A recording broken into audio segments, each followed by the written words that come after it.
Hi, don't kill me. Hi, everyone. How are you? It's me, Juss Kyia, Real Talk Daily. Sorry I changed the time a couple of times. I just kept being busy but I refuse to change it again. My daughter hungry, but she'll be all right. I did cook. My kids are so spoiled. They can't fix their own plate. So I gotta stop. She'll figure it out. All the food is ready. She probably won't. But anyway, it's me. Juss Kyia, Real Talk Daily. JUSSKYIA. Just stands for Jesus unveils scripture simply. I miss you guys. I didn't do a live last night, but I was on it was on knowledge and relationship platform, but it was Rico and Rashawn, I think how you pronounce the name. I had a great time over there. It was really nice.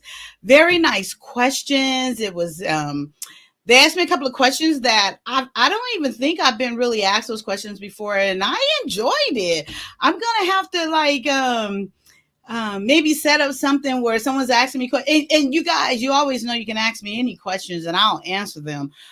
No matter what it is, I really will. But I really enjoyed answering those questions and sharing my perspective. And it was great conversation with two nice, mature men. Well, actually, I think Rashawn might be kind of young, but Rico for sure is my age, or he might be a little bit older than me, actually. I think he is older than me. But I did miss you guys, and I'm almost I almost got the Final Cut Pro down. I think for sure. Price still. I had to pay for a class. I couldn't figure it out. There's a lot of things, but I'm actually glad that I did, and I'm going to finish the class probably this morning when I get off the live. I'm not even going to sleep. I'm just going to go ahead and finish the class to get it down. So once I get that down, I can get because there's so much great information and conversations within the lives. Once I post it, the lives are like 10, 8, 9, 10 hours where I can pull those out and then start putting up some premieres where we can watch it together and I get to, chat with you guys. Don't let me down. Y'all better be there with me. I'm just joking. But I hope you guys saw the topic, and I'm so excited. I'm going to actually, hi, Trash Can Waves. Salute, can't wait to listen in, working but supporting, and hit that like. Amen, you guys, hit that like button for sure. I appreciate you guys. I think I'm up to like 180 something. I think I was just talking to Talk Hell, and I think she said 180, let's say 5. It might not be that high, but yeah, I'm trying to maybe get a little bit more structure and promote myself a little bit more and figure all these things out. And I really had planned on doing that once I got that Final Cut Pro down. So right now I am a one-woman team that knows nothing about tech stuff. And I'm quite proud of myself. I didn't give up. I wouldn't let tears come down. And I'm pushing forward. So I'm really, I'm proud. My son won't help me. He said I got to do it on my own. Amen. 2 cents uncensored. Hello, my love. Trash Can Waves. Getting to the dollar. Right. Go make that money, brother. Trash Can Wave, I enjoyed your live earlier today. You are getting it in because you had, I don't know, I think your live was like a couple of hours and then you went to work.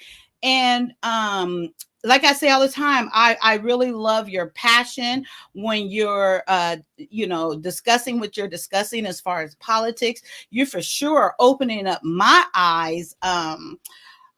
I didn't know a lot of the stuff you discussed. So, guys, please go over there and support Trash Can Waves channel. He's talking some stuff very aggressively, but amen. I love it. Nope, I don't like that word aggressive. Very passionately, very getting it into your head type of thing. But I quite enjoy it, and I love hearing his perspective. So please go over there, and I'm sure by now, I'm sorry, I meant to take this off my lips before I came on. Try to make them nice and juicy without turning white. Okay, yeah, so go check out his channel, and I'm sure 2 Cents or someone will put the link in there. And he's over here. He's very funny. He's funny over there too, but I didn't know he had all that in him. So I quite enjoy it. But still able to tune in. You're blessed. You are blessed. We are blessed to have you, Black Trash Can. I call him Ocean. And I guess I call him it so much he even answers to it now. At first he wouldn't. I don't even know if he really still answers to it. But anyway, yes, let's get our boogie on. Let's get our boogie. I don't know where the music comes from, but okay. Hello, Big Bad Bull. I appreciate you. I appreciate you for always supporting my channel from the very beginning. The one who put your foot up in my butt and like, get over there and do what you need to be doing. Amen. Amen. Hi, Soul Toucher the Poet. I went on your channel and I enjoyed your poetry and things you were saying there, and I appreciate that. Yeah, it was really nice. Thank you for sharing as well. Soul Toucher the Poet. I hope if I'm saying it wrong, just forgive me. Forgive me. They people used to me yeah. Amen. You're more than welcome to correct me. There is no harm. But I did enjoy your channel as well. I'm a person to keep it real. So forgive me if I'm overstepping, but I would want you to tell me the truth. The one with the guy in the interview, yeah. But yes, not the interview. I guess he's your partner or something. But yeah, amen. I like the poetry a lot. I'm terrible. I really, I just live in that truth. And sometimes I think I just need to learn and don't give advice or construct or any type of criticism or no advice without being asked. I'm gonna work on that. I promise. Trash Can Way. This crazy Juss Kyia on time. I changed the time, but I am on time. I tried to go and I made everything to put in for a chicken burrito. So I did the chicken, the refried beans, and put cheese and onions, and then I did the Spanish rice and made it. Yeah, so all they got to do is put it together. So I might a little bit later got to run out and they can't survive. I have did my kids a disservice. I can fix the food, but they can't even fix their plates. Especially my son. I don't think maybe my son may have. I'm going to stop telling on myself. Don't come get me his future wife if he gets married. He said he's not. So maybe I have nothing to worry about. Big Bad Bull, Juss Kyia, Real Talk Daily. Hey, my sweetness, sunshine. Oh, thank you. Oh, fat hands. Thank you so much. I appreciate you.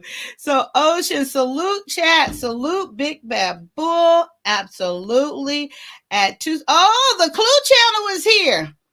Hi. No, I'm kidding. Hello, Clue. Robert, nice to see you. Popping in on us. Hi, Miss OG Patrice.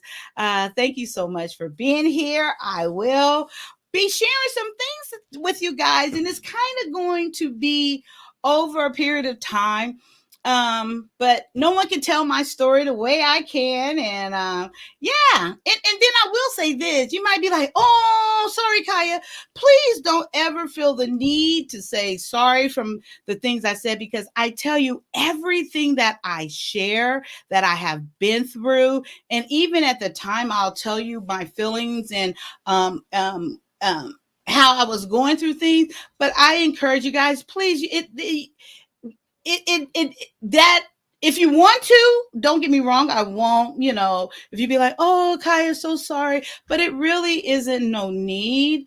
Please don't feel the need to, because I,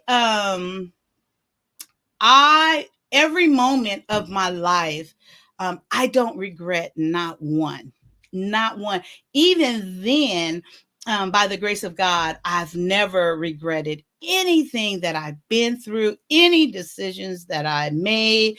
And they pretty funny to me. And especially when I tell it from my viewpoint, I think it's funny the way I express it, and then even finding myself in these different situations. But we'll get there. We'll get there. We'll get there. It's going to be called Story Times. OG Patrice, cute face, ass. Okay. I think Clue is saying, OG Patrice, you have a cute face, ass.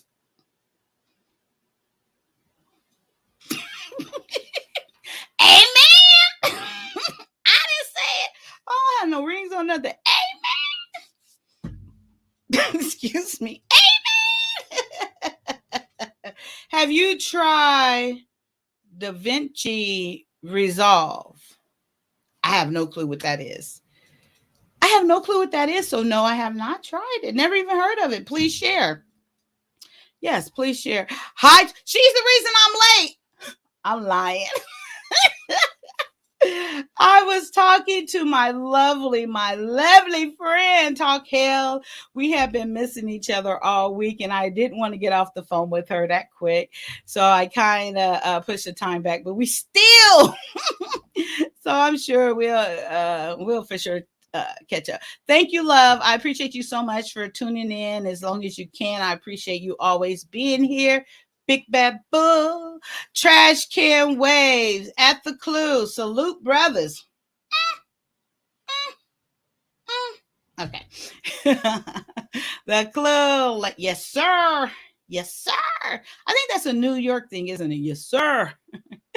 Juss Kyia, Gail Lockett might be blocked, but not sure. I checked. I'll see. I'll check. I'll check again. Absolutely. Yes. Wow. So is that Gail at night? Is that Gail Lockett? But I will check. Absolutely. Thanks for letting me know. At 2 Cents on Center, OG Patrice at Talk Hell. Hey, ladies. Kyia's ladies. Yes, Lord. Glad to see you again. I don't know how he gets all those flowers and everything in there. I be trying to get to things and it be taking me forever, and then I can't find it, and then I got to go back. So I just stick to typing letters. We got you, sis. Trust me. Thank you. I know you do. I love that picture too. I love that chestnut blonde or honey blonde. I love that color. Hello, Brianna E. If you want to clip, you may want to start using banners to make a visual marker for section. Girl, I barely know when or where it's going to go, but amen. Thank you. Maybe I can kind of interject that. I think what you're trying to say, like at a certain point when the topic is getting good, to go over to banner, like to maybe clock the time or something. But I'm almost done. Yes, and I am trying to do clips, but I'm almost done with my class. I probably got another hour and a half or so to go through it, and then yeah. Hopefully it'll be real soon. And once I get it, and see, that's the way I learn too, is getting like a beginning and the end and learning in order. So I'll have it. But yeah, I didn't know. I wouldn't have spent all my little money that I didn't have if I knew I could have did the same thing with iMovie. I had no clue. I had been looking up like how to clip videos, and no one ever mentioned like iMovie, and that comes with the computer. So okay, I had no clue, but amen, I'm gonna get there. It must be a reason. I'm gonna get there. Kyia, let me call in and talk Final Cut Pro. No thank you, I appreciate you though, not today, no sir. We could though, if you would like, later on do a show about that, but I'm not talking about Final Cut Pro today. I don't want a headache. I'm going to be sharing some my stories about me. It's about me. Not Final Cut. It's about Kyia. Kyia Charmaine Williams. My maiden name is Williams. Kyia Charmaine. All about me. I can help. Well, I'll just let that be. You know, yeah. I mean, if you want to help after I finish the class, because I already paid for it, and if you want to help me like next day or so, that'd be great. But you have to stay focused. You can't be Kyia. What's your type? Kyia. What's your type? Kyia. What's your type? You cannot be doing that, my brother. I'm teasing you. You shouldn't have did that on camera. You shouldn't have did it on the show. Guys, you can go see what I'm talking about on the show. Clue, I know you're going to be like, this girl, you try to help this girl out, and look what she does. That's me. Welcome, family. Come on in and get settled. Take a moment to support the channel by hitting like, share the stream, and subscribe to get notifications for all future shows. Yep, because I ain't going nowhere. Nowhere. I actually do enjoy this, and I really do miss you guys once I'm gone. I really, really, really do. Oh, Ocean, much love, Juss Kyia, of the passionate variety. Is that me or you? I'm the passionate variety, right? Because you deliver a passion show with your information. I you know, like I was saying, like I do get surprised and of all the things that, of course, that I say I learned from you guys, but some of the things you share, not some, I think all of it, I'm just like, wow. And it's like right there, because you're what did they say? You have receipts for everything. You're showing what you're talking about. And it's just like really, guys. Gail at night, you here? I'm gonna check on. I'm going to check it. But I was in there the other day after I talked to you, and I didn't see her name in there. Thank you much. You said it correctly. Laugh out loud. Thank you. Don't mean no harm. No, yeah. But I do really, really, really do like your poetry. One was about love or woman's love or something, and it was yeah. I really enjoyed that. I really did. And I liked the little video. I guess it was a while back. You were chasing your son around the living room or something. Very cute.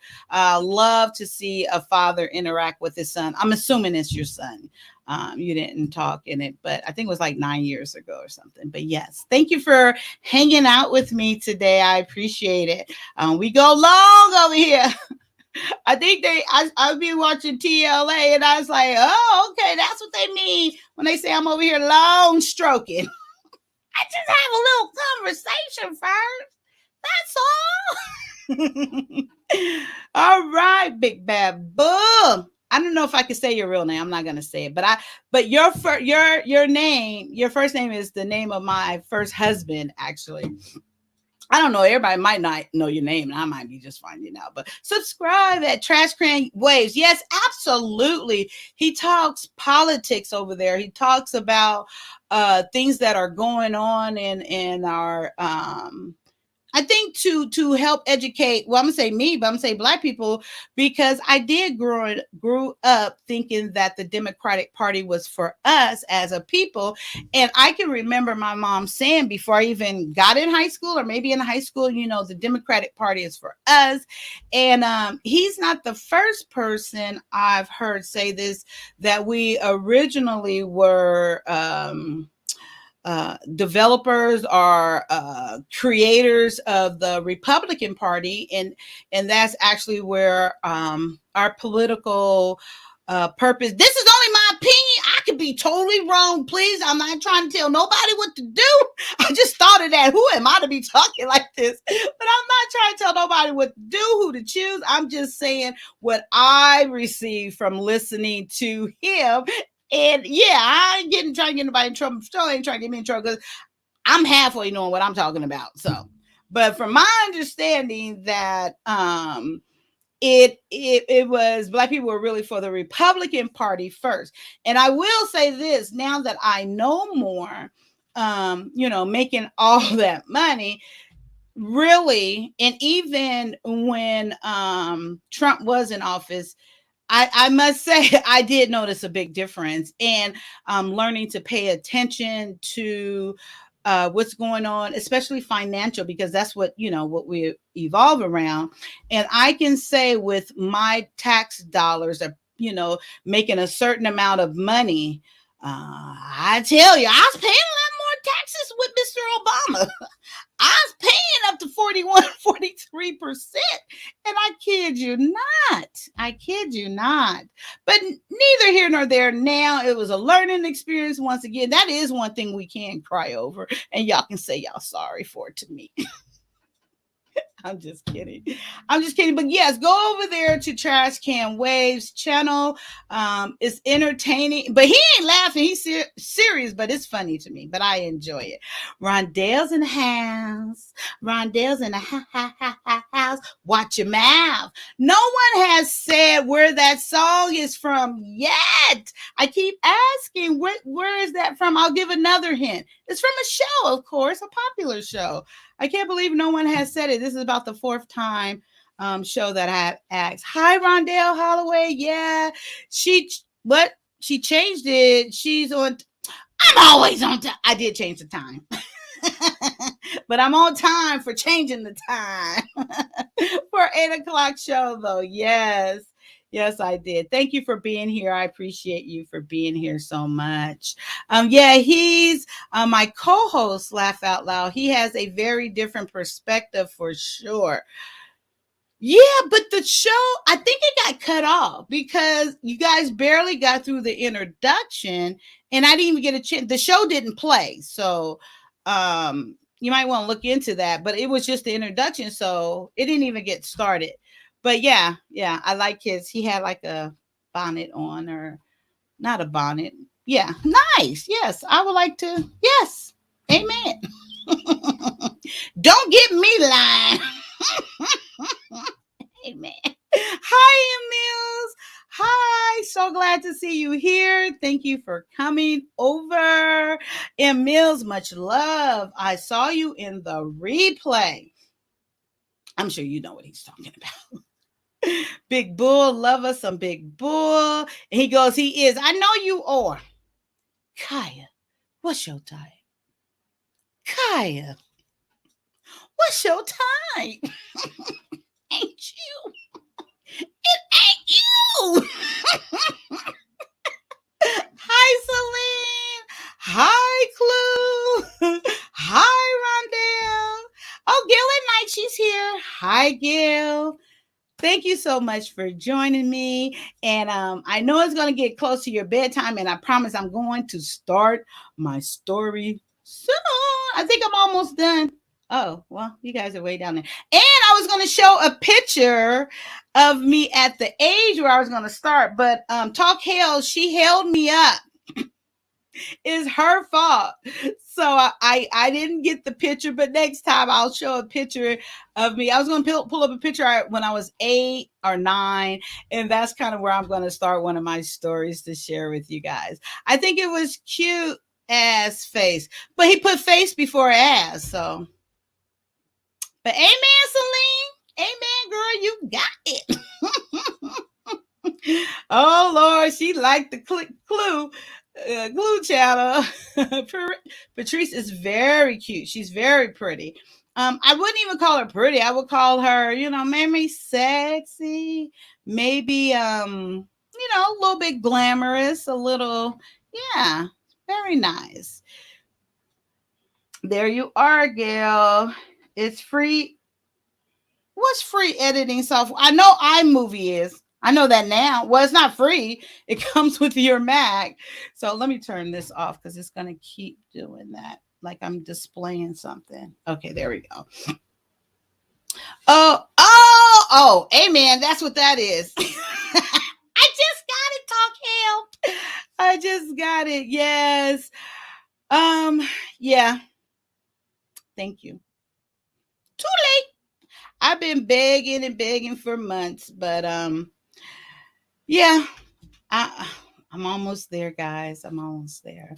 But Final Cut will work perfect for you. Yes, and then once I learn it, from my understanding, it's going to be priceless. Then it's going to be it's so many things, and I have Talk Hell here, so I have to hold myself accountable. I'm not going to say I'm not creative. I'm just going to say I'm working on my creativity side of me, and we'll see. I'll try. I'm going to do it, I should say. Actually, I'm going to do it. I can't wait. I've been good, Clue Channel.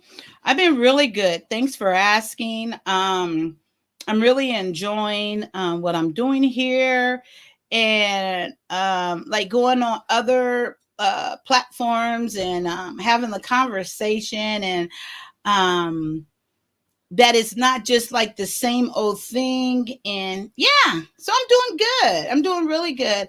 I'm excited for things to come. um Once I get done with this, not done, but get a foundation of that Final Cut Pro, I do plan on making some goals for myself to like what they say, make a goal to get. So what I'm at, like 180 subscribers. So I think I need to make a goal. I guess I was gonna say 300, but I'm just gonna go for half. Let's say 500. And I don't know how that's gonna work out.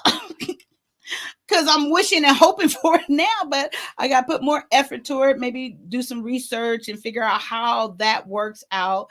Because I don't even know, how it works out. So I'm gonna set that goal for myself. So, but everything's good. Living intentional, figuring out, always figuring out how to share and feed. I don't really want to say feed, but how to give of myself to encourage, inspire, and challenge us all. And yeah, that living my purpose is an amazing thing, and it keeps me full. It keeps me comforted. It keeps me wanting to be here with you guys, wanting to come with some substance. And I know you guys see, I am silly. I am, and that is me. And I love that side of myself. And that will never go away. But from here and there, I wanna give a little bit more. I'm a server, and I love serving. So, answer your question. I'm doing good. How about you? How are you doing, Clue? Just Kyia. Gail at night can only comment characters because she's not modded in. It's modded in. It's a glitch for someone that comments a lot. She comments a lot. What? What you want me to do? Talk plain English. Tell Kyia what you want me to do, or what can I do? Nobody knows my song yet. The other one I sing from Rondell all the time. You know where that song is from or anything? Talk Hell. Final Cut is industry standards though. Okay. So what does that mean? Oh, like industry for like movies, or like for big things? Is that what it is? This is like a major thing. Brianna E. Rondell, Holloway, M. Mill, Celine, Gail at night. Hey, ladies. Glad to see you again. Oh, my ladies. I love you, ladies. I really do. I really, really do. I was just thinking about when I was on Red Lipstick Vibes channel, and being my eyes being open to my women, these black women. gonna go into that. I'm not gonna start that. I promise. It's 10:14. Laugh out loud. Here, 10:30. Love is love. This I gonna get like y'all when I get you silly. I think okay, wait. It's 10:14. Laugh out loud. Here, 10:30. Love this. I'm gonna get like y'all when I get. Oh, you're gonna get like us when you get big. Hey, man, girl, I'm slow, separated. So I know what we're talking about. I'm slow, just a little. Because iMovie in Lamb, a great investment. Oh, because iMovie is lame. Laugh out loud, great investment. Thank you. Yes, but they said this is just like a step up from iMovie. Am I that far behind? I'm almost there. I just like talking to you guys. I like talking to you guys. Hope you don't mind. Okay, hey Gail, Clue is a wild man. Okay, big bad bull. Hey, hey BBB. Hello, Brianna. Oh, I gotta put mine up. Hi before the billions. Hey Kyia. Hey, Juss Kyia. I'm putting mine up. Okay, Mills got happy face. I'm gonna put that up too. Hi Clue from Celine. And then what did he say? I know he's talking about me. Blame it on the alcohol. Blame it on the I don't drink. I haven't had anything to drink. Kyia, what's your type? Okay, I got a quick story about alcohol. Okay. I like alcohol a lot. I enjoy it. I don't get drunk, falling over, but I enjoy alcohol. So when I was in college, hey, I think you drink just about every day. You drink before you go to class, you drink after class, whatever. Oh, yes, I was living it. Thank God I was smart. So after I graduated from college, at first I didn't like tequila. Then I found some tequila that, woo, it came to a point. I set it up. I set up tequila, shots, the lime and salt, whatever you're going to do with it. I had fun with tequila. So I set up this whole ceremony type thing. I had to divorce that bitch. She had to go. I was liking her too much. And it left a strong odor on me, and I didn't realize. I went somewhere, and they said, "Oh, you had something to drink." I said, "You can smell it." I had no clue you can smell alcohol like that because I was drinking. I didn't smell it. And I felt a little embarrassed. And to be honest, if I'm drinking alcohol, I would never share my faith. I just felt like, that's like a contradiction. Not that I think, like you're going to hell or anything because you drink alcohol. Not that I think of it that way. But it was just, my conviction. I wouldn't. But yeah, I had to divorce her. I really did. And I really liked her, but I let her go like a hot potato.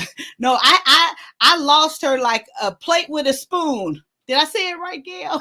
I mean, Gail. But anyway, yes, I liked her a lot. And since that day, I have not had one taste of tequila. And then when I was in school, when I was younger, I would drink beer because I thought it was better and you wouldn't get as drunk. But come to find out, that's what gives you your belly, all that yeast and stuff. I said, I'll be damned. I could have been drinking alcohol. Spirits instead of this beer. But yeah, I divorced her and I haven't, and I refuse to give in to her. So when someone come with some tequila and it was this I don't know, we were somewhere and they said, "Oh, this is the best tequila you ever gonna have." I said, "Well, I will never know because she is not entering my spirit again." Yes, my topic is Juss Kyia, real life stories. I want to start at the beginning and just kind of go through as time goes on. I'm gonna tell, but it gets better. I mean, all of them are good, all of them. But yes, you guys are gonna hear my story, and please, you can ask any question that you can ever dream of, and I will answer it. Like real life stories, I do too. I think it's totally uh, what what is that W dog? What is that? Chill W dog. Okay, yeah, elbow call. I hope y'all ain't making a fool of me. Is that really elbow cough? Wait, yeah. The dab, is that really it? Okay. As Christian many values will lean Republican Party. Okay, really? Well, yeah, because they always say how much they are a Christian and things like that. But okay, I hear you. I see those old shows and everything and stuff. Yes, that's how you can reach me, guy. And guess what? I actually was able to set up Twitch. Please, I hope I'm saying that right. I got the little purple thing up there. So I'm streaming on Twitch as well. I got like 3 people over there, and I went on there researching it today. I don't get, but amen. Put myself out there. You never know. Might be someone over there, you know. Hey. Mm, mm, mm, mm, mm, mm. No one got my song yet. I thought she was about to say my song. Yes, I'm no Trumpster, but for those of us in high tax bracket, it was a blessing. It was. And I seen a big, there we go. I knew it. Yes. Jerome's in the house. Jerome's in the house. Rock your mouth. Martin. Yes. Marty Moore. Yes, for sure. But for sure with Trump, yeah, it was a good year for those taxes. I must say that. I guess he didn't realize, it benefited him better than, not letting us have a little something. I don't know. I'm just really learning political stuff. I said it last time. Oh, I missed it. I'm sorry. I think I probably ended off from there. Martin, of course. Everyone's getting it tonight. I probably just went off and stopped going through the chats because I know I get so behind. Okay, I'm almost there. That's it. Okay, Talk Hell, I'm glad to see you. Oh, Mrs. Married. Hi, love. I appreciate you for always being here. Thank you. Talk Hell, but 181. Okay, so I have 181. So let's just go for 200. It took me forever to get here. And people be like, I've been on 3 months and I'm already at 1.2. I'm like, what? I think that was Grady Radio. I think he said within 3 months he was like 1,000 or so. I'm like, how the hell you do that? I didn't ask, I didn't want to seem presumptuous or, like tell me the secret. I don't know. But anyway, please hit the like button. Yes, show your girl some love. I appreciate it. But love, it's bedtime for me. I'll catch this replay on the morning. Love y'all. Yeah, go back and catch some other shows too. You will enjoy them. But after I edit them, huh? Afterwards. Yeah, for sure. I only been on here 40 minutes. You're going to grow fast as hell with Stop. Okay, so yes, hi Mary, Mrs. 2 cents. Okay, he's on Twitch. I don't know how to do that. I guess he can see us. It's about to be a beautiful night with Juss Kyia, Real Talk Daily. Grab whatever you need to stay awake because we'll be partying into the early morning. Subscribe, like, share, comment. Yes, I didn't know that when you comment that it helps as well. I didn't know that all that stuff plays into it. Sweet dreams, Talk Hell. Yes, sweet dreams, my love. Sweet, sweet dreams. Smooches to you, Mrs. Mary. Smooches, smooches. I used to do that to my son. Oh, snuggum, bugum, uggum, wuggum. That's what I used to do to my son. Hi, Yella. How does it look over there in Twitch? I figured it out today. Like I told you, I don't give up. I figured it out. I know there's some other things I need to do over there, but I'm glad it's working. Thank you. Thank you. I don't know what that is. Is that twerk it?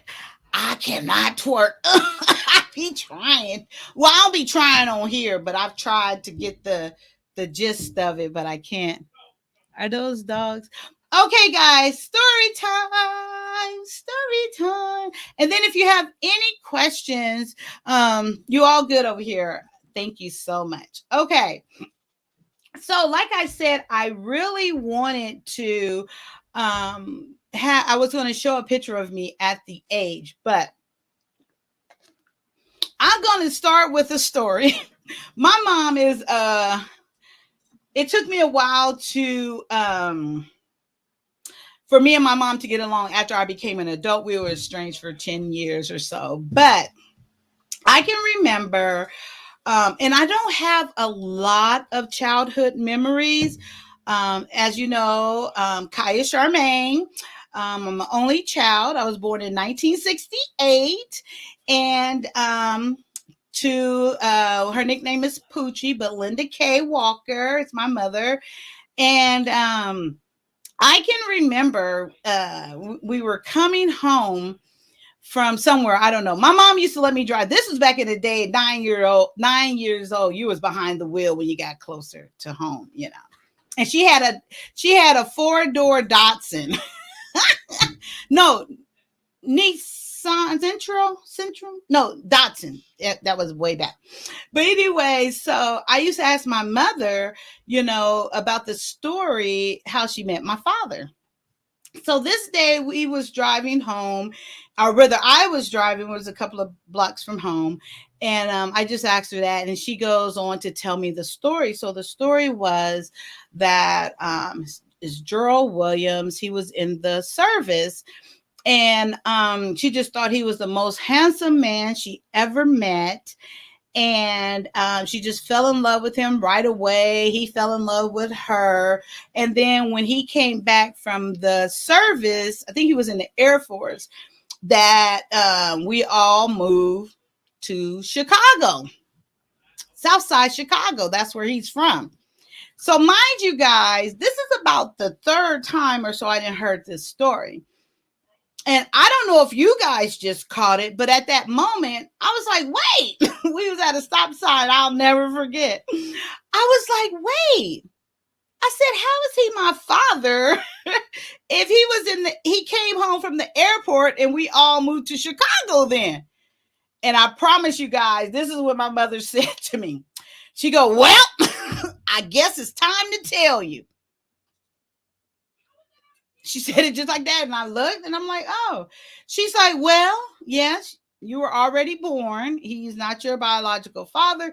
And it just so happened it was coincidence that my last name was Williams and his last name was Williams. So that just kind of worked out that way. And then my mom, so we're at the stop sign. Then she told me to pull over. So I pulled over, and this is how I remembered it. My mom goes, well, yep, he came into your life when you was like 3 years old. Then we moved to Chicago when you were 5.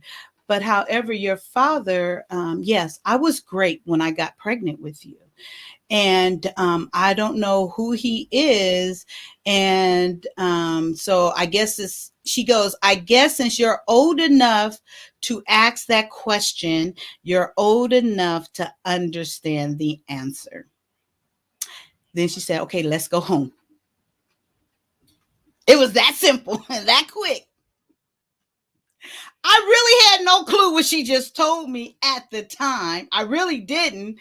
All I understood is that the man I thought was my father wasn't my father. So we go home, and I really didn't understand what she just told me. I kind of, but I didn't. I didn't understand great at the time. So time goes on.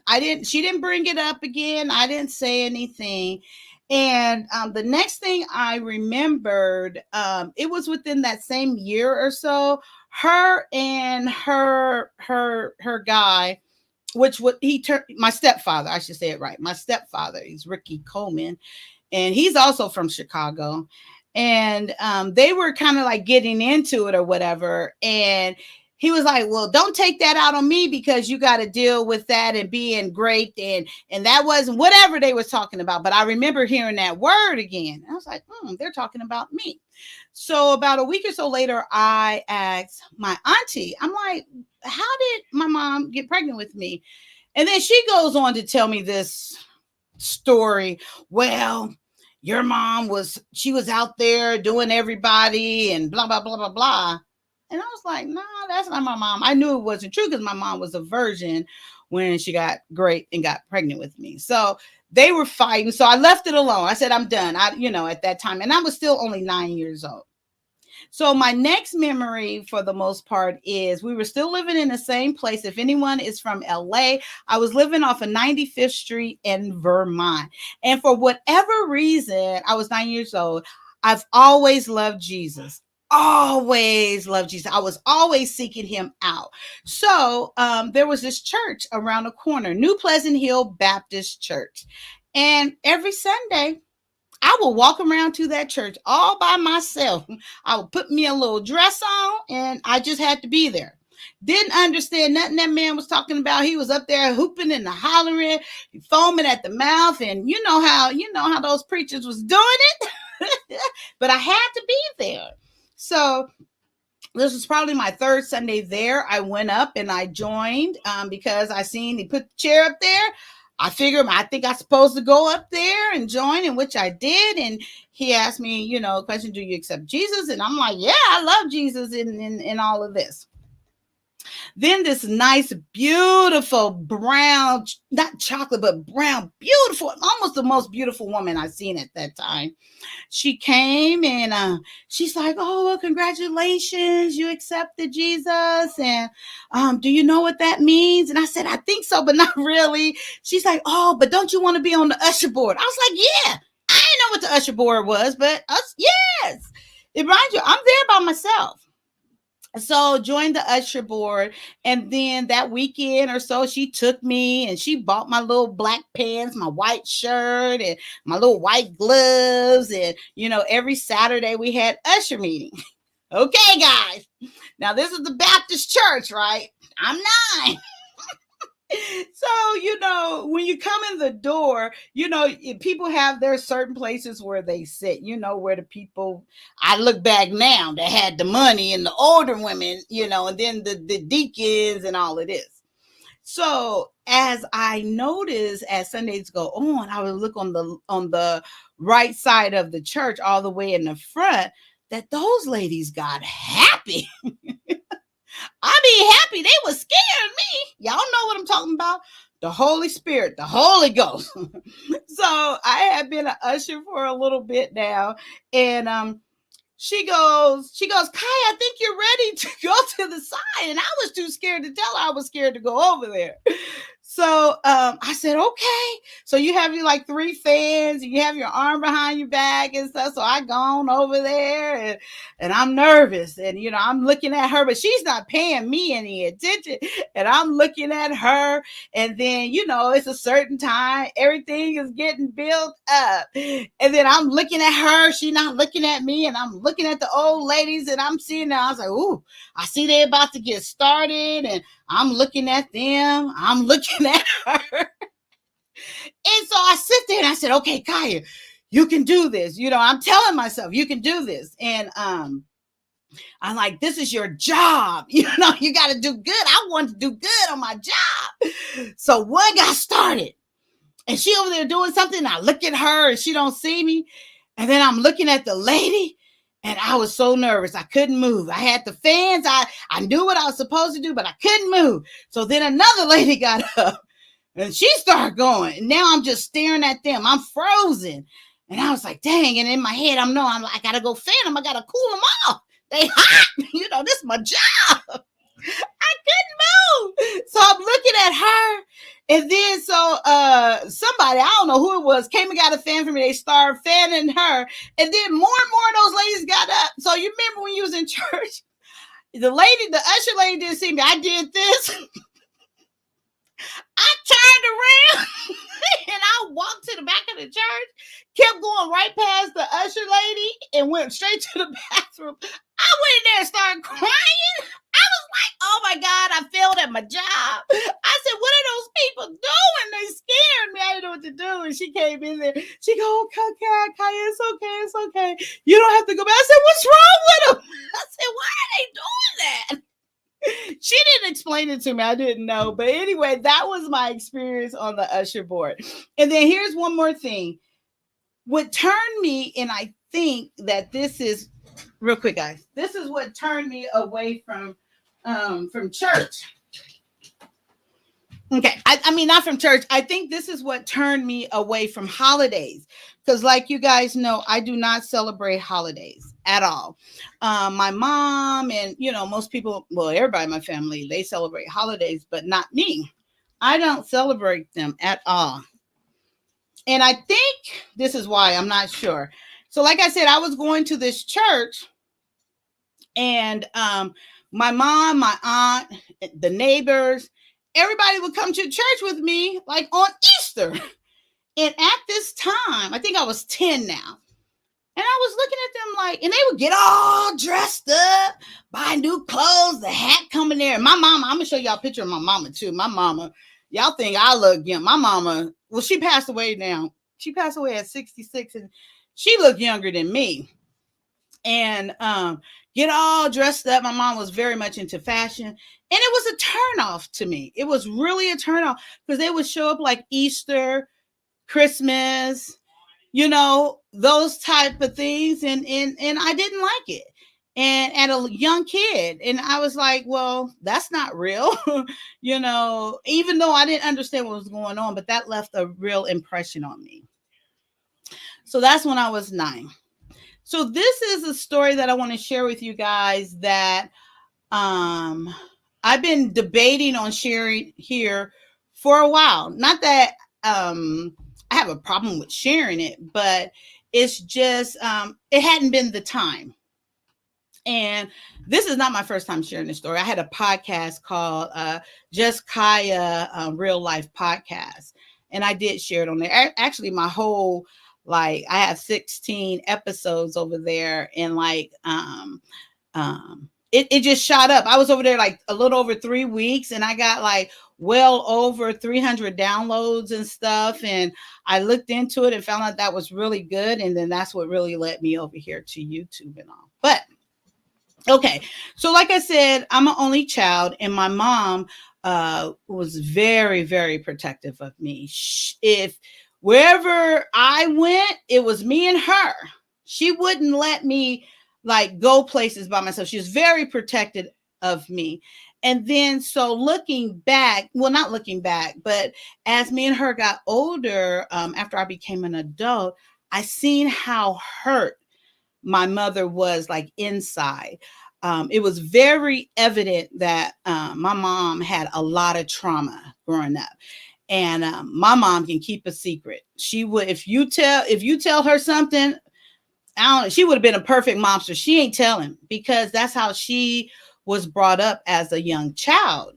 And my grandmother, she used to take her places and have her in a car and make her, keep the secrets, keep whatever was going on in that car. And you can use your imagination for that.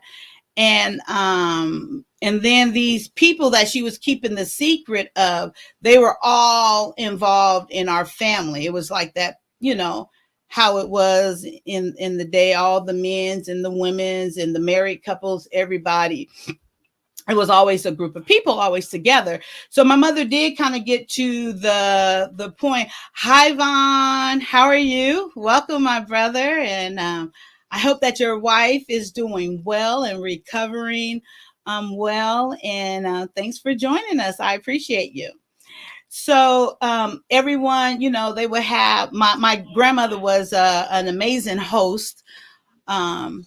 amazing host, and she loved being the host. She loved having things at her house.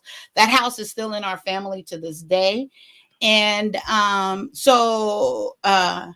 it became known that my mother would keep a secret. It just became known. And so she was put in a lot of situations where she saw a lot of things she shouldn't have seen. And she went to her grave with them. She tried, like towards the end, she tried to I encouraged my mom, I said, Mom, you really need some counseling, in which she was getting counseling. I come to find out, but it was just so rooted in her, just embedded in her, that it was really hard for her. And that was a lot of contention in our relationship once I became an adult. And with my first marriage, I'll share that later, but it was a lot of things there that my mom, me and her became estranged for like 10 years. But anyway, so with her holding that, she was very protective of me. And she let it known. Remember, I told you guys I had a stepdad. His name was Hi, Sir Hell Speaks. How are you? So glad to see you here. Thank you for joining us. I appreciate you so much. I really do. So, my stepdad, poor thing, he caught the blues if he looked at me too long. He really did. And then that's when I started catching on to what was going on, like my mom, why she was protective of me. I didn't know, understand, but I knew. So it was one evening that, and Ricky was a drinker. He was a drinker. He didn't like me too much. I don't think he really liked kids, but and so where we lived, there was a bathroom between their room, and then my room was the opposite way. So he was drunk this one night and ended up in my bed. He didn't touch me, he didn't do nothing. But Lord have mercy. When I told you Poochie woke up and found him in there, she lied to kill him. I kid you not. She lied to kill him. Not even with weapons, with her mouth. She grabbed me, and she didn't realize it was cold. He was out cold. I didn't even know he was in there. She grabbed me, ran down the street. Her sister, my aunt, lived up the street. When I told you my mom was more trauma on me than him being in the bed, she ran down there, pulled down my pants, started inspecting me and looking. I was like, "Out! What you doing?" "Oh, I know he did it. I know it." And blah blah blah. What he do? What he do? I said, he didn't do nothing. I didn't even know he was there. I'm like, nothing for real. And so it finally took my aunt, her sister, to calm her down because she was about to call the police on him.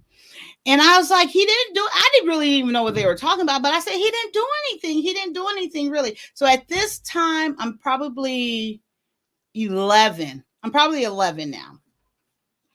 And it took her a while. She calmed down, but she couldn't. Her mind, it really took her a while to believe or even comprehend that he didn't do anything to me. So that was that experience. So like I said, I went everywhere with my mom. So it was this one time, my mother let me go. If you know about LA, it's called like the Jungles. It's on La Cienega and Ladera. No, La Habra, La Cienega and La Habra, and they call it like the Jungles because it's like, I guess it would be like a project setting if you was in New York, but they don't go up. They're like little duplex houses all over the place. But there's only two ways in and out. That's all. And it's really big. So they call it the Jungle. And it was a lot of trees.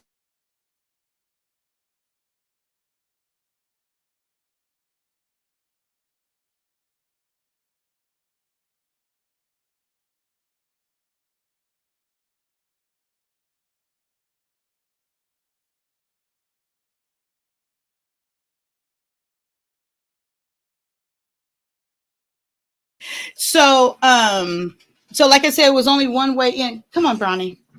Your daughter. Mm.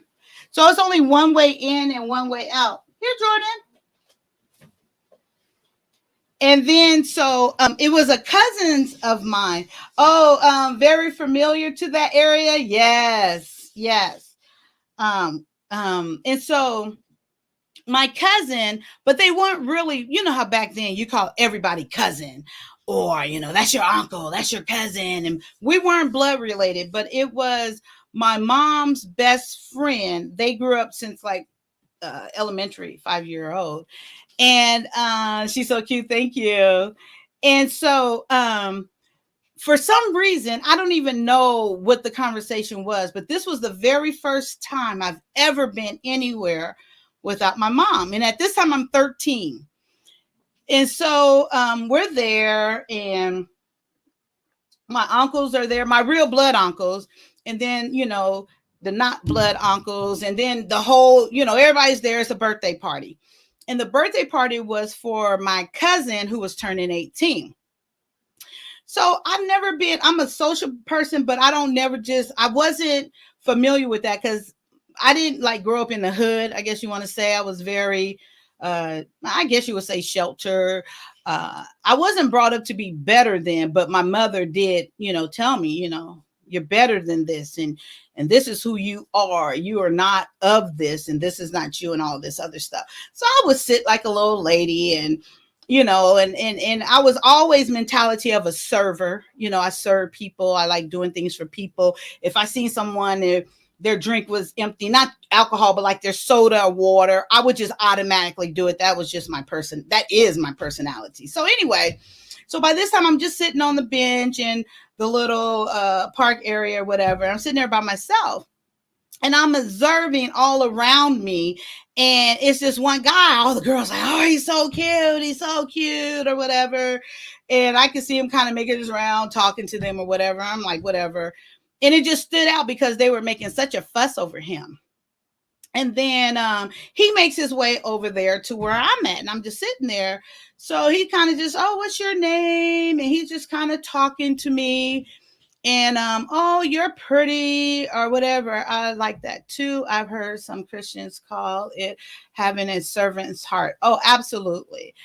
Even to this day, I love serving people. I even go out and feed the homeless, cook the food myself and everything. I just love it. I get such a high off it. But anyway, so he's saying whatever he's saying. And then, and I have no clue, whatever. So my uncle comes over there, and my uncle is drunk. He's so drunk. So he come over there, and he kind of like staggering or whatever. And he go, boy, you better leave this girl alone. She ain't nothing but a baby. And then I'm looking at him. I don't even know what he's talking about. And then the guy, I can remember him smiling. And I remember I was supposed to think it's cute because all the other girls was thinking it, saying he was cute, but I didn't know. And then, so he just kind of, he's like, see, that's what I'm talking about. Boy, go on and get away from this guy. And then he goes, she ain't nothing but 12 or 13. And he's standing, he barely standing there. And then me going straight to the defense. I'm like, no, I'm not 13, which I was. And he go, girl, how old are you then? I look, I said, I'm 16. He said, I don't know. I think you lying. But boy, don't you touch this girl. Go on and get away from her. But he couldn't stand anymore. So he kind of just staggered and walked away. And the guy was still standing there.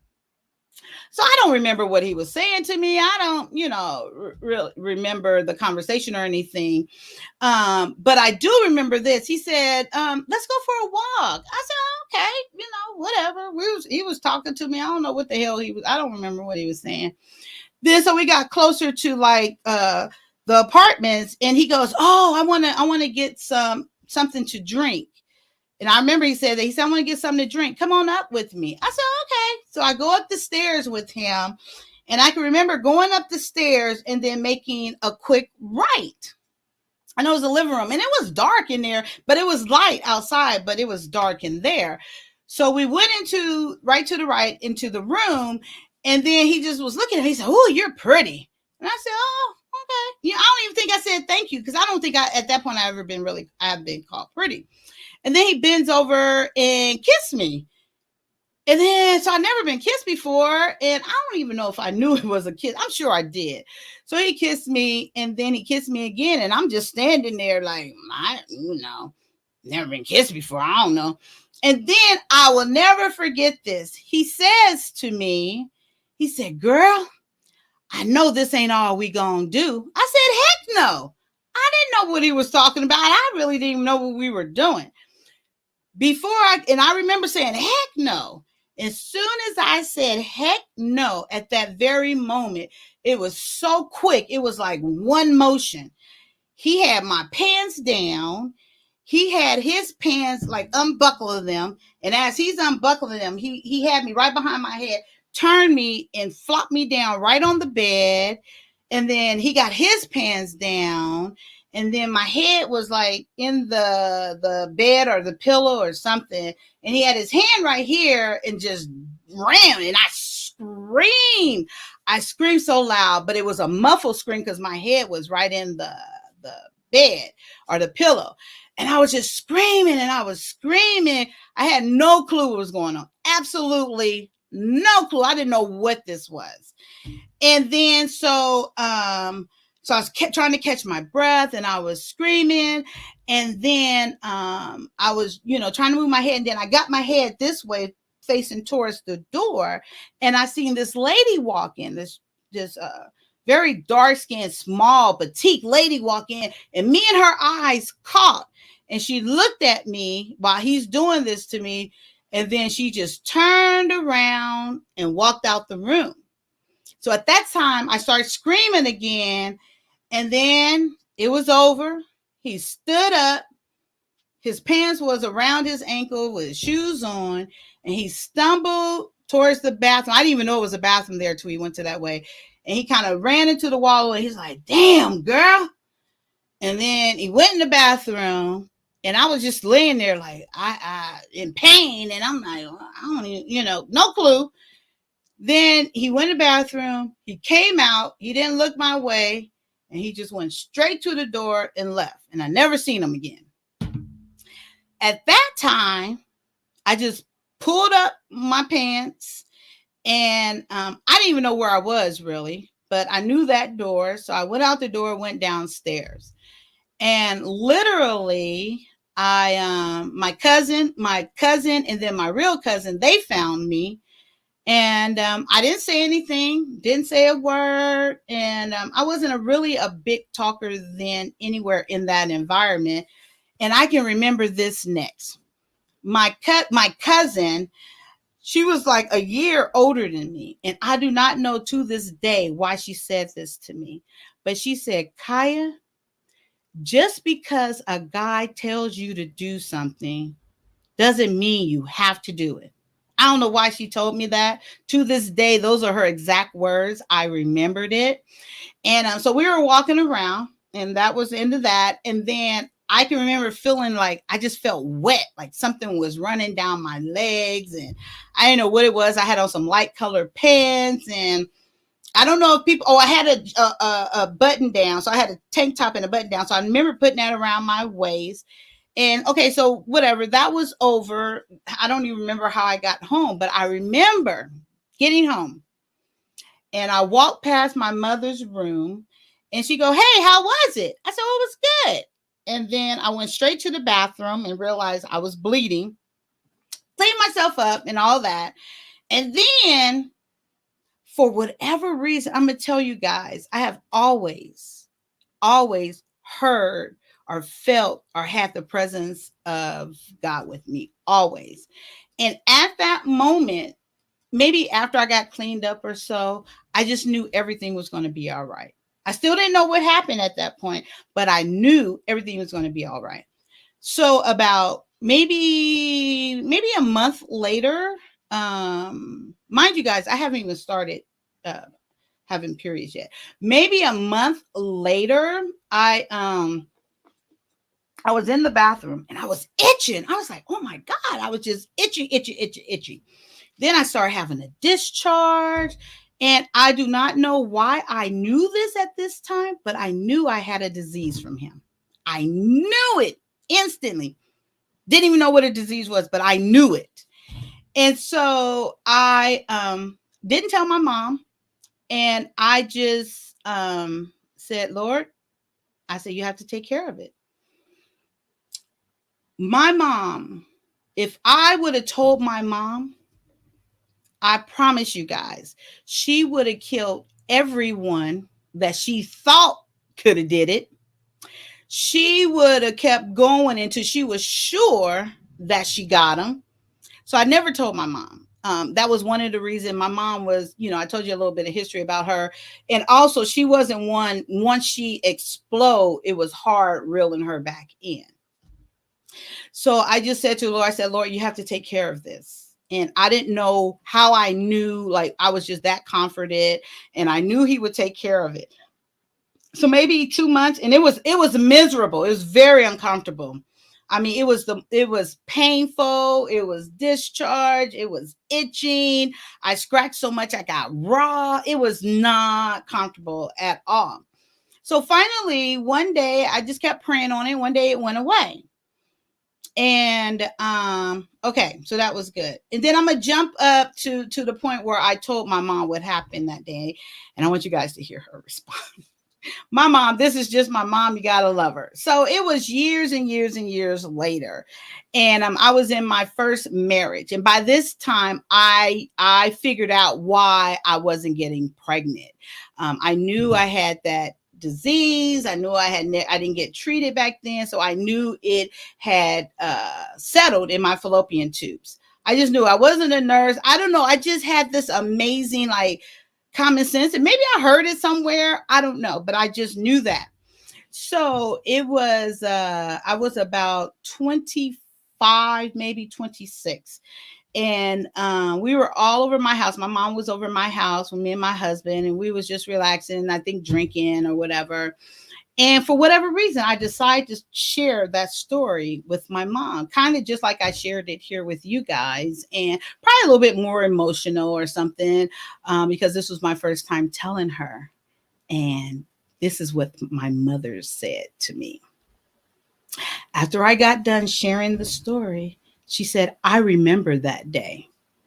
And here I am thinking she's about to tell me this horrific thing. She's about to, like, the heavens is about to open, and she's about to make this whatever, She goes, I remember that day, and I knew something happened to you. She said, I just knew it. I said, what? She said, I knew it. And I said, and you didn't say anything to me? That's what she did. And she said to me at that point, and you guys might not believe me when I say this, she said, you were great. And I promise you guys, to that very moment, I did not even know that.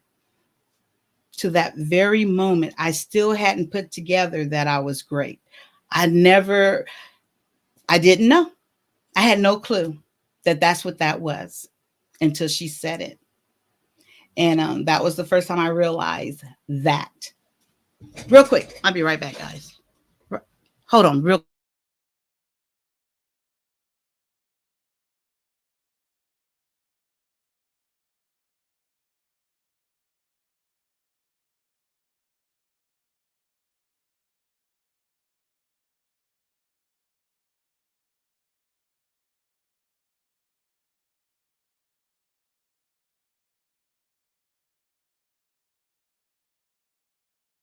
Sorry, guys, my lips are so dry because I'm telling this story. Then you get emotions, and then the blood pressure pills, and my mouth is dry, and I'm still waiting on the oil and all this other stuff. But anyway, and there's one more thing I wanted to share with that story. So after all of that, when I tell you guys that my faith is unwavering, I have so the more I share with you guys and stuff, you're gonna see how God has always just been present, how Christ, my Holy Spirit, even before I realized what it meant truly meant for me to be saved and what it meant to receive that gift of the Holy Spirit, he has always made himself known, has always comforted me. That's why I can stand so strong on my faith, because tested and proven. Not even knowing it, I'm testing, and but it just every step of my entire life. And then I share that story, but I tell you, it doesn't get worse, because I don't see it as worse or good. I see it as me going through life and learning and experiencing life and growing and getting better, and um, becoming the woman that he intended for me become for this very moment and for the moments to come after this, for whoever he intends for me to be there for him to use me as a vessel, to be that ear, to be that understanding person, to not pass any judgment by anyone. To I know all of these things that have happened in my life is all for a reason, and I embrace it, and I receive everything that I have been through my entire life. Even at the moment when these things, and there's a lot of things that even while they were happening, I was always comforted. I was never, I probably can count on maybe one hand and a finger how many times I've cried out of sadness or distress or anything like that. I have always been comforted, and that's one of the reasons why I'm so assured and confident in my faith. And yeah. And then the thing of it was, I couldn't believe, even at the age, I think I was 26, I never even knew that that's what that was. I can't even believe that it took her to say that for me to realize that that's what had happened to me. And I hadn't even told my husband at the time. He's like, "What?" And then we had a conversation after that. So, okay, so I wanted to share that, and it did go on. That is what hindered me for having kids, and I will go on to share the story of that and God showing Himself to leading me to having my kids with no medical interference, with no, and that's another amazing story on its own. If you guys have any questions, of course, I'm going to share another story, but I want to drop the link down. So if anyone wants to come up, I would love for you guys to come up. Maybe if you have something to share, maybe that you been through good, or however you see it. Maybe it's something that, the Lord's putting on your heart to, oh, why did it come up green? Oh, it's over there too. Because it came up on Twitch too. Okay. But yeah, and then you can ask me any questions or anything like that. I welcome that as well. But I get so much joy that, or I should say happiness, that God made me the way that He did, to be so open with my life, to be so transparent. I wear it like a badge of honor that He has given me the strength, like even to be on this platform. And I know this platform could be cruel, but it doesn't scare me. I don't feel any, I just know He got me. And this is what I'm here to do. This is my purpose. And I go into it very eagerly, very excited. And yes, and I love every moment of it. Thank you, Vaughn. Hi. How are you, Vaughn? Hey, how are you? I'm good. Thank you. Thanks for coming up. Yeah, I'm listening to your story, and I think that it's very awesome that you can be that open Mm-hmm. on a platform like this that is so broad Right. and share your story. And we all have stories, and Mm-hmm. but I just wanted to encourage you because Yeah. that's a lot to have to go through and deal with, especially when you're young growing up. you know, Absolutely. and we have to try to decipher how to cope and deal with life based upon some of the things that have happened to us in our youth, you Absolutely. know. So I really appreciate you, you know, being that open to share what it is that you have gone through, and that can't be easy. Excuse me. Some people feel like, you know, you have these platforms and it's so easy to talk, but Hmm. you know, these personal things like what you're sharing, they're not easy to say. Right. You know, whether you're speaking through an avatar like I'm doing, or whether Hmm. you're actually on camera like you are, Right. you know, and you know, my heart goes out to you because I've been through some similar things, you Hmm. know, and I'm 60 now, and you know, those things have definitely affected me throughout life. Right. So I would definitely say that, but I appreciate you sharing. No, my pleasure. It really is. You don't have any questions for me? Well, what is it that, okay, I do have a question. Okay. How, in spite of all of the things that have happened, in lieu of all of the things that have happened, Hmm. how did you heal from that? Did you get to a place at one time where you were resentful or uh, rebellious, or Mm-mm. you know what I'm saying? Not trying to figure out where you are at in your life. Did you ever kind of go through anything like that, growing, you know, coming through Mm. that situation? Or did you just like knew what it was and you just was able to move on?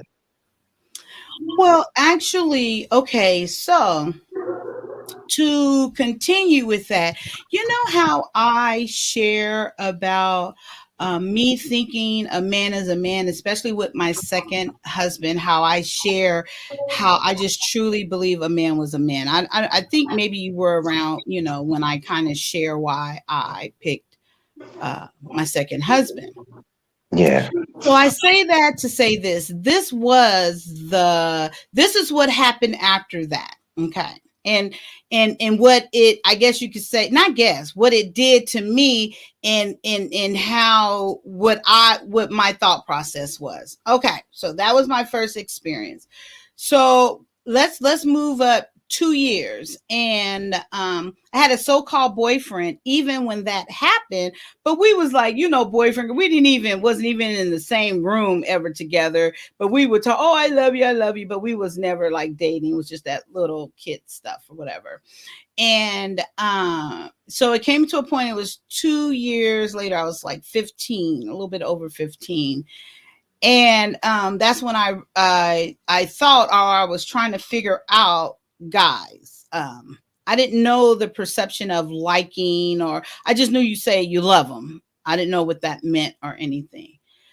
So this is what I thought. So whenever a guy at that time would express that he liked me, I would give myself to him, because in my mind, he likes me. That's what I'm supposed to do. Mm. I had no clue, I had no clue of nothing else. I knew nothing about what conversations you supposed to have. I knew nothing about what am I supposed, what are we. As soon as he told me he liked me, and I can't even think of any like really conversation, but I freely gave myself, because I thought that if he told you that, that's what you're supposed to do. So that went on, and not to say it happened a lot. It happened a lot, but not like, it wasn't like every other day or whatever. So let's say, so when it first happened, I gave myself to this guy, and because he told me he liked me, and then he lived right across the street from me. And to me, I thought that meant me showing him that I liked him too, and that whatever you do after that. So he just was a friend, and nothing again. And then I can remember maybe about 2 weeks later, his brother, he knew my mom was gone, his brother came over. He said, oh, I like you, or whatever he said. But then I was looking like, wait, something wasn't right. But he didn't. I won't say he forced himself on me, but it was like I knew I didn't want to, but I knew I better do it because that was what he was there for. And then so after that, I was still trying to figure out things, and I said, okay, wait. I figure, okay, so that was like my next maybe 2, 3, maybe it was another guy. So this is in a span maybe of a year. And then I said, okay, wait, it's something. I got to figure something else out because I realized that wasn't the way, just, giving it up. So then I got into high school, or I was in my, what we called it junior, a junior, I guess, right before senior year. And I can remember my mom saying this. We moved from that place, and then the next thing my mom would say to me, because now I'm still 16. Well, I'm 16 now, and she would say, "All you gotta do is get out of high school without getting pregnant." She never even asked me if I was having sex. She never even mentioned, no conversation ever, ever, ever about sex. But she would say that periodically, just get out of high school without getting pregnant. By this time, I knew something was wrong. I knew I wasn't going to get pregnant because I knew something was wrong inside of me from the first experience. And then as I started thinking, oh Lord, I just want to get pregnant so I can have a baby and I can get on welfare and I can go get my own place. I can remember saying that to the Lord. And I said that maybe a couple of times. And How then how old were you at this time? 16, I was 16. Oh, wow. Okay, go Yep. ahead. I'm listening. I was 16 and I Mm. prayed that. And then, so one of my friends got pregnant and she ended up having an abortion. But I can remember her saying, "Girl, I couldn't have that baby because he got nappy hair. My baby can't have because she had nappy hair." So she was like, "My baby can't have that. I gotta get one of those mixed ones to get pregnant by." And I remember her saying that. So then my next prayer was, or not even a prayer, I would say, my mom would say that again, just get out of high school without getting pregnant. And then I would say to the Lord, I was like, "Lord, please let me get pregnant." But then I said, "Let me get pregnant maybe by someone with good hair." And then I can get on welfare and I can get my own place. That's what I would say. Then so it didn't happen. Thank you, Lord, it didn't happen. But that was my view for a while, that's how you show a guy that you like them. And it went on, and then I can remember the last time where I realized, I was like, this wasn't it. I had got off, I was getting bused to the Valley. I went to Canoga Park High School. I graduated from there. And I can remember this one day, and this was the last time I had that thinking. This Mexican guy walked. He said, "Come on, I'm gonna walk you home, and we're gonna go this way or whatever." And it was kind of known that, not that I was easy, because it wasn't that I was sleeping with a lot, but I would kind of talk a certain. I wasn't talking like other girls. But I really didn't know what I was saying, but I know it was getting rise out of guys. It wasn't nothing really sick. It was sexual, I guess, for us at that time. But believe it, nowadays they be like, "Girl, you ain't said nothing." You kind of know what I mean there, Vaughn? Yeah. Oh, I Yes. hear you. I hear Mhm. you. Yeah. So we were walking, and he said, "Oh, I stay right here." And then I remember when he said, I'm like, "Oh, his breath stank," And I was like, "Okay, I'm about to go because his breath stank." And then he was Mexican, but I was willing because I was like, "Oh, maybe I should take a chance. Maybe I'll get pregnant by him. Then I'll have a mixed baby. Then I'll get on the county. Then I can move and get my own place." Promise you, that was my thinking. And you thought all of this at the age of It 16, started at 15, actually, when my mother first said 15. to me, when she first said to me, "Get Wow. out of I just want you to get out of high school Mm. without getting pregnant." That's when I first started thinking that. I don't know why, it just boom, it came up, and I absolutely started thinking that at that moment. And And then was this mhm, because of the first incident that you had experienced or the one that you were speaking about mhm. prior? Well, the first incident that happened, that at first I was thinking, because I was 15 and I was thinking if a guy told me he liked me, I would just give myself to him. That was my original thinking. And then after that happened about three or so times, and then we moved, I said, okay, wait, Mhm. it has to be more to it, So that because I okay, wasn't getting the result of having a boyfriend. okay, Yeah, so that okay, so that original thinking that you said, that was my original thinking. What yep. was it that happened prior to that that gave you that type of thought? The great, Yeah, because that okay. was my first experience. So I not see. that I thought that he liked me, but I thought that that's what boys do. And if a boy tell you Right. he like you, because that Got was the you. first time I ever got kissed, that was the first Yeah. time anything with a guy, Wow. anything. So my thinking was, Mm, this, if a guy tells you he likes you, which he tells me, and then my very next thought is, okay, this is what I do to show him that I like him, because is that's it? from the first experience that happened to me. Wow. And So then what like I said, that happened about three times. And then I said, no, it got to be. Then I said to myself, it got to be more to it than just that, because I was exactly? never in and up with a boyfriend, you know. So when did you come to the awareness that that frame of mind or that type of thinking was just not right, Yeah. Okay. and you So back. decided to do something totally different and live your life totally different when you understood? Because I understand what you're saying, and I can Mm-hmm. get into that why I understand later. But right Mm-hmm. now we're talking about you. But Mm-hmm.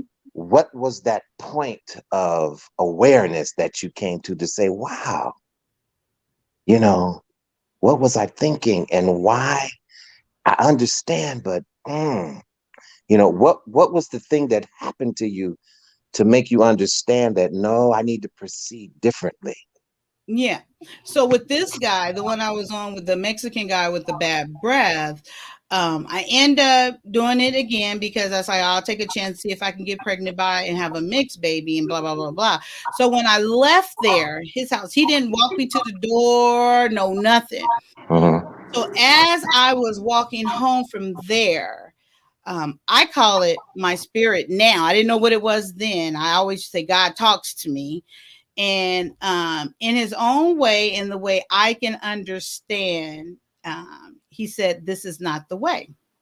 I don't know what he said, but once I left that guy's, his name was Jesse, I'll never forget it. Once I left Jesse's house and I was walking home, he told me, this is not the right way, this is not the way. I don't remember exactly. And then from that moment, I stopped that, from that moment. And then the next time I had sex, we were boyfriend and girlfriend first. Yeah. So the next time was, it wasn't too long after that, but it was a guy that liked me, but I really didn't like him. But he kept telling me and talking and conversation, and then I kind of I figured out, oh, you do this first. You get to know, you talk to him first. You don't just spread them. So it was that was the last time that I that's when I realized that that's not the way to do it, was with Jesse. That is Hmm. interesting. Yeah. Mhm. Wow. Well, Yeah. like I say, I admire you for having the courage to, just share these accounts of your life and be so transparent about them. Mhm. And I believe that it could possibly help someone who's listening, Oh, you know, to absolutely. figure out what type of awareness that you came to in spite of these incidents, you Mhm. know. And wow, that's a Mm. heavy story. Yeah. That's Yeah. really a heavy story. I mean, you know, and I would have another question if you didn't mind me No, asking, and you absolutely. don't I have to. encourage it. Yeah. No, I So encourage it. so so my other question is, you know, Yeah. what type of guidance did you have from a little girl up to the age of that 16?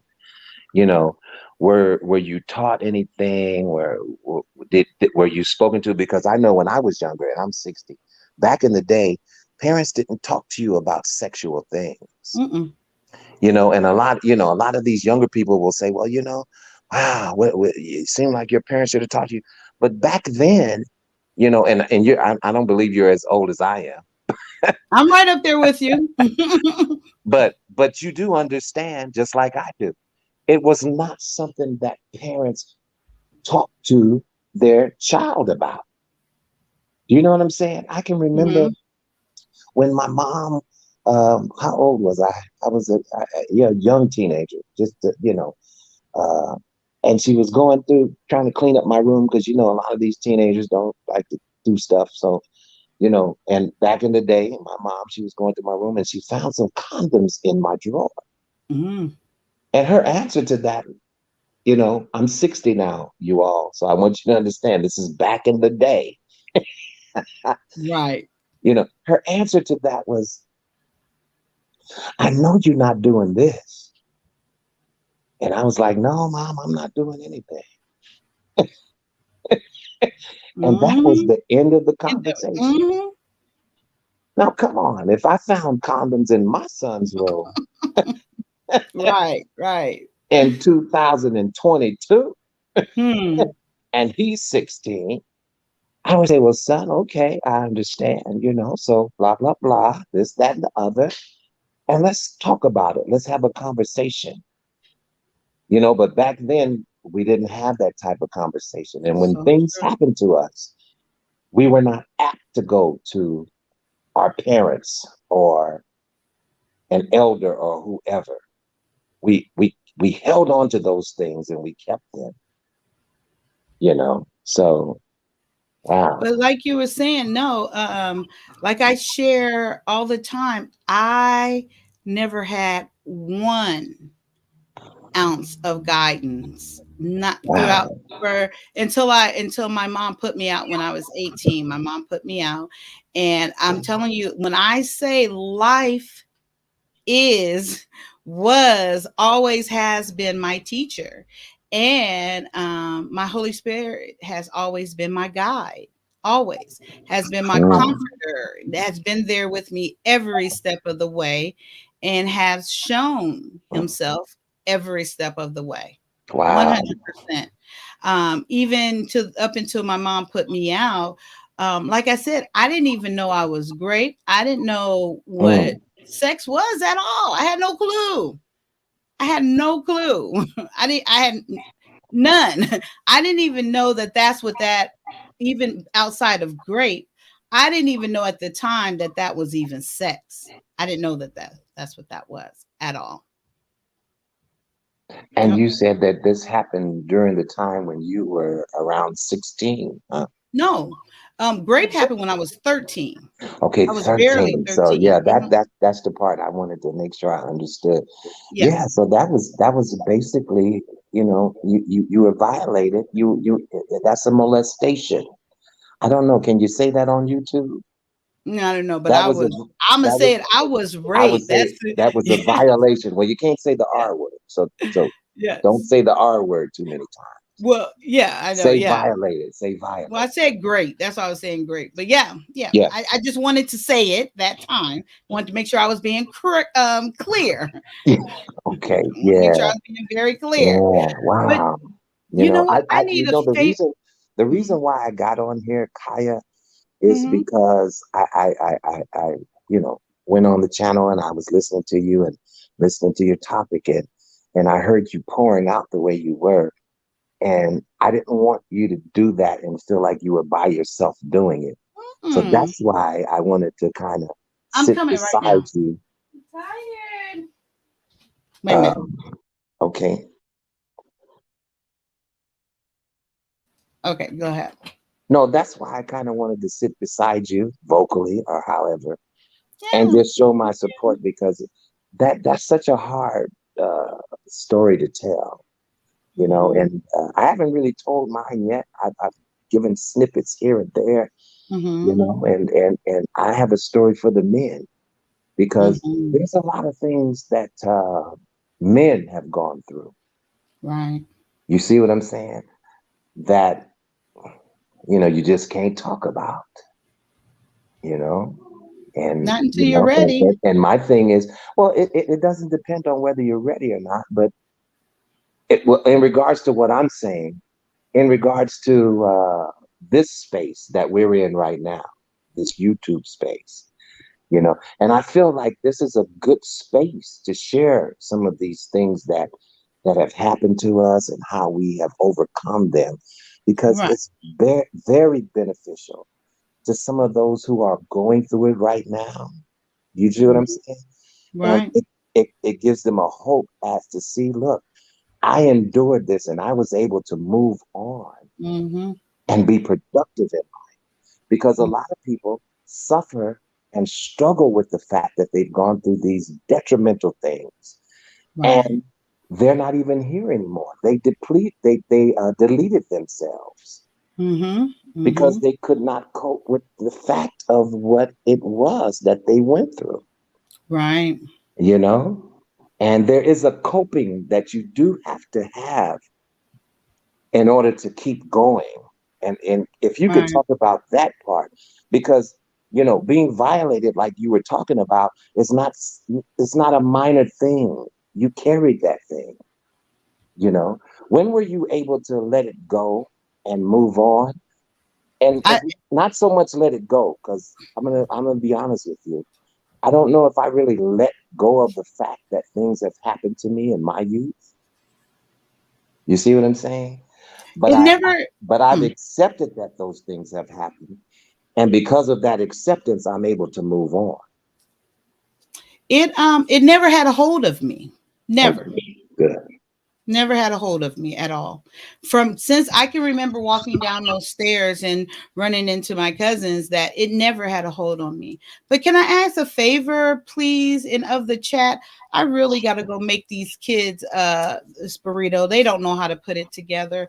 Vaughn, do you mind? I just really need to go do this for them. I feel bad. I should have did it before I came on here, but I didn't. Okay, So so now what is it that you'd like me to do? either just stay there and look handsome or you can I'm talk not or a whatever, but I'm I, not a I really have to content go do this creator. with it. I don't know if someone, I never Okay, forgot, well I but tell you what. you can definitely let it go. Let's see who is in the chat because I Who can't wants to see come up here right now. and just let me go make my kids these burritos? Let's Oh, see. trash can, would you come up real quick, please? Show take over. Come on up, trash can for me. Oh, you're at work. You Well, I probably was definitely going to ask whoever was in the chat if they could come up to kind of support you with this topic that you oh, had. thank you. Let me see if someone will come up before I go. And it's only going to take me not even 5 minutes. I know you're at work. I forgot. Yes. Rondell, you want to come up real quick? If you don't mind. If anyone, who else? Did Audrey Patrice leave? I'm not sure. I know I saw her in there. Um, it's not going to take me long, though, but I don't want to leave you up here by yourself. Or I could just, Well, hmm. oh, she's in bed. Yeah, I mean, you don't have to talk. They love me. Y'all love me, right? Y'all awake for me. She said, "I'll listen." Okay, I could be done right now. It's everything's ready. I just got to put it together for them. Okay, Vaughn. If you want to go down until I Okay. come back, No, that's fine no, too. I don't no, mind. no. I'm going to be here. I'll Okay. try to figure it out. I You're will try, amazing. but Thank but you. be back soon, please. I will. I will. Okay.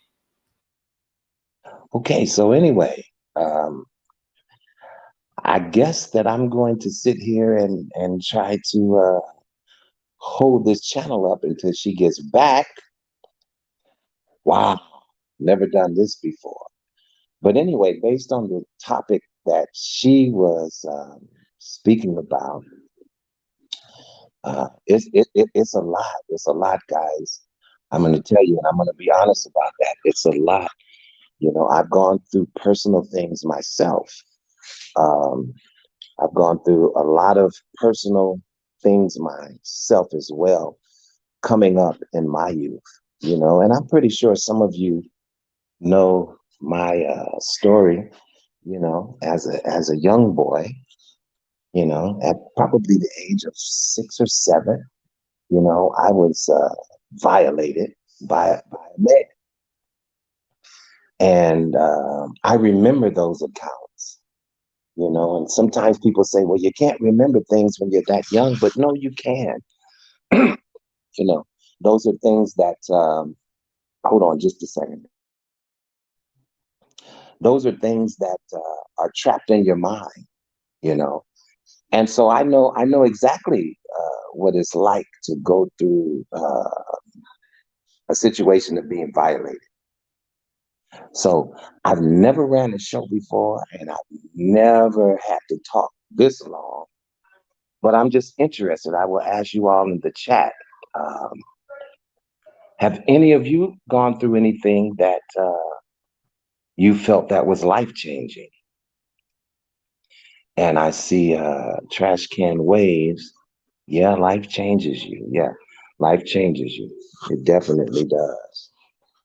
Life definitely changes you.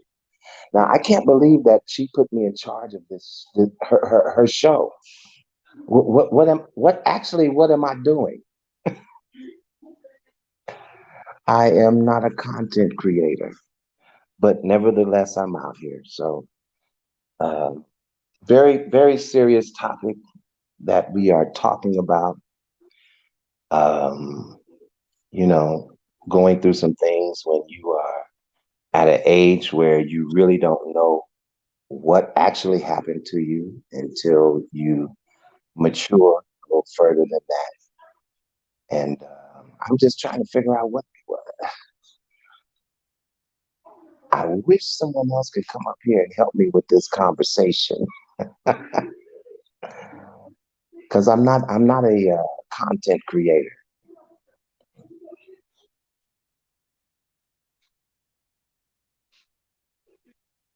How did you get past it? Okay, so Rondell is asking me, how did I get past it? Okay, it's a good question. So that helps me. Now, the way that I got past it is when I was younger, I was brought up in the church, and the church was a major part of my life. We went to church like, if you could say, Monday through Friday, and then Sunday, and then back through the week again. But the way that I got through the situations that I had been through was basically my relationship with God. And let me tell you, it was quite hard. And I'm not saying that I'm really ready to tell you all this story right now, because I feel like I'm on the spot because Kaya had to go and make her kids something. And I don't mind telling this story, and I may have to do it later. But to answer Rondell's question, how did I get past it? Yeah, it was definitely my relationship with God.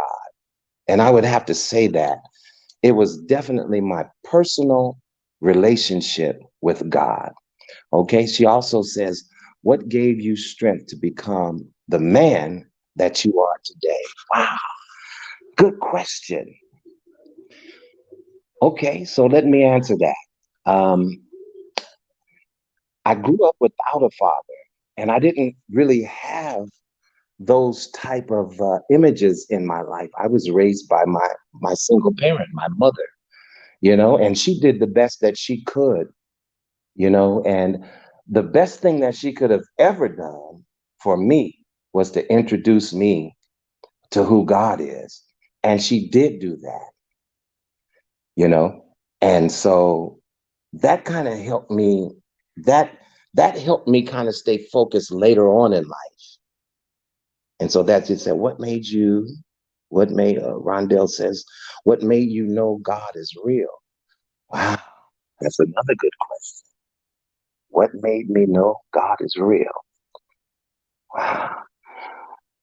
His presence, it was the presence of God that allowed me to know that he was and he existed. It was the way that he touched and spoke to me and dealt with me. That's kind of how I knew that God was real to me. And not only that, but his word. Now, I grew up learning the word of God. And so these principles and these concepts are the things that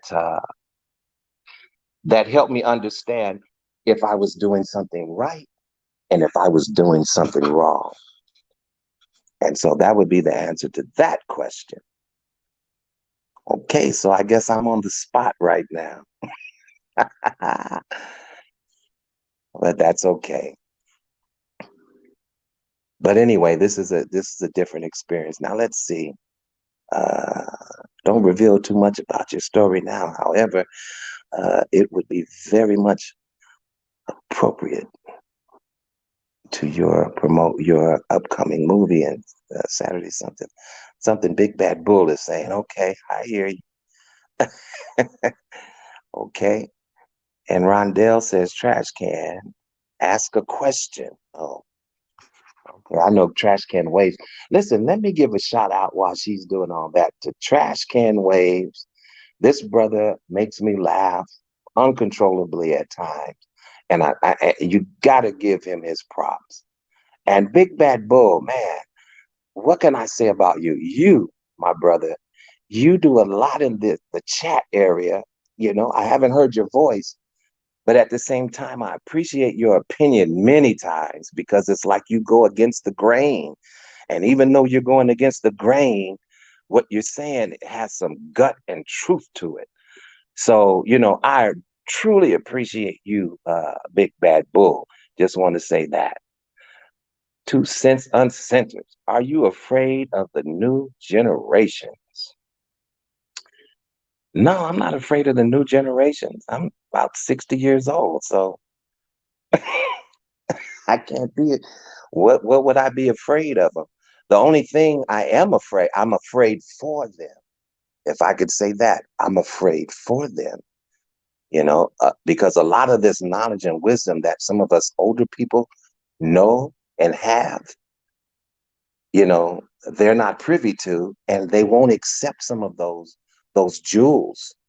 And I feel like that could lead to some of their demise. But that's just my opinion.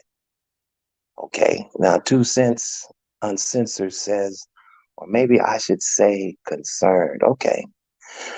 2 Cents. Why? Well, I can't bring you up on the platform because she's cooking top ramen. Okay, so in order to keep this thing afloat, guys, and I'm just asking whoever's in the chat, just keep asking me questions and I'll try to answer them to the best of my ability. How about that? Anything else anyone has to ask? How are you enjoying the show so far?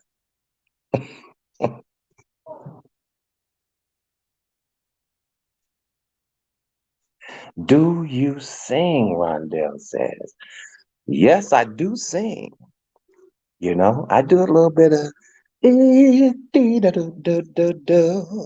blah blah blah. I do a little singing. I can hold a tune. Thank you, Big Bad Bull. Awesome. Thank you for supporting the project that we're doing. I just got off of a live stream. Wow, she came back. I can't believe this. You know what? Man, you owe me a coffee. I I'm sorry. How do you have me up here talking I and heard you I'm all the not way there. I said he's still talking. Sound like you was singing too. I was trying to wow, listen. Thank you so much. I appreciate you. Okay, so you're gonna have to erase that whole part of this whole stream and then put everything back together. Well, I gotta finish learning Pro Cut first. I'm so glad you came back, just like 2 Cents Uncensored said. Wow. Wow. I thought I was in the sunken place for like 10 minutes. Oh, I wasn't gone that It long. it felt like an eternity. Man, I need I'm somebody. sorry. I appreciate you so much. Look at I didn't want Rondell. to just sit here and not say nothing, but oh my God, It's what is harder than it looks. I already know it's hard. That's why I don't do it. I'd rather come up. Listen. I'm not a camera person. I'm not a upfront person. I like to be behind the scenes.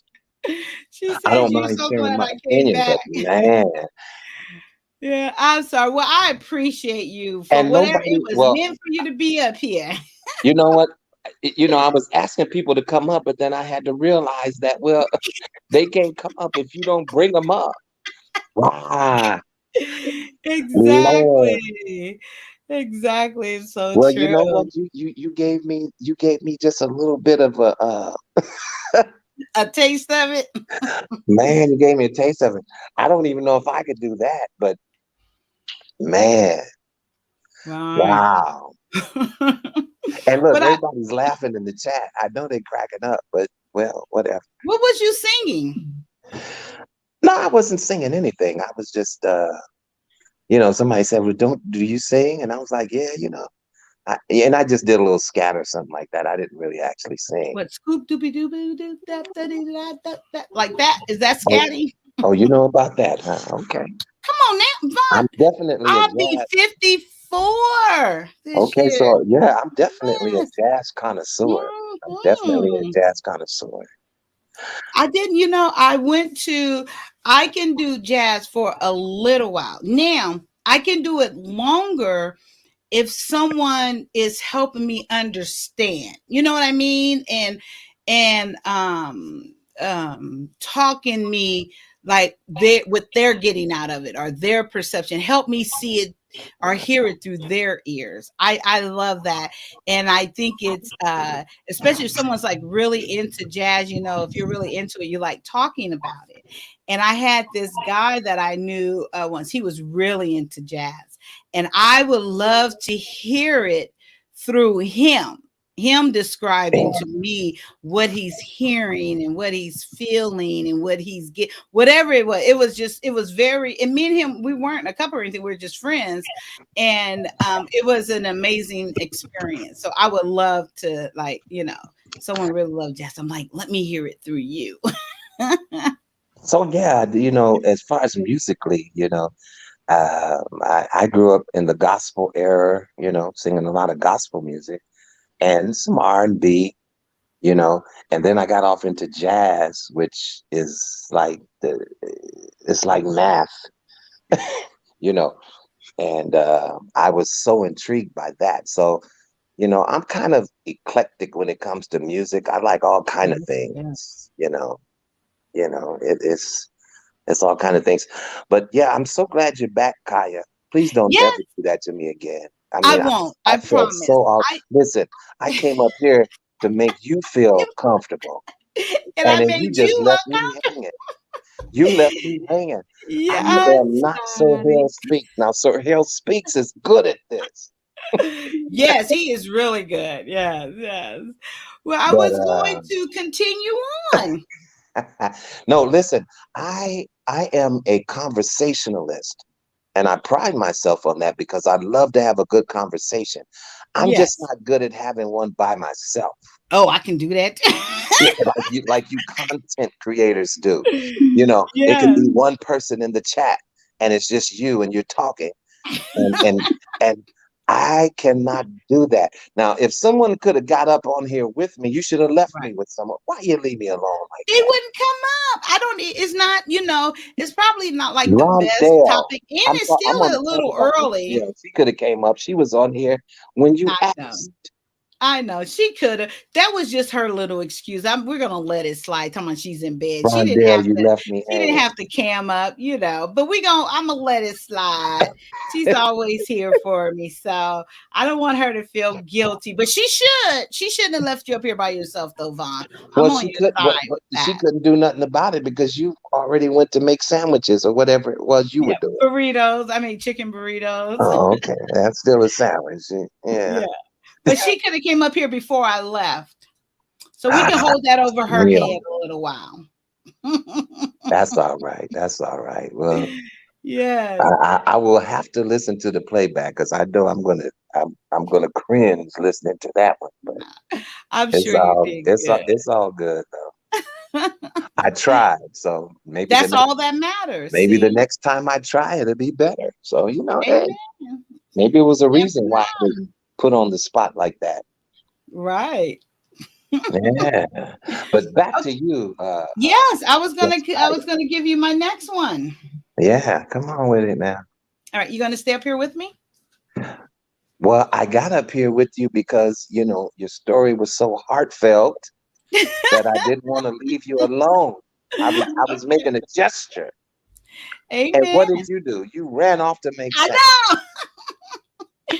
My My God, you ran off to make sandwiches. Okay, that's yeah. all right. I'm still here. I love you, my sister. Okay, Miss Tucson said, I need to come up just to be a sister supporter. Oh, look, but she's changing. But I can't for another 30 minutes or so. But I have questions. Amen. I knew you would have questions. And I love your questions. And I love answering questions because even though I'm telling my story, other people will because I lived it, I want to see to fill up those holes that's not completing the picture. Because like for me, that's why I like asking questions when someone shares something with me, because I'm a visual person. So I ask the questions to give me the complete picture, and I enjoy doing that. So yes, my next story will take about 30 minutes, and I'm sure it will give you even more questions. If so, did you learn anything that helped? My whole life has been a learning experience. I continue to learn. I learned from everything that I experienced. So absolutely. And then maybe once you come up here, you can ask me something more specifically. But yes, I learned from absolutely everything that I go through. Do you think those experiences interfere with your relationship? No, it did not. And the reason why it didn't, um okay, so after I got over or figured out, okay, don't spread your legs for whoever, my first marriage, I'm telling you, my mindset, for whatever reason I was that way. My first marriage lasts 14 years. And it would have went on if, my second marriage, almost 18 years.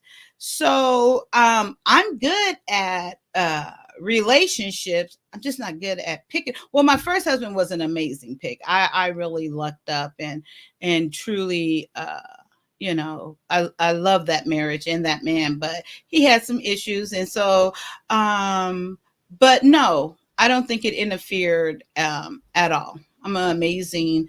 Like I said, I didn't hold on to it. It wasn't anything that I carried with me.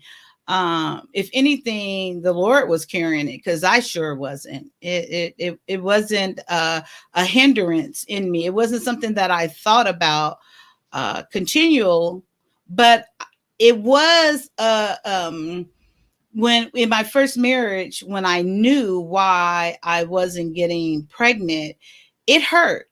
It hurt then, and it really hurt more so because I knew the Lord was telling me I was going to have kids. I knew that for a fact.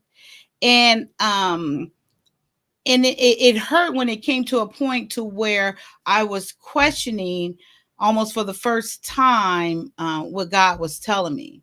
I was questioning, did I really hear him? Am I really hearing him? Or, and it hurt because I really wanted babies.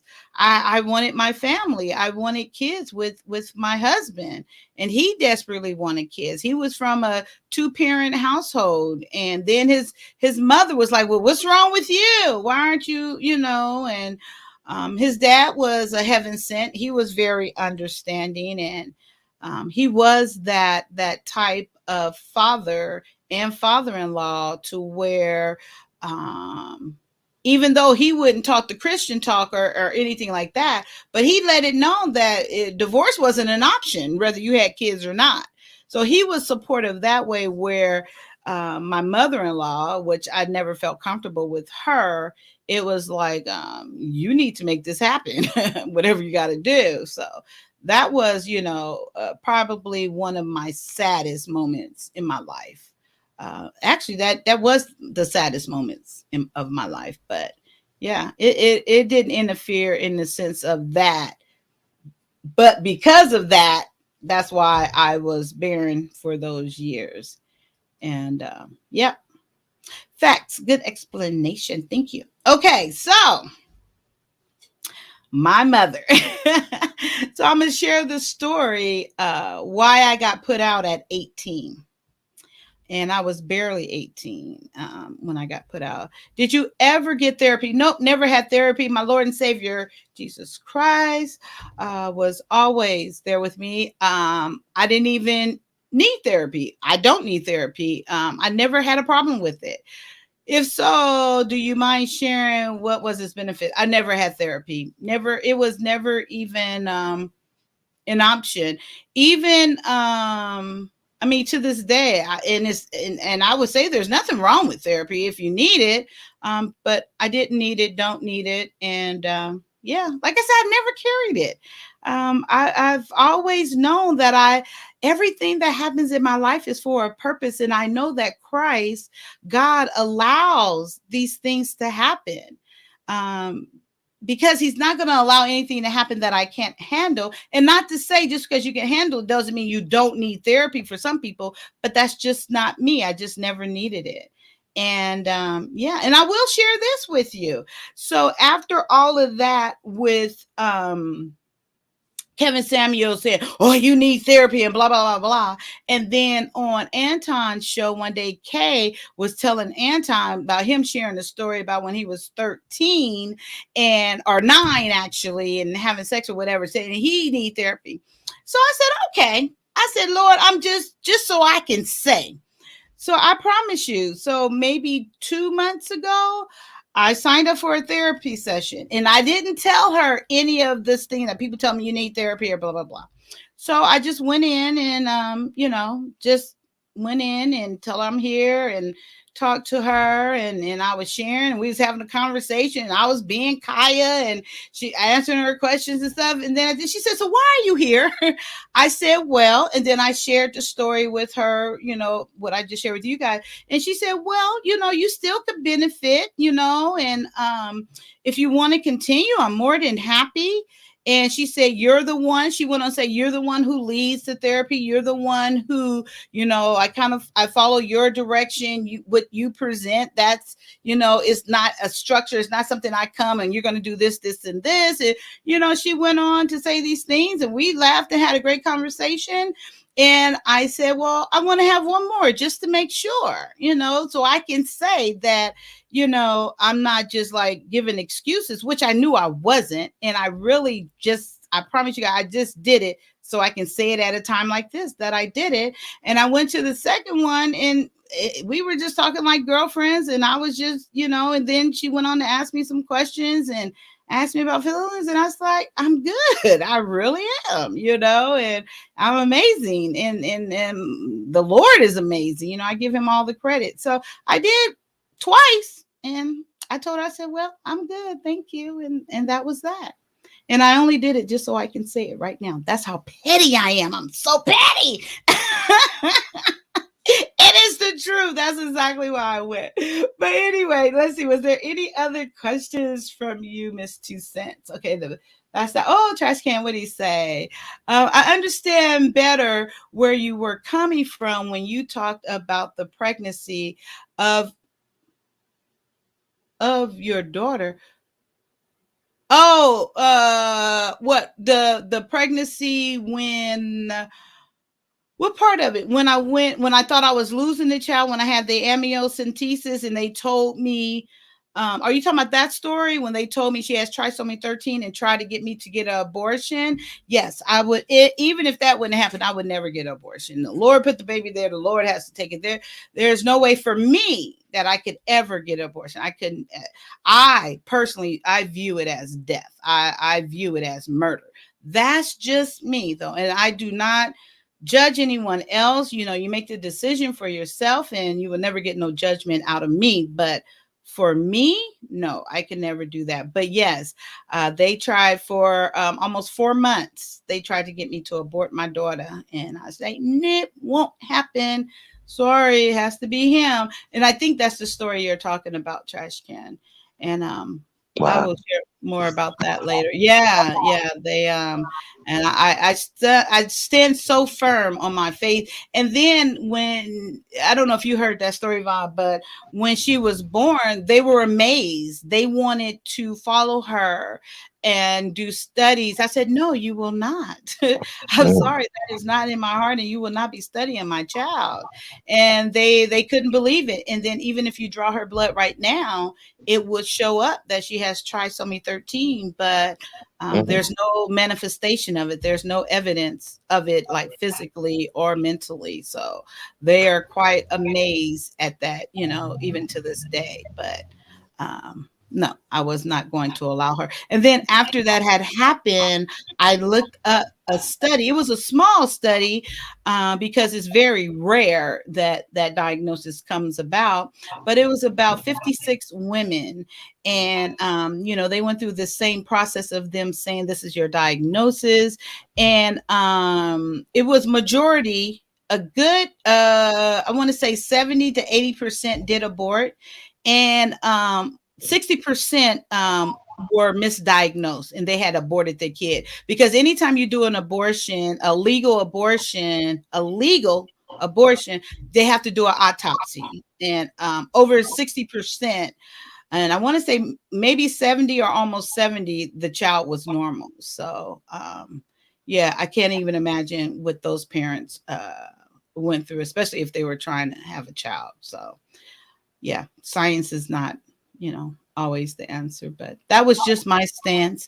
And then they would ask me, well, why did you get an amniocentesis if you wasn't going to abort with this diagnosis? I said, why? Because I wanted to be prepared for whatever might come my way. That's it. I didn't do it for an outcome of, aborting my child. And if that's what it's meant to be, he'll take her. And because at this time I mm, knew it was a girl. And then there's another study that they do on situations like with premature or any type of difficulty with pregnancy. They have this study, and it continues all the way into this day, of course, that who is most likely to survive. And they break it down into every category. And in every category, it is consistently the strongest is black girls, absolutely the strongest in every category, that how they subdivided, like by diseases, by diagnosis, by anything. It's black girls, black boys, Latino girls, or Hispanic girls, Hispanic boy, and then it goes on down. And then the white male boy, it's the very weakest, and it's the survival rate is almost non-existent for the white boy. So that was one of the things that they wanted to study with her as well, because she is a black girl. And I was just like, no, no, I'm sorry, can't do it. Won't do it. And she was only 2 pounds when she was born, 28 weeks. But I didn't want to get all into that story. I'm gonna tell that story. That is an amazing story. And if you don't know God, you hear that story, you will see God. I promise.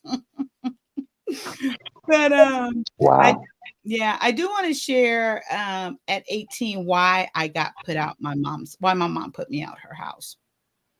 So, 16, 17, you guys heard. So I graduated high school without getting pregnant. And my mother, at graduation, she announced that. She said she was proud of me that I got out of high school without Mm, getting pregnant. And literally when I got home, and I was in my room, I was like, okay, what now? She never talked to me about college or anything like that. So I end up just enrolling in Southwest Community College because I didn't know what to do. I had no clue what college was about or anything. So, of course, I signed up for these amazing hard classes that I had no business in. So I end up, a friend of the family, he was a district manager for Goodyear Tire, and he hired me at the age, I think it was 18. He hired me as I don't know, like an assistant. I did everything, the payroll, just everything, all the girl stuff, I guess you can say. mm, So I got me a car, and then My mom at this time had married a man, who they ended up being married until she passed away, and then he passed away a couple of years ago. She got married to him, and of course, he was in our house, and he was only 9 years, 7 years older than me, and he was maybe 11 years younger than my mom, something like that. So anyway, so I'm 18 at the time, and my mom was at work, and I was in my room, and he came into my room, and he started making small talk, talking about, I don't know, whatever. And then the conversation turned on me, where he started talking about my looks, how he would watch me when I would leave for work. He told me like everything that I had wore for the last so how many days, and then he started like kind of getting closer to my face, and then he's like start talking about my mouth and my lips and stuff. And then he moved in, and I said, "Please don't do this." I said, "No." I said, "Please don't." And I didn't move. I just said it just as quick and just as simple as that. And he kind of giggled, and he went in the room, and then he went in there for about maybe 10 minutes. Then he came back, and then he proceeded to talk again. And I just asked him politely, I said, "Please don't do this to me or my mother." And that's all I said. And I just asked him politely. And then he just kept talking. He kind of got closer to my face. And I didn't want to, for whatever reason, I was just calm and just asking him not to do this. And then he bent over. He said, "Just can I have one kiss?" And then he ended up kissing me. And I just stood there and looked at him as he kissed me. And then he mentioned my mouth again. And then I asked him once again. And then at that time he left. He went back into his and my mom's room.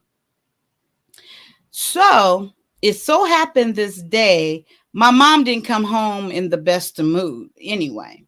So I was in my room, and at this time I did have a boyfriend, but we didn't do anything. I didn't know what to do with a boyfriend. It's not like he took me out or anything. I wasn't even requiring it or whatever, but we were having sex. So my mom came home from work, and I don't even remember why, but she was in a bad mood. And I think she wanted some money from me or something, and I didn't have money, or I might have said, "I'm not giving you no money." I don't know what it was, but I think it had something to do with money. So she came into my room, and she started fussing at me really for nothing. And then so she's like, "I don't even know who you think you are." It was something like this. "I don't even know who you think you are. You up here laying around like the queen of Sheba." Mind you, I was working. And you got this old boyfriend, and he don't care nothing about you. All he want to do is come around and screw you. And I don't even know what are you gonna do. Don't nobody want you anyway. And she's just going and going and going. And I'm just looking at her, and she just kind of put me down or whatever. And then she goes, "Oh, that's why don't nobody want you." And I said, "Well, your husband want me." And then she slapped me really, really hard. She slapped me, and I kind of went into the wall. And then she ran out my room, and she went into the room with her husband. And thank God, at I guess whatever conversation they had, I didn't hear it. He told the truth. And I thank God he told the truth. So she came back to my room. I was still kind of like in shock, just leaning on the wall. And she said to me, she said, very calmly, she said, "You're 18 now. My job is over. I have raised you. Now get your things and get out my house." And I was like, "Okay." So I got my things very calmly, didn't know where I was going, didn't know nothing, got trash bags. And I had a car, but 2 weeks before that, my car got repossessed because I didn't pay the car note on it. That was back when Hyundai just came out, and they were just giving those cards away. And so at this time, I had this guy. He was With Asian, do we say Asian? He was like Asian or Korean or something like that. And but he swear he was mixed with black, but I knew he wasn't. He would get his hair permed to say that he loved black people and he loved Kaya, for that age or whatever. So I end up calling him, and he came and got me. And then he's like, "Where are you going?" I said, "I have no clue." So I end up calling a friend. Actually, it was a friend of my mom, and she had a daughter that was my age. And I called her and asked her, could I come there? So she said yes. She said, "But you're gonna have to pay me." I said, "I'll figure it out." So it was already kind of a crowded house. It was in the hood. I've never lived in the hood, so it was like a brand new, world for me. Like, it was on, it was like South Central. It was like 50. I want to say like 52nd and Avalon or something like that. And she owned her house, so it wasn't well kept because evidently she couldn't afford the plumbing and all this other stuff. Just to give you a visual. So I was there. And then I was still working, and I had the one friend, the guy who dropped me off, and I had another friend that me and him had, I guess, not boyfriend and girlfriend, but we liked each other. He was older than me. He was in maybe early 20s. And me and him would get together, and so he found I was there, so he brought me some money. He took me to like wash my clothes and all this and that. So in the span of a week and a half, because I had the Oriental guy or the Asian guy drop me off, and he would come like take me, give me something to eat or whatever. And then I had my other friend, he would come, make sure I got my laundry, whatever, make sure I had stuff done. She got mad at me, the mother of the house. She said, "Oh, you got these guys doing this for you? Who do you think you are?" I'm like, "What? What's going on?" I done gave her money. The other guy's name was Greg. Gave her money, and then she got mad at me. "Well, if you got these guys and they can do this for you, they can find you someplace to live. They can take care of you."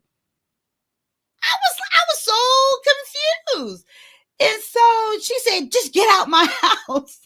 When I look back now, it was evident she was jealous. She was very jealous that I had these men doing things for me and, trying to help me out a little bit. So here's the kicker part. So she put me out. So I had Greg came and got me, and I had nowhere to go.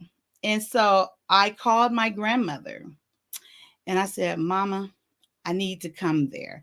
And this is my grandmother that, the house that's in our family to this day. It's 1, 2, 3. It's a 4-bedroom house. She was living there by herself.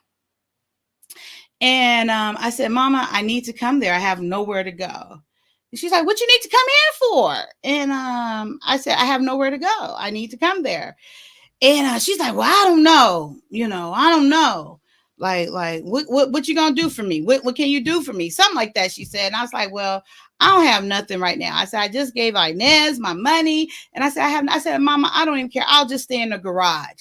"Okay, I guess you can stay in the garage." Mind you, she got 3 empty rooms in the house. So I'm like, "Okay, whatever." So my friend took me there. I was in the garage, but it was kind of halfway converted to a room, but it was really a garage. It was never finished. Then I was in there probably about 2, 3 days. And then my uncle showed up. And he's like, "What are you doing out here?" And I said, "You know your mother." I said, and he's like, "What, you staying here?" I said, "If that's what you want to call it." And then he said, "Girl, get your stuff." And he took my stuff in one of the bedrooms. And he went in there and had a nice conversation with his mother, which, I can hear most of it, but it was wrong. I knew it was wrong, but I'm like, that's her, whatever. So I end up staying there maybe for 2, 3 months. And prior to this, I had already was dating my soon to be husband. And circumstances, which that's a whole nother story. I'm not even going to start that one today. This will be the last story for today. But circumstances led us together. And he was the man I went off and married. And I got to tell you how I met him and all. But so I was there for a few months and end up getting married and moving off to Vegas. But that was my experience of starting out on my own.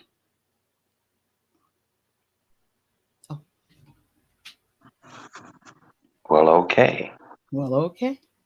And the whole time the Lord was, I was never like, I don't know. I just never like my circumstances never like I was never bitter, like never mad. It's just like, okay, this is what it is. What we gonna do? And I would always say, okay, Lord, it's your problem. What you gonna do? What we gonna do? Where I go next? You know, and that was just my attitude and my response, because for whatever reason, like I say to this day, I believe the Bible literally. I really do. And I didn't realize until I continued on in life how literal I believe the Bible. Because I like, if something goes on now, I'll be like, okay, Lord, that's your problem. You told me all my, they're your problems. You here with me.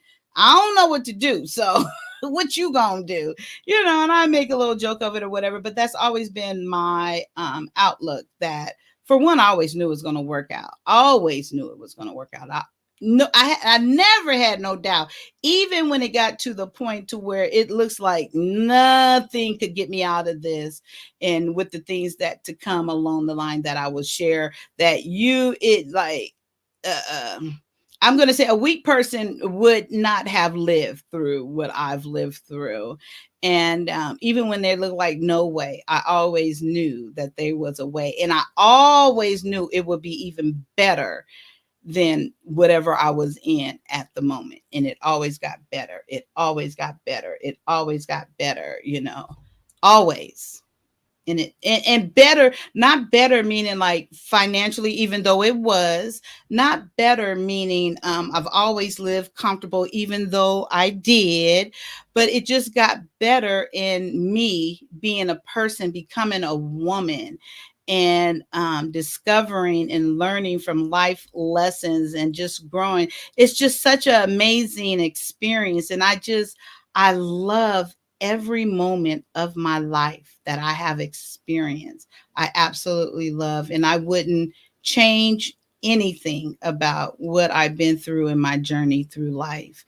Even through, if you want to call them hard times, which I don't. You know, like I said, my lowest and hardest time was desperately when I wanted a baby, a family with my first husband. But I love every moment of it. And even now, I look forward to like what's to come. Like, I'm so excited like to see what's about to happen next.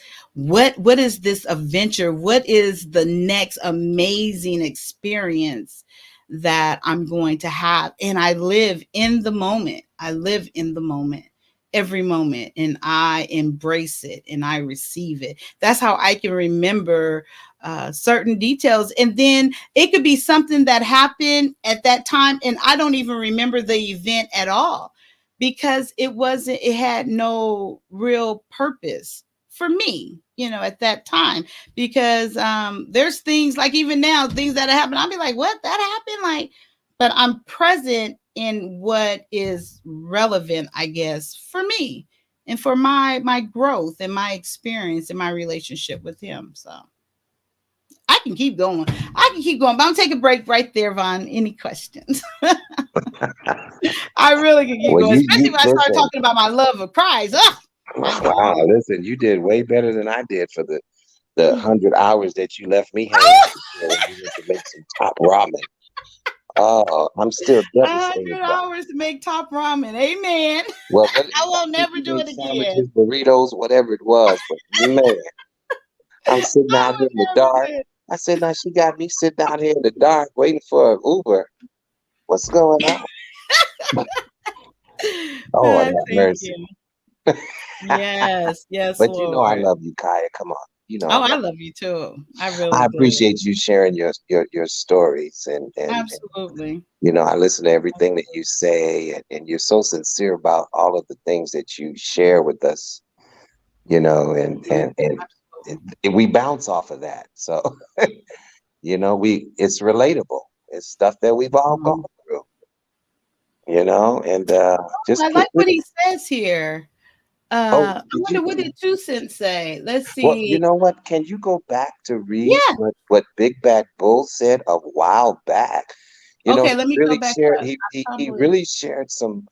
something Oh, that I was see very that. personal. Yeah, I see exactly. that. But I Okay, know let you were me talking, see. and I didn't want to cut you off from what you were saying. Yeah, But I saw I don't that, and want I'm to, glad you remind me to go back. yeah, it Actually, wouldn't be right to yeah, have someone okay, post so that that's I and not remember reading acknowledge that. it. You know what I'm saying? Yeah, I know, absolutely. And I'm glad you remind me because I did kind of say, and I read that about the therapy, and then ain't going to No, I uh can't tell you what number it was. here I it have to is go right back. here. Okay, when I was 10, my god sister seduced and put me inside her. I had never had sex and had no clue what was going on. 10. You know, and what I'm finding out, it turns out to be, even though it was 13 for me and that is young, almost 80% of the time, I want to say men experience starts younger than what I found from women. And because I met another woman had the exact same experience as me, but I shouldn't say men at the time. Boys at the time, their experience starts a lot younger, it seems. I never viewed it as great. Should I view it as great? I was 11. Absolute. Yes. Yeah, yeah, Yes. I that's was a about to say, how violation. old That's a was she? violation. But It's a violation. wonder if she was 10, 11, or 12 at the time as well. Oh, well, how You old know what was I'm saying? it? He didn't say. Maybe he said it Oh, in the she was next. 11 and he was 10, right? Oh yeah, he said she was 11. So no, I don't. Okay, I well, and here's the thing, when you're that age and you learn different things from whatever the situation is that you've gone through, and you repeat that right. with people that are your age. And Mm-hmm. so, you know what I'm saying? Both of you were probably in a position where and just my opinion. I'm Yeah, not saying exactly what actually happened, but she was 11 and you were 10. This is something that she knew about at that age. And how does an 11-year-old know to even do that? Do you know what I'm saying? So absolutely, something must have happened in her life. absolutely, absolutely. That's just kind of how I'm looking at now that I see And that she I was don't view 11. it as the great. I don't view it as that because it is. She was only doing what I believe probably what was done with her. And yeah, so that was your god sister. Wow. And he used seduce. Yeah, because she had to know that part. So someone taught her that, Yeah. which is sad to say. Yeah. At Trash Can Raves, right? You were trying to clone her DNA because Kaya birthday. Oh, wait, why did she? Okay. Oh, yeah. I see what you're saying. Yes. I don't know what they were trying to do, but for sure it didn't feel right because they were eager. They were so eager to follow my child.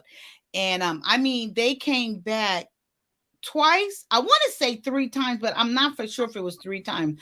But yeah, they had long, elaborate conversation with me. And my thing was how I would come back at them. I'm just like, wait, just a month ago or 2 months ago, you was trying to get me to abort my child. Now you want to follow her? I'm like, no. I said no, I can't. And I think it was because of that is why I stood strong on it, but I knew I wasn't going to allow that. And I was a nurse at the time, and it was like, you know, no. Because I kind of know things, but I'm like, nah, y'all not gonna get no.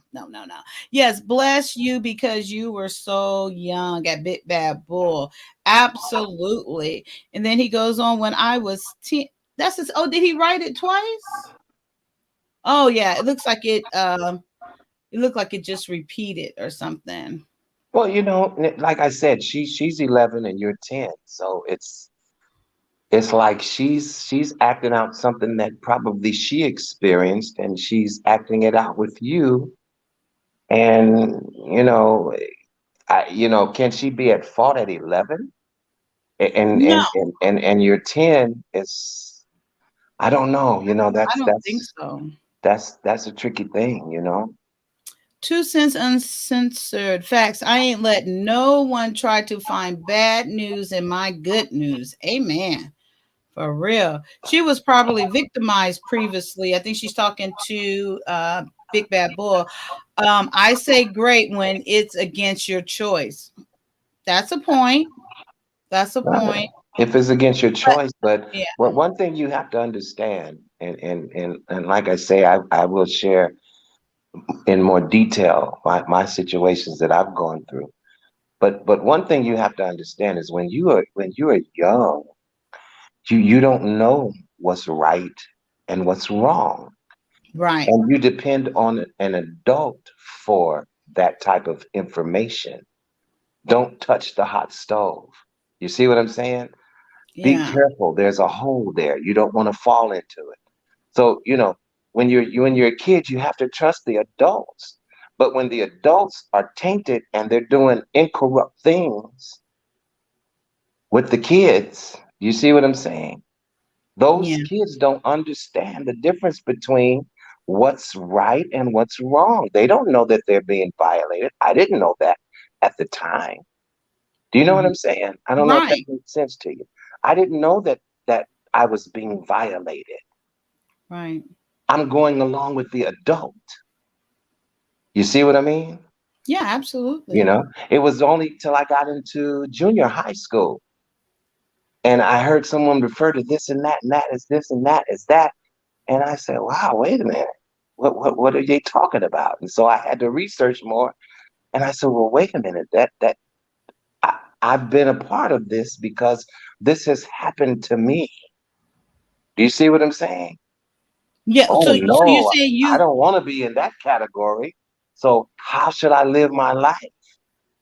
Do you know what I'm saying? So young people do not know how to determine the information that the older people are giving them if it's wrong. Do you know what yeah, I'm saying? Because you trust them to believe that, hey, if they say do this and do that, or they're doing this and that to you, that it's something that you should do, you know? Just mhm, like this 11-year-old who did whatever they did to Big Bad Bull. It's something that someone showed them, right? right. So, I mean, it's a lot of layers to this thing, guys. I'm just saying Oh, it's a lot of layers. absolutely. I'm still salty about you leaving me by myself like that, but I'm gonna get over that. I'm gonna pray I'm about sure you would. I'm it. Yeah, sure I'm, you I'm, I'm will. still salty about it, but the You'll love. be all right. I'm gonna pray It's for it's you. it's the love that's helping me to, and like it says, love covers a multitude of sin. Amen. So I have to look over. Amen. But no, I'm just joking. But no, on a more serious note, it's, man, I'm telling you, it's not something to be taken lightly. These Right. scenarios that we have gone through, because I've been through, like I said, I've been through these things myself, and I had to grow up deciphering and trying to figure out how to cope and deal in life and be a man. Do you see what I'm saying? Right. And one thing I thank God for is that He helped me to be a man. And man, that's one thing that I treasure, about the God that I serve. And I know we can all get deep on these panels and stuff, but I'm not trying to be deep, but that part right there, you know, because life to me, and that's my opinion, it's a choice as to how you go about living it. You make the decisions on how you want to live your life, you know. So Mhm. I don't want to get away from your story, Kai. No, you're fine. You're fine. No, I'm going to stay with you until God heals my heart from you leaving me alone like that on your channel. And everybody's saying, I know probably I think you Fast need 10 Waves therapy. is going to clip it, because they love to clip stuff and put it all out in the atmosphere. But that's okay. Wow, I'm, Vada. Okay. I'm going to Wow. chill. Look, I'm going to chill. Amen. I'm gonna pray for you. Amen. Lord, please let them forgive me. No, I'm going to forgive you. But I ain't going to forget it. I ain't never going to I, forget I can tell. But you know what? It was a learning lesson for me because now I need to know that something like that's possible. So since I know that that's possible now, I want to make myself a little more prepared because I had no idea I was going to be put on the panel with you, and then you would just leave me there. Now that you know it's possible, huh? Now that I know it's possible, believe me, I'm gonna have notes already ready with 10 topics. You know, Vaughn, I know you say now you know I'm gonna tease you. I know you say you 60, right? But I'm sure you have, as a 60-year-old, you should have so many stories I have a already lot of in your head, like at a drop of a dime. You should be able to tell it like bada boom, bada bam. but you know what I do. But at the same time, I'm not the type of person that shares my stories with people I don't know. So I have to get Wow. used to that. You Right. know, I'm used to having conversations with people that I'm close to or I have befriended. So a lot of people in this space that we're in are people that I have grown accustomed to, but I really don't know them personally. So, So I may be a little reluctant, but I believe I can come out of that and open up a little bit more in regards to that, you know. mhm. But yeah, So you have to meet someone in person to know them personally, or are you saying like maybe have a one-on-one no, conversation, no, no, no, no. or like at this point, do you think you know me personally, or still Well, no? well, you know what? I mean, the conversations we have spoken to each other through YouTube. You see what I'm saying? And I'm talking to you now, and Mhm, not just one time. So it's like we have built a rapport with each other through this mhm, media, right? mhm, Right? And then we have a lot of the same opinions. You know what I'm saying? When it comes to mhm, biblical things or just different topics, we may disagree on some things and we may not. mhm. So uh, based on me having the back and forth with you, yes, I become a little more comfortable with you so I can talk to you. I feel your personality. I don't think Mhm, you're out here to do people wrong. You know what I'm saying? So I feel more comfortable to speak with mhm. you know. But this is a vast place that we're in, this world of YouTube. You know what I'm saying? And Mhm. when it comes to people who have like 1 million subscribers or 1,000 people listening, you see what I mean? I may not be as apt to share some personal things unless unless I feel the unction to do that. Do you know what I'm saying? I don't know if you get what I'm saying, but I absolutely get what you're saying.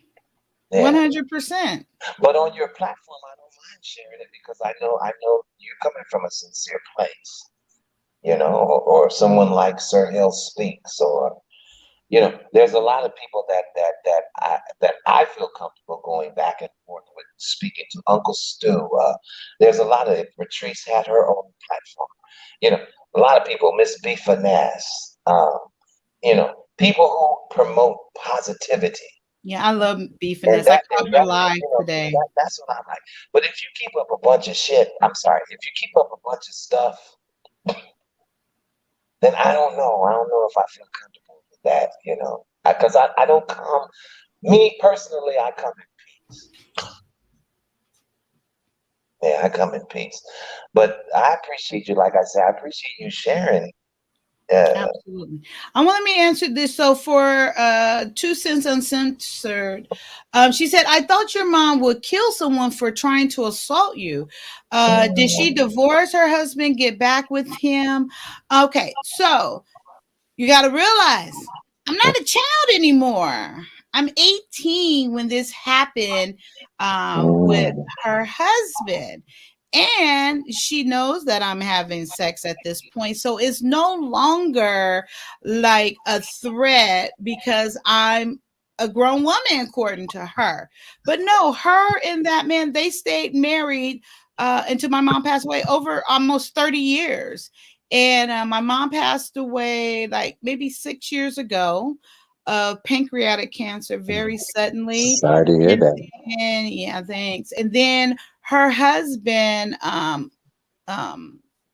yeah, I never got to the point calling him a stepdad, of course, but he was, it was fine after that.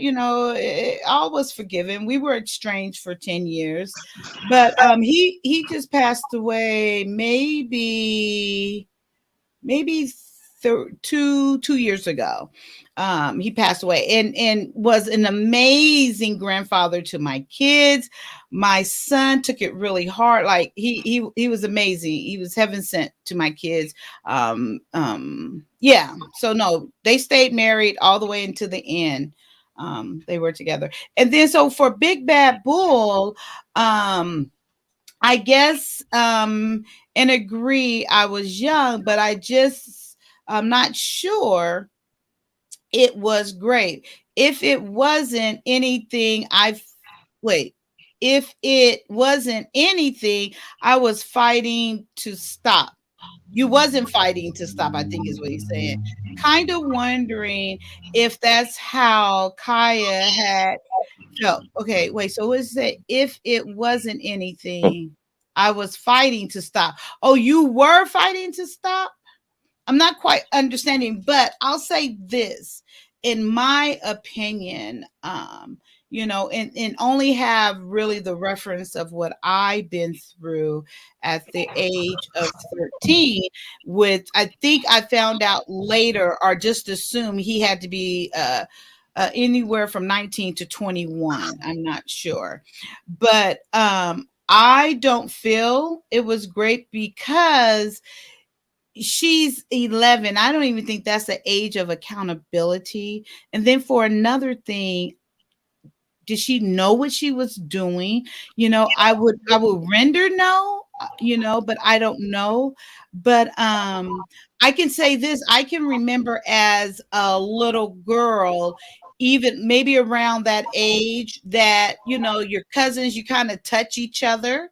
I do remember that. Never went to anything penetrating or anything like that, but I can remember one of my girl cousin, we touched each other, and I don't know, I guess we was trying to figure out things or whatever it was. So I wouldn't perceive it that way.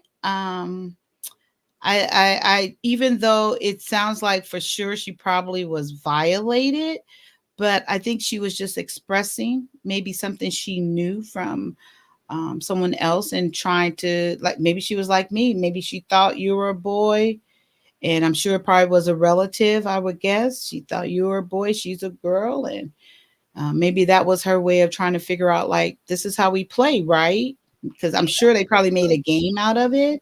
And she's probably like, well, this is how we play. Let me show you my new game, or whatever, it is. But there's no way I can perceive that as great.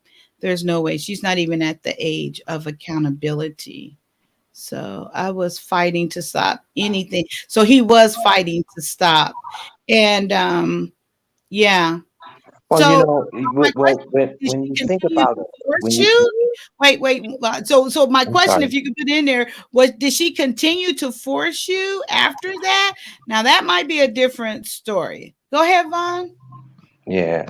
I still Well, don't think it is though, because she's not at the age of accountability. I can't get past that. Okay, I'm well, sorry. let Go me ahead. tell you, when I had my child, when me and my wife had our son, uh, I was very overprotective because of some of the things that I had been through. Do you know what I'm saying? Yes, I And hear. so I promised myself that these accounts would never happen to my son. Do you see what I'm saying? So there were no sleepovers, there was no this and that and that and this.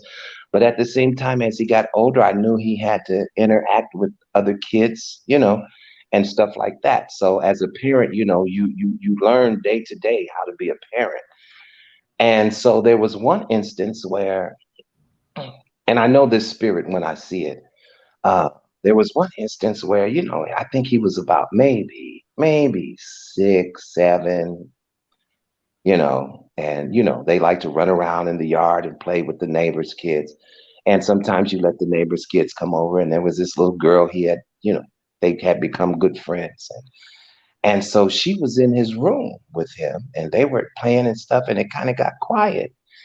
And I noticed that when I went to look, and sometimes boys, we're a little naive about some things. And when I went to look, she had him under the covers. And I had to ask him, well, what were you all doing? You know? And he was saying, oh, she was trying to kiss me. And so, see, at that young of an age, I'm thinking like, okay, wow, where do you get that from? Or maybe she saw her parents doing it. I don't know. Maybe she thought that that was something proper, but it just sent off signals to me. You know what I'm saying? And so I just it was something strange about this young girl that lived in our building, and it led me to believe that she was kind of being touched too, because she was like coming at my son in like these different ways. For her age, I didn't think that she should know all of that. You know Mhm. what I'm saying? So I don't know what it was that she saw. And so that's what I'm saying. Kids see things and they try to emulate them. They try to, you know what I'm saying? I don't know if I'm explaining it No, correctly. you are. You are. The only thing I missed, And they don't was know this any a better. They relative? don't know any better. They don't know any better. Was this a relative? That's the only part that I missed. No, it's not a relative. No, it wasn't a relative. It was a neighbor's kid. Oh, okay. Yeah. Yeah. Um, I thought, was it something? I think no. I think she asked the question again, but no, they did not get divorced. Oh, did I forgive my mom? Yes, I never. Okay, so when I got married the first time, and me and my mom was estranged. Um, I I don't. Okay, so for my mom, the way that I felt sorry for her. Um, I didn't know at the time she was hurting, because before she got with him, the man she was with prior, I did see how she would take out like anger on him, but it would be at a time. My mom was never really a drinker. And if she had a drink, she it kind of she'd get aggressive, I guess. But then the guy she was with before, John, he was an older guy and he loved my mom and he would do anything. He totally took care of her. She didn't have to work or anything.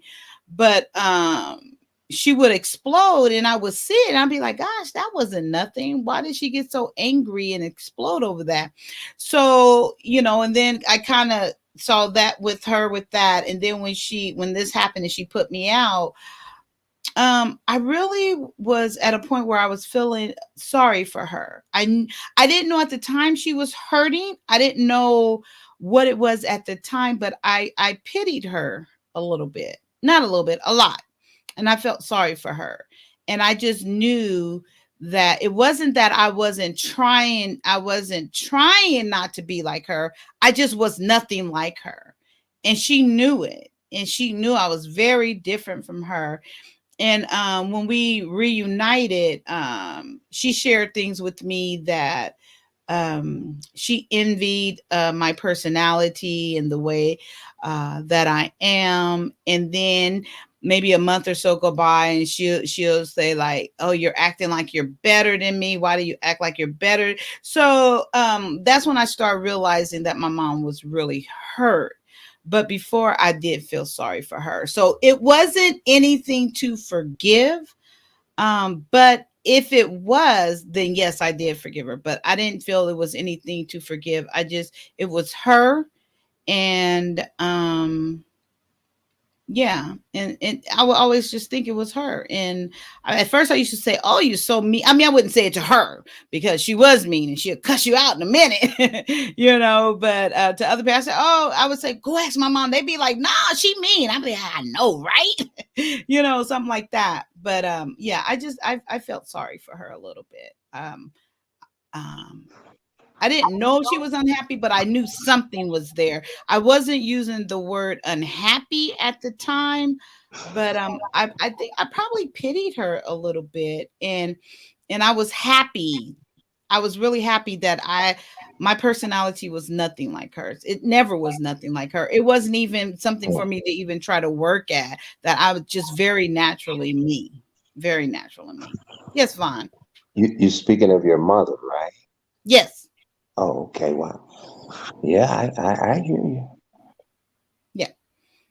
Yeah. But I was always um um there for her, always there for her, because like when I moved to Vegas, and she called me in a little bit of despair, and right away I sent her a plane ticket. Come here. you know I was, and we hadn't even talked, but she called and needed help, and I went to my husband, and you know sent her, come on, you know and then she wanted him to come, and I was like, no, that can't happen. And so he ended up coming, but I was like, and then they started fighting and fighting. I was like, you got to go. I said, you can't bring that nonsense here. So that started our 10-year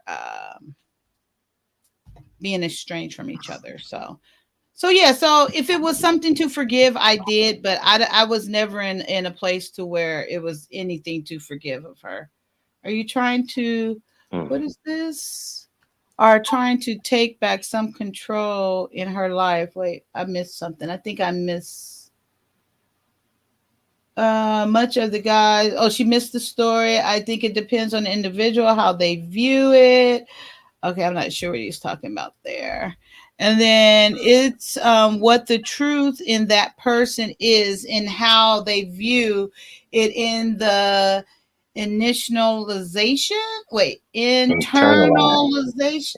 Oh, that's In, internalized? internalize. Yeah. Internalize it. Okay, so it's what the truth in that person is and how they view it, internalize it. Oh, and internalize it. Got it. Okay, I'm a little slow sometimes, trash can. Come with all Mm. these.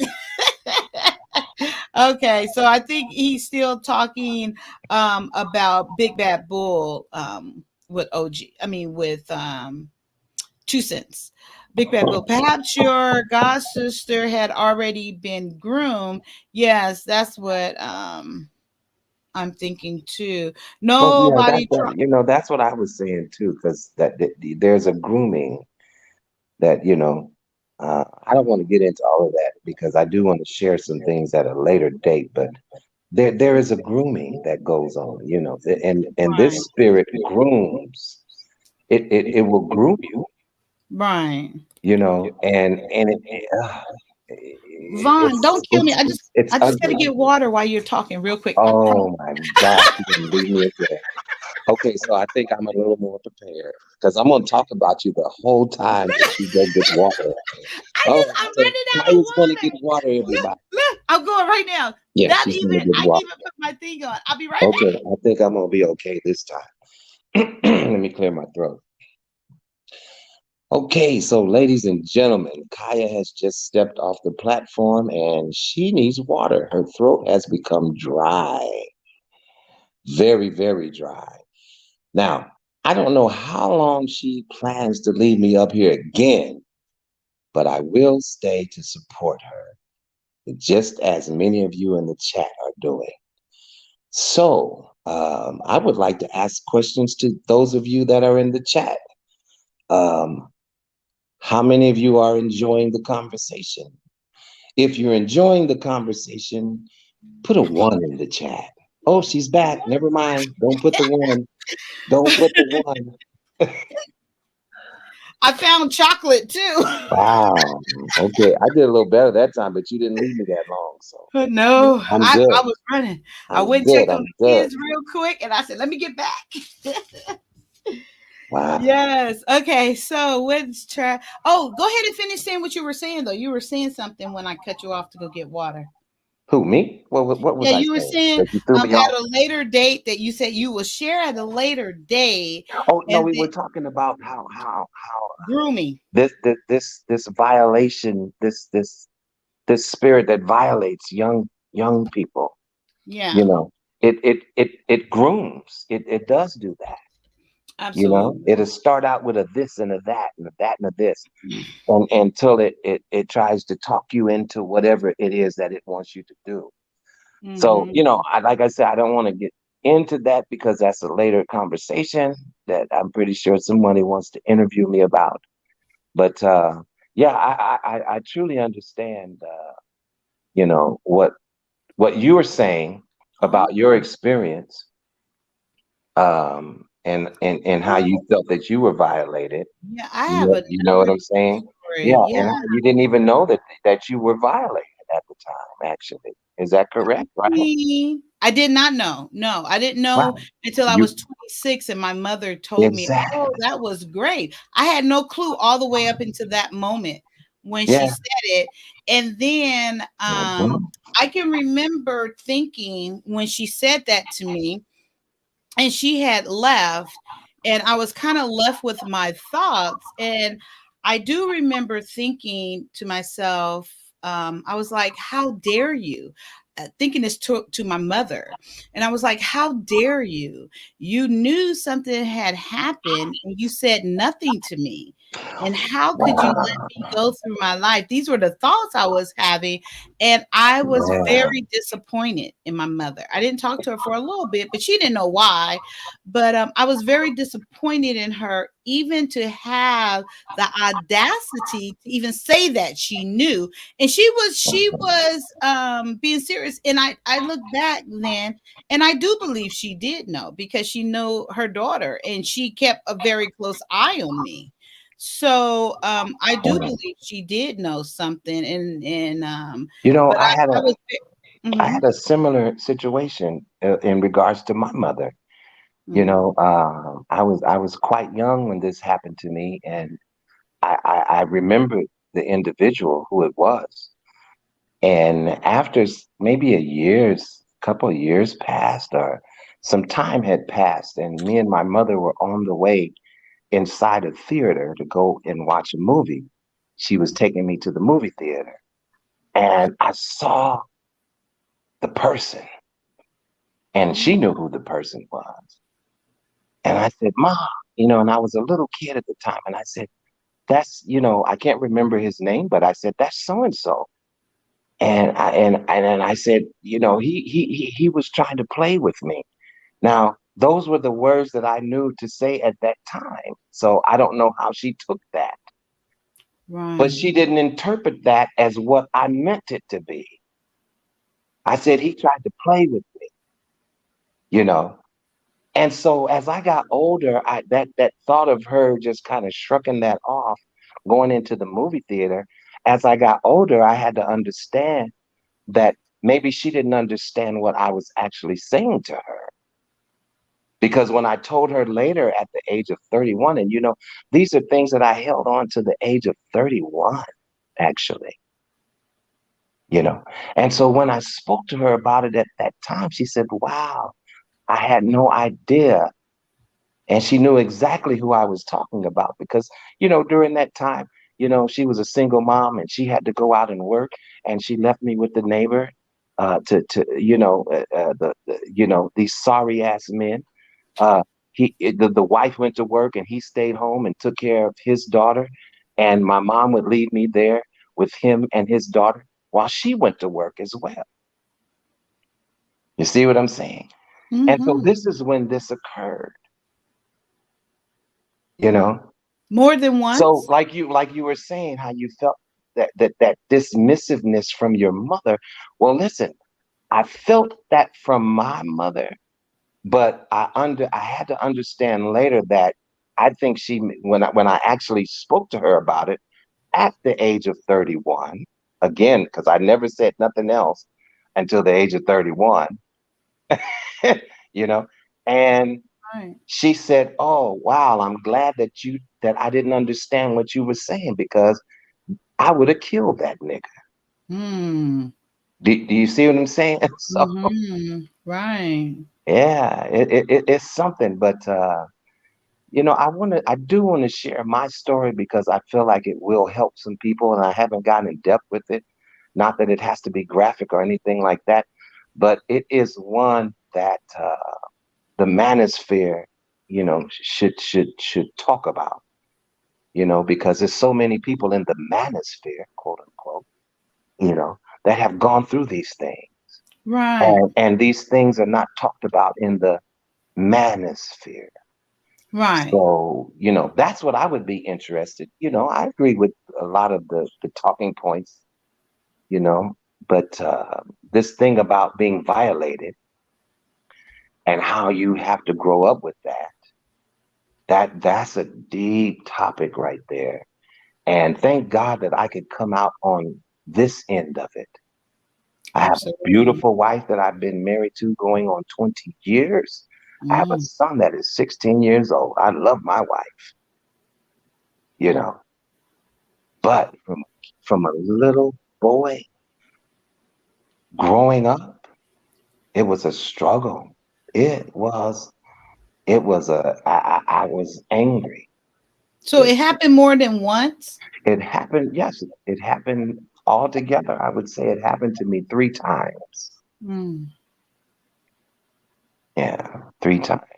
Mm-hmm. The last time was actually in a church, inside of a church. So it's a little boy. What was it, someone different or the same neighbor? It's different, Oh. different. Each three, do you mind? I'm sorry if you don't want me to ask you questions. Well, I I think I don't mind you asking me, but I think my phone is about to act up, and I don't know why. But we can keep talking until it does. Was each time a different person? It was a different person each time. Okay.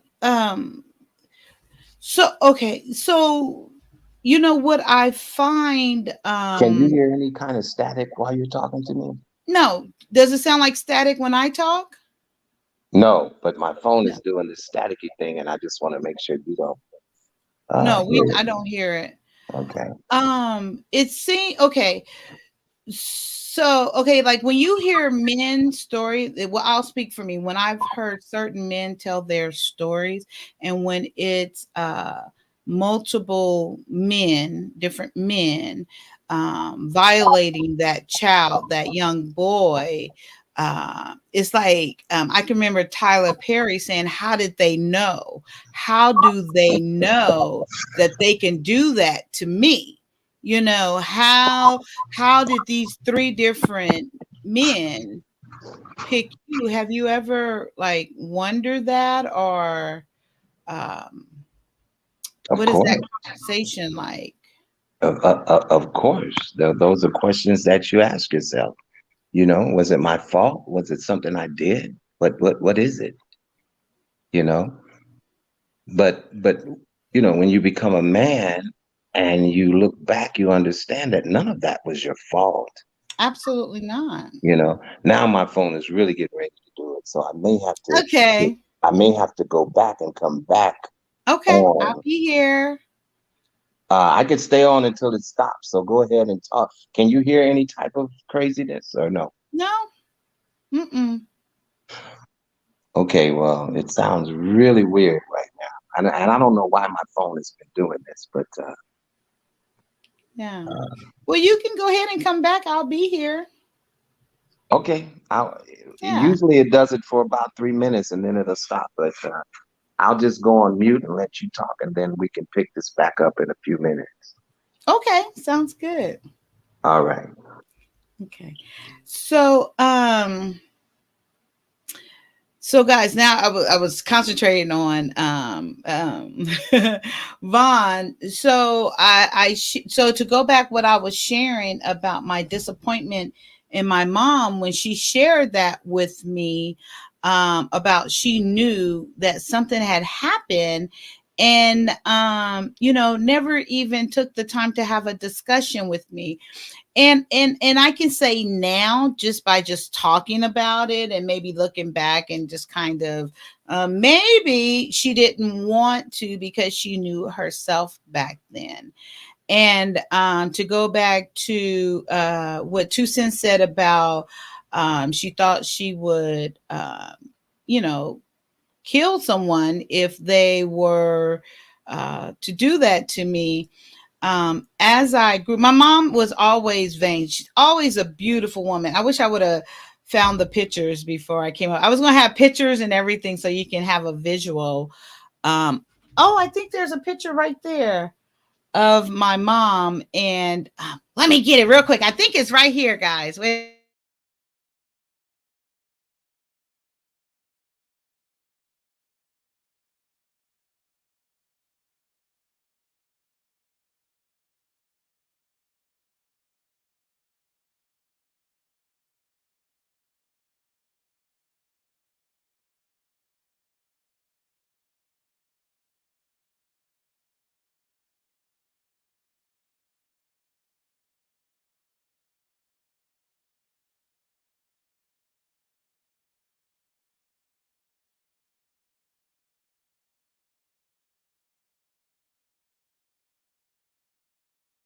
On mute. Okay, there we go.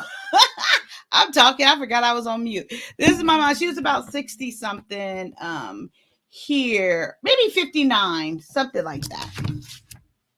And she's tiny. She's not voluptuous like me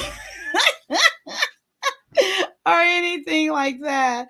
When she said, "You're both beautiful ladies." Thank you, Melissa. I appreciate it. I don't think if you heard the conversation or anything prior, but I guess I should have pinned it to the top. Let me do that in case someone wants to come up. And like I said, if you guys have Okay. any, huh? Oh, my phone just started to act correctly. Sorry about that. Okay, no problem. I'm about to change this phone now because it's done this to me about at least four times already. So Okay. yeah, but I can't change it tonight. So Oh, I thought you was gonna charge it or something. I did. no, no, no. Okay. I said change it. Like Change the whole phone. yeah, exactly. Yeah, Oh, yeah. But we're good right now, so it'll be all good. okay. You seen the picture of my mom? Yeah, she's And the, beautiful. yeah, and I wanted to show. Uh-huh. You were brought up here in L.A. You look like some people I know.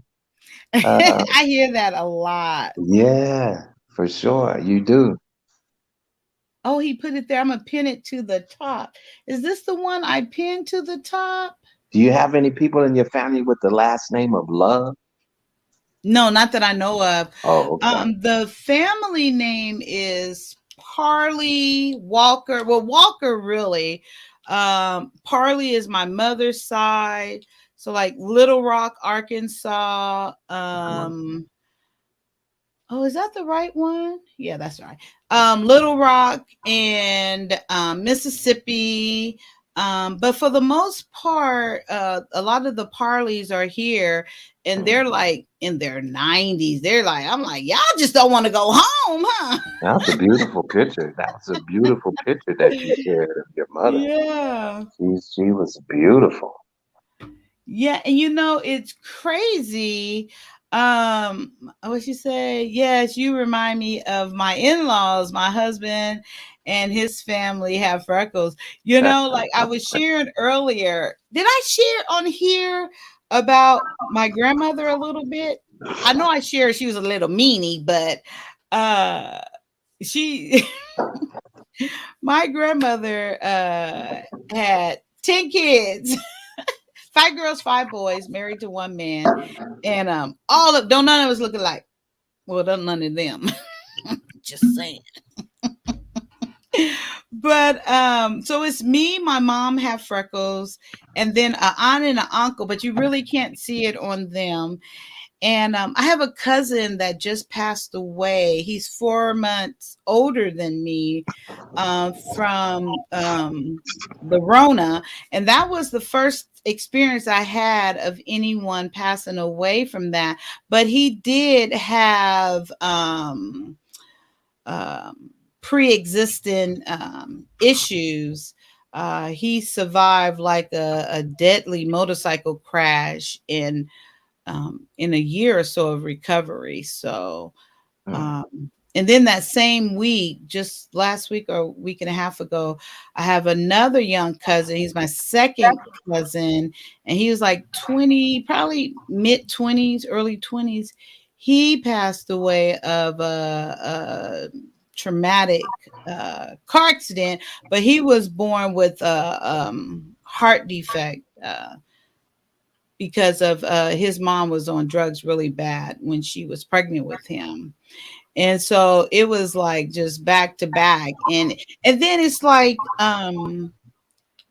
with me, thank you. I appreciate that, Melissa. With my kids, I keep everything real. I keep real. When I say real, it's like I have the discussion, I have the conversation. I've never, since they were little, like had baby talk, never at all. And so I say that to say, so when this happened, I pride myself on like the questions that my daughter asked and in relation to this, and then in a way that I can see, like a lot of people can't handle um despair or death or I don't know, heartaches and things like that.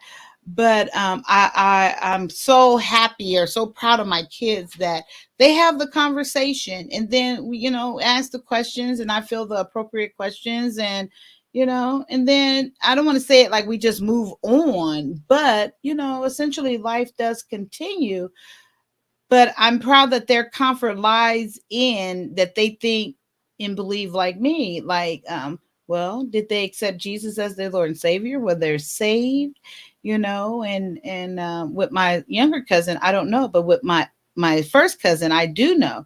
And then it was nice to see that my daughter found comfort in that. Um, yeah. Hey, Mimsy Whimsy's in the house. Hey, girl, Hello. crocheting. Is that still that scarf? Yes, it is. It's getting wider and Wow. wider. Wow, Cool we have deal. Love company. you. Did you cut your hair? Oh, okay. Okay. Beautiful as always in a new chair. Yeah, we switch. We have to switch chairs off every now and Okay. again. Give our butts a rest from like this. This Right. is this is the worst chair, but it's okay. Oh, But you that's look fine. beautiful, Miss Kaya, and hi, Thank you. Vaughn. Good to Hello, have you Mimsy. How always. are you? Are you just coming in or were you here from the beginning? I'm on these streets today. I was on Pop's show earlier, and we did his show that actually just ended. It was supposed to end like an hour ago, and then I hopped on M3 stream because I know you go long. So I wanted to go on M3 stream before he ended, and then I was like, we got time to hop on Kaya's stream. Absolutely. Thank you so much. Yes, I'm gonna go ahead and let you up. Hi, Miss Queen Forever 2K. How are you? Good, good. How are Good. Were you? you here from the beginning? No, I just jumped off of knowledge Oh, unleashed. M3. Okay, yes, yeah. Well, y'all missed the whole thing. You over? No. Oh, I just told the complete story. One about two or three stories of different things that yeah, but okay, so I wanted to share this real quick because this is also Vaughn in that same time period. And at any time, guys, ask me any questions. I'm open up. Well, I'm always open to questions, period. But even more so today, if any questions come up that you had thought of something in the past or now or whatever, just feel free to ask. And I appreciate you both for coming over and hanging out with me. Mm, mm, yeah, mm. 84 told us to come. Oh, he told you. 84 was like, y'all head over to Juss Kyia. She's streaming now. Blah, blah, blah. So I said, okay. Amen. Thank you, 84. I appreciate you. So Vaughn, so remember I told you, so well, everyone, you remember the age of the grape, right? So Yeah. that year, that same age period, wasn't even a year later. Um, oh, summer mints, and here we are. Oh, so summer mints, thank you. Hi, here we are. I appreciate it so much. I really do. I appreciate you guys coming over and hanging out with me. And Mimsy, no, I haven't even started Revelations. How far did you finish it? I couldn't read it, but I listened to it Good. on the audiobook, and it's Oh, only an hour, so I recommend that. from AutoTune. I mean, from I just YouTubed it, like Revelations audiobook KJV, and there was like one for like an hour and 10 minutes, and that's the one I for listened the to. whole book. The whole Revelations is an hour and 10 minutes read for them, Ooh, not for I me. read slow. That would take me a week. Girl, I got 3 kids. It's taking me a week. This is the only way. Hi, Yella. Twitch game in effect. Now you still got to come over here, Yella, so I can get the. I don't think it counts over there for me, big Hey, boy. Kaya. Yes, Kaya. yes. You should update everyone as to how you left me hanging on your platform while you went to make food for your kids. You're just not gonna let that. And I I'm don't think not, they're gonna have sympathy for you. I I'm really not a don't. content creator. So I don't think they're gonna have sympathy for you, though. I I really don't don't. think so. I Because I went to go feed my kids, so I think that's gonna weigh more heavy than your she little she put distress me for on. like 3 minutes. Oh no, she put me on the spot. Vaughn, I I feel swear you. it felt like a million years before she came back. I had to do that the first time I was ever on a live stream. Not Miss Kaya, she was my second. And she was like, hang on, everybody, real quick. And I just hopped on and I was like, what do I I didn't do? do that to No, you. it wasn't you. It was you were my second live stream that I had Oh, ever okay. hopped on. I was The like, one right before you, I hopped on and she was like, "Hey, Mims, welcome. You know, hang on a moment. I'll be right back." And she ditched me for like 3-4 minutes, and I was like filling in the blanks, like reading Trying to the fill the chat. blanks I feel in. you. Wow, but it's love because it's Kaya. So it's not love because he I keeps don't mind. bringing it up against me, so it's No, not no, it's love. love. I just want to let you know that I was just a little uncomfortable there, sis. You have to make sure them sandwiches are pre-made now when you get ready to Burrito. meet burritos, whatever it is. hmm but But I I felt love like you, my so don't kids worry. should have actually I have did them a disservice because they should have been able to do it themselves. And I Mm. do find it easier just for me to do it. So I've never really make them make their own plates. And so that is my fault. I take full blame for that. So that's why I had to go make their burrito because for sure they wouldn't even know where to begin to even start putting a burrito together. So That's okay. It's okay. It we was don't worth talk all about the him. embarrassment. Please, everyone, go back and view that. Yes, Vaughn was up here by himself, and I heard he was singing too. Oh That no, he is a I singer. didn't sing. I just did like a little scat, you know. But So you got support right here. yeah. Summer Mince Pie said, I have a Twitch friend who does that to me. And oh wait, is that Yella? Is that supposed to be Yella with his hand on his chin? I think she's talking about Yella though. We don't talk about him. Yeah, I think she's talking about him. But yeah, so at that same time, not even a year later, and not even holding on to that. So you guys, just to give you a little premise of what I did share at the age of 13, that I was great, and I shared the whole story. And then I went on to share what my response was as a young girl figuring out boys, how I went on to think that that was a way, if a boy told you that they liked you, that you spread it for me, because that was my understanding. And it took a few times of that, and then tried to figure out like that wasn't the way. And then my mom would say to me, as long as you get out of high school without getting pregnant, I'll be happy. And then at that time, I started to come on now, big fool. Hey, big fool. Oh, oh, what's up, homie? What's up, Holmes? What What happened it to your do, red socks hat? Holmes? What's up, fool? What happened to your socks hat? I don't know about the socks, fool. About the socks, like, fool. We talking about the But, tube socks up to the calf, yeah? yeah, yeah, doop, doop, doop, what's up? What's up, foos? What up, all my foos? You look totally Hispanic. I don't know who you talking about, yeah? Yeah. You can tell he has experience speaking in this way. You guys, did you guys see I know a lot of foos, fool. theatric what is it called? Not matinee. His what is it when you his premiere, but not premiere. I saw His that. I saw that. Yeah, when you what is all it were doing called? you were doing some midnight theater. That's what I called it. Yes, and it was him Yeah, and that was Mrs. that, Two that Cents. yeah, that was awesome. That was awesome. I was getting my Yeah. Great Hollywood job. on, fool. Great job, young man. I was getting my Hollywood on, fool. So remember, you're foo. So you talking to yourself, foo? Yeah. Yeah, fool. I'm speaking in You're third foo. person. I'm big fool. But everybody my foos. Oh, okay. So that's how you got so big, foo, because everybody's your foo. Everybody my little fool. What up, little fool? Oh, your little foo. Okay. Where were you all when Tristan, I needed I'm 1/8 Mexican and 1/8 of me offended.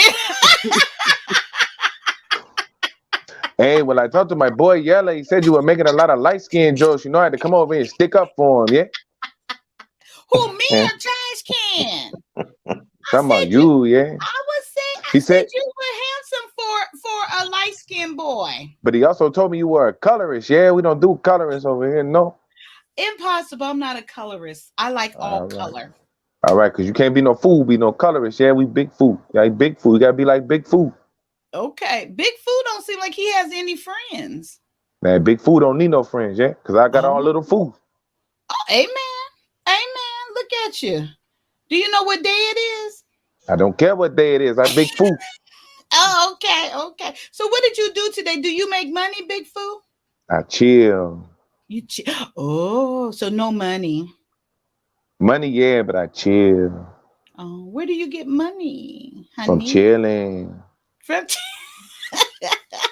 Well, can I learn that profession, please? Now, you got to be a fool to chill. I thought I was little Foo.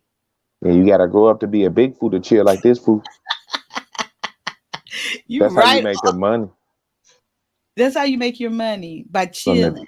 Yeah, chilling like big fool. Like Big Foo. Okay. How many fingers I got up? Not enough, fool. Not enough, huh? You silly ass. I was wondering when you was gonna break. You know, I was gonna keep asking questions until you And I'm break. gonna keep damn going too. What's up, Look, y'all? I was getting ready to say and sing. But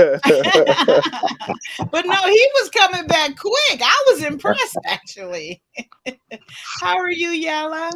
I'm good. I'm good. What's going on? Just came from over there on knowledge of relationships with Queen and Mims. Who was over there talking some junk. I didn't know she left you up here by yourself, man. I had left just Oh, when Man, I had if- left just when you came up to. I'm like, man, I'm gonna go ahead and hop over real quick, see what's going on, and then she left you up here by yourself, man. That's all wrong. by myself, man. I'm trying to figure out what to talk about. I had nothing.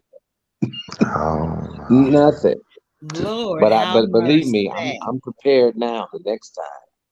Actually, she did it twice, actually, but the second time she came back real quick. I just went and got some water. I just needed some Okay, water. the water's fine, but you had to go and make a whole meal. No, the meal was ready. I had to put it together. Ah, yeah, He's we've been not gonna talking let me about live some this deep stuff, down. man. I mean, we've been really talking about Kaya's story is very heartfelt, you know. yeah. Man, it's a lot of sisters that have gone through that, and You know, I was on Lipstick Red Lipstick Vibes. I mean, I wasn't on there, but I was listening to her live. I think it was like 3 days ago, and it was this lady on it, and I meant to remember her name, but I don't. She literally shared her story, and it was identical to mine, same age, everything. It was literally identical, and then That's her crazy. response, like how I felt, as far as I thought that was the way that you show a guy you like him. She said something almost kind of to the same effect, that she was confused as well, like, and it was amazing that I was like, she's telling my story right there, right now. So yeah, I'm and, sorry, Miss and then Daphne. another thing. That's Oh, here's game. your thing. Another thing that why I'm so proud of myself, that I share so freely. I'm such an open book, because back when my mom was growing up, and generations before her, and even some now, like, even with Vaughn, they don't Yeah, talk, they don't feel comfortable with it. They don't, some people don't have the voice to share. And yeah, I'm grateful that the Lord used me as a vessel to share and be so open, because you just never exactly. know who you might help. And especially guys, we don't tend to talk about issues that we may have been through, where we were violated at a young age. So this is an issue that I wish that the manosphere, which it's for us brothers. I agree with some of their talking points, and some of them I may not. But at the same time, it's a space for the men to get together and talk about what they've been through. So this is a topic that I wish they would touch, because how many men are in the manosphere? And you can't tell me if it's a million strong that somebody hadn't been touched like I was. Can't tell me that. So Right? so these are Absolutely. that's an issue that needs to be addressed, but then it's pushed under the table, and then these things have happened to us from the very men, you know what I'm saying? Men. So yeah, you know, I'm gonna tell my story one of these days, possibly soon, but not to be graphic about anything, but it's just something that needs to be talked about. And these brothers that are in that have endured some of the same things that I have been through as a kid, as a child, like, 7 years old, 5 years old. How do you do that to a kid? How do you do that? What's going on in your head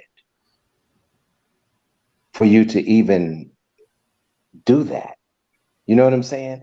And then when you think about all of the trauma that child suffers behind going through something like that. When you interviewed Sir Hell. Hell Speaks, Yeah, that was his amazing. story was such a reflection of mine, and I'm 60 years old, but at the same Right. time, all of those things, you know what? I couldn't settle with it all the way up to the age of probably 40 something, you know, when I learned how to forgive and let that go and just live your life, you So know. you think you forgive? Oh, definitely. I forgave.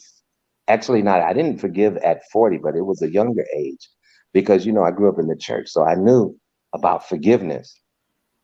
But at the same time, there's an anger that goes along with it. There is a hatred that goes along with it too, because there's a disgust that goes along with it as well. Because why? And then as a young child, I grew up and I tried to figure out, well, why would you, like, what was it about me that you did that to me? You know, Right. and I think I'm not sure if I was on your show, Kaya, or Miss B Finesse. I think it was Miss B Finesse. That's the first time I heard you speak about it. Yeah, I think it was No, on no, that no, show. no. You was on Black Men Unfiltered, because Well, Oh no, I you made was on reference to Uncle it. Stu because Yeah. he went a whole nother way, and you Oh was yeah, like, I I was was on in Uncle the Stu. middle of That pressing. It was was about the church and Uncle all. Yeah. Stu. Okay, I Yeah, remember that. I remember that time. It was a couple of times, but I really didn't really talk about it. I kind of touched on it. You know what I'm saying? You know, yeah. I touched on it a little bit and moved on. But it is something that I would like to address because there's a lot of people who have dealt with that issue, and it You made them question their manhood. you keep saying it though, Vaughn. So are you gonna do it now? Because you didn't. You said it's you. Well, I'm You gonna didn't do said now it right now so many well, times. I'll It's tell you like what, I'm doing now what I feel led to do right now. You okay. see what I'm saying? May not be the whole story, but it may be some of it. You know what I mean? Well, oh yeah, okay, yeah, sure. I No, mean, because whenever I'm you're ready, because I just want to make it clear that if you feel comfortable enough, we're here to support you no, I feel with it. comfortable But talking about. I feel comfortable. This is a situation where when you do speak about it, first of all, I never spoke about it until I was 31 years old. yeah, You know. yeah, Well, actually, I take that back because when I was a little kid, I tried to tell my mom what happened, right, but I didn't voice the words properly, so she didn't understand what I meant behind what I said. And for a while, I thought that, she just dismissed it like she didn't care. But as I got older, I understand that she just didn't understand the way that I worded it. Because when I spoke to her about it at 31, she said, wow, if I had known that, I would have killed that nigga. You see what I'm saying? So right. it's a lot to go with it. It's like, well, how can I explain this? It's just a lifetime of struggle. You I know, hear you. I yeah, hear you. and I've shed many tears behind it.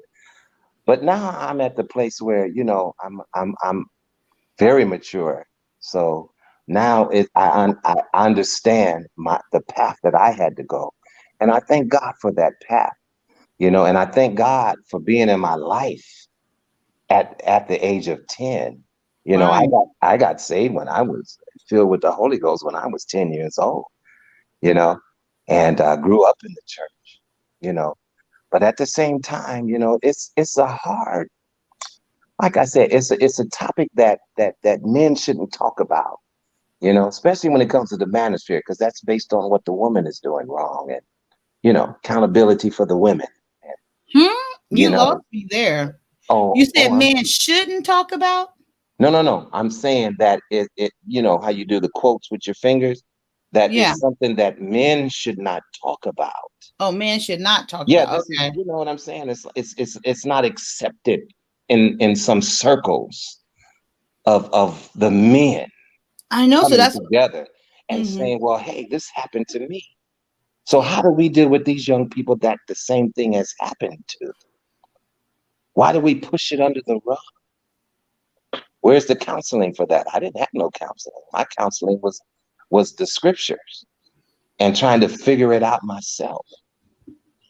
And through figuring out myself, believe me, I went through being very what do you call that? Rebellious. Mhm. See what I'm saying? Drugs, got into drugs. Mhm. Hello. Was very promiscuous with women because, oh, I'm not that. I'm this. See what I'm saying? Felt that I had to prove myself, very promiscuous, you know, and not didn't have any guidance really. It's a terrible thing for people to have to go through. So when you were speaking of it tonight, I'm just saying, I felt what you were saying. As a child, you don't even know that something wrong happened to you. I didn't discover this until I was probably in the we call it junior high school, maybe the seventh grade, because in California, junior high is seventh and eighth grade. So around the seventh grade, when I entered into junior high school, And I heard people refer to this as that and that is this. You know, oh, this person is a sissy, they're a fag, or they're whatever. And I didn't know what Mm, those terminologies meant. mm, And then when I figured it out, and then I reverted back to say, wow, you know, I remember when I was 5, I remember when I was 8, I remember when I was 10. I was taken advantage of this way. Now, I didn't know at the time taken advantage of that way, but it's just like, wow, you know, how, oh no, no, I don't know. I don't want to be that. So it fucks up your identity, your sexual identity. Just like Sir Hale Speaks was saying, it messes with that for a minute. But because of the principles that I learned in church and about different things, and I heard, you know, different preachings about this and that, this is wrong, this is right, this is wrong. You know, I wanted to be right, you know. And so it is so detrimental to an individual to have to go through that. And there's no one you can talk to about it because it's like it's a shameful thing and it wasn't even your fault. Do you know what I'm saying? It wasn't even your fault. It's not your fault some grown up decided to take advantage of you that way. But but the grooming part of it says, don't tell nobody. They'll try to make you feel like if you like you're doing something wrong. Yeah, oh, it's a whole game that's being played with these young people. And they're still doing it now. You know, they're still doing it now. So to me, I think it's a topic that definitely needs to be talked about in the manosphere because, you know, we're all men. And believe me, all of my 10 toes are down onto the ground. I'm a man too. Love my wife, got a 16-year-old son. But some of us have been through some things. And some of these young people that are coming up behind us have gone through some things too. And these things need to be addressed.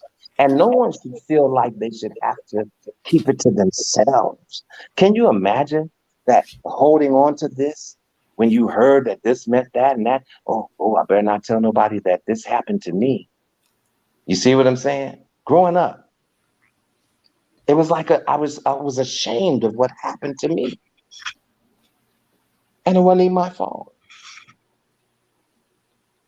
So when I had my son, let me tell you, I watched every single thing, you know, and I know my mom did the best that she could because she, you know, was a single parent and she had to go to work. And sometimes she did have to leave me with different individuals. You know what I'm saying? And hey, I didn't leave my son with nobody. I made sure of that.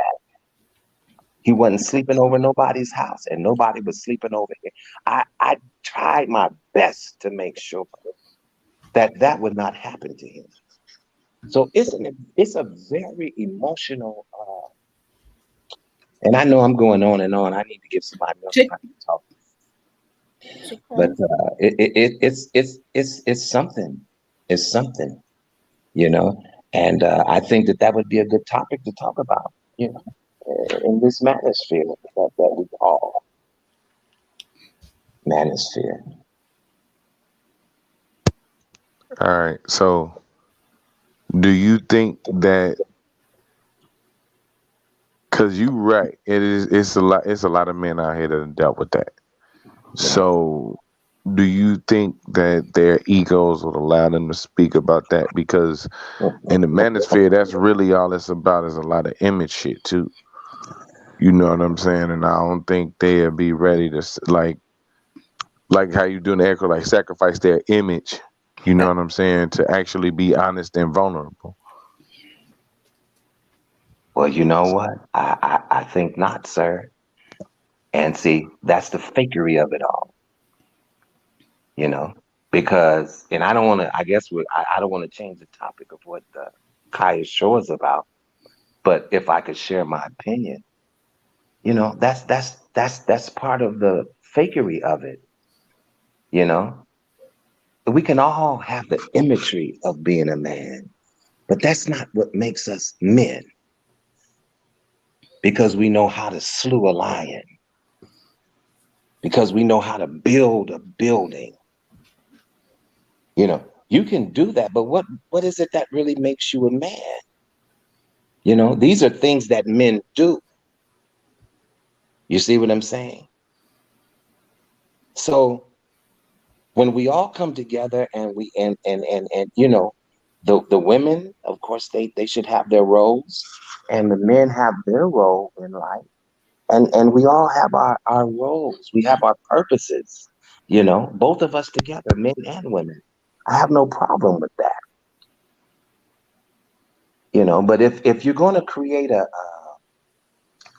whole organization based upon the fact that women need to hold themselves accountable, because the men, we have already stepped up, and we've stepped up to the point to where now you women need to fall in line. And not to say that this may not be the case. The women need to fall in line as well as the men need to fall in line. But the men need to be focusing on the men, and the women need to be focusing on the women, because the men need to talk to some of these younger men and show them how to get to where they're at. And I don't see that in the manosphere, you know, I'm sorry. And just issues just like what I'm talking about. You know, this should be discussed on a platform full of men. But there's an embarrassment that comes along with it. Now, I'm 60, I'm past the embarrassment of it. I just want to say this is the shit that's going on and shit that has gone on.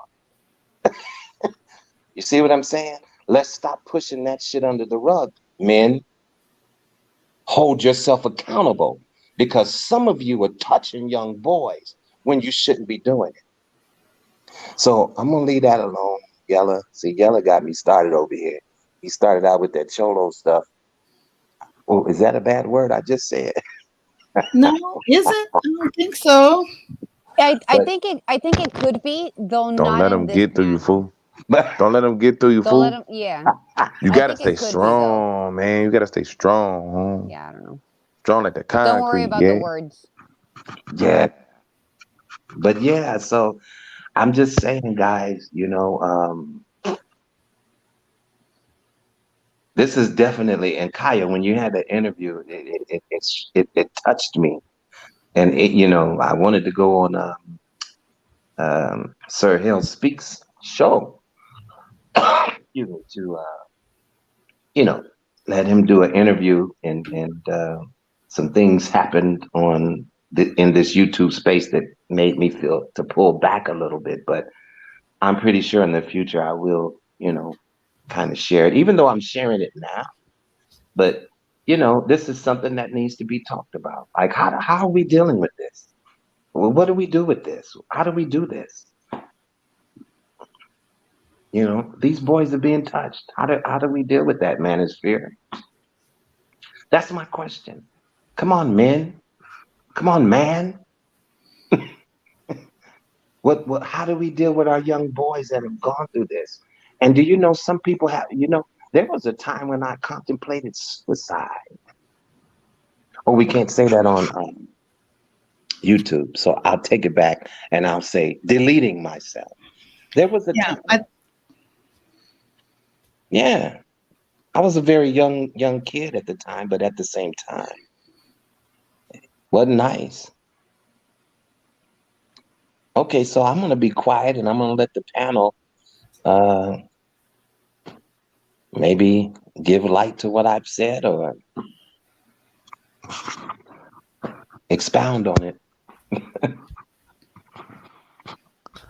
Nah, that was your part was cool. That was a lot though about the is it people in the manosphere touching on boys? Wow, ain't that something? Because I know the church people, and that you can't be no manosphere than the men in the church. True. And so I don't care what the organization is, because you have a lot of organizations full of men. and some of them ain't right. Oh no. Okay, so No.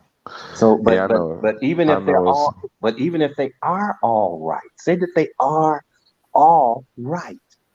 What do you how do you deal with the young men who have been touched and went through that manosphere? How do you raise them up? How do you embrace them? How do you talk to them so they can understand you can still be a man?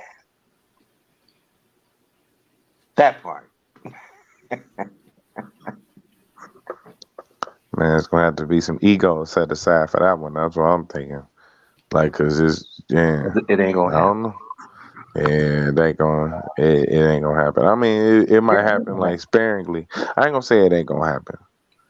I ain't gonna say it ain't gonna happen. But what it's gonna be like anything else in this in like the manosphere, something's gonna have to happen for it to spark the conversation. happen. You know what I'm saying? Maybe it's for Vaughn to spark the conversation.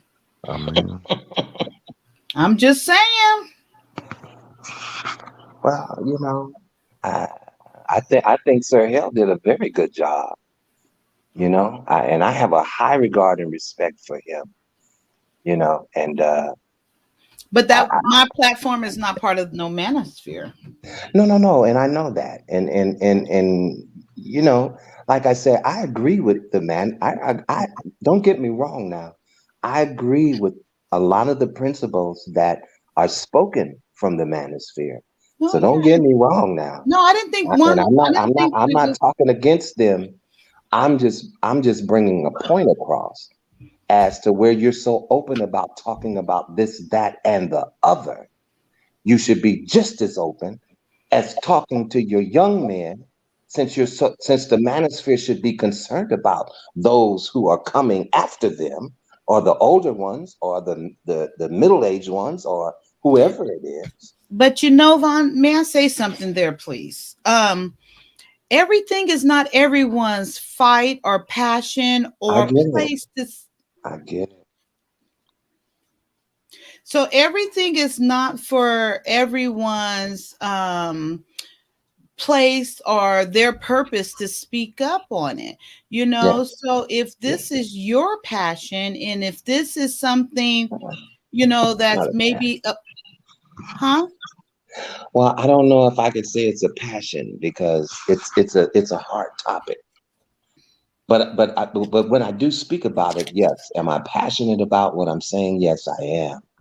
But do I feel like it's something that I need to Oh, run out and tell the whole world about? so can I say Well, something here very respectfully then? Very sure. respectfully. And I hope this Okay. don't come across the wrong way. Can No we move problem. on then? Because it Yeah, we seems can. like, Of course we yeah, I can. just want to be respect because it just it seemed like a circle, and then I'm trying to have the conversation, but I don't think you really want, you know, but you know, you want something, but I'm not sure Oh no, I'm having a what it. conversation, Kaya.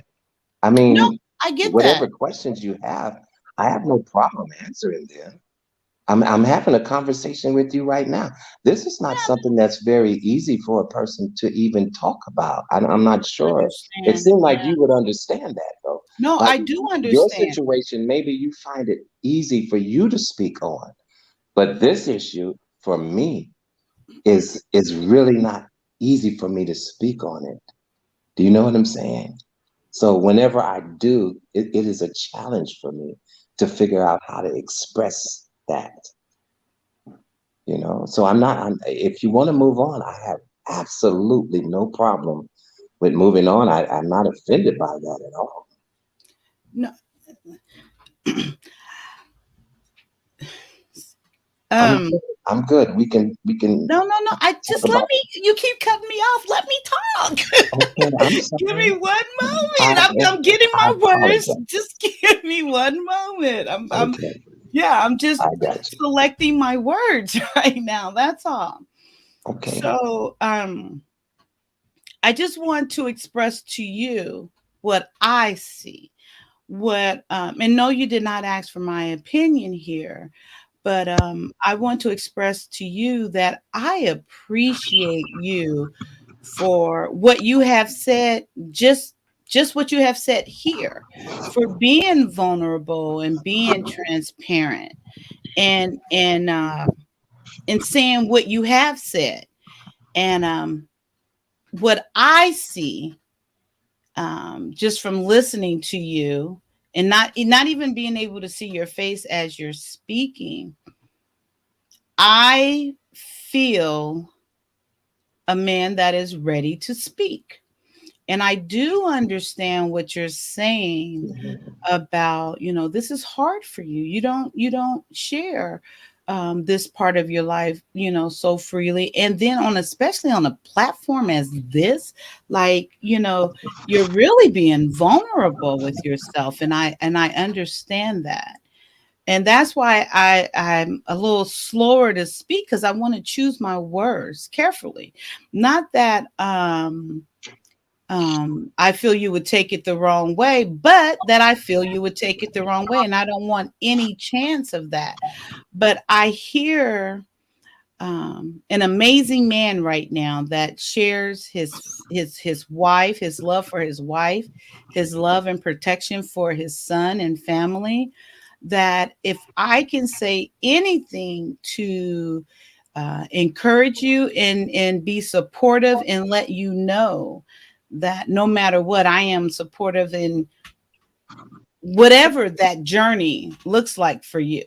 Absolutely. I know everyone's journey is not the same, and everyone is journey isn't what how I went through what I went through. But I just want to make it clear, I am here and I do hear you. And I know this is not the manosphere, and I feel like I feel from what you're saying, and I'm gonna be a little bit more blunt here. You have said it, the same thing about 3 times in a circle. And I want to encourage you, if it is something that you're contemplating, like you want to share your story. I want you to share your story. I would be honored to hear your story. And I would say this shouldn't, if you do decide to share your story, this shouldn't even be the last time, of course. And maybe this is just could be a practice run from you. I just want to put that out there for you, because you're teasing me now. And I'm sorry, I gotta be a little silly. That's me. But I feel like you really want to, but because you have said the complete same thing 3 times. And yeah, I want to put it out there. If you want to share right now, we're here to listen. And if you don't, I totally respect that as well. But I would like to hear your story. I would like to hear how you felt and what you went through. And I would like to hear whatever you're willing to share with us at this point. And I just wanted to extend that invitation to you. Okay, and I appreciate that, Kaya, honestly. And you know, what I have shared and what I've learned about sharing is, you know, I don't have to speak everything at one time. Some things may be for just this conversation, and then some things may be for another conversation that I may Amen. have about it. And so there's so many layers to the situation. Do you understand what I'm saying? Where it would definitely have to be like, you know, a little bit lengthy. But at the same time, I'm only sharing what I'm sharing so far. Maybe someone else will listen to this and tap into what I'm saying and kind of feel the sentiments of what I'm saying. And maybe it could help them in some type of way. That's my point. But when it comes to sharing and talking about it, I have to speak uh, as it's given to me to speak about it. Amen. You know what I'm saying?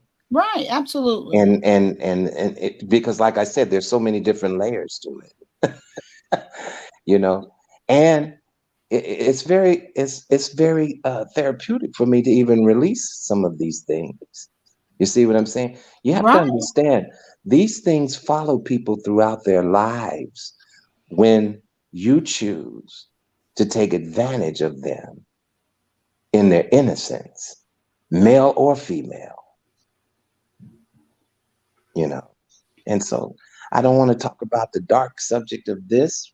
I mean, I know you were talking about your situation, and that's what made me want to come on your platform, is because when Amen. you were speaking about your situation and you were up here by yourself, just talking about it, and Mm-hmm. no one and everybody was in the chat saying this, and I felt compelled to come up and say, hey, I don't want you to feel like you're by yourself while you're Mm-hmm. sharing your story. You know what I'm saying? Can I ask you a question there? Yes, yes, ma'am. Did and I received what you just said, and my truth is I was fine, and Okay. but not to no, see, please don't take it the wrong way, let me finish. I just said okay. But All I I said was appreciate okay. that, but I'm gonna challenge you one more time and then I'm done with it. Oh, Do could it be that you was moved to come up to partly share whatever it is up until now that you shared, and whatever else you might share? Is it possible that you came up here to do that and for us to be up here together for each other, not just uh, for me? exactly. You know, I Yeah. I value you as a person because I listen to you and I see your personality, Hmm. and I agree with you on a lot of things, and we hold a lot of the same opinions. Some of them we may be indifferent about, but I know overall that you're a good person because of what I have witnessed. So yeah, I'm getting up here to support you, just like by Yeah, me sharing whatever I'm sharing. I'm absolutely. pretty sure And you would be supporting me the same way. absolutely. And Big Bad Bull said at Just Kyia Real Talk Daily, respectfully, brother at Bryant has shared more than enough for right now. He must and should do things at his own pace without pressure. So I'm not trying to give any pressure No, at all. yeah, And no, like I I get said, it just, you were just saying the same thing over and over again. So And I you was know what? just I'm trying sorry if to I was move. doing that, and I will have to No, go back it's and nothing to listen to the. apologize for. That Well, was not just not my apology. way. Well, I do because I don't. If you're mentioning that I did that, then apparently your understanding was unfruitful because you felt like I kept saying the same thing over and over again. So when I look at the No, I replay of wish I it, could I, finish my thoughts sometimes. Can of I let me course you just finish can. my thought right there. So Okay. the reason why I said something and I said that, it wasn't my way of putting any pressure. It was my way to extend the invitation if you wanted to evolve on that. If you wanted to go further on that. That's all it was. That's All right. all. Okay, I That's got all it. it was. I got it. That's I just my appreciate way of doing things. That's it. Well, I appreciate that, Kaya, and I appreciate you That's allowing me to be on your platform to share it. I appreciate it. I'm telling you, for you to just to say what you did say, and I really do appreciate it. I can't believe Yella's up here, sitting up here eating some chocolate ice cream and just grubbing and stuff, but it's all good. I love him too. Wow. That looks really good too. But yeah, that's all it was, Vaughn. So I that's just my way of doing things. That's all. I got it. Thank you. I'm, So, Big Bad Bull, I wasn't trying to put pressure, but I'm done with my questions as far as that. Big Bad Bull, always holding me accountable. And Trash Can Wave said, I appreciate you. I appreciate both of you. And I really do, Vaughn. I want you to know I have never, I'm trying to think before I say it. I've been thinking about it for a while. I don't think I have ever had a man share like that, like in my space or in my presence or in, like having a conversation around people that's been so honest, and I appreciate it.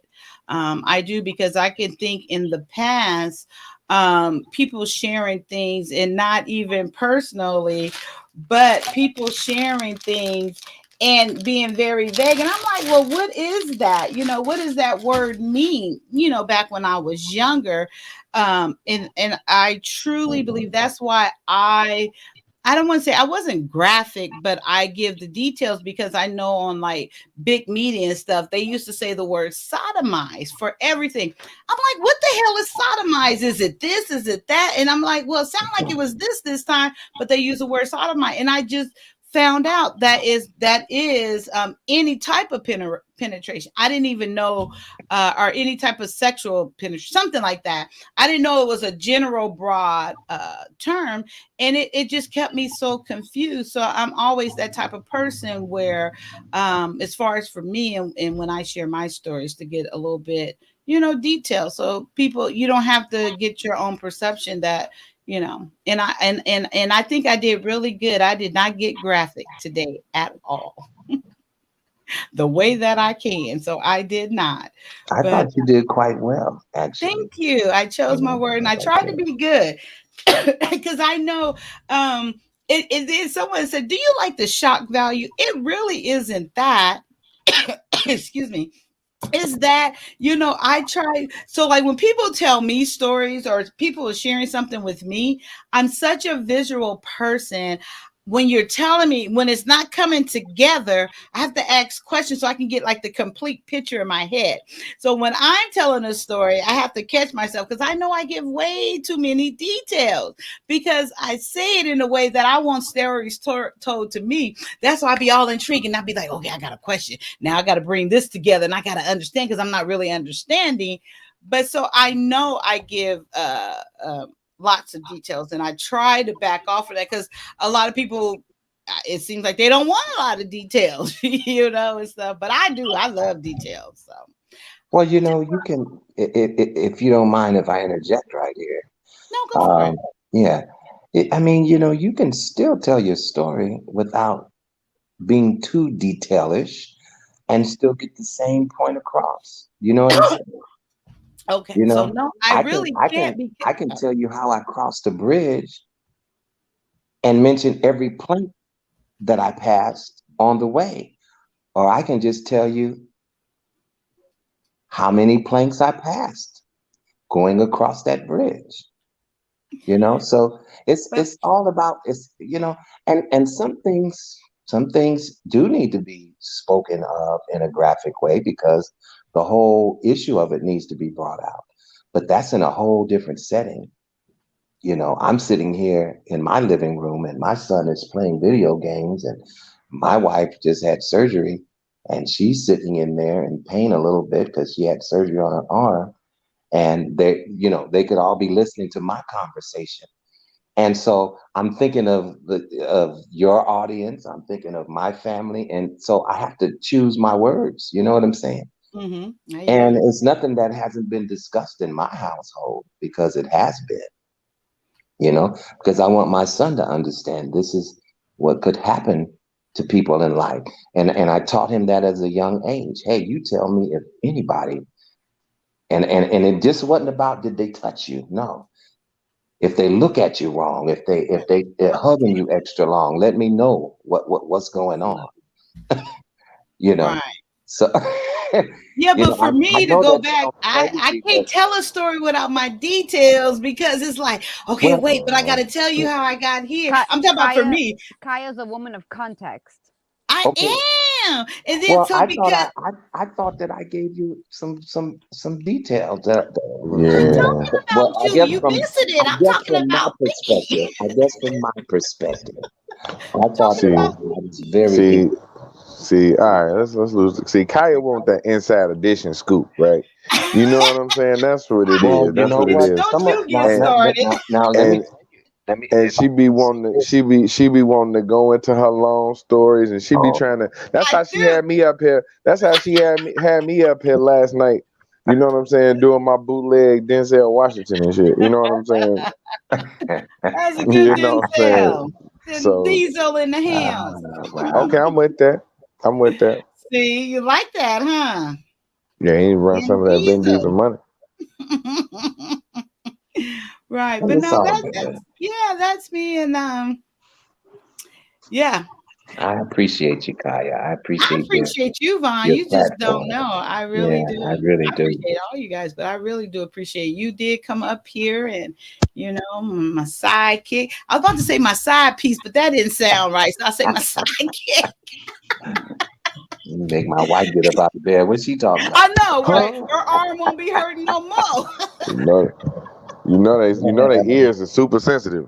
And my head might be hurting. Right. I They don't they know. hear bullshit a mile away. Right. Vaughn might not make it for the next stream. Oh no, she come to get me right through these wires like the Matrix. Man, I ain't be on it though, man. Look, I was and we don't even be knowing though. Like I just go off into something else, right? I was walking. It was me, the mother of my children. We was walking through the Walmart or whatever, and I'm just blissfully shopping. I'm grabbing stuff for the new house, new baby here, doing my thing. I'm wondering why. I wondering why my girl turned and just look off for a few minutes, but nothing major. So we get out to the parking lot or whatever. And I'm pushing the baby and my stepson pushing the cart with all the stuff in it. And this is the woman. Now I don't know what compelled this woman to ask me to do this, Oh, but she was like, "Excuse me, can you come help me lift this box?" She had to think it was like a stroller or something like that. Big come box, like somewhere one of them else. big strollers, right? She called me Yes. while I'm walking with my girl and my kids Ooh, to she come help bold. her. I bet she was pretty. Vaughn, mind you, my girl just had my son. She Ooh, just and had she my was son. skinny. She was skinny She, and pretty. she just had my son. Nah, no, hell no, no. My girl was killing her. That's why I didn't even notice her. My girl Oh, was killing her. I didn't even say a word. I immediately looked at my girl like, she was like, no, don't worry. I'm gonna go give her some help. I got her help right here. an employee. And no, she went over there. I rushed the kids to the. I was like, "Come on, y'all! Come on! We got to hurry up, and get to the car. Come on, we got to hurry up, and get to the car, and go back get your mama before she murderate somebody out here. Come on, get in the car. Come on, get in the car. You know what I'm saying? So yeah, I hopped in the car, spun around, and I was like, please don't be letting her beat this woman on the ground. Had the trunk Wow. open just in case she had to hop in the back. Man, I just knew Yeah. what I got you. Miss, when I came around that corner, I just knew she was gonna have that woman in the trunk, just beating her head with the trunk. I just seen it. I Wow. just seen it. She fresh off having a baby herself, Well, you so know I what? don't. There's been plenty of situations with my wife where, I saw the color purple, and sometimes, somebody will strike her the wrong way, and I'll be like, "No, Miss Sophia, don't do it. It ain't worth it. Oh, Miss Sophia, go now. It now ain't here's the worth kicker. it, Now Sophia. here's the Don't kicker, do it." Vaughn. Here's the kicker, right? We get in the car. Whatever she said to her, she was just a smiling and yeah. By the time I got in the car, by the time she got in the car, she explained to me. Remember, I told you she was looking off in the distance a few minutes, right? She noticed old girl watching me throughout the store. Oh wow. Mm. Oh Old girl wow. was checking me out the whole time. Ooh.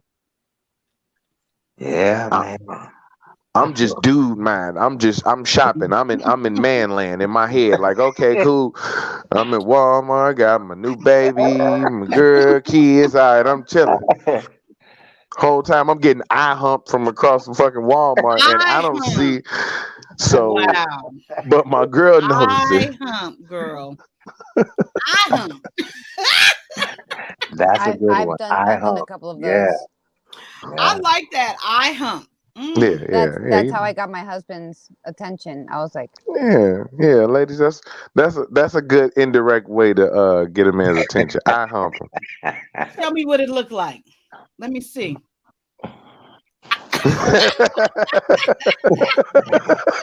You gotta stand up so I can see. So you gotta steer up and down. Mm-hmm.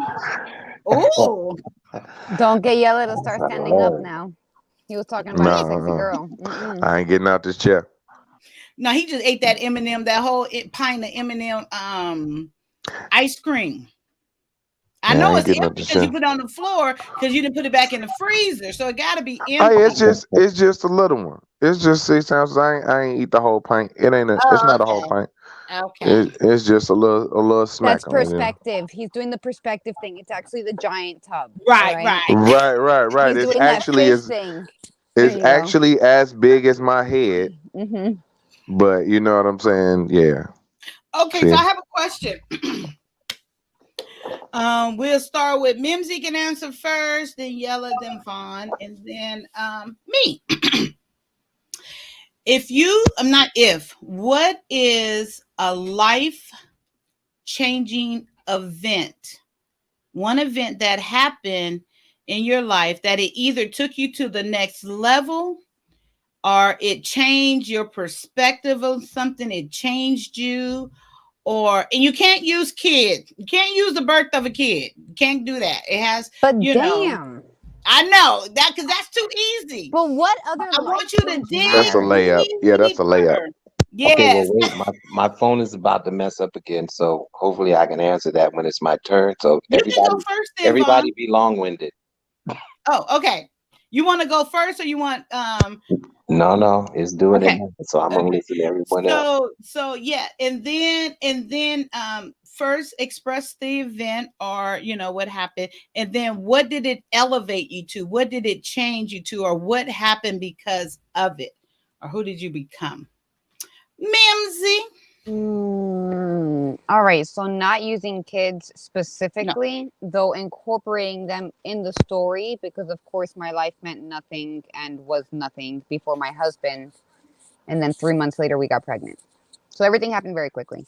But meeting my husband, I would have to say is what kind of like turned it all upside down, because when I was not with him, I was nowhere near the Almighty whatsoever. I was doing the me thing, and then I met my husband, and then of course we got pregnant, and then I had the kids, and then my whole life changed, becoming from like a modern woman to having to transition to a traditional woman. Now, in this transition is where I found the Almighty, and this is where I'm gonna say is my level up. Coming into the Almighty, which was not an instant thing when I had my kids, it actually didn't even kick in fully until I moved into my new house, which I've only been here for a year. So when I moved in here, I'm not really sure like where specifically it like happened, but along the way, Stop. um I don't know what happened, but like revelations, I suppose, happened and eyes were opened, and I kind of just like, um, all right, I think this is what it was. Mike was doing the whole YouTube debating on the scriptures thing, and I knew that he needed backup on references, and that's like what I do. Like his backup, like I got you, I'm the reader. So I picked up the book and I started reading it, and in that was the revelation. So in backing up my husband in his scriptural debates opened my eyes and put me on the official die-hard path to the Almighty. And now here we are a year later on these YouTube streets. Amen. Yeah, Okay. leveling up, guys. Leveling up. So in to sum it up, it actually, for one, it strengthened your marriage. Not to say, but you went to another level in your marriage. You went to another level in your faith and belief and your understanding. And I guess another level with family because you have the babies coming along now. 100%. Amen. And now the whole Amen. way of life has changed, and like from the way that I was raising my daughter, right, 7 years ago, to the way that I'm raising my all three kids now. It's Oh, a I complete see. left turn. So like my daughter's had the whole transitions with me, you know, and like now like it's a whole household of like ride or die for the Almighty. It's amazing. Right. So your daughter is by your ex. No, all my kids are from my husband. Oh, so you just okay. So it was just a transition there when you get in here to your new house and Yeah, everything just leveling up with your faith, basically. the marriage, the family. Amen. Yeah, I because like he like was always that. about it, you know what I'm saying? And like You I came like on I was kind of like about it, like I understood, like, all right, bro, like I got you, you know, and like, all right, thank you. But like to actually be like about it. about it, About it. about it, about it, About it. bowdy, Gang bowdy. gang. All right, girl. Yeah, gang So gang it life. then it isn't that amazing that it came with you supporting your husband, Mm. being there to support him and Right. lift him up actually and lift you up, lift your family. Amen, girl. You better go. That's a good one. I like it. I like it. Okay. Go Yella.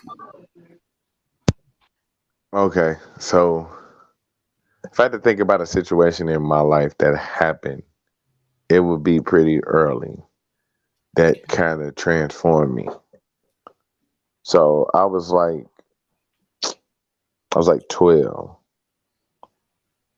and I came home from school to the house that I pretty much been growing up in for my whole life to see one of those padlocks on it, one of the key locks on it, and all our shit outside.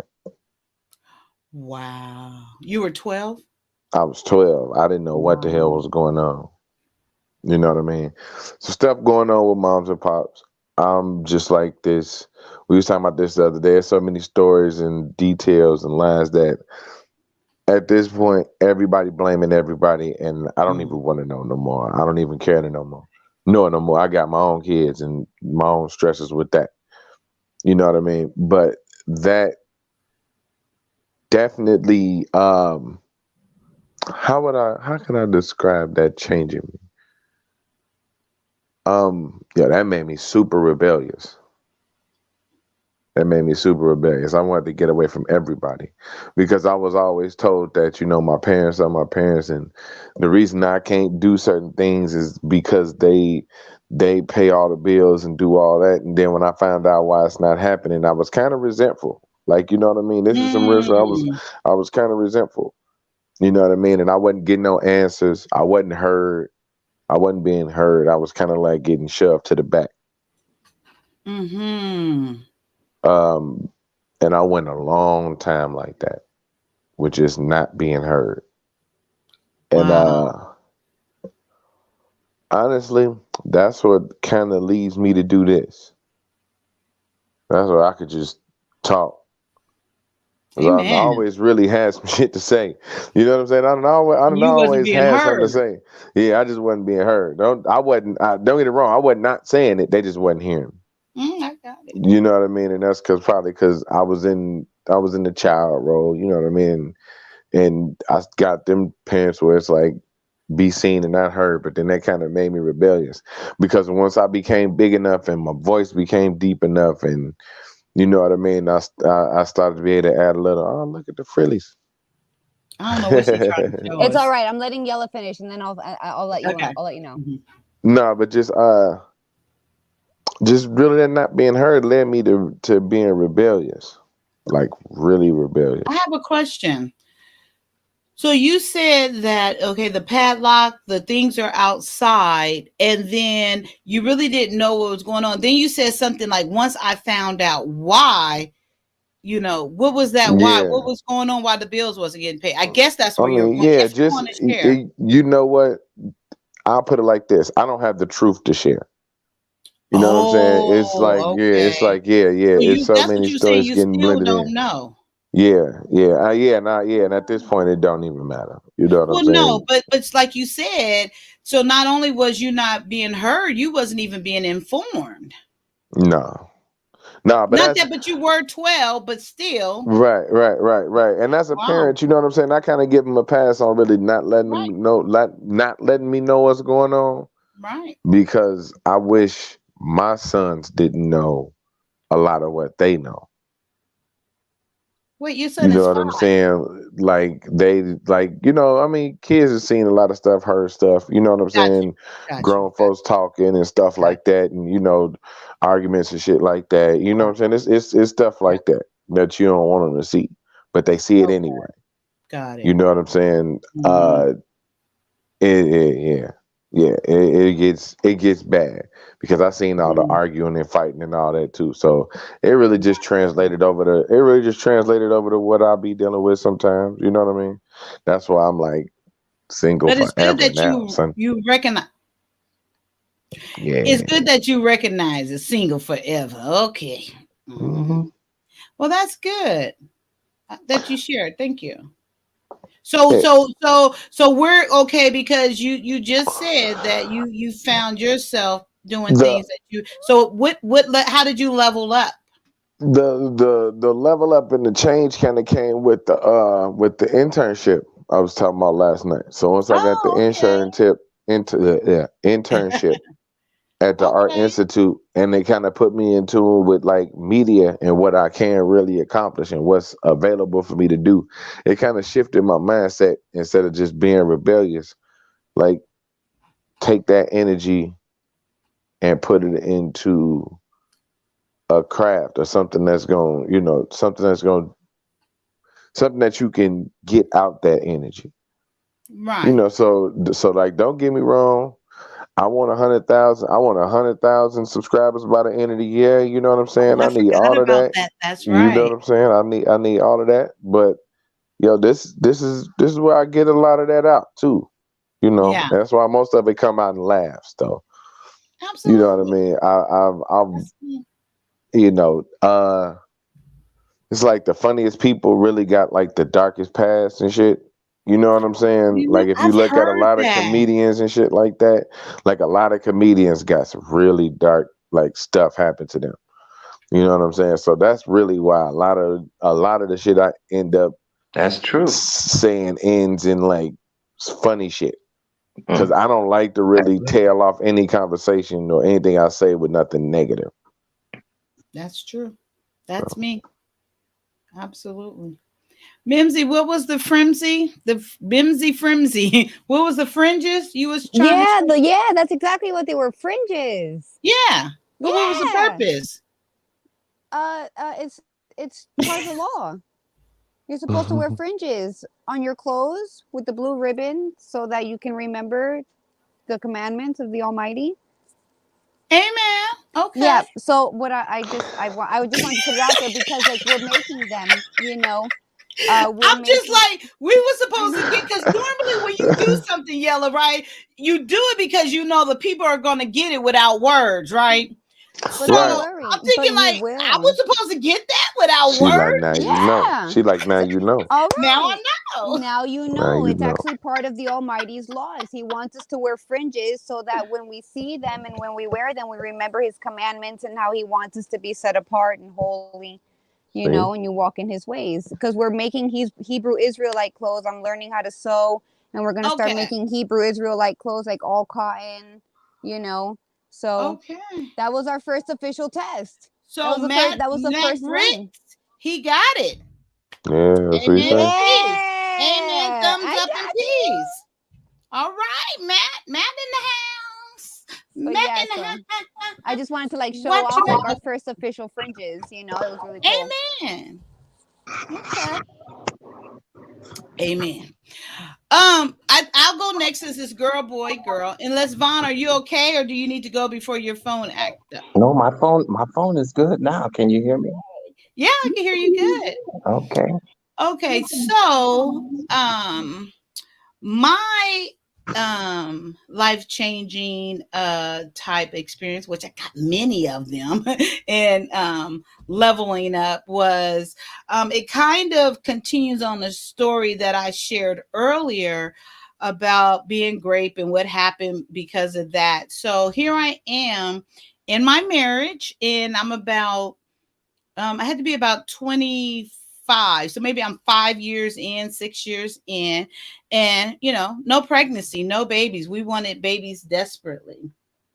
And I can remember this evening where we were over my in-laws' house and we would play Tonk all the time. And of course, I won all the money. Hi, B9. How are you? So God's into fashion. That's for you, Mimsy. Oh, she's that's for you. And so I end up going to bed over my in-laws' house, and I was very desperate. I was desperate. I was sad. I was hurting because I had just heard an evening of why aren't you giving me any grandbabies, you know? And like I shared earlier, by this time I did know why, but I knew the Lord was telling me that I was going to have kids. So this evening I went and laid down and I was laying on my back looking up at the ceiling and I was crying out desperately to my heavenly Father. And I was so sad. It probably was it, no, not probably, it was the saddest moment of my life. Even now, that was the saddest moment of my life. And the tears were just flowing and I'm crying out to him and I'm praying. And then I finally said to him, I said, Father God, said, please, I know you telling me I'm going to have kids. I need some evidence on this. I need something to keep me going. Please let me get pregnant, because at this time I've never been pregnant in my life. And I said, please just let me get pregnant so I know, and I can hold on to that faith. And then I went on to say, I don't even care if I miscarry, but I need to know I can get pregnant. So I end up praying that prayer and crying myself to sleep. And so the next day just went on about my life, my day. And then about 3 weeks later, on Mother's Day, I was thinking, gosh, you know, I didn't get my period. And then quickly that prayer came to mind. Literally, this is 3 weeks later, if that long, maybe 2.5 weeks later. So that prayer came to mind and I didn't say anything. I go to the store, I buy a pregnancy test. I'm pregnant. Never been pregnant in my life. For real. Never. And I was like, oh my God. And I was rejoicing. I was so happy. I was like, God is good and blah, blah, blah, blah, blah. And then I said, okay, wait, calm down. So I said, go get another test to make sure. So I went back to the store, got another test, and yes, pregnant. Yay! Oh my God, I can't believe it. My husband came home from work. I told him. We go to my mother-in-law house. We tell her. All of this is on Mother's Day. So excited, so happy. So then I said, okay. And then I stopped. I said, well, what do I do now? And my husband like, I don't know. And then I'm looking, so I said, okay, we got to call the doctor. So I called the doctor and I told her, I said, I'm pregnant and I need an appointment. So they set me an appointment for like a month or so later. I was like, wait, I said, I'm pregnant now. I said, I'm pregnant right now. She's like, yes, but it's early. We don't need to see you for a month. I said, okay. So then maybe a week and a half go by. Y'all remember my prayer, right? So yes, I end up miscarrying. Not even 2 weeks later, I end up miscarrying. And I was like, wow, you know, and then I start questioning it. I was like, was I really pregnant? Maybe it was in my mind and you know, and I kind of went on that way. Like that was just in my mind, but I knew it was true, but I was trying to convince myself that maybe it wasn't true. Maybe it was all in my mind. So I just went on, you know, and I wasn't working at the time. My husband was just working. I was just being a housewife with no kids and things like that. And then 5 months later on my birthday, I found out I was pregnant again. And I was like, wait, what? And it was on my birthday. And I couldn't believe it. And then I got another test, went through that whole thing. So when my husband came home this time, I said, we going to the doctor's office right now. I said, we going there. You know, we're going to verify this. We're going to make sure. So we went to the doctor's office or the clinic or whatever it's called. And they did a pregnancy study. They said, oh, yeah, you're pregnant. And they gave me a due date. The due date was January 13th. I'll never forget. because that's Mary J. Blige's birthday, and that's my favorite artist, at the time, even now, really, to tell the truth. So I was like, okay, good, and I forgot my prayer. So, about a month later, once again, I miscarried. But this time it was confirmation. And I knew at that moment that was the Lord's way of letting me know. He answered my prayer. He let me know, and he confirmed it. He didn't leave me with any doubt from my first pregnancy. And at that moment, going through that, it took my faith to a place to where it could never have been brought down. I would never question anything. Well, I mean, I would, but for the most part, would never question anything, like living in my faith and just believing. And it just, over the years, I have way more examples like that of my life and different things that have happened. So my faith just shot out the roof. And I didn't go on. So after that day, that was back in 91. I think it was right before the riots. Wasn't the riots in 92, I believe. So that was like in 91. And I never got pregnant again for another 11 years. And never, not even a pregnancy or nothing. But I held on to my faith from that. And I didn't know when, I didn't know how. I just knew that I would have my kids. And then God blessed me at the age of 36 with my first. And this is how great my faith was when he told me, yep, or whatever, you're going to have your kids. And when I asked again, I knew my ovulation because everything I went through before. Got pregnant right then and there, had my son, and then 2 years later, got pregnant with my daughter right then and there. And I just knew it. So that's why that's one of the reasons why I can stand so strong in my faith. And that's what leveled up in me. Couldn't tell me shit after that about my faith. So yes, that's my story. That's amazing. Amazing. Yeah, Amazing. that's pretty dope. Yes. Amazing. It almost sound like my mom's story. Really? So I don't believe it was so many miscarriages though. However, when she was 16, they had told her that she wasn't gonna have no kids. Wait, when she was 16? Yes. Okay. Yeah, when she was 16, they told her she would never have kids. So, and she'll tell you, like my mama's 71, she'll tell you she's out here living her best life. 71? If she was, yeah, if she was, Be you nice. know what I'm saying, that age now, yeah, if she was young now, she'd be a modern woman. Yeah, absolutely, I'm sure. She would definitely be what they call a modern woman because she was by her business. You know what I'm saying? But she was told she wasn't having no kids, so she was cool with that until let's see, she was 30. She was 28. She got pregnant with my brother. He was born in 79. No, he was born in 78. I'm sorry. He was born in 78. So she was like, all right, cool, that's it. Then they lived a whole entire existence. You know what I'm saying? They just knew it wasn't going to be no more. And then 9 years later in 87, I was born and she was 37 years old. That's why you said you was 36. I was 36 with my first. She was 37 when she had me. And she was told that she would never have no kids. Wow. That's amazing. Lon? Yes. Well, now what was the question again, real quick? The question I is, just want to make sure I got it right.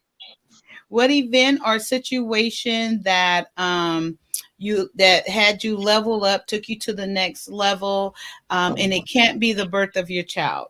Okay. Well, I would have to say that 16 years ago, I was addicted to crack, and I was very good at covering it up. I was very good at it.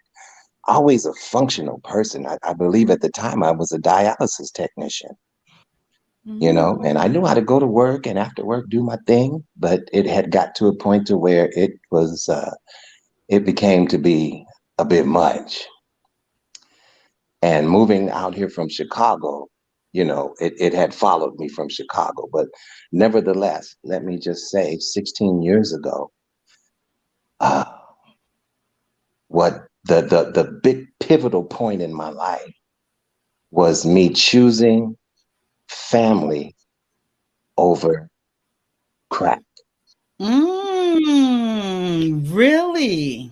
Yeah. So that they see, I'm trying to be transparent tonight for some of y'all. I'm not the old man Thank ain't you. perfect.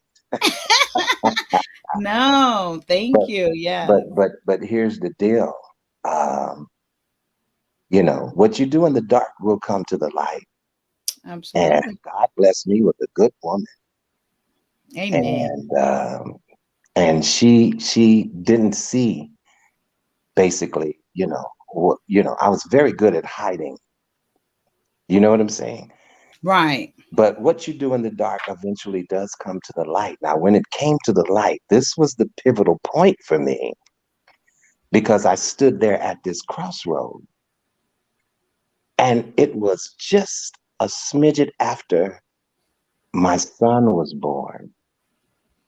Okay. And what was put in front of me was either you're going to do this because she had discovered the situation Hmm. and threatened to leave me and be gone. Actually, she wanted to leave me and be done.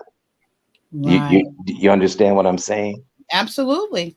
And so, and this is a whole story I could tell you, but I'm just going to paraphrase it right now. But I could not see myself without her, and I could not see myself without that newborn. Mm. And what kind of father would I be as a crackhead? Who you got some real sophisticated crackheads now. Some of Right. them are, and you'll never know. But eventually, what you do in the dark will come Hmm. to the light. So she Absolutely. discovered this, and it was because I got a little complacent with my usage. Mm. See, and forgot that she had to go to work, and I was out late doing my thing, and it's embarrassing to speak about, but this was a very pivotal point in my life, and it's something that I don't mind sharing Good. because this situation put me on point. And so she ended up having to take the baby to my mom's house, and she went to work. And then, when I finally discovered what had happened, she was ready to like be done. And all I could remember was, what am I going to do? I have waited for this opportunity just about all my life. Wow. Always wanted a wife. I've always wanted a family. What am I going to do? So it was placed in front of me. You can either go right, you can go to the right, or you can go to the left. Mm. And after much begging, because I had to beg. Yes. You did some good begging. Oh, I did. I did. But Hmm. from that point on, I did the work. And I did what it took because I chose my family over that substance. And so that was a big pivotal point because what if I had not done that? How much further deeper would I be into that type of lifestyle? Right. Do you know what I'm saying? So, you know, and what I did was I leveled up. I was too embarrassed to go to Bishop Jones. I didn't want to tell him my problems. It's none of his business. And all I had at that point was me and God. And I didn't go to a 6 month therapy and all of that stuff where you go away and they have to lock you up. I didn't do none of that. I didn't foam at the mouth. I didn't spit and cry. I just stopped. And when I did, the way that I did it, though, let me tell you, this is the way that I was able to level up, is I could not return to the same thing. But that incentive of my family was that was the thing that helped me turn. And a lot of people, and sad to say, a lot of us don't have that incentive. And we get caught up and we're so caught up, we really don't have an incentive to come out of what we're in. But I was able to come out of it through the incentive of my family. Either I'm Right. going to be a bum on the street and a crackhead, or I'm going to raise my son and be a father and be a good husband. And so I did everything it took. Sometimes I couldn't, even Mm. when I went to work and I still worked and I came back home, I would take a different street. I would go all the way around just to get to my house. I didn't want to pass no liquor store. I didn't want to pass no folks. I took a whole, I didn't see, I couldn't even see anybody that I was familiar with for about a year or so, Wow. until God let me know, now you can drive up Fair Oaks, because I lived in Altadena. Now you can drive up Fair Oaks. And when I drove up Fair Oaks, I saw the same people doing the same thing. Hmm. And God said, pull over, because I wanted to go in the store anyway. And when they saw me, they were like, Don. I say, oh, yeah, you Wow. know, how you doing, brother? No, yeah, no, I can't take you over here. I can't do that. Went in the store, came out, gave them a couple of dollars, drove off. And then a few years later, I was able to do the same thing. But it was the same people doing the same thing when I passed through. Do you see what I'm saying? Mhm. So Absolutely. that was a pivotal time in my life. And when I look back on it and I say, wow, you know what? God, thank you so much for giving me that mind, you know, because I could have been so controlled. And that's a very controlling substance now. I'm just telling you, crack will have you staring up in the corner, wondering why. See what I'm saying? It'll have you scratching your head when it don't even itch, you know. So I'm very grateful. There's a lot of layers to Von Bryant, people. Amen. And I think it is time for me to share some of these stories. Amen. I love your And strength, it's really Vaughn. nothing for me to be ashamed about. It's It just really it's isn't. life. But I leveled up because guess what? What? My son is 16 now, and he respects me, and Mm. my wife respects me. Hmm. Do you know what I'm saying? I went on from that time.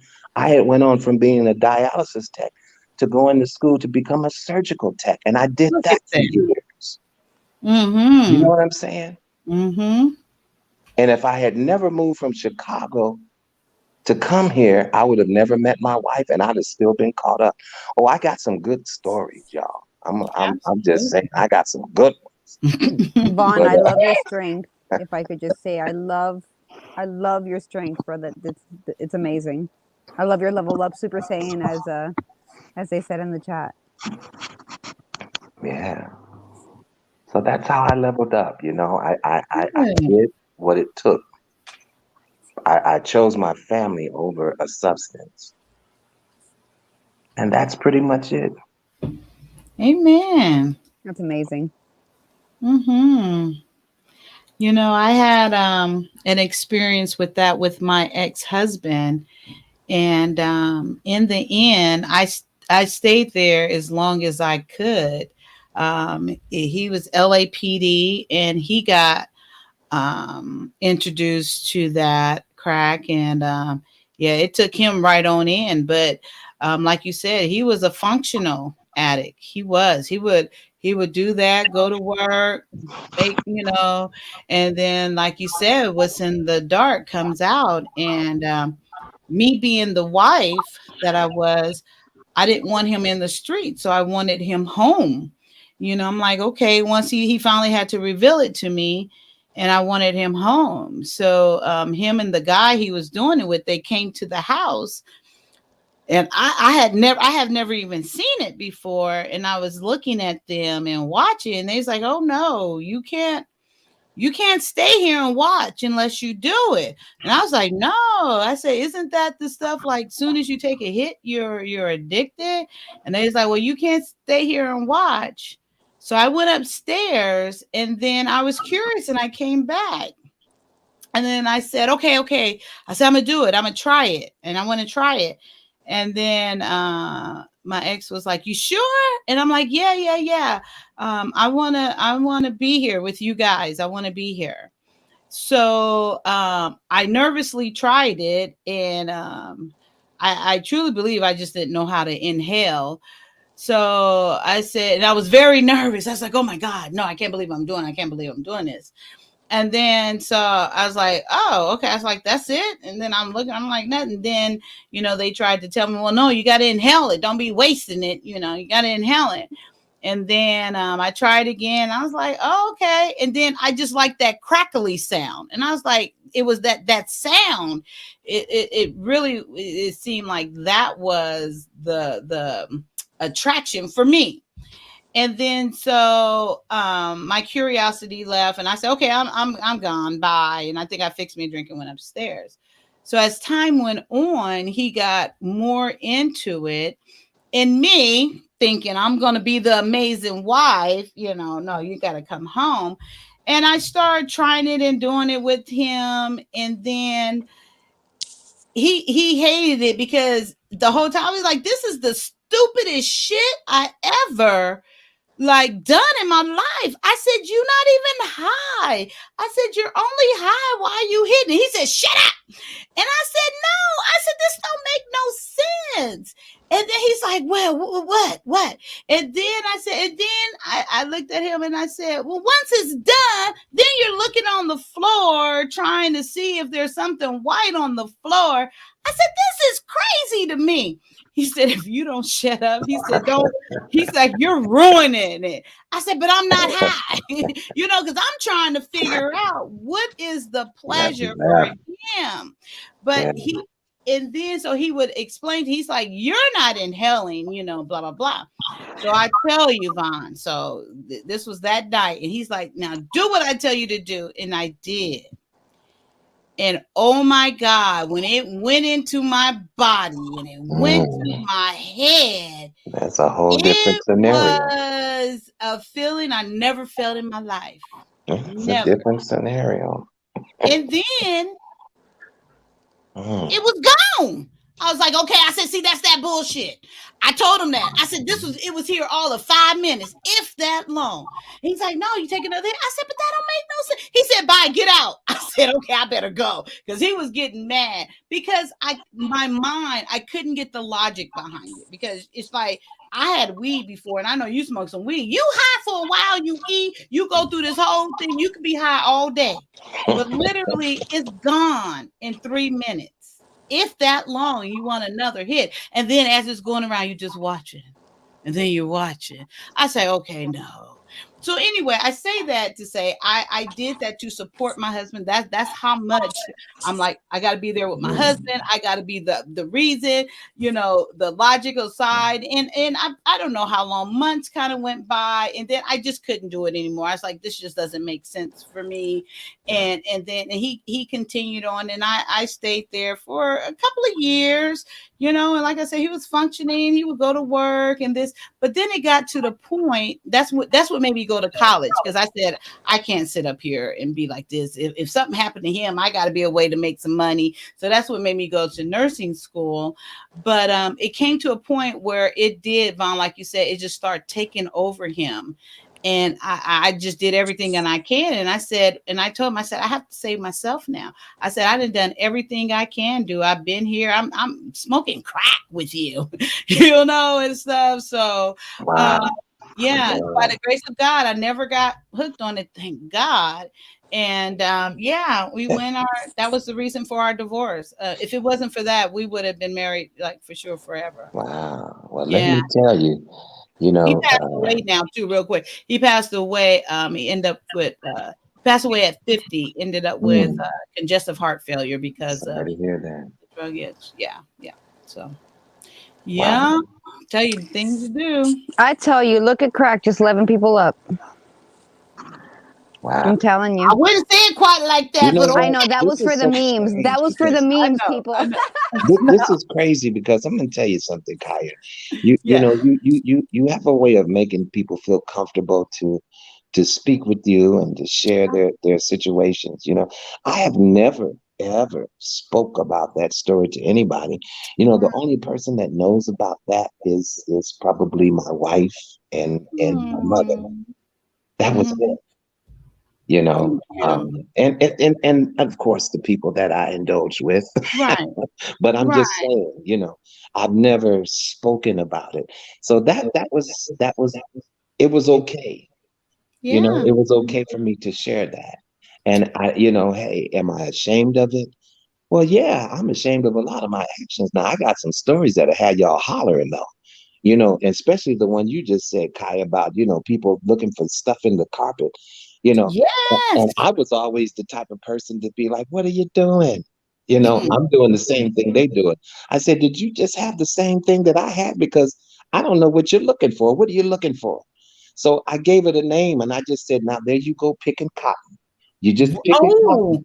Oh, right, right. And it That, was because of that one time you found it. I don't know why your mind goes there and you immediately, yeah, once it's getting low and it's about to go, you go looking for it on but the floor. You just it know you does have a dropped hold. something. It definitely has a hold on you to the Yeah. point to where, okay, now I'm ready to do the next thing. Mm-hmm. And when you get that, you're ready to do the next thing. Next. Mm-hmm. And so, you know, hey, you know, I speak about the Bible and God and scriptures and things like that. But listen, Absolutely. I'm not a perfect person. And though that Bible and those scriptures and those things is what has helped me get to where I'm at right now, because I could have Right. been way dead. And crack in Chicago, that whole life experience in Chicago of that is totally different than it is out here in California. So, like I said, I made it from Chicago Yes, sir. because Mm. in Chicago, let me tell you, oh, I could tell you some stories of my traffickings out there. I ended up having to move to Joliet. Them Negroes ran me up out of Chicago. Mm. But that's a whole nother story for another Hey, hey, real quick, Vaughn, time. you Yes, got a sir. story to tell, brother. Yeah, I do. I definitely Man, do. I Absolutely. don't often do this, but you need your own channel, man. Like for real, Wow. for real. Like Yeah, you got a story to tell. yeah. You know, and I want people to be able to share their story as well. But I That want to be in a place where I can make them feel comfortable to do it. Like Kaya, you know, you will. and Sir Hill Speaks would not have come and let you interview him and share all that he did like he And did. he said that was his first time ever Yeah, giving his if it wasn't story. something about you that made him feel comfortable to do that. So yeah, you know. You know, I truly like I was saying earlier in I know this is my purpose for one, which I have said, but another thing, just like I know for you, you said like it's embarrassing or whatever. I don't know if I'm just the type of being that it nothing embarrassed me on that aspect of me sharing what I've been through, which, you know, that it could embarrass a lot of people because I know by me sharing, and don't get me wrong, in the moment, yes, in the moment it wasn't something I was going out there sharing people, yeah, I smoke crack, yeah, yeah, yeah, you know, don't get me wrong, but now to share it as part of my past, as part of my growth, as part of as what got me here, is not embarrassing. But don't get me in the moment, oh yeah, I wasn't announcing that, and I was probably just as good as you at hiding because, like I said, the minute you're done smoking it and you're not hitting it, I go on just like I'm talking now. I can conduct business, I can do whatever, but your mind is going to, I want another hit, I want another hit, I couldn't live like that. That mind trip, that mind game, that was like, oh no, that's just too much control. But I say that to say this. That's why I say I am 100% an open book. And I think because Yeah, I'm so willing to share every aspect of my life, and I know that people know I'm telling the truth, that it opens up that space. Like, I feel like I can be vulnerable around her. There's not going to be any judgment that's because there's awesome. not. That's There awesome. never would be, and That's great. believe me, I'm almost probably could say whatever you could say, whatever you've been through. I bet I can one up you, you know, Well, type of hey, thing. I you can, know, I can, I've been through it, and then another thing with me, I embrace my past. I embrace yeah, what I've been through. that's I don't run from it. wow. I That's embrace that it, part. and yeah, That yeah, part I right think there, that's what Kai. it is. Yes. That part right, what you just said Mm-hmm. and I get what you're saying, embrace it.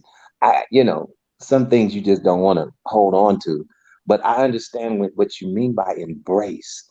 Yeah. In other words, I accept this. Right. This is how my life was. Mm-hmm. And It's instead perfect. of me being bitter about everything I Right. went through, I need to understand that the Bible says a good man's steps are ordered by the Lord. In other words, he Mm-hmm. he orders our steps. He don't Right. order our steps just right to $1 million, but he Mm. takes us through valleys and holes and low parts, and then he takes us to higher parts, and he brings us down low again.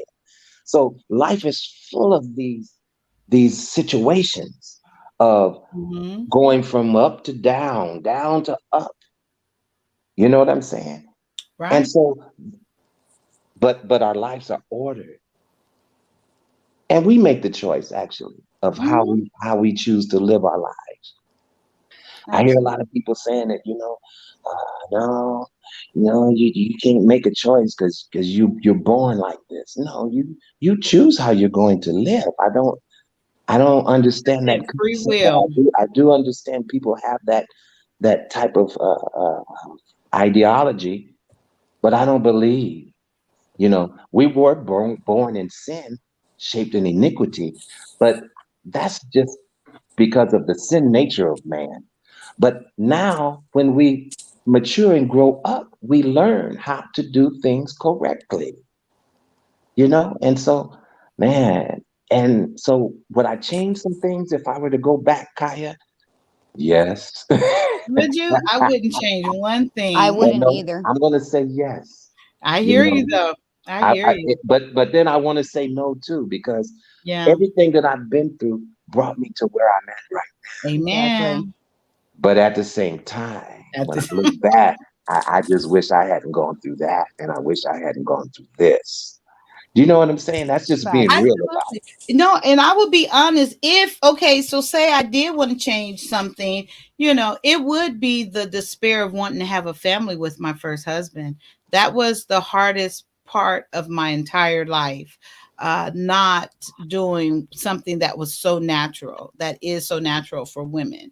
That was the hardest part of my life. And if, I decide I would like to change something, that would be the only thing that I can truly think of that um, yes, I would have liked to experience that with my first husband, and I wouldn't want to go through that despair again. It was a hard time in my life. It was a very hard time. no. It, And hey, I can understand that. Yeah. When I first met my wife, believe me, I wasn't even ready for her. Because I was too busy doing this, that, and the other. We worked together. We worked together on the same job at the same job. And some of the older patients would be like, "Oh, are you married? She ain't married. She's a good woman. What you waiting on?" And I was offended by people telling me that, mind your own business, get your dialysis, let me take care of you and just do that. Was she a tech as well, or a nurse or Yeah, she something? was. She She was a was, yeah. dialysis. Amen. Yeah, it's ironic that she's on dialysis now herself, Oh, but yeah, but yeah, man, and I wasn't ready for. I know I wanted the wife, but how does God give you something that you're not ready for? He puts it in your face and allows you to have access to it, but you're not ready for that.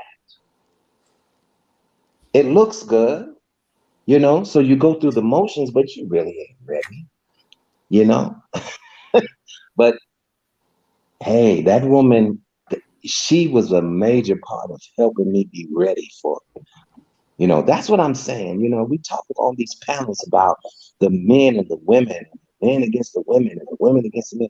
You know what? We are here for each other. And that woman loved me through some dirt. I'm gonna tell you that much. She loved me through dirt, through a stench. Yeah. hmm I hear And, you. and she was a pivotal part of helping me change my life. So, I will always love her. I mean, I Mhm. can't say nothing else. But hey, sometimes things are put sometimes things that are for you are placed in front of you, but you're just not ready for them yet. But if you really want it, you're gonna get yourself together and You get gotta Right. yourself grow. ready for it. Absolutely. 100%. That is if you want it. If you really want something, you're going to get there. Go ahead. Mimsy, you wanted to say something?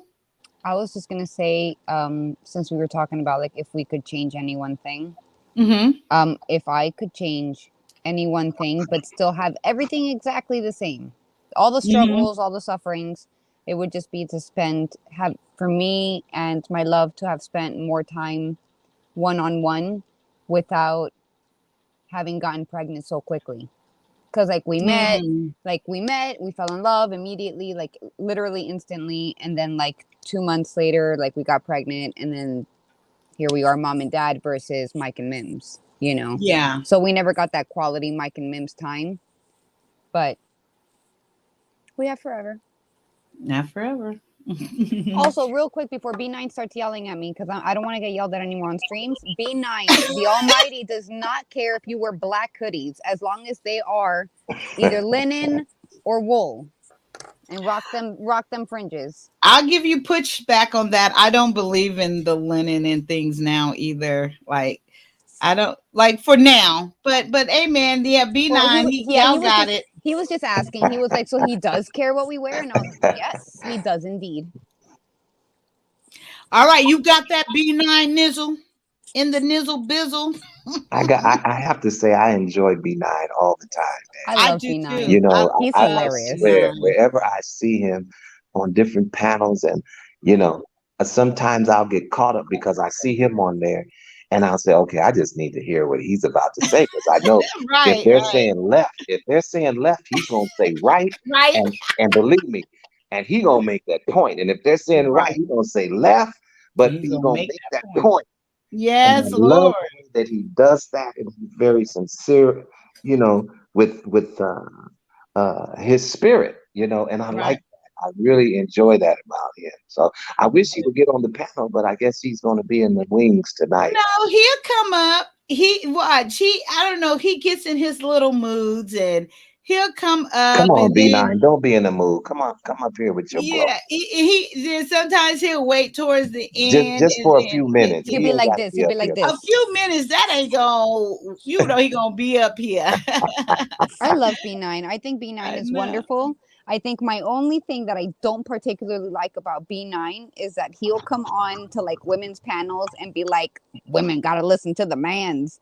And I'll be like, but B9, you're on a woman's panel. Well, yeah, because he wants y'all to listen. That's my only thing. But I love B9. I think B9 is absolutely wonderful, and he is filled with much knowledge. And I can't even say I sit here and Yeah, disagree with the man He's a 99% of the things he says, I'm just like, yep, you're right, B9. he's a well of knowledge. I A love well of B9. He's knowledge. wonderful. And I He completely, said moody. I don't know if I'm moody or if he's He's moody, talking but I about can. women. Oh, women are moody, That's what 100%. I was saying. Yeah. But I also agree with B9 saying the devil is the Almighty's tool for test. Bada bing. I'll He leave has to it at get that. permission first. Well, you know, hey, there's a lot of truth in that statement that he said. It may offend a lot of people, but hey, the devil is a tool, you know? Mhm. Yeah. Yep, Yep. yep, yep, yep, yep. Yella, And are you there? Yeah, I'm still here. Is there anything? Did you want to comment on that that last question of Vaughn's? What was the question? If you can change one thing, I'm not even sure if he said one thing. This is the way I'm putting it. If you can change something from your past, would you? And what is it? That I didn't marry my son's mother. Oh, somebody Snookums, look at you. Is it too late? Yeah. Okay, I'm sorry. Well, Oh, no, it's too late. and you know what? Listen, I want to hear what this brother has to say because the place that he's speaking from needs to be heard too. You know what I'm saying? Mhm. Because I can tell that his character is he wants to be a good man. You know what I'm saying? And circumstances are trying to impede. That You know, it's It's the hard, devil. Ringo. Look, hold on. Let's see, I got Pulp Fiction behind me. And you When got he's Purple when he was Rain. when he was sitting there, when he's sitting there at that boy at the table at the end, he was like, "I'm trying real hard, Ringo. Trying real hard to be the shepherd." But I think I You remember you know? talked about this before, right? And I want you to share again because so Von can hear, but I remember you talking about this oh, before, if I'm not mistaken, right? I'm not sure, but I Okay. talk about it. Yeah. So Amen. I've always been of the mind that relationships are like anything, and they have an expiration date on them, right? mm, Good or bad. Um, I mean, once you finish doing a relationship, you got to move on to marriage. Or you know what I'm saying? That's just me. Like I said, it's like you like I said, you can only take that so far. Then somebody gonna get antsy. I wish I did it so I could evolve my family type dynamic a little better, but it is what it is now. Fuck her. Yo, Yella. Yo, Yella. Initially, your Mm-hmm. response was so beautiful, No, right? Yella, You were I so ready. remember. He was like, I'm I wish sorry, I would have Nancy. married. Go ahead. I was just saying, like, initially his response was so beautiful. He was like, I wish I would have married her. And then, like, the ending was just like, you know what? Fuck her. And that is just amazing. But I just wanted to add real quick on the marriage note, you know, it's not always like about the courts. You know what I'm saying? Like, my husband and I are very happily married and we are not married in the court system. You know, like, this is just like we are married. This is my husband. No, he And needs yet the court. He needs the paper. he might need the court. I'm just saying, like, for anybody who's out there, if you do want to take your relationship to that next level and you don't really want to put your shit in the court like we didn't, you know, besides other circumstances that were in our, you know, lives, like, you don't have to, you know what I'm saying? Like, all you need to do is just like be about it and like actually be about it. You know what I'm saying? Like, just because you have to that court bullshit, honestly, all that shenanigans that comes with it, you know, that's not obviously it's not even more solidified than not. You know what Hey, I'm saying? course. Hey, car. So I just Yella, wanted to say that part. didn't you say? I want to say you said before you guys weren't good together.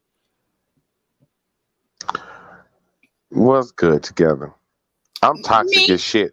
I'm toxic as shit. So anybody I'm Yeah, with is pretty you much gonna have owned to it, do but it. you said you guys wasn't good Yeah. together. And yeah, okay. I mean, it's mostly her fault.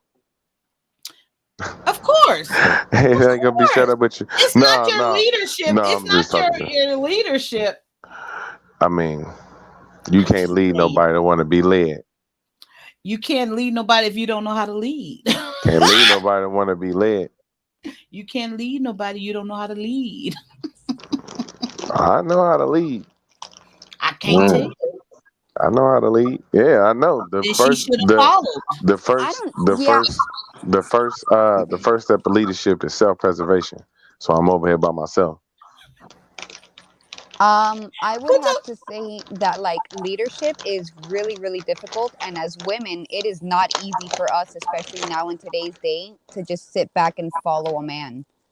You know what I'm saying? Especially since like a Mm. lot of men You got don't to be have their shit worthy of it together. too, A though. lot of men don't have their shit together. You know what I'm That part. saying? And a lot of women don't have their shit together. And That there's part a too. huge lack of communication in the beginning because everybody wants dick and pussy. And it's okay. We all like it. You know what I'm saying? It's all part of it, We you can know. do without it if it ain't good, though. You exactly, you know what I'm saying? But you know, it is what it is. But it But you it it know, is it is not easy to follow someone who you don't feel is either a leader, or if you feel like, you know, as women, strong independent women, I don't need to follow a man. She didn't know how to follow. yeah, I think she wanted to kinda, but she didn't know how to. yeah, It's hard.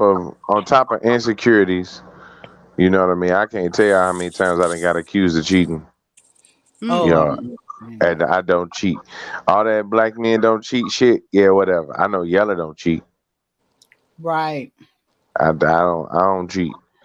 Cause like I've said all the time, you can get way much more of single. Less stress, less lies, less mm, money you gotta spend to be honest with you. mm, mm, You know how much it costs to maintain some in house? Yes. Shit. I'm just saying. and some women do not want to follow, A hundred and percent. and that's a problem. That's definitely going to be a problem for the man. Women You are know, not taught to follow. especially if he's in the position to lead and functioning in that arena, and now she still doesn't want to follow. That's kind of off. So he has to question whether that's the right relationship for him because if she can't really fall into place, then I can't give too much more energy to that because that's just a cycle of a whole bunch of bullshit that I'm not really willing to go through. It's like if I'm in the position and I'm walking in my purpose as Oh, a leader and as a man, then if you're walking in your purpose as a woman, you, you should just fall right into line. It should be effortless. Hmm.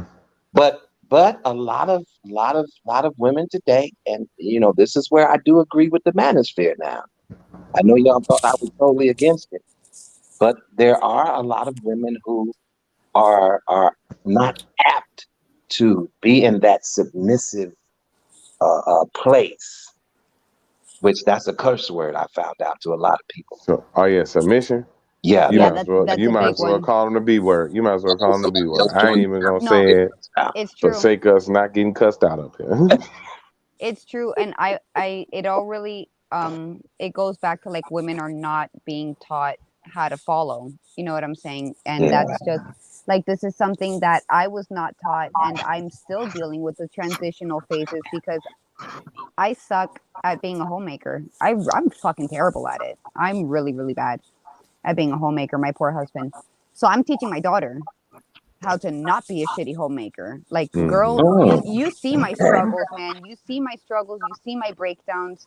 You see how much I hate doing this. And like, I don't want you to struggle like this. I want you to, when you grow up and when you have your husband, when you're 35, you know, um, for you to be able to do your job, basically, like fit into your role, so that when you have a husband that fits into his role, you guys like are set. You know what I'm saying? Like, there's no confusion. Like, Hmm. you base, Mhm. to make it not sound terrible, but to make it sound terrible, like, you know your place. You know what I'm saying? So like, I'm giving you all of the fundamentals that I was not given, you know, and now I'm struggling with it. Mm. Yeah, and see, this is now okay. I'm not gonna lie. I hear exactly what you're saying. As a man, as the man I am, the I don't even really care about gender roles as long as the job get done. Mm. You know what I'm saying? Because look, I got too much going on during the day to come home and try to be macho all goddamn day.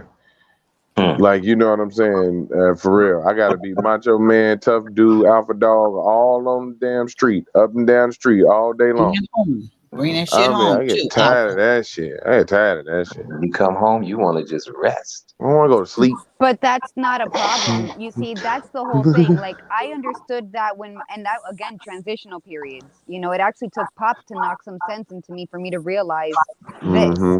My husband is Mm-hmm. going to work all day, and my husband was a sales telemarketer. You know what I'm saying? Like he was doing sales on the phone all day, so he was just talking all day, and then come home. And me and my daughter waiting at the balcony. I can't wait for this man to come home. The first adult communication conversation I get to have all day. Highlight of my day. And he comes home and I have a whole day's worth of baby things I got to update him on. Colors of poops and all. Okay? He Mm-hmm. doesn't fucking care. He doesn't even want to hear it. Honestly, honey, it's going to sound bad, ladies, but where is dinner? Okay? Mans Mm-hmm. just went out and worked all day. Mans is coming home tired. Mans don't want to pick up his second shift with the churns. You know, give him a chance to calm down. Mans is hungry. You cook deliciously and he wants to eat your food. Feed him, and Wow. then he will give whatever he has left, whether it Oh, I is to thought the you was about to churns. say then F him. No, I mean Well, you. Sure. that's whatever he has left. So sometimes we gotta milk it a little bit, if you Oh, understand what I'm okay. saying. You know, It's been but a they while for do. me. Okay. But if you give the man what he needs, and this is big because we're ball busters, bro. Us as women, we bust balls, and we don't Yeah. know how to stop, and we just gotta stop. And Man. like that was one of Pops's things that he had to bring it to my attention. He was like, "Yo, man, it's like calm down, bro. I understand you got a lot of things to say. Mans don't care right now. Talk to him about it later." Good for Pops. Good for Pops, 100%. Pops gives me the best advice. I love him. Man. And this is the reason why, and even with that still, like it's crazy because I would get that. Like I would get the dinner when I come home. It was like when she wanted to be a lady, she was a fucking lady. But then it was like you said, she was never taught to be a wife. So like two things, all right. It's a reason why I'm marriage minded. Like it's the reason why I focus on marriage minded because that's kind of like, okay, are you really gonna make this commitment? And one thing we fought on was hyphenating her last name. I ain't with that shit. I I'm gonna be feel straight that. up with you. All right. I love the hair. Shake Your it, your shake hair it. does look great. Ah, B look at my nine. C9 in the hands. In the hands. Shake it, baby. Shake it. Now, let me Oh, man. look at my brother. Love it. Okay, I better stop. But Your wife gonna come get me. so yella. So when you said she wanted to hyphen her name, because I'm an old dude, can you just break that down? What do you mean by hyphen? Like put like an extra letter or what do you mean? Both No, last names. she wanted to use both last names. Her own name and Oh, his name. So like I would be oh, real okay. talk with Yeah. Mimsy Limbs Cavallari. Oh, okay. So Mm-hmm. in other words, it's kind of like using the first name, your maiden name, and then the last Right. name of your husband. Is Right. that the same thing? Yep, Mm-hmm. that's Okay. So exactly it'd it. have been her last name hyphen my last name. Oh, wow. Okay. Yeah, I ain't with that shit. Wow. I ain't I with that felt Oh, shit. that way looks like once. Queen's in the house. Hi, Queen lady. I know you. I think you. I don't know if you got booted off or you have issues, No, but welcome I left back. to go And home. I I was wanted at to. work, Oh, okay. so I had to drive. Yeah. So, how are Wow. you? What would you like to contribute? And then B9, of course, we'll hear from you after Yes, sir. that. Is there a question or Yeah, well, okay, so I don't did you didn't hear the beginning of the stream, right? I no, I kind of came in. Yeah. Okay, so what we were just talking about now, and what Yella kind of was talking about, if there's one thing in your past that you can change, what is it and why? I think the biggest thing I wouldn't have been afraid to um be out of the country. I had the opportunity to at my college, no one was taking up this opportunity to go overseas to London to be a social worker after we graduated. And so they had all this money, and so they were like, "Hey, you want to go?" The counselors, and I was too scared to go. Mm. I would have done that. I mean, there's a lot of things I would have changed as a child. I think as a kid, I would have stayed in the arts. I wouldn't have quit to follow the crowd. I would have stayed in dancing school and um, piano lessons and not listen to my friends. Yeah. So, but yeah, the biggest thing is I would have went to London to be a social worker because I had a full ride for 2 years. Okay, so then the question actually before that was, and then B9, if you don't mind, you can answer both. The question before that was, what event or what moment in your life that happened that caused you to level up? And I don't know if you have kids or not, but you can't use childbirth. You can't use the birth of children or a child. Um, Caused me to level up. Yeah, you better way back. Uh, Hmm? Oh, um, I think That's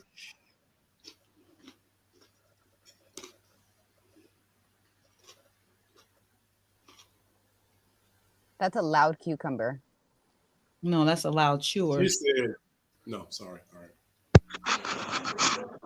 That motherfucker sound like that the Vlasic commercial and shit. He was like, That Dale pickle, huh? would you like a Vlasic? That You know that crunch. loud? My bad. I'm sorry, I'm Queen. chewing Go all ahead. hard. My bad.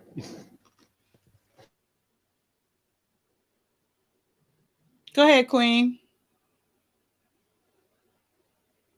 He snapped her train of thought with that loud ass pickle. Maybe she's frozen, Queen. B9, you want to answer until we get Queen back with her until we get Queen back? B Nizzle. Hello, handsome. How are you? I'm blessed. How's everybody doing today? Good. Thank Breakfast you. time. Hey, Mim, shout out to Mike too, man. I miss hubby. Hey, where the man at? He Yeah, said he's right here. He says shout out. shout He's out. over here He in the ain't got to camera. get on camera. Just let him know he on my mind. I ain't forgot about him. B9 says you're on his mind. He hasn't forgotten about you. In a not so romantic way. I That's know. just me. I was like, wait a No, minute. that's He's just me saying and my love. My iPad has 10% battery. I'm going to go ahead and hop off, and I'm going to probably hop on the stream on my phone, but not on the stream. So I love you guys. Wonderful love you sharing too. moments, and I'm going to catch you later. All Have right. Sounds good. Thank you. Yeah, I'm probably finna bounce out too. Go wrangle me up some food and hit the bed real quick. It's All it's the right. Thank it's midnight you. munchies time. Hell yeah. Yeah, I'm sure. All right, Thank you, y'all. Yella. I'll see you Enjoy the next rest of the time. stream. If y'all still on when I wake back up, I'll probably hop back up with you. Okay. Sounds good. All right. Bye bye. Yeah, I was gonna stay in the background tonight because y'all was rocking. Y'all was doing y'all thing. We got Vaughn up here talk. We got the moderator up No. here being giving his story. So I was just gonna stay in the background and enjoy because and I'm not saying that it's on purpose, but what happened just now seems to happen a lot. I come up on panels, it's like, oh well, B9's here, can go now because he's got it and he's gonna talk and he's gonna.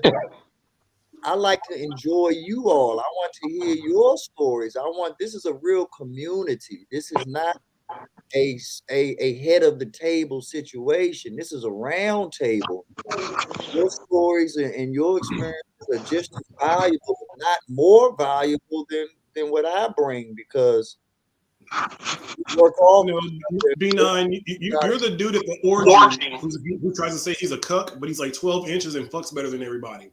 And he's just sitting in the corner. And he's like, as soon as he come in, he gonna outfuck everybody, but he just sitting there smoking his blunt with his 12-inch cock, like, I'm just here to watch. I'm just here to watch. And then his words, okay? His words. His words, not mine. I hear you right. What? B9 said, let's clarify that. Those are his words. Fat dick Jamaican in the corner just smoking a blunt, waiting for us to, say something stupid. And here he comes just swinging. Let me show y'all how it really goes down. And here we got. He gonna tell you quickly, don't ever come on live eating a cucumber no more. and talk about 12 inches of slinging. Right, that's a bad look all around. But no, all jokes aside. Eddie Murphy said just swinging, just. Oh Lord, what just happened? What just happened? What just happened? What up, Pop? What up, Jay? Pop? Is what just happened. But no, all jokes aside, I'm only here to give respect and give a shout out to my man Von Bryant. Your story, it was reminding me so much of my mentors. Thank you. People that I've grown up with that have shaped my way of life, because not a lot of us give y'all the credit that's due. Y'all jumped on these grenades for us. You didn't do it. You didn't do it purposely or whatever, but the indirect lessons that you taught us by going through and jumping on that grenade for our generation, and then someone such as yourself and Kyle with the wherewithal to still make it through the storm and not forget the storm. That's the key right there, is not only did you make it through the storm, you did not forget that you made it through the storm. And through your actions, through how you carry stuff, everything about you is about where you've been, and that is shaping where you're going. And literally, that's why I wasn't going to come up and say anything tonight, because everything that I preach, you all are personifying it through your stories tonight. Like, we all go through trials and tribulations, and it's not just something easy. It's not just something that, oh, okay, by the end of this 2-hour movie, everything will be just right. Exactly. This is real life shit that, like you say, sometimes takes decades, years, months, whatever it is that you're on to get through these things. And even when you get through them, you're still not through them. You still have to remind alcoholism. You are alcoholic till the day you die.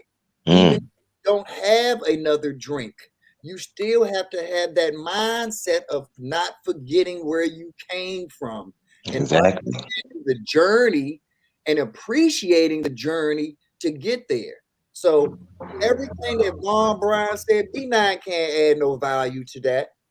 Everything Miss Kai said tonight, I can't add no value to that, because y'all are actions speak louder than words, and y'all are right.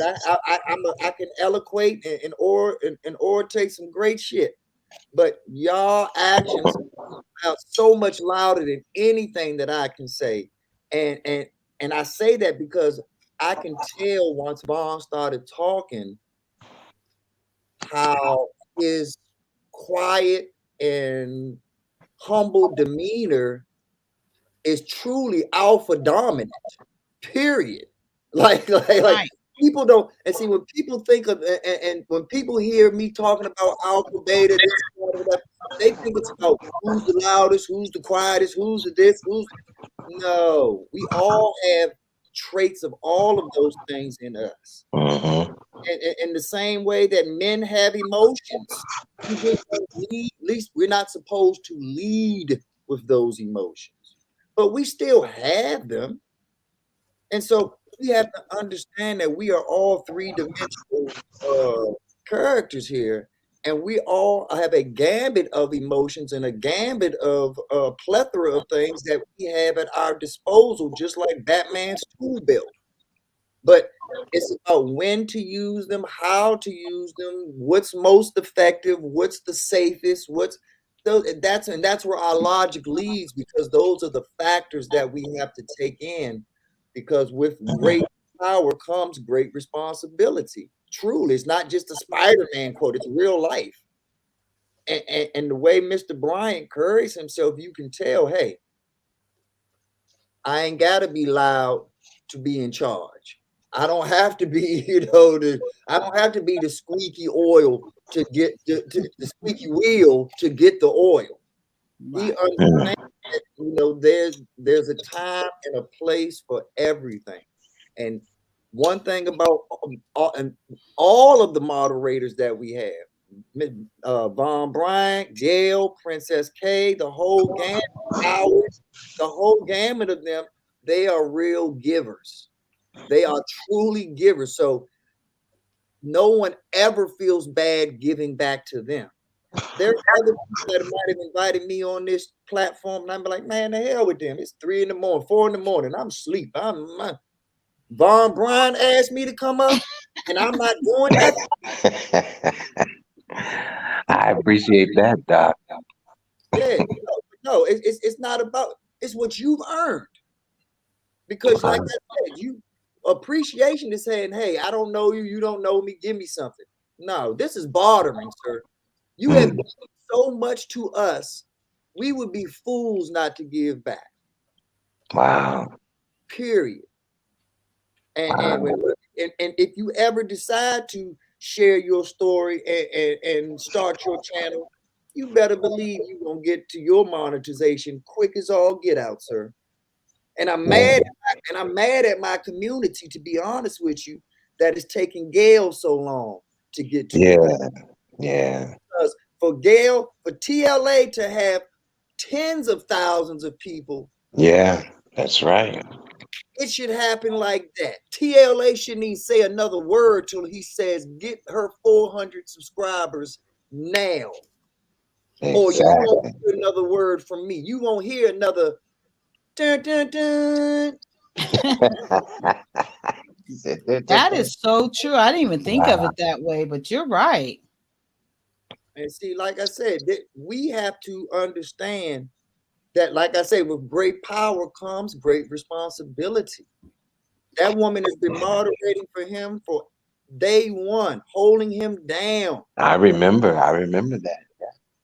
And, and he needs to understand, and he needs to be able to pay it forward and say, hey, I have over 100,000 people giving you literally 1% of that is nothing. Mm. Is Yeah. nothing. And giving her that 1% changes her life, changes her view on YouTube, changes her access. Wow. Yeah. Your girl talking to you. She's saying hi to you. Hey, beautiful. How you doing? And she already, you know, her feelings of TLA. So there she go. She said, as soon as she get okay. here, But you bring them up. But since she has these feelings for TLA, she can deliver that message to him. She can let him know, hey, you know what, TLA? The people that rocking with you, you need to rock a little stronger with them. Mm. I understand that you are, and see, and it's not TLA's fault.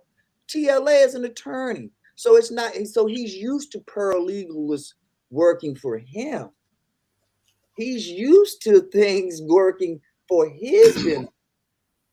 Rondell, he's talking about alchemy, not about money. He's not saying that TLA needs to give money.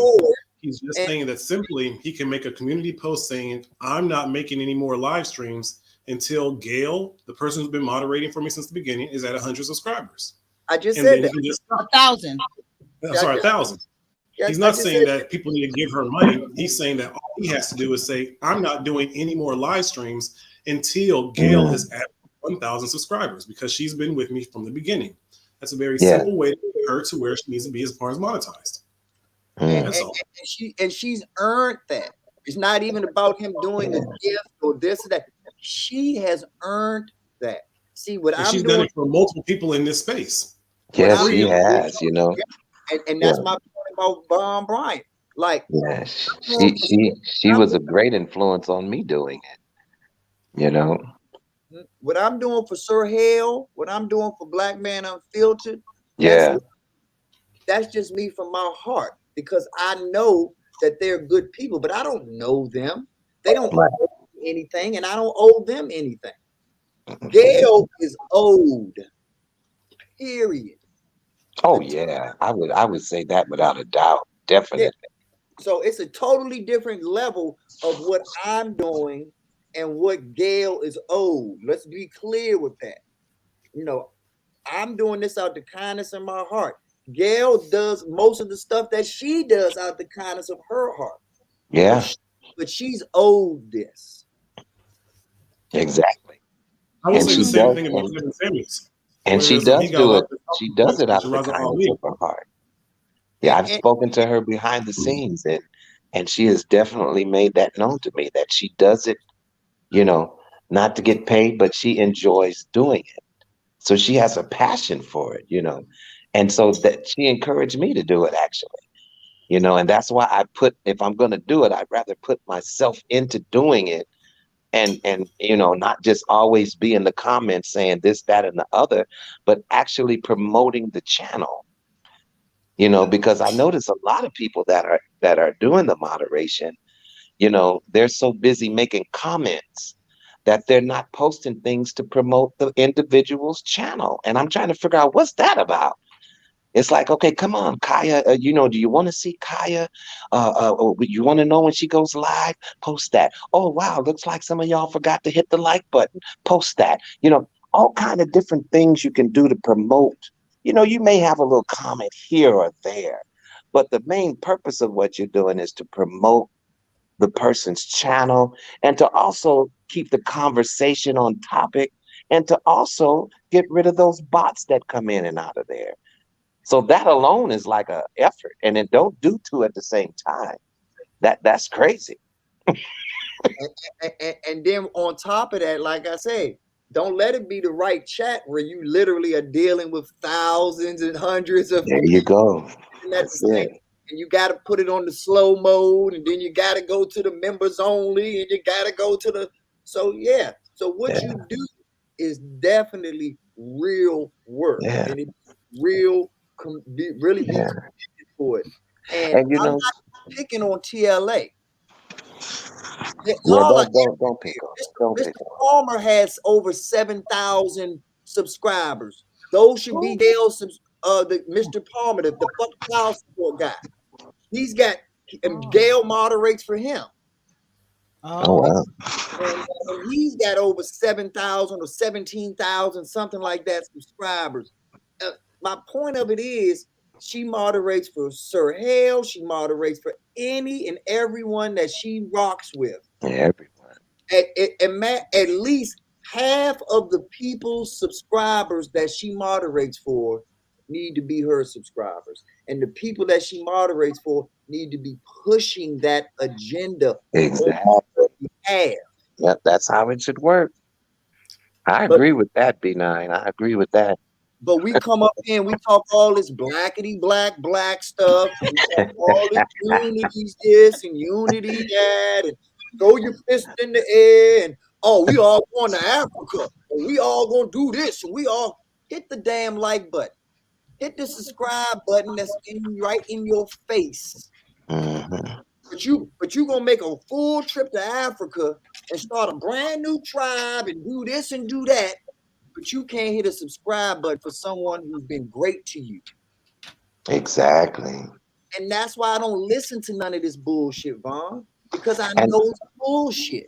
and it's a lot of effort too, actually, because some of these things that you moderate for, you may not agree with nothing that you're listening to. And Mm. you may want to say something so bad, but you have to kind of hold it back and just moderate, you know. And so, yeah, I've had to learn how to do that too, you know. So it's draining. It is very draining at times, but you wanna hang with that person, you want to support them. And and Sir Hale, he was very generous. He was very generous to me, just for moderating and helping him. And that was the first time someone even like reached out to me that way. So shout out to Sir Hale Speaks. Yeah, shout out. Yeah, because he generously showed me his appreciation for my efforts. And that's awesome. And I don't do it for that. Don't get me wrong, but you know what I'm saying? But it's nice to know someone thought of you in that way. It's all I ain't never heard nobody get mad talking about what the hell they want to give me a hug. Oh, what so, so I feel you, Vaughn. Like it never hurts to get a hug. It never hurts to hear somebody say I appreciate you. Yeah, exactly, man. So yeah. Yeah, And exactly.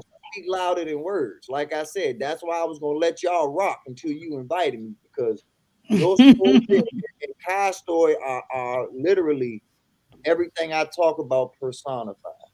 Well, you And see, initially, Kaya started with her story, and I felt she was up here by herself, so I thought I'd get myself up here on the panel with her because she was being so transparent and sharing her story, and I wanted to come and support her and sit next to her somehow, and she left me Here we go to go again. make a Here we sandwich go again. for her kids, and I'm not a content creator. I If you was want to not. laugh, go back and listen to that segment of the whole thing. Oh Lord, have mercy. I'm never going to But live no, that you down. you know I love you. But I said, wow, I better be prepared for something like this because that was like, wow. From man, what I can tell, It's you did not a easy great to do. job. Now, one thing I can say, it's not easy to get up here, and I admire people like Kaya and people that have these platforms that can do that.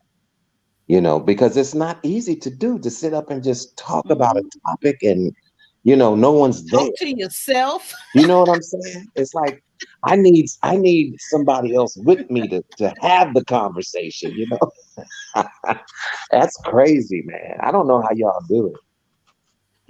I'm telling you, I'd be in the house. I could be just talking to myself. My daughter said, "Who you talking to?" I said, "Me. I love my company. I love me. Shoot, talking to me." yeah. And see, the reality of it is, for me, Vaughn, most people are too shy or are too PC to say what I say, but I know that they're thinking it. I know that they're and even if they don't agree with it, the thought has run through their mind. And What is PC? politically correct. Oh, okay. So a lot of times I feel like we have to bring these things to the forefront because it helps everyone else out. And the perfect example of what I mean is how everyone treats their paycheck and their salary. Your Mm, paycheck and your salary is usually a private thing that you want to keep to yourself and not let your other coworkers or not let other people know what your situation is. But mm, but in the grand scheme of things, you're hurting yourself because the strength is in the numbers. The strength is in the unionization of knowing, oh, I'm getting underpaid and you're getting underpaid and someone down the office is getting underpaid. Let's come together. The power of class action is the real power in America. The reason that Bill Cosby had to go with what he went through is because it was a class action suit. If it was just one rogue lady or two rogue ladies that said this or that, Bill would probably own NBC right now. But because they rustled up enough cattle to say, hey, this is a systemic issue, bam, he went down. And so I say all that to say, if we come together and we stop being so embarrassed to say what's really on our mind and really think and what we really experience, like you've done tonight, Vaughn, and like I try to do, and Miss Kai tries to do, we bring people out the shadows. We've been waiting to come out these shadows for so long. Wow. And once we bring them out the shadows and we get this strength in numbers, we can change things. Yep, I'm here. I'm here with the champ is here. So yeah, you already know what it is. You said it yourself. I called it. I called it. You can't compete. I want to laugh at my analogy, and I was 100% correct. Hey, like I said, I'm glad you said it first, because at least you man enough to know you can't compete with 12 inches. So hey. Oh, He paused long enough for you to come on in. He did it 2 or 3 times. But no, all jokes aside, you what the fuck is hilarious. He is. And I love comedy, but yeah, you got it with the fun. Go ahead and rock out for me, big homie. She already open. She already wide open and shivering. What I'm gonna do? Look. Go ahead, we listening. No. I'm taking my lube and I'm going home. Jay, do you need a question, honey bunny? Do you need a question to get No, honey, you go ahead and stay here, all shivering with B9. I'm gonna go ahead and just drive home and watch Simpsons. You're not at home right now? No, I'm still role playing. It's okay. Hey, I love how we coming together as a community, y'all. I love that, we beginning to loosen up and be able to joke with each other, and this is wonderful. As long as I don't say a certain word, which I won't say. Yeah, don't say that. Listen, Kyia, don't do that. We've already been down the road. I said I'm not. All right, do you now. hear me? I'm not going to say a certain word. Okay. Well, Kaia's like the person that gets in a fight, right? And she beats your ass. But then every time you see her, she's like, I ain't gonna talk about it, but we all know what happened last time. Like, that's what Kyia is. And it's just like, exactly. You gotta realize I've never had a brother or sister, so I take it out on you guys. That's what it is. You never had a big brother to fight you. That's all it is. Nope, never. And I've always wanted a big brother. No, you ain't ready for that smoke. You ain't ready. No, probably not. That's why I can do it here on these streets. It's all great. So how was your day, Jay? Oh shit, good. I got 3 whole days, no kids. I'm about to enjoy. Oh wow! Yes, don't make another one, please. I'm in the sticks with nothing. These white folks ain't getting nothing from me. My baby batter is mine until I find some sisters around or some shit. So I ain't making no babies here. Trust, believe. No more. But low key, actually, funny story. There are women who want baby batter, and they're starting to look outside the country. And wait, what? Did you say baby batter? Did you say yes, baby batter? Yes, there's a very. Is that sperm? Yes, sperm. There is a subsection of women who have hit me up from America who are like, yo, you're staying there. You're not trying to come back. Like, how do you feel about just procreation? And I'm like, because apparently I have a big ass brain that thinks weird, and I have good light skinned DNA. So I've had some women who've asked me like, yo, look, what happens if I just come there for 2 weeks and we chop it up? And I'm just like, what? Let me think about that. Where are you going to stay? We'll stay here. But in actuality, I think the goal is that they simply just want to procreate, or either they want a child, or they want another one. And I'm starting to realize this as I've talked to other men, especially in other countries, that there's a small subsection of American women who are really looking, once they're financially stable, to have a baby with a black man outside of America. Maybe they're just trying to get that baby, and hopefully you'll keep them along as well, because they see that you're an amazing father because you take care of your two that you already have. So maybe that's just a new age sneaky way to get in there and get their husband. No, I think it's more of a way for them to get out the country and get dual citizenship, because once they have a baby with another man outside of America, tomatoes. No, that's not tomatoes, because so many women want to actually get outside of America. Their end goal, I'm sure, is to want to get married. They don't want to just go be a single. No. The end goal is to get dual citizenship. I think a lot of women are starting to realize that if they make a baby outside of the country, then they actually get to have a better chance of becoming citizens of that other country. So just for making the baby there, don't they have to have the baby there? No. Let's say, Juss Kyia, if I'm in Switzerland, right? Well, let's say you want to kind of long-term end up kind of starting to make moves and getting out of America. If you have a baby with a man in Switzerland, whether he's actually a Switzerland citizen, or even if he's like someone who's just in Switzerland, let's say if it was me, and since I'm already in Switzerland and we make a baby together, then you can actually have amnesty and start to get rights to become a citizen of Switzerland, because you've made a baby with someone who's already here. And because I'm not going anywhere, I'm not leaving, now you have U.S. citizenship, plus you get to get on the path to become a citizen here as well.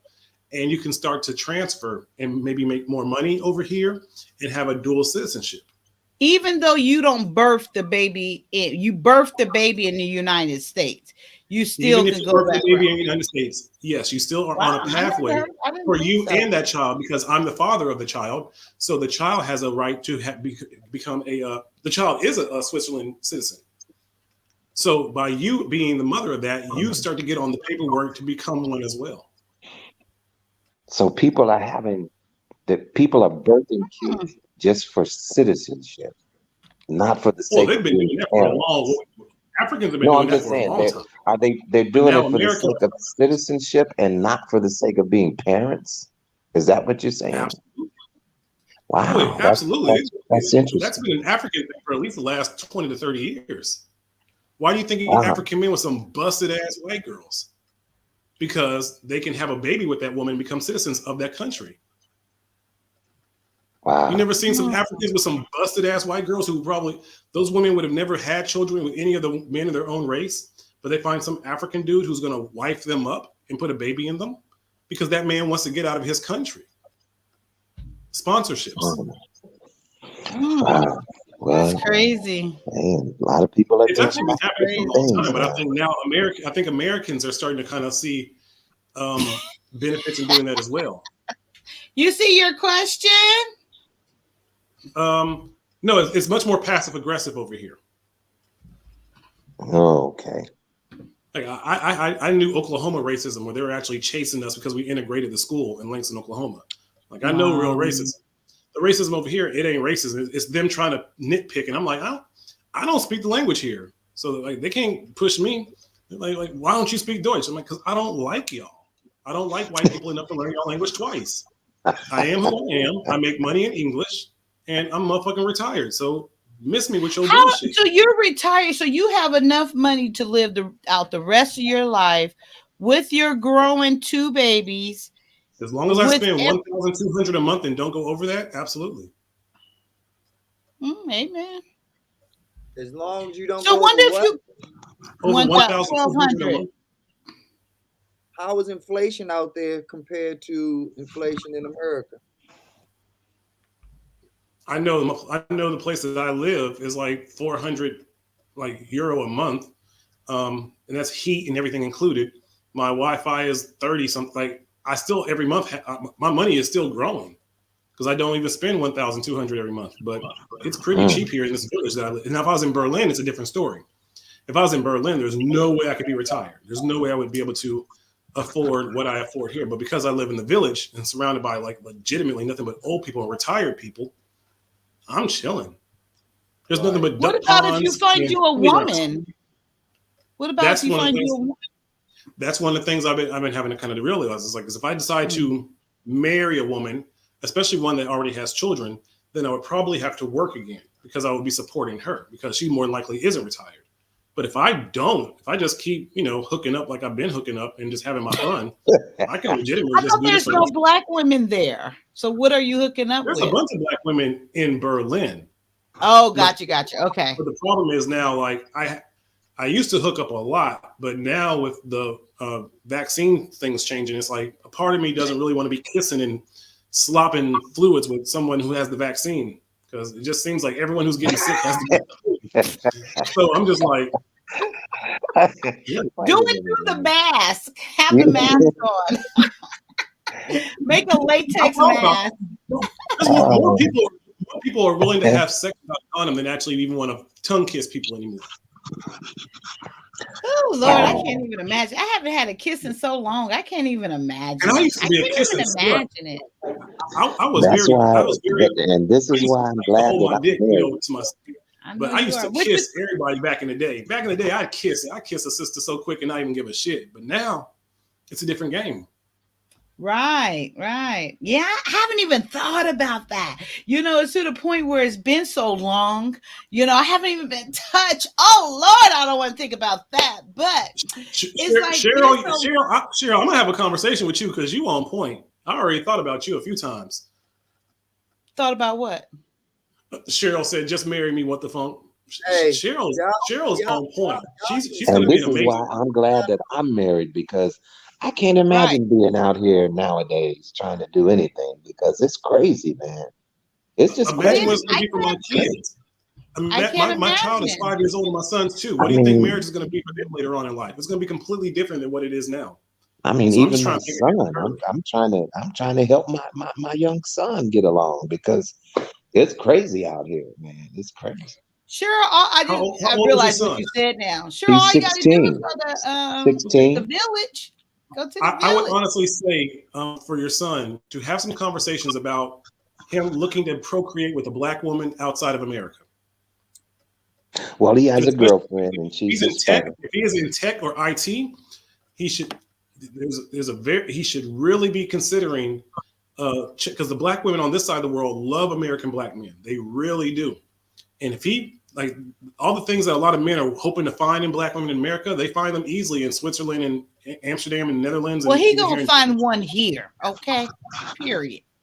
I don't think he will because his father rights are so much better over here. So for your legacy, for you to be a grandfather and see your kids as often as you want to, your grandkids as often as you want, you're better off having your legacy on this side of the planet.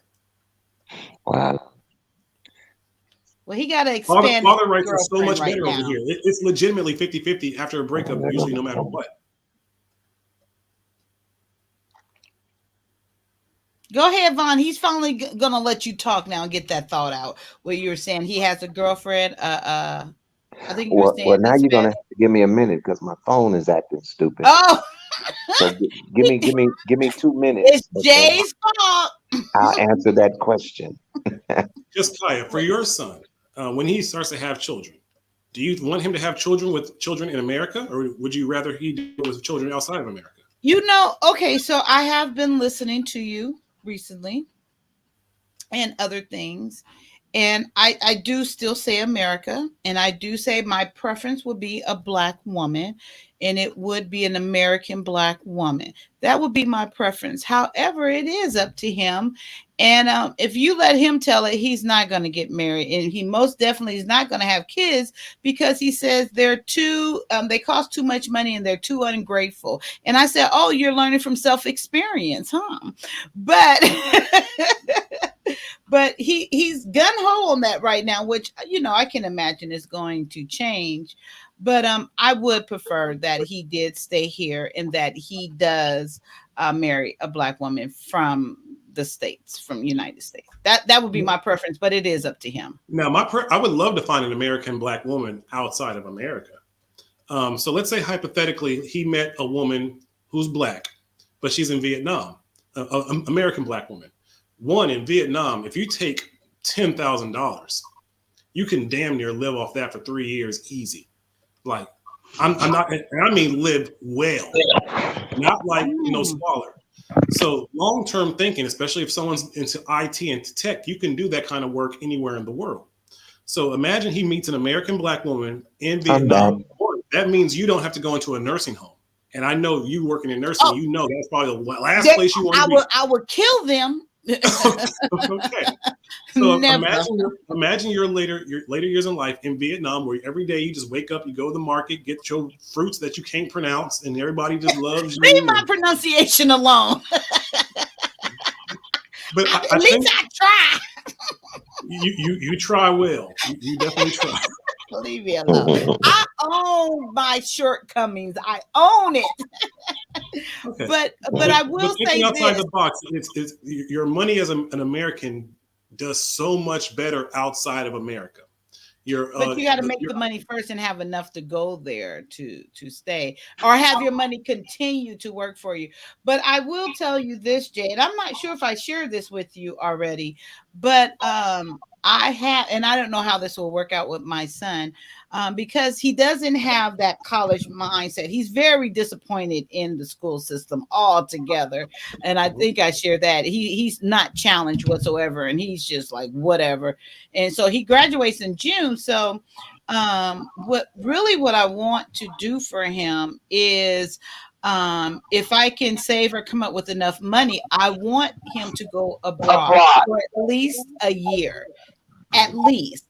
The only thing is what he deals with, I know it will be very, very hard for him. So, and then I was trying to think, well, maybe I could come up with something where me, Jordan, my daughter Jordan, and me can go there, maybe stay a few months to get him comfortable, get him settled in, and then leave. So that really is, I want to give that to him so he can get another perspective, so he can kind of hopefully figure out or embrace another culture for sure, and see another part of the world and live there, and see, what that does for him, because right now I know for sure he's not going to college. He does not want to go to college. That's a perfect idea for you to kind of go there with your family support system in some country you decide. And then as you're there, meet his support system that would be there. And then, but I'll bet you money that once you leave and come back to America, you're going to want to go right back to where he's at. I don't know, but I mean, it's an easier lifestyle. Simply just exist. And I like simple lifestyle. I love simple. I really do. I'm like just a homebody, and I want my garden. I want to grow my own foods and have my compost and all that stuff, and do this, and you can do that there. And everything we're doing here and all that stuff. I don't know about that, but that's what I'm working towards. That's my plan right now for my son, and see what he thinks about it. And put them in the position to retire you, not put you in a home. Oh hell, they already know. Well, B9 already got me on the right track with these coins and coins. Kyia. I said coins. I still didn't say it right. Vaughn, what did she say? Sound like you said coins. Coins. Anyway, you know what the hell I'm saying. It don't spin the same, and it's going to accumulate the same, and it's going to grow the same. They know all I got to do is push the button. Give me my coins. Give me my Bitcoins. Which one I just got? The CRO coins, and This is not financial. Am I really saying it wrong? This is for learning purposes only. Juss Kyia, you amazing. Just coins. How do you? Okay, now I'm curious. How do you say it? Coins. Coins. That's what I said. Oh my God. Coins. It's Kyia. It's just Kyia. Look at me. Okay. Okay. Coins. Coins. Better. Coins. Coins. Okay. Not Did I- coins. Coins. I'm trying to project my voice so you can hear me. Coins. Wait. Coins. Wait. Coins. Coins. Coins. Now, Bitcoin. Bitcoins. Bitcoin. Bitcoin. You got it. There Bitcoin. You go. We had our Sesame Street. I got to get sophisticated. Bitcoin. And now when you have a drink, it'll be, now these Bitcoins. Right. Take it right to the neighborhood, huh? Right. That part. Take it right to the neighborhood. All the time. All the time. Right. I have a fun question for you. Ask your kids one day and just see what they say. If money was not an option, right? And they had to pick one country to live for the rest of their life outside of America, what country would they pick and why? Okay. I'm gonna ask my son that tomorrow. I know. I think my son would pick some type of Asian. What is it called? Is it, how do you generally say it? Is it Asian community? No, you say Oriental. Okay, make sure you say that. Oriental. Don't you say But I that? thought Don't you say that? You can't say Oriental, right? You ain't supposed Right? to say that. Because I used to say Oriental, and this Because I don't think you're supposed to say ramen flavor. Oriental. That's the he only was reason like, why black I people am said not Oriental. a rug. It was a ramen flavor. That's the only reason why we were saying Oriental all in the 90s. It was like, oh, I want that Oriental flavor. For the noodles. Yeah. Is it Asian? Is that the proper for general? Yeah, an Asian country. Yeah, but then he was talking about Japan for the longest, and he took Japanese, and my daughter was taking it, but like I shared, it was too hard. He was like, "Oh hell no, I can't eat it." That shit's rough. Yeah, that was the first thing. He's like, "Nah, I'm good." He's like, So I'm not sure, but East Asian to be more Pacific. Pacific. God damn it, Juss Kyia, what's that word? I'm not gonna try. I know it in my head. Pacific. Oh yeah, I was going to mention that, but I thought Pacific. I'd leave that alone. Wait, Pacific. I was going to say that, but I said no, I don't want to pull it into that right now. Pacific. But yeah, I was going to mention that. No. There's a difference between Pacific and specific. And I'm not sure if you knew the difference. I just got to think about it. I'm not sure if you knew the difference. But in lieu of what the funk was saying, I didn't want to get into that, but I did want to point that out. Though. Yeah, there's a difference. There's a Pacific, which is like the water in the ocean, and then there's specific with an S in it. Specific. Oh, I know the difference. I just have a problem pronouncing things. Oh, me too. Yeah, I've always. And then wait, the crazy thing is, I did not really realize it because Black folks, for the most part, we don't correct each other's because we all talk alike, but when I was in college, I knew what you meant. It was like getting on my nerves. I'm like, if y'all don't stop correcting me, and then now I became so conscious of it, and then I was speaking worse, and I'm like, wait, if y'all don't leave me alone, I'm gonna stop hanging around y'all white people, and y'all gonna miss me. But it was nobody else to hang around anyway. But then I couldn't say, so they would tease me about ask. So I know I have to think of my ass to say ass. And then, and then I couldn't say manifestation for the longest. Yes. Oh, I got it now. That's a Black woman word. How you not say that word? Manifestation? Wow. Oh, that's been the Black woman word for the last 3 or 4 years. Yeah. No, I'm going 20 years back. I'm going when I was in college for our signs and symptoms of what manifests from this disease. So what is the manifestation? I couldn't say that forever. Now in college, where did you go read books in college? Where did you go to read books?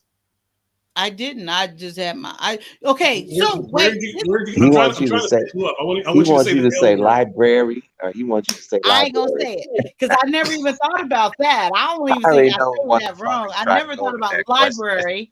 Is it library? Library. Ah, You got it. Library. what the fuck Track is trying to be slick ambulance. with that That right took me there? forever. Yeah, where did you go to read books? Is it the library? Library. The But you library. know what's so crazy? Because Um, I'd never learned phonics and how to pronounce, that's what they didn't teach us in school. My mind compensated so much to where I can see and I'm very visual. I can describe what happened. Like I can go right now to say one of my classes, say like my anatomy and physiology, and my teacher's up there. If you ask me a question, maybe like about ions or something, I can totally go to that lecture in my head, visualize it, and I see it right now. And I can tell you about positive and negative ions and stuff. But I never had to read because I just took everything visually and verbally, and I had all the books and stuff, and I just learned it, and I was straight A's, and I just learned from reorganizing my notes, putting them all in their proper perspective place, and that's all. And I You did know that where the this whole time. stopped, right? Huh? You know where this all stopped, right? We used to we used to be able to shame each other. Remember in school back in the day when Can't you had to shame read out me. when you had to read out loud, and it'd be that one student that couldn't read for shit, and oh that was yeah. you. Ooh, that was Well, Well, when I grew up, wait, let me I tell had a you. very bad lisp. okay. So I had to go to speech therapy and everything because I had this terrible lisp. Like if you've ever heard anybody speak who has a lisp, it's Hmm. like their tongue, it's the way that your mouth forms when you're voicing words. And so through the therapy, the speech therapy that my mother sent me to, I was able to I don't overcome know that one. you know. But yeah, when I look back on it, yeah, I remember I used to have a list. Yeah. But Manifestation, what sugar bum. Manifestation. manifestation. But look, I Yes. gotta look. So what you just said. So my whole high school, well, my whole school, my mom always sent me out with the white folks, never went to a black school. So I had to go to summer school to go into the 12th grade, and I begged her. I said, Mom, please, I want to go to a black school. Please, please, please, please, please, just send me to a black school. So she sent me. She said, okay, here you go. So she sent me to Crenshaw High School. Never been to a black school.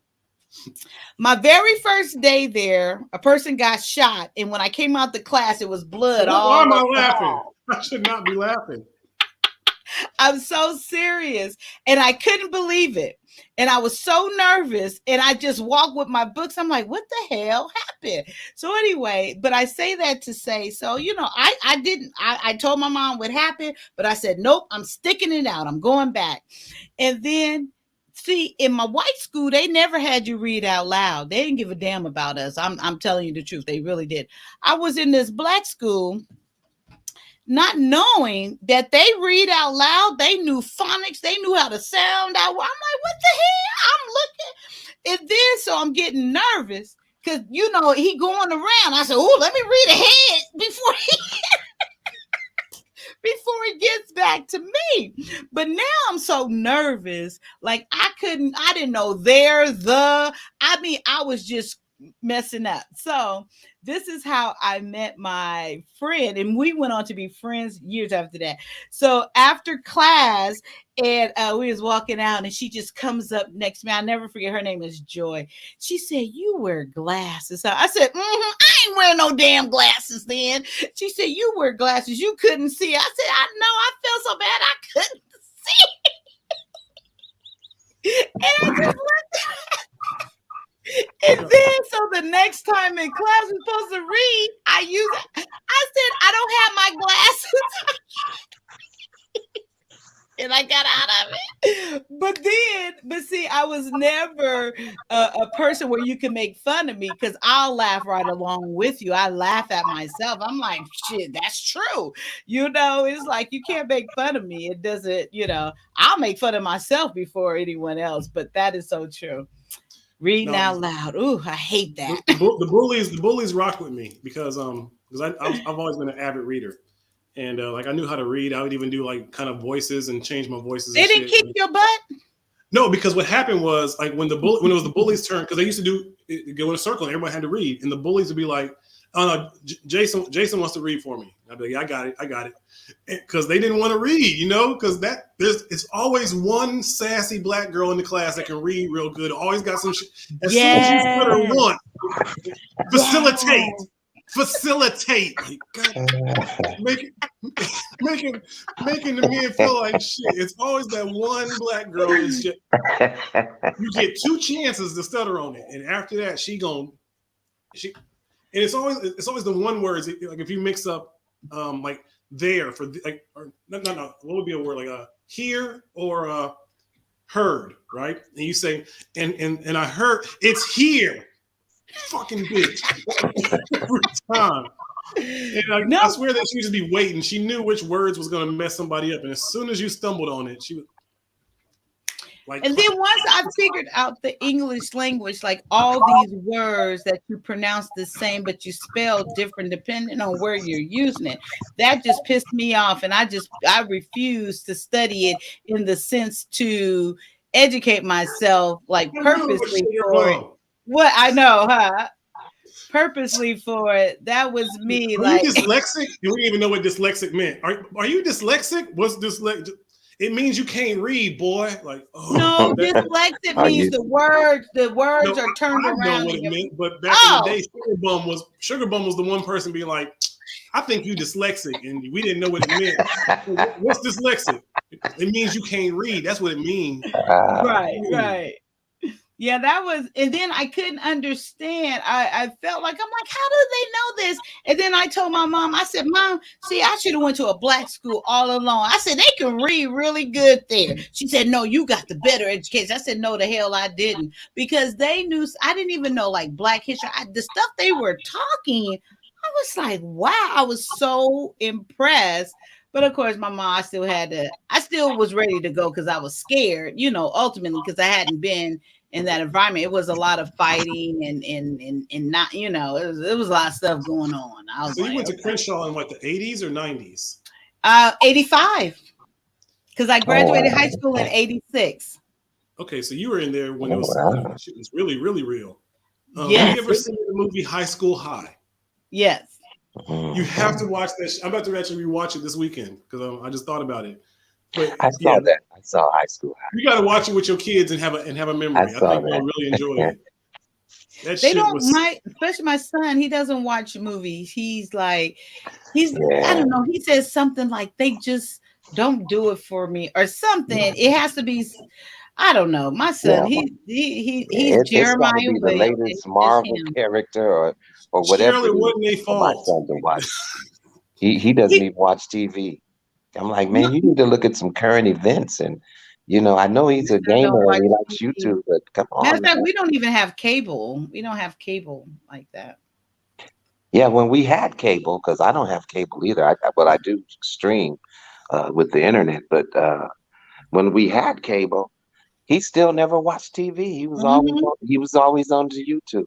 Always. Exactly. I mean, TV's better on YouTube. The news. I watch old black sitcoms. You can type in black sitcoms. Oh man, I love those. And you'll see like 1,000 of the old, like Out All Night, those Patty, like all those. Yeah, I just recently watched those episodes. Yeah, you can find all of that old stuff on there.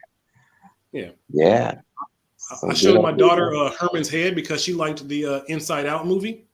I was like, Inside Out, they got that from Herman's Head. It was like this old 90s white show where they were in New York and they did the whole same thing. So I stay in retro land. We play the Wii. I'm not turning my kids into gamers at all because that shit's expensive. We play Mario Kart. Lord have mercy. I regret. Yes. Thank God I was able to cut my son off. I said, nope, you got to make you old enough. I'm not buying you nothing else. I said, them shits are $50, $60 games. Or actually more expensive now because they do the computer thing now. Oh, I turned the thingy off. I was trying to show them a picture of my mom when I was telling my story. It just came up. Let me see if it'll come now. Oh, there she is. But you had a big picture, didn't you, Wait, that's your earlier? mom's? Yeah, this was closer right before she passed away. Oh yeah, Yeah. it's beautiful. Yeah, that's mom. her. She was 62 here, I believe. Oh, it's Wait, beautiful. wait, hold up. No, she She was looked not. better. That's why I said she looks better than me. Yeah. I wasn't gonna say that, but I got it all the time, and she made sure she repeated. And she's small. She's not as thick as I am either. Yep. That is her right before. And then she used to say, you so need does to your think. karma get you? Does that mean that your daughter looks more like your mom than you do? You didn't see my daughter. My daughter looks just like me. She came on here the other today was it today, Vaughn? Or No, was that I think I saw her in your short. Yeah. Yeah. Yeah. Where she had on that massive turtle backpack. Yeah. Yes, I had to get her a rolling one because That's her just so back, bad for their backs, ain't it? it's so bad. So right after that, because she had been complaining of leg pain and back pain. And so the doctor was like, they couldn't figure it out. I even got the little insole for her feet because she got flat feet. And I said, it's that damn backpack. So I got her a rolling one now. I said that I would carry her backpack and that. I was like, this damn thing is heavy. Yeah. Unbelievable. I saw a kid, one of my neighbor's kids, and they're on the bike and they got this backpack that's just mad. And I'm just like, I swear this backpack has to be at least a half of what this kid is. This kid is not even like 90 pounds. Skinny. She's skinny. And what for? They don't even use those books. Everything's on computer. So what is in these backpacks is just useless textbooks. They got to get that money still. They need to get that money. And they don't have lockers to where I was in school, we had locker. You go to your locker in between class and get the book for your next class. They took away the kids' lockers? They don't have lockers. Nope. That was their first apartment. That was our first apartment when we had lockers. You decorated. Yeah. Had your mirror up in there. Had your deodorant and gum and had posters up. Yep. No lockers. Well, look, guys, I'm going to have to get up off of here.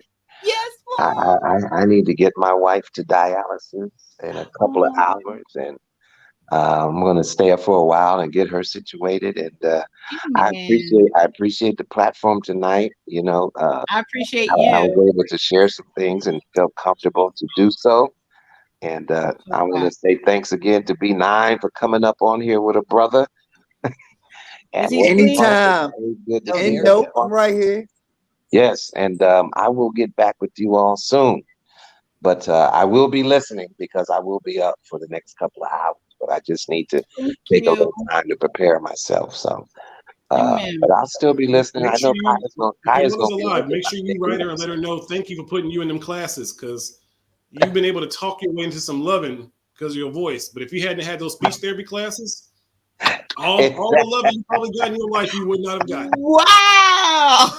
You know what? It's the truth, man. I swear it's the truth. That's hilarious. But anyway, on that note, guys, you know, peace, and more peace. Hey, I will catch up with you all soon. God bless you, Vaughn. I just want to say before you go, like I said in the chat, you are a real OG. You don't need any title. You don't need any moniker to prove what you are. All you got to do is spend some time around you, hear your voice, feel your presence, and real recognize real. So God bless you, sir. Thank you, sir. Thank you. Thank you. All right. I'll see you all soon. All righty. Thanks again, Vaughn. Okay. Good night. Bye-bye. You know, the lockers were the meetup place. You always knew to meet at the locker in between classes. You find out who's going to fight who at the locker. Yeah. Exactly. Amazing. Gosh, those were the days. And that shit really did happen. I was talking to some kids. They thought that didn't really, people wasn't pushed in and locked in their lockers. I was like, yes, the fuck they was. Well, especially the gymnasium lockers, because they were the taller ones. Oh man, yeah. Man, poor kid. Like, these kids don't know bullying. I knew real bullying. They used Yeah, because it was right in your face. We couldn't hide behind no computer. It was right in your face. Called you flat, fat, black, and dumb, and Remember your mama swirlies? stink, and she turn around and it's tomorrow. Swirlies?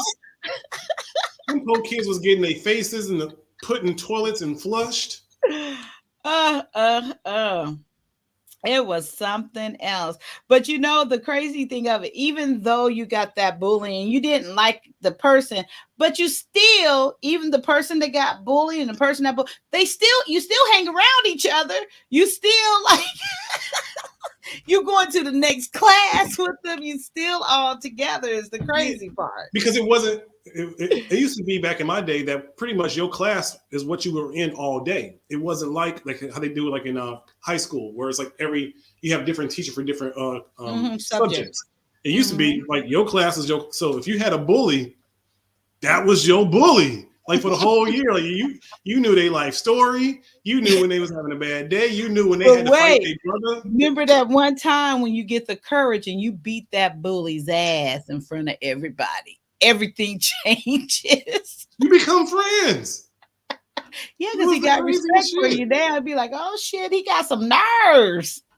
They came in. I can't believe he hit me back. Even if you lose. That's why. Even if you lose, it's the standing up. And you will lose. More likely and you will lose. And that lunchtime was the worst.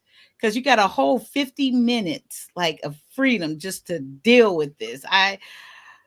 I would feel so sorry for them, and I'd be like, why are you guys doing that? And it was mainly boys, because girls, they just talk about you on the low, about behind your back. Don't be her friend. Don't sit next to her and stuff. You didn't have that big. You didn't have that big old girl bully. That one that was I went to a white school, so. But what about in Crenshaw? Because in black schools, there's always that one big black girl who, like, what was the Steve Harvey show when it was Lady of Rage? Oh. There's always one sister that was, and she always had a crush on the little small boy. Exactly. But I wasn't there long enough. I was only there for summer school. Oh, you got lucky. I was only there for summer school 2.5 months. Oh, no. And I was gone. And then my mother asked me, do you think you could survive? I said, nope. I said, you didn't prepare me for that. She said, well, you want to go. And I was like, wow, it was just such a different world. Just like even when I came here, it's such a different world. I'm in these streets now. I'm pipping down the streets now. I got my pimp walk on. But how did it affect your self-confidence? Because I'm pretty sure coming from a white school and then going to Crenshaw, I'm sure like it was like, damn, I felt deprived. Damn, little mama. I'm sure people were shooting shots at you way more during the summer school than you were probably getting shot at you at the white school. Nope, they knew I didn't fit. They knew I didn't fit there. Okay. But I did feel deprived. I felt that I should have been there all along. I felt like I missed out. I really felt like I just didn't. Even though I was scared in the moment and there was no way I can go there now, but I felt like I should have, I wish I would have grew up and went to a black school and had that true experience. But I think I probably would have gravitated for you in your life had you gone to a black school. Do you still think you would have gone to the same field, or if you can? No, I would be a totally different person. I would have been a hoe. I would have been a serious hoe, and I'm serious. I would have been a hoe. I would have been a mean. Why? Why do you think that you would? Because okay, so say I went to a black school, and let's say what I shared earlier, what happened to me with the grape, right? And then how I responded to that. Right. I would have been a hoe, but then if the same thing would have been happened where I would have been barren for that period of time for whatever reason, if that still would have went along as well, I would have developed a bad reputation and I would have had a bad attitude because now I got something to prove, meaning like here I am a hoe and I'm not even getting pregnant, and now I got something else to prove. And then, so let's say, then I probably would have been a good reader because I am a very good student. So I would have been kind of a know-it-all as well. You know, I probably would have been like the one correcting you and the one to show my smartness, because I want to level off. Just because I'm a hoe, I'm still smart, you know. Now But you yeah, said you haven't been in many fights. You said, correct? okay, so remember we were talking about the bullying thing, right? So I had absolutely one fight in my entire life, and I was on the school bus, and we were going to school. And so for whatever reason, like I told you, boys and stuff didn't like me because I had freckles. I was the ugly girl. So he kept popping me in the back of my head. And I was like, okay. So, I really didn't have friends that were like that. So I said, don't do that. And then did it again. Everybody in the back laughing. I said, don't do that. And he did it again. So then my mom nickname is Poochie. And if you heard the story earlier, you would know a little bit more about Poochie. And I turned, he did it again. I turned around, I said, if you do that again, you're going to regret it. I said something like that. He proceeded to do it again, and I turned around and swung on him like it was no end. The bus driver had to pull over. I wouldn't stop swinging on him. I scratched up his whole face and just swinging and beating his butt, right? Then they were laughing and, egging it on and stuff. So this is the first time now all the cool kids want to talk to me. I was in math class. I'll never forget it. Oh, Kyia, I can't believe you did that, girl. And they all sitting around me. Normally, they ain't sitting around me, Right. so they all sitting around me. And then the one girl, Janice, she said, I just wish you would have closed your fist. You was just scratching them, but she's giving me lessons now. You should have closed your fist and socked him, but you was scratch. She said, girl, you got him good. So I was like with the cool crowd for a little bit, but then I distanced myself from them because that wasn't me. It was like that. It wasn't me. And then I'll never forget. Then the little guy Eric, which he was supposed to be the cute one, but he was real short. He looked like an old Smokey Robinson, like he just like Benjamin Button, like he's at the end of oldness, and little. But they like him because he had that. I guess you want to call it swagger. I guess that's what you want to call it back then or whatever. And he called himself, I guess, trying to oldness. I'm still in that phrase. Yes, the end of oldness. The reverse of Benjamin Button. So you start out old. So he was at the tail end of it before he started going back to go younger. He looked terrible, but he had the swag or whatever. Mm-hmm. And then, I've always kind of had this smart mouth, but not really trying to be smart, but that's just the way it came out. So he got mad at me because I said something, and I don't even remember what I said, but I know he got mad at me and he tried to read me up and down, and that was the end of that. All the way, the end of that. But yeah, so that was my only fight in my entire life. I have never even been close to one. Never, not even been close, like not even having an argument to that point. Are you about to leave? Oh, poor thing. See, maybe if he used a little bit more of that $1,200, he can get a little bit better Wi-Fi. I'm just playing, Jay, if you can hear me. B9, you still there? Or you left me too? Nah, I'm here. You there? You sound mellow and relaxed. Always. Always. So Even what's when on I your don't mind? Even when I don't sound like it, I'm always mellow and relaxed. Amen. I like that. Did you get a message from me earlier before you came on? You mean in the notifications? A notification message that you were going live? Or no? Oh yeah, I got your other message. Yeah, I got your other message. Yeah. Oh, there was more, but I just stopped there. Oh, I'm sure that there is. Like I said, it is more. I find it quite hilarious, but Yes, and I had to pray, literally, and change how I was going to present myself today, because it wasn't going to be cute, and it didn't need to happen. And I said, are you still up last night? Because I needed to vent last night. And I said, okay, let me pray. Let me get it out. Let me release. And Lord, come on, work on me, because it only could go so far. Like, come on, And I'm not, I'm not maybe what you think I am.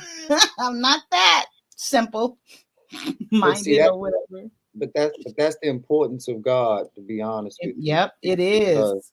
because when you try to do things by yourself, it feels good to you, but it's usually the wrong thing to do, Right. because what what's really going on is that's what they would have wanted you to do.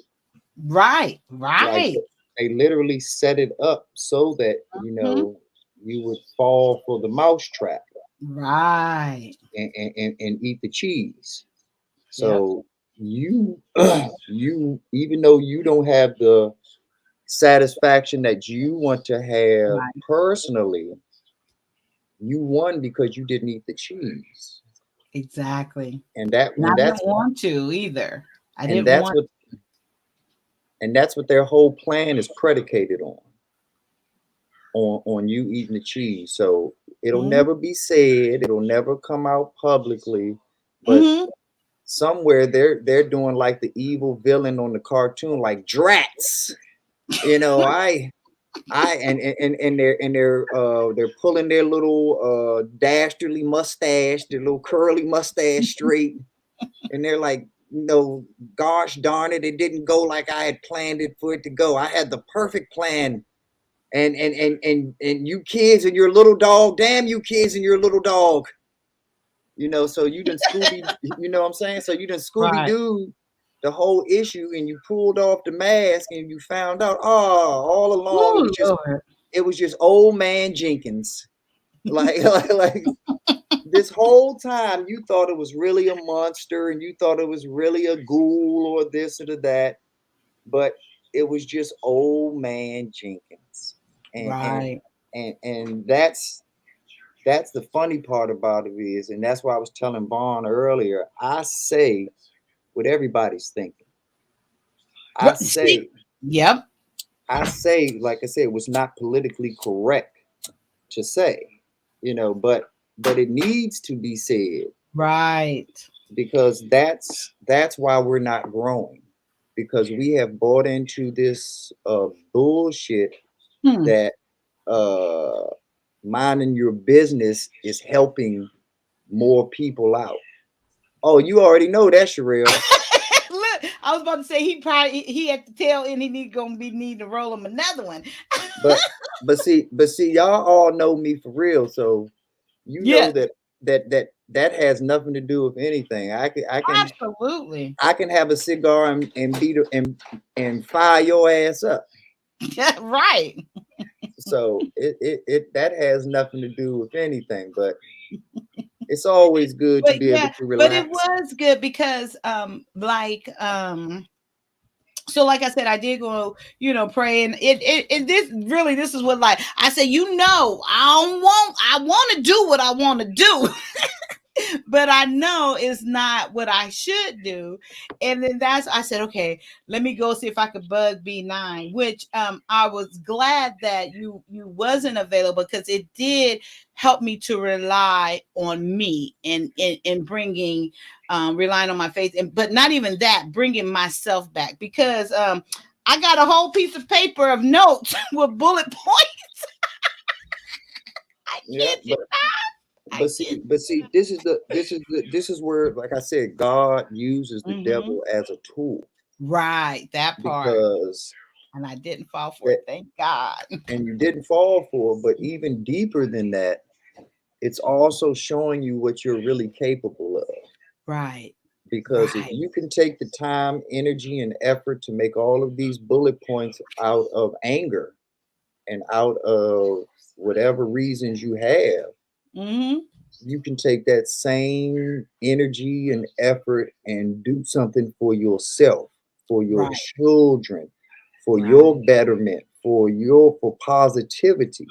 So even though it's unfortunate, there is so much positivity in this lesson and in your experiences, if you are willing and wise enough to draw or from those experiences, Mm-hmm. because totally unrelated to what we're talking about, that's one of the reasons why I have so much respect for TJ Randolph.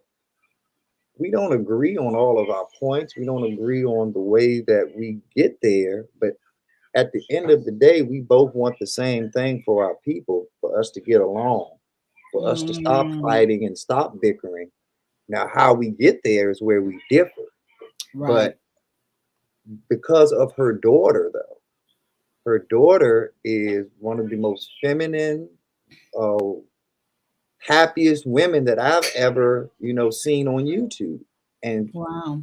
and thank God that she is married and has a wonderful family, because not enough good endings happen to the good people that deserve them. Yeah. And that young and Miss Randolph's daughter deserves a happy ending because she's a great person. And so I'm so happy that the narrative went for in her life the way that it's supposed to go. And it's not a, and I'm sure I've never met her, but I'm sure it's not a perfect life. I'm sure she still has, her trials and tribulations, but she is so happy, and you can see it radiating through her words, through her presence, through her calm. And that is what the goal is. So even though and the point of me bringing that up is that she will tell her own mom, well, I just learned from doing the opposite of you. And wow. sometimes it hurts to hear that, but you got the goal accomplished. And that's all that matters at the end of the day. TJ Randolph accomplished the goal. She accomplished the goal of raising the woman that in a lot of ways she wanted to be at her daughter's age and was not. And because her daughter has the positive results that she has, it came full circle. And her daughter ended up teaching her mom, not teaching her directly, but teaching her through her actions and through symbiosis, that hey, this is better on this side. And TJ and now TJ goes around these YouTube streets preaching, hey, I got a man, I got my ring, I'm retired now, I'm this, I'm that, and I'm so happy. And if I was the person that I was then that I am now, I could have been happier years ago. But it took her making her daughter the way that she is, and then her daughter bringing it back, circle of life, the Lion King type thing, where that's where it happened. And it all happened because God, I tell people all the time is God's medicine. Right. You have to stay in the fight. You have to stay positive. You have to stay, because you don't understand what his plan is. His plan is so much more powerful and strategic and intellectual than your plan. Amen. And it took me a long time to learn that, because I've come up with some excellent plans in my life. Me too. But it took me a long time to learn that if you really want to make God laugh, tell him your plans. Amen. So true. Because literally, God is laughing at you like, yeah, that sounds great, but I've already got you booked here on Tuesday. So you might think that Tuesday is gonna be your chill day, or you're gonna be hooking up with that little fine chick or whatever, but nah, you're gonna be in the trenches on Tuesday. So true. It's so, it's just so true. It really is. And you win once you let go. Once you let go, and it's so much easier. I mean, but that's the secret. Everybody hears it, but not everybody is applying it. The second they say, I'm gonna let it go, and then someone jumps in their face, 100% of them comes out like, what the fuck did you say? Let him Yeah. have it. Let Right. him take, because the beautiful thing about him and what I've learned is that you're going to lose a lot of battles. But what does it matter if you lose those battles if ultimately you win the war?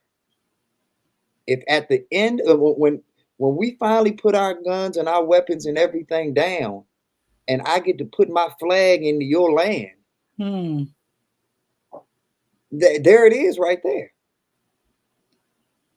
So the Civil War, the North lost so many battles. The South, the racist people in the South still talk about the certain battles that they won. And they even try to reenact those battles and this and that and all that. No. But they but notice they never want to reenact, when they had to come back to America. Take care, trash can. They never want to reenact when they had to come back and sign to America with their tail between their legs. How come we never reenact that part of it? We only want to reenact the parts that they want to talk about. But at the end of the day, you lost the war. And hundreds of years later, that's all that matters, isn't it, Kai? It doesn't matter that they won certain battles. My life is a better life because we won the war. See, Matt, Rick, that's what I thought. No, I did think the South lost. The South lost. The North won. We're talking about the Civil War, right? Yes. I mean, I'm basically asking Matt too, but he said, but the South didn't lose. He said he did that they did for real, and he's right, because at the end of the day, that's where the Ku Klux Klan rose from. That was where Jim Crow rose from. So essentially, they got what they wanted anyway in the end. Well, no, they didn't. No, they didn't get what they wanted. They wanted free labor forever. Yeah, that's what they wanted. They gave up free labor forever, but they still took the bird's eye position. They still took the high. They took the mountain and they gave us the valleys. So they still had the elevated land when it was all said and done from a societal standpoint, because that was the whole point of Jim Crow. That was the whole point of them hanging people, the whole spiel with that. So he's correct. Even though on paper we won and things did change for the better because we won, they still had a backhanded way of melding with the times. They were very pliable. So they were ready to adapt to the new way that things were done, because first thing they did was they deleted Abraham Lincoln. After they deleted Abraham Lincoln, then they slowly started putting their leadership and their way of thinking right back into the lexicon of things. That's why Reconstruction only lasted 20 years. Okay, now, okay, but see, I remember the last time we talked about this, that even though, I mean, the North won, but you said that they remained, that they had slaves after that was said and done, that was a condition for them fighting. Did I get that? Yes, you got that right, but they only got to keep slaves to the end of that year. Oh, okay. See, that's what I was about. Okay. Now that makes okay. So they just got to. Yeah, the only reason that I brought that up is because everybody's under the impression that Juneteenth is the actual end of all forms of slavery in America, and it actually didn't end in all. Juneteenth ended slavery in the South.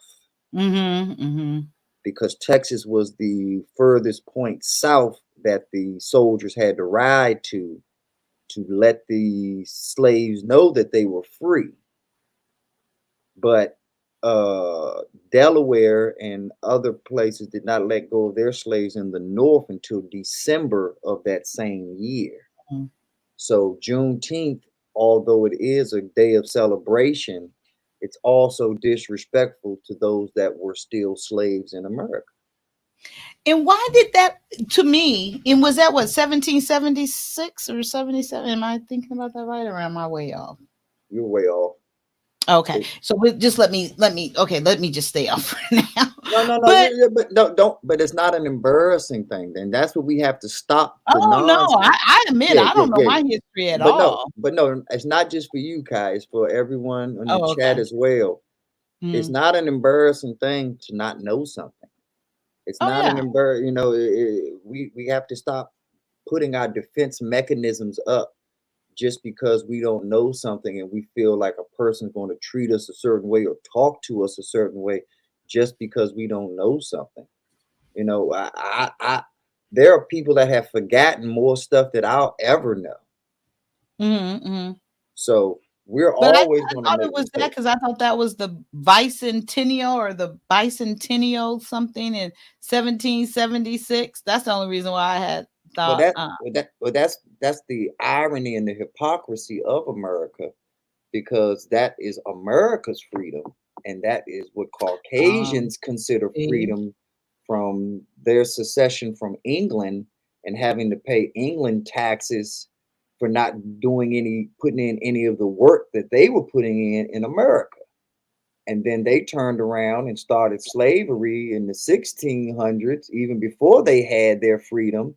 So they had already started this hypocrisy where they were trying to be free men, but because they wrote the language that we were only 3/5 of a man, that we weren't men. So our freedom could never happen because we were under them on the phylum system of animals.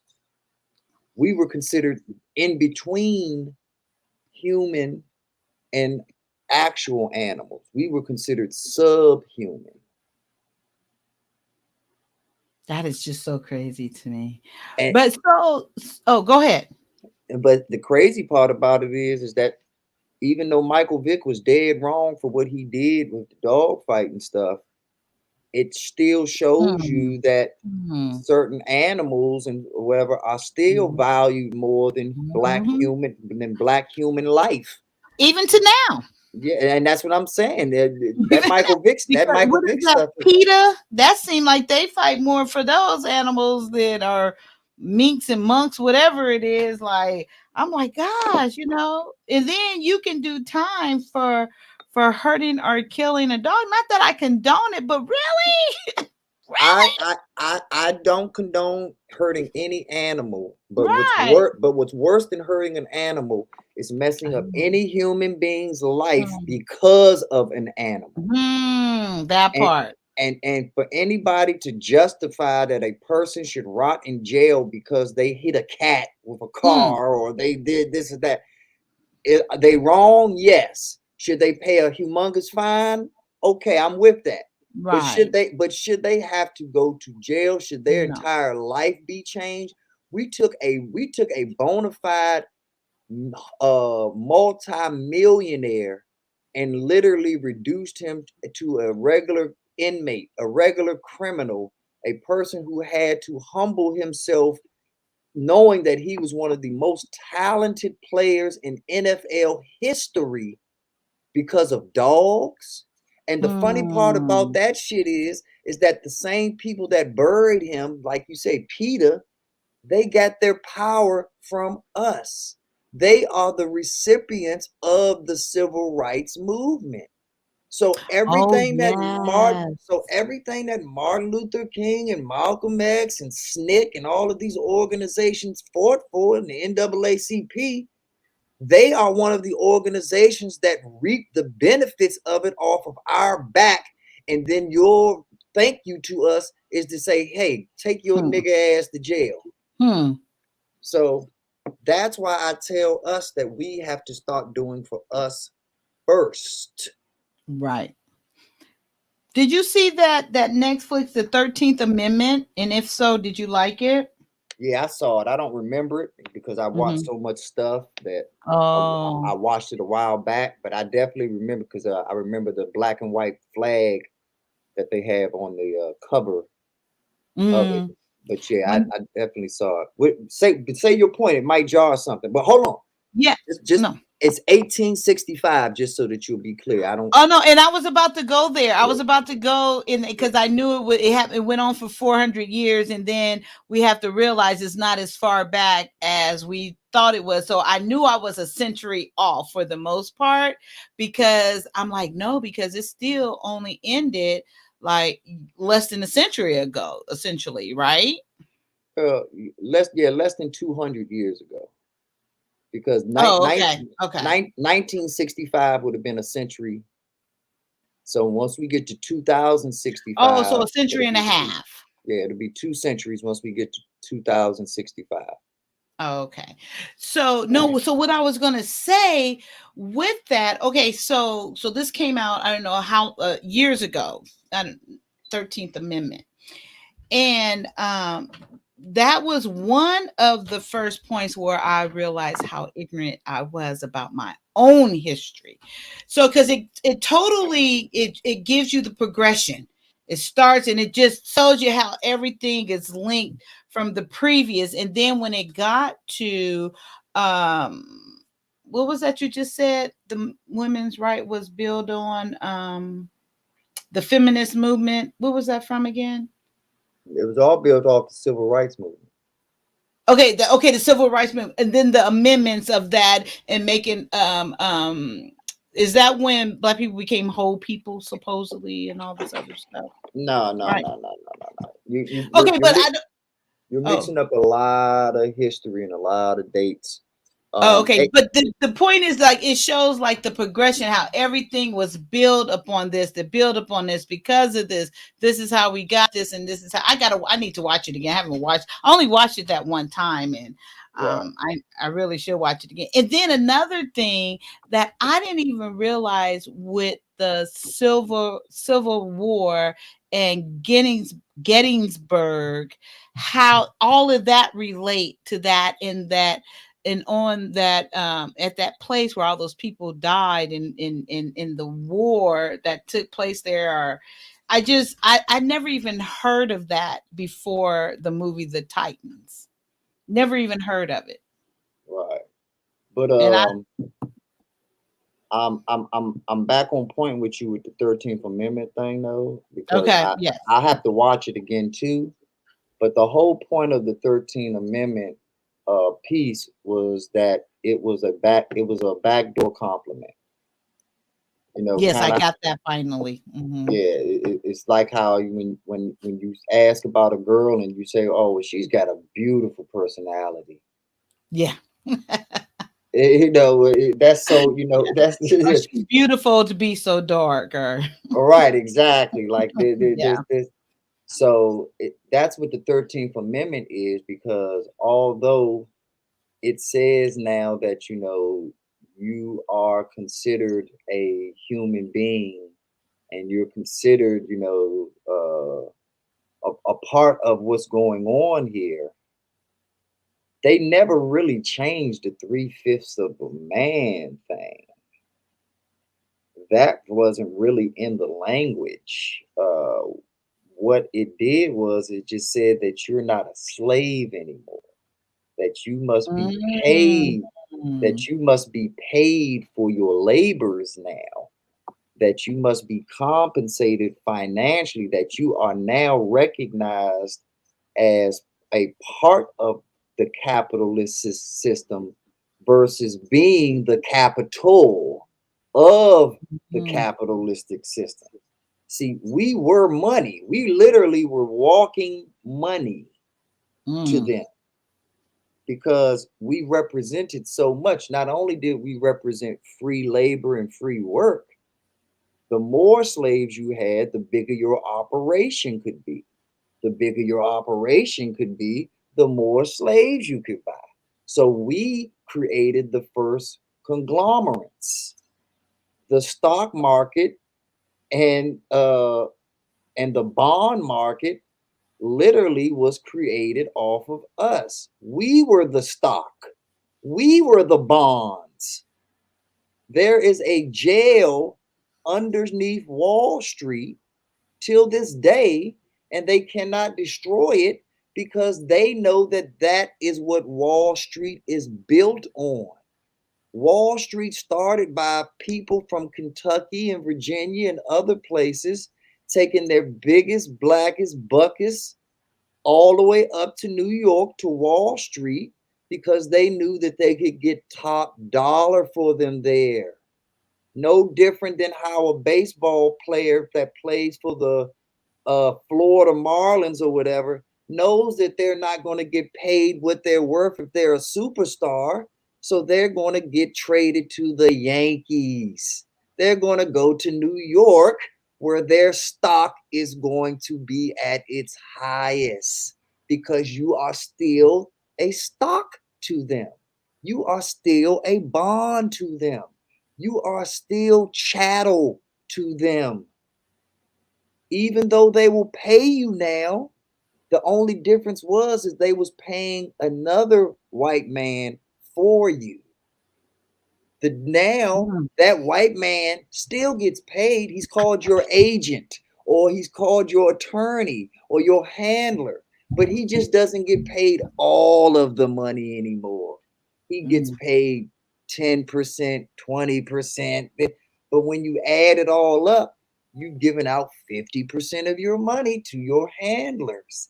And then you got to give another 30% out to the tax man in your government. So by the time it's all said and done, how did how did TLC end up filing bankruptcy? I wonder.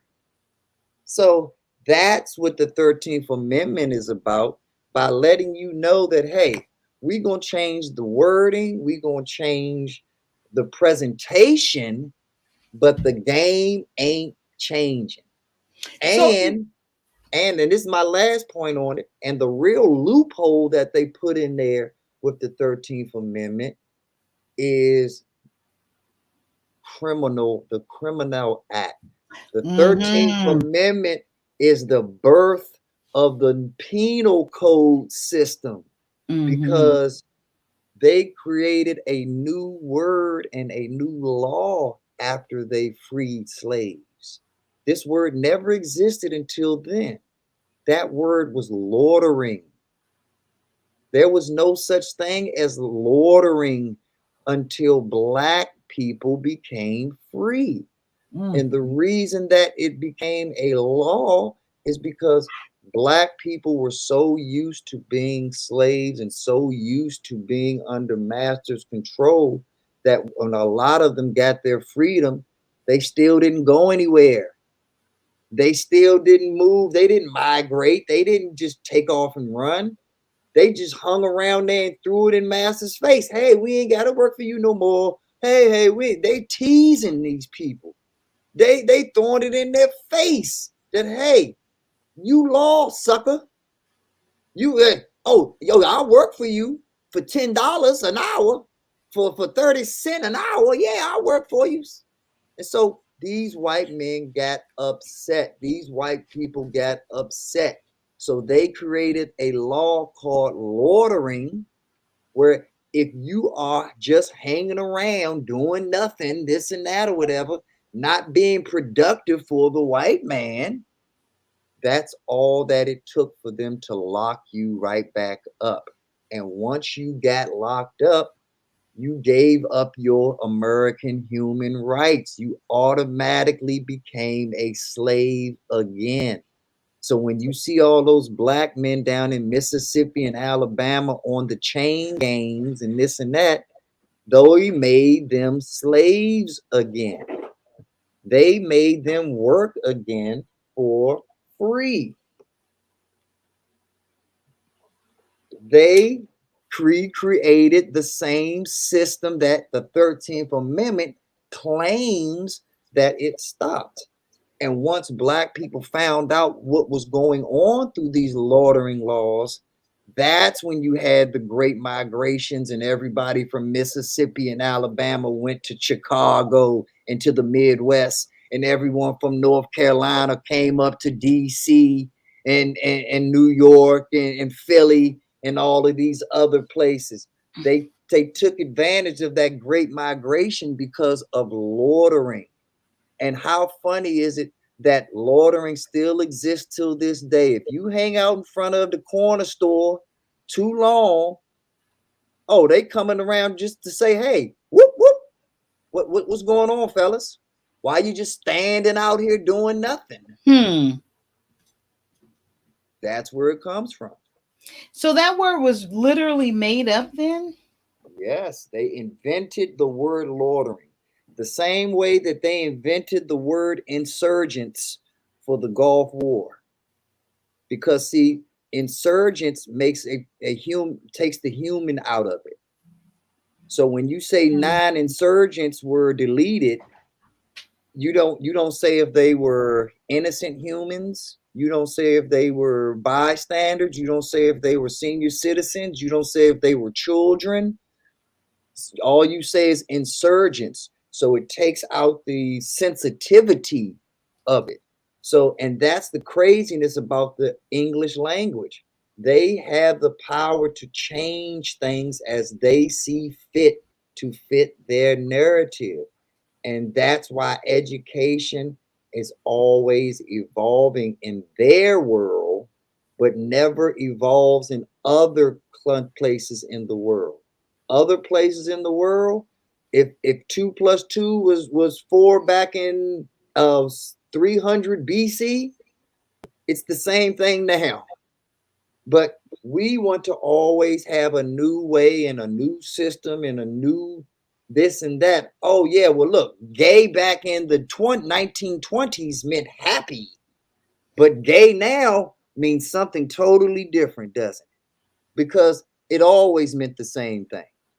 It always meant the same thing. The same thing. They were happy. They just tried to put this word play into it to mess around. Just like how people talk about, hey, we're going to drop the ER and just use A. Yeah, well, are you going to give me more pay with that A? You can, if you want to use it that bad, then pay to play. You know, Snoop Dogg and all these rappers and this and that, yeah, they allow other races to use it around them because those other races have paid to play. Those other races have said, you know what? This money is yours, Snoop. And like I said, I'm going to get 20% of it, or I'm going to get this percentage of it. But this is your money, Snoop. This is your talent. This is what you do. We're eating off of you. So yeah, of course, the rap industry and certain people can use that language and this and that because they're eating off of it. But when we're not eating off of it, no way. You pay to play. And that's where that saying comes from, pay like you weigh. We the biggest, the baddest, the strongest, but yet we got to be treated like we the cheapest. Look, is this true? What did he? Matt Rick says something about it. Still says we're 3/5 of. Oh, he said the whole people thing 3/5 has never changed constitutionally. He's So it's still. He's absolutely right. That's what I was saying with the 13th Amendment. Like, and this is why it hasn't changed. And this is why you have to educate yourself about what's important. We all are educated, but are we educated with the important things, the things that matter the most? And one of the things that matters the most and that proves that America still looks at us as 3/5 of human beings is Hillary Clinton won the election by over 3 million votes. 3 million votes she beat Donald Trump. But Donald Trump became president because those 3 million votes was only 3/5 of a human vote. Those 3 million votes weren't full 3 million votes. You have to divide that 3 million votes by 60%. So wait, are you saying because they were black people that did it? Not just black people, poor people, white people, and that's the funny, and that's the funny part about it is that poor white people are just as unimportant to America as black people are. And the funny part about it is that poor white people are the ones that want to fight black people, but they're getting treated the exact same way that we get treated. They're 3/5. They're 3/5 of a man too. Nobody cares what's going on in Tuccalo, Mississippi. You know, nobody's saying, oh, okay, this vote is going to be decided by what's going on in Hattiesburg. No, that's never going to happen, because the reason why that exists is because the Electoral College. The Electoral College was also something that was invented along with the 13th Amendment. The Electoral College means that even though we are going to look at you as human, and even though we're going to look at you as somebody that now needs to be paid for his services, you do not and will never have full voting rights in America. You will never decide who the king of our country will be for 4 years. Because back then, you have to remember, there was no limit on how long you could be president. George Washington had to decide he wasn't going to be president anymore, or George Washington could have been president forever. Franklin Roosevelt was a president that actually had, I think, 6 straight terms, 6 straight consecutive terms as president. And after he died, that's when they decided, okay, we need to put a time limit on how long you can be president, because they loved Franklin Roosevelt so much that it was guaranteed that they were going to hate the next president, because they had so much time being used to Franklin Roosevelt. So after Franklin Roosevelt, that's when they came out with you can only serve 2 terms as a president. So these laws that I'm talking about predate that. So when they wrote their laws, they wrote them under the auspice that you can be president until the day you die if you keep winning every election, because you can keep running every 4 years. So because of that, you have to understand that these laws that we're thinking about in our world are totally different back in their world. It's the equivalent of basketball. They didn't have a 3-point line back then. So all of these points that we see now going from 3-pointers, no matter how long or how far the distance, in their world, they were only 2-pointers. So you have to be able to make that differentiation when you look at the historical context of things. Did you see? Was you reading what I was putting up there from Matt Ricks? Go ahead, put it back up. What are you talking? While I'm at it, all the I guess he's saying presidents, right, are related. Look it up. A little girl found it out, and then he goes, "Oh, even the brownish ones, the brownish one." Well, and as he's right. Not every president is related, but the presidential families are all related. And the actual one that's not related is actually he's Donald Trump. Actually, Donald Trump doesn't have any relation to any past or former president, and neither does his wife. So you're wrong on that one, Matt, because Donald Trump doesn't have any affiliation. But up until Donald Trump, yes, you are absolutely right. There's either a president or a first lady that is some type of cousin, niece, nephew, stepson through marriage or whatever. There is Matt said him too, Donald Trump. Oh, well then, yeah, well then that one has eluded me then. I can be wrong. But you have to show me that one, because that one hasn't come across me of Trump's relation to any former president or first lady. All back to I guess is that Queen? All back to the Queen. But yeah, the Queen has never been a president, but I understand what he's saying because even George Washington's lineage actually takes him back to the Queen. So, yeah, he's absolutely right as far as there is a connection because see, like Bill Clinton didn't have a connection to any president or first lady, and that's But the real reason he married Hillary Clinton. He never was in love. Yeah, he was never in love with her. It was always a business relationship. Her feelings weren't hurt then when he was cheating on her. Her feelings were hurt that it went public that he was cheating on her. But it was always a business relationship, and her lineage bought her that ticket. She was going to be somebody's first lady. You know, that was her selling ticket. That was her calling card. Is that, hey, I come from this lineage, so somebody's going to marry me and snatch me up just because of that. And I'm going to be able to serve them and get them into rooms that they can't get into just because of my bloodline. And a lot of people don't know this. Matt Ricks makes reference to the brown one. The brown one was probably the richest person to ever enter the Oval to be sworn in as president.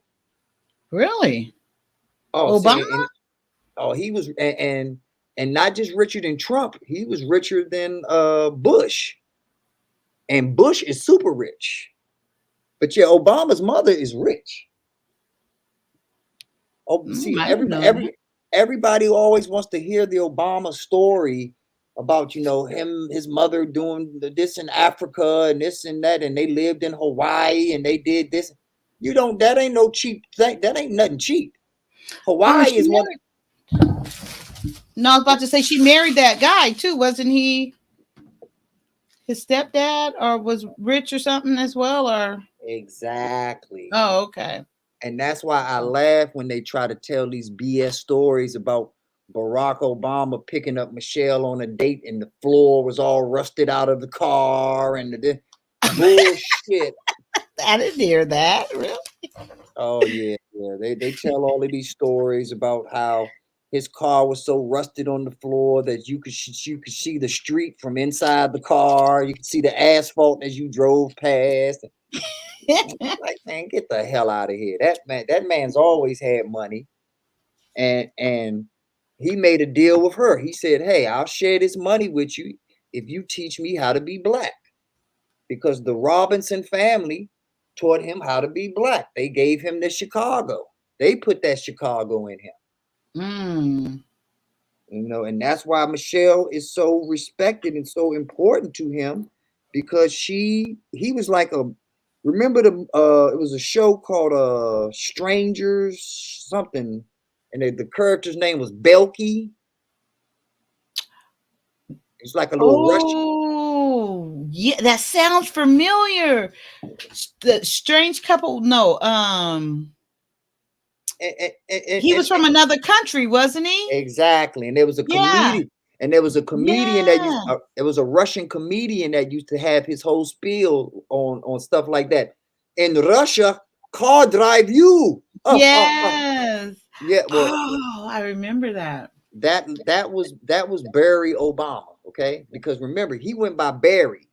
Yeah. He went by Barry. Okay, you know, because he wanted to be as white and as American acceptable as possible. And then when the Robinson family got a hold of him, they said, nah, you Barack. That's that's some powerful black shit right there, nigga. Right. If you Barry, you a coon, you a simp, you a Uncle Tom as Barry. But Barack, oh, that's power. And see, and even though, and cause see, they knew you gonna be talking like a white boy anyway.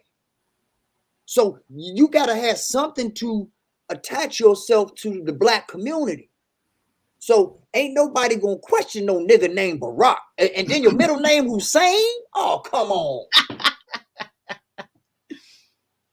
So if he was talking real black talk and he was really about the cause, he would have been Barry Obama.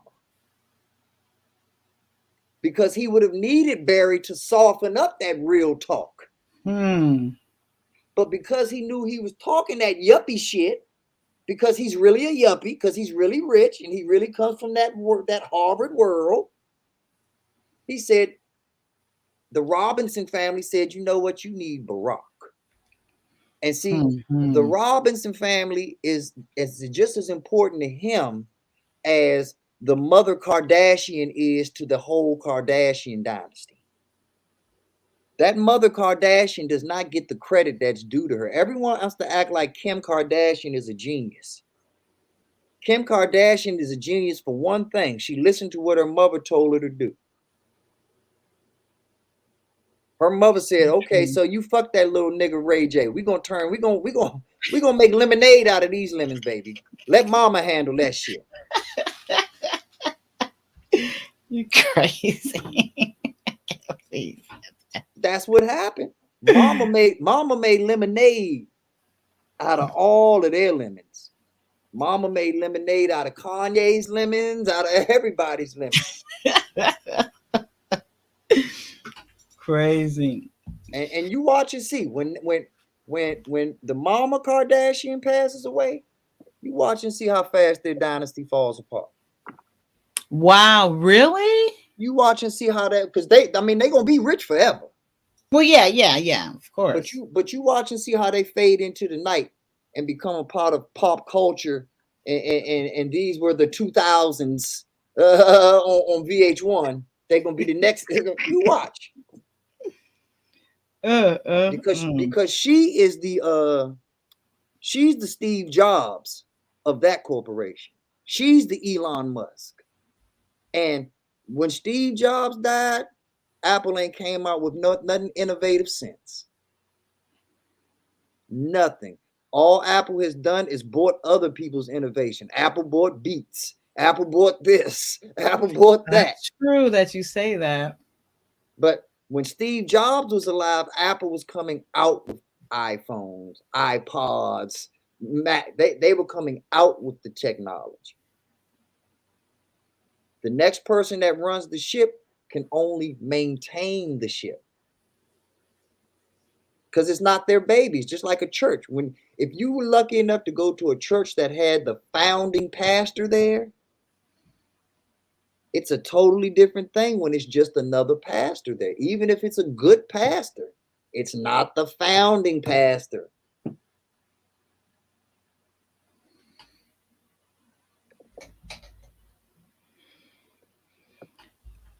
Well, B9. Uh-oh. Time for me to do my trash can waves. No. You always stay with me. I'm like really hungry. I haven't eaten. I've been eating these Snickers and they made me more hungry. I shouldn't have did that. Hey, but all jokes aside. Yeah, yes. I want you to start doing some type of sit-ups, some type of something. No, really. Why you no, I'm not talking about your stomach. I'm talking about your heart. And you know this with being in the medical profession. Black women and heart disease don't go hand in hand. It shouldn't, but unfortunately it does. Yeah. And I appreciate the time that you put to this. I appreciate your conversation. I appreciate your creativity. However, longevity is the key. And there is nothing stopping you from turning your camera off for 10, 20 seconds and doing 10 jumping jacks, or, just walking around the room. Now, they ain't got to do nothing to work up a sweat, but just get into the habit of moving. Get into the habit and to the mindset of taking care of yourself. And I would say that to you if you was 93 pounds. I got you. But sitting down all day. I need to see movement. I need to see, you taking care, because as much as I'm on you getting wealth and your journey, yeah, you're absolutely right, Mac Ritz. I definitely need to gain some weight. That's why every time I see your woman, I put her on top of me. Oh man, I let her know. I said, you ride the pony. Yeah, you put that weight on me. Ooh, woo. Put it on me. Yeah, that's my man, Matt. That's right. No, okay. So I can gain weight whenever I want to. But no, let me stop joking. But all jokes aside, I talk about wealth and I talk about us building generational wealth, but we build that generational wealth through good health. Because you gotta be here long enough to acquire it. And enjoy it. Exactly. You're not going to acquire the type of money I'm talking about in the next 5-10 years. You got to be ready to be here for the long haul. Right. For that. So I don't even know what push-ups are. What are push-ups? That's where you lay on your stomach and you just push up with your arms. Oh, okay. And like I said, just start off with just regular things. Just walk around the house. Walk around your house one time, and then and get yourself a water after you do it, and then come right back and ease right back into the chat, into the conversation or whatever. And set a little alarm on your phone or whatever for the next hour to take a little mini break again. Next time you might have to go use the restroom, but then you still walk around the whole house after you use the restroom. It's just about a mindset is the moral of the story. Because you have a lot depending on you. You have people that are older than you that are depending on you. You have people that are younger than you that are depending on you. And even more importantly, you have somebody that is the exact same age as you that is very much dependent on you. On myself? Yes, that person. That person right there. So you owe it to if you owe it to your mother and you owe it to your kids, you definitely owe it to yourself. Amen. So that's just a little tidbit. Like I said, I'm not picking on nobody. I'm not trying to start I'm talking what most people have to realize is when I talk to you, I'm talking to myself too. I can always be better. I can always do better. I can always be a better B9 while I'm trying to tell everybody else to be the best versions of themselves. Absolutely. So I'm not saying that up on my mountain on high. I'm saying it right there while I'm on the floor doing my push-ups too. Right. So you see Jay be trying to encourage too. He be doing jumping jacks and all that. Yeah, and like I said, Jay is actually a great person. He's just a weirdo. Like so weird. Yeah, he's just and he's like a good weirdo. Like he reminds me of Doc off of Back to the Future. Like he's that type of weirdo. Like with no hair. Yeah, but yeah, not his look, just his personality. Right. Like I said, his personality is he's brilliant. He can literally build you a DeLorean, but you don't want to bring your friends over. They can be like, "What you see in him?" Right. But no, I always appreciate you, and I always take what you say, to heart and very valuable. So no, I hear you. I hear you loud and clear.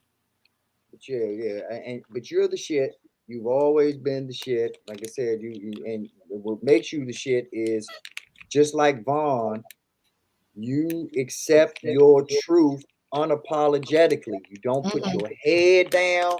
You don't be depressed. And how most people show that, especially Black people, how most Black people show their depression is through defensive mechanisms. Right.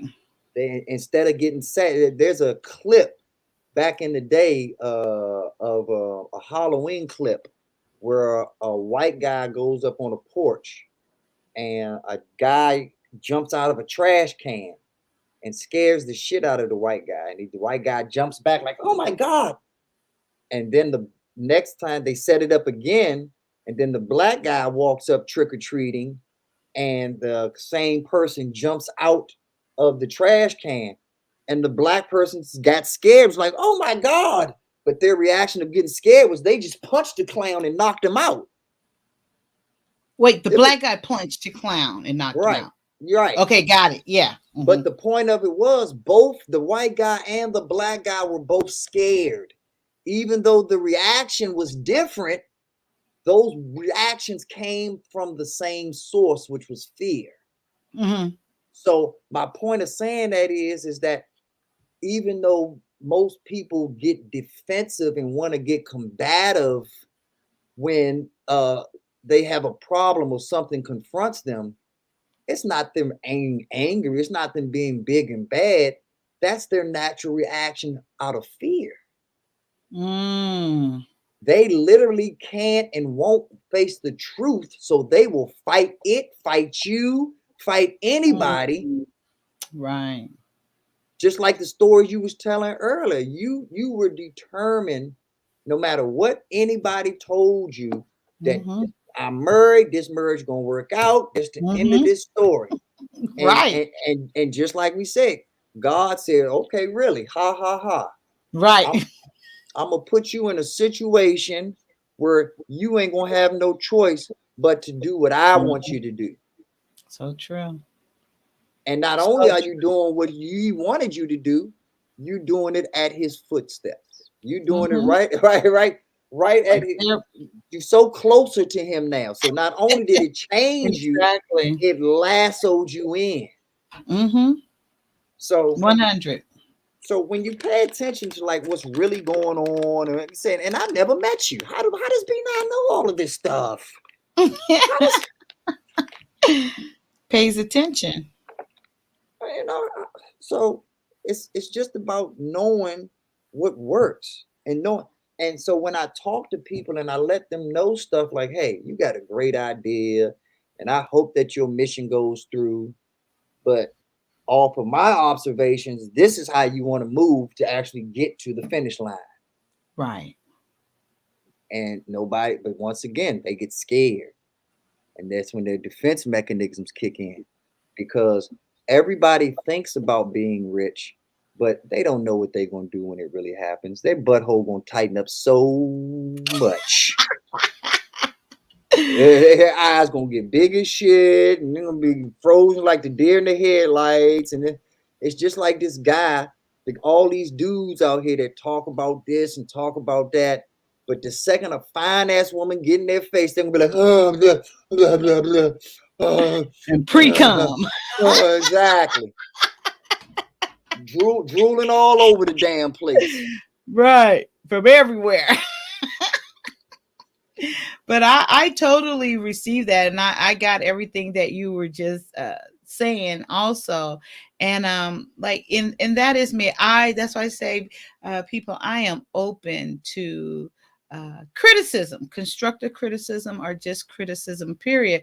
And I learned that just recently about criticism, period, from the intentional millionaire, Tim, That's my man right there. That's my folks. So I saw him actually for the first time. He was over on Sir Hell's platform. And he was talking, and then he was answering that question about criticism. And when he said that, it just stuck with me.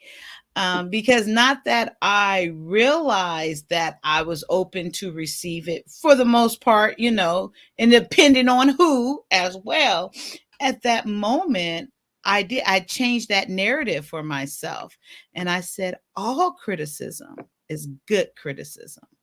All of it can be used towards your advantage, and you take it and apply it, or you take it and get out of it whatever you need and whatever is meant for you at that time, and then disregard the rest. But all criticism is good criticism, no matter what.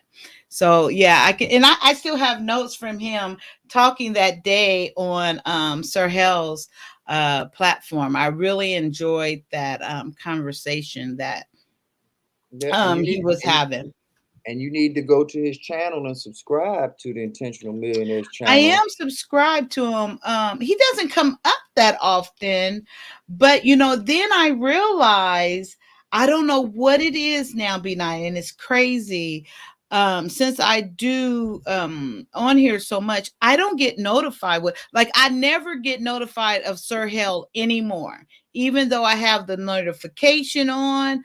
I never, to this day, and it's been going on for a long time, I don't get notified with him. I don't get notified with a lot of people, especially that I used to. But I have to set my alarm for Sir Hell because it just will not come up. With him, it never came up, and I have my alarm set or the notification set for him as well. And I don't know what it is. I won't get notified. I even logged off, switched it off, log back in, and switched it on again to like see if it needed to be reset. But to this day, and it's been going on maybe since my interview with him. It's probably been that long, and I think that's been like almost a month ago. Maybe he blocked you. Maybe since that interview, he was just like, "Oh hell no, no, He no." didn't leave me. Nope. But Nah, yeah, I'm just I joking. don't But get yeah, I that don't get notified. YouTube is crazy, and I mean, we have to realize that, and this is why I say time is so important, because nothing is going to last forever, especially when it's positive for Black people. You know, and I didn't understand this as a child. One of my favorite shows as a child was The Jeffersons. Moving And, on and up. and The Jeffersons ran Wednesday night on CBS. Every Wednesday, you knew it was the Jeffersons night. And literally, I remember a Jet magazine article coming out saying that the Jeffersons were the #1 show in America. And it was flip-flopping with another show that was a white show. But the Jeffersons said, but it also said that the Jeffersons have no competition on Wednesdays. And literally a week or two later, they switched the Jeffersons from Wednesdays to Mondays. Never gave a reason why. Never. They just said, "Hey, the Jeffersons' new night is Monday," and that was the beginning of the end. And that because people knew I got to now start searching for you. I got to start planning for this. You know, and they knew that the people that watched the Jeffersons on Wednesday, there was a specific show that they watched on Monday. So they put the Jeffersons up against the other competition to make you choose. And so from that point on, I realized, oh man, they're always going to change the rules. And when Chris Rock said, he made a joke years later saying, "Oh, you got 7 and I got 3, I win." I remember that. Yeah. And that was the Jeffersons. Crazy. Like that was the Jeffersons. Like, "Oh, you the #1 show in America? Right. I win, you lose." That is so true. That is so fucking true. That's crazy. And right in your face. It's just like bam, right there. And Crazy. think of any show that's Black that they did not do that to. The only show that I can remember that they did not move was The Cosby Show. The Cosby Show was the only show that stayed on Thursday night until it went off. But they even knew what they was doing with The Cosby Show because that's the time they invented and put The Simpsons out. The Simpsons came out on Fox Thursday nights, same time as The Cosby Show. So and the Simpsons still run till this day. I know. Wait. New episodes? Oh yeah. Wow. How many years is this? Like 30? I mean, they might have just stopped. They might have just stopped. Wow, that's crazy. But they went from The Cosby Show till now.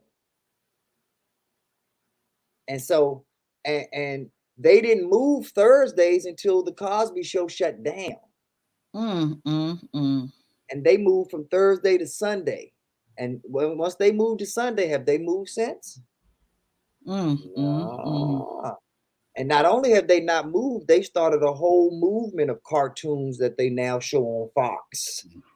Family Guy, Futurama, the whole those that all came from The Simpsons. Shutting and which are nothing but a black family with light colored crayons. And pushing the buttons, pushing the limits, and yeah. And so once again, that's just another example of when people ask, what is black culture? The Simpsons. But we'll never think of it that way. We'll never look at it that way. But it's definitely, you black know, culture. I didn't until I heard you say it.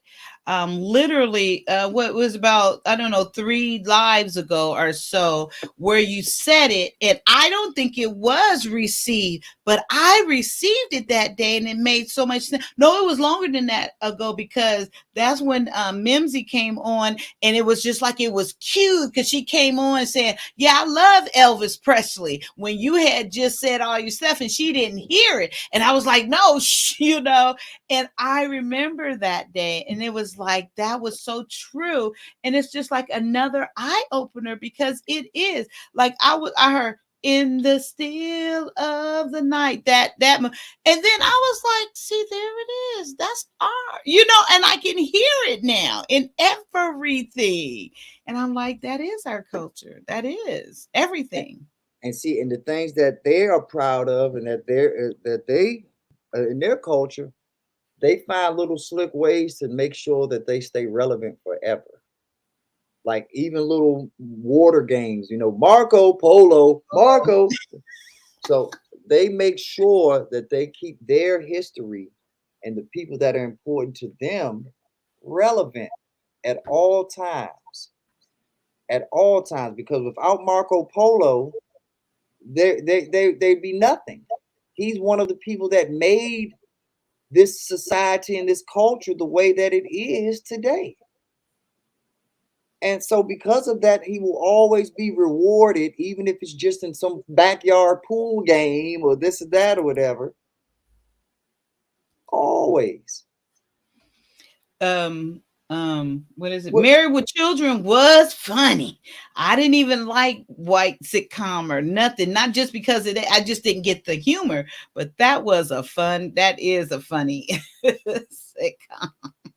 And Married with Children let you know, just like I said earlier, there's no difference between black culture and poor white trash. That's what that I did get that back then. I did. There's no difference.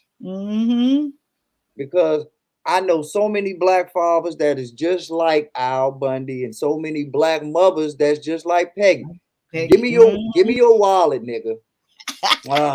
Stop getting on my nerves.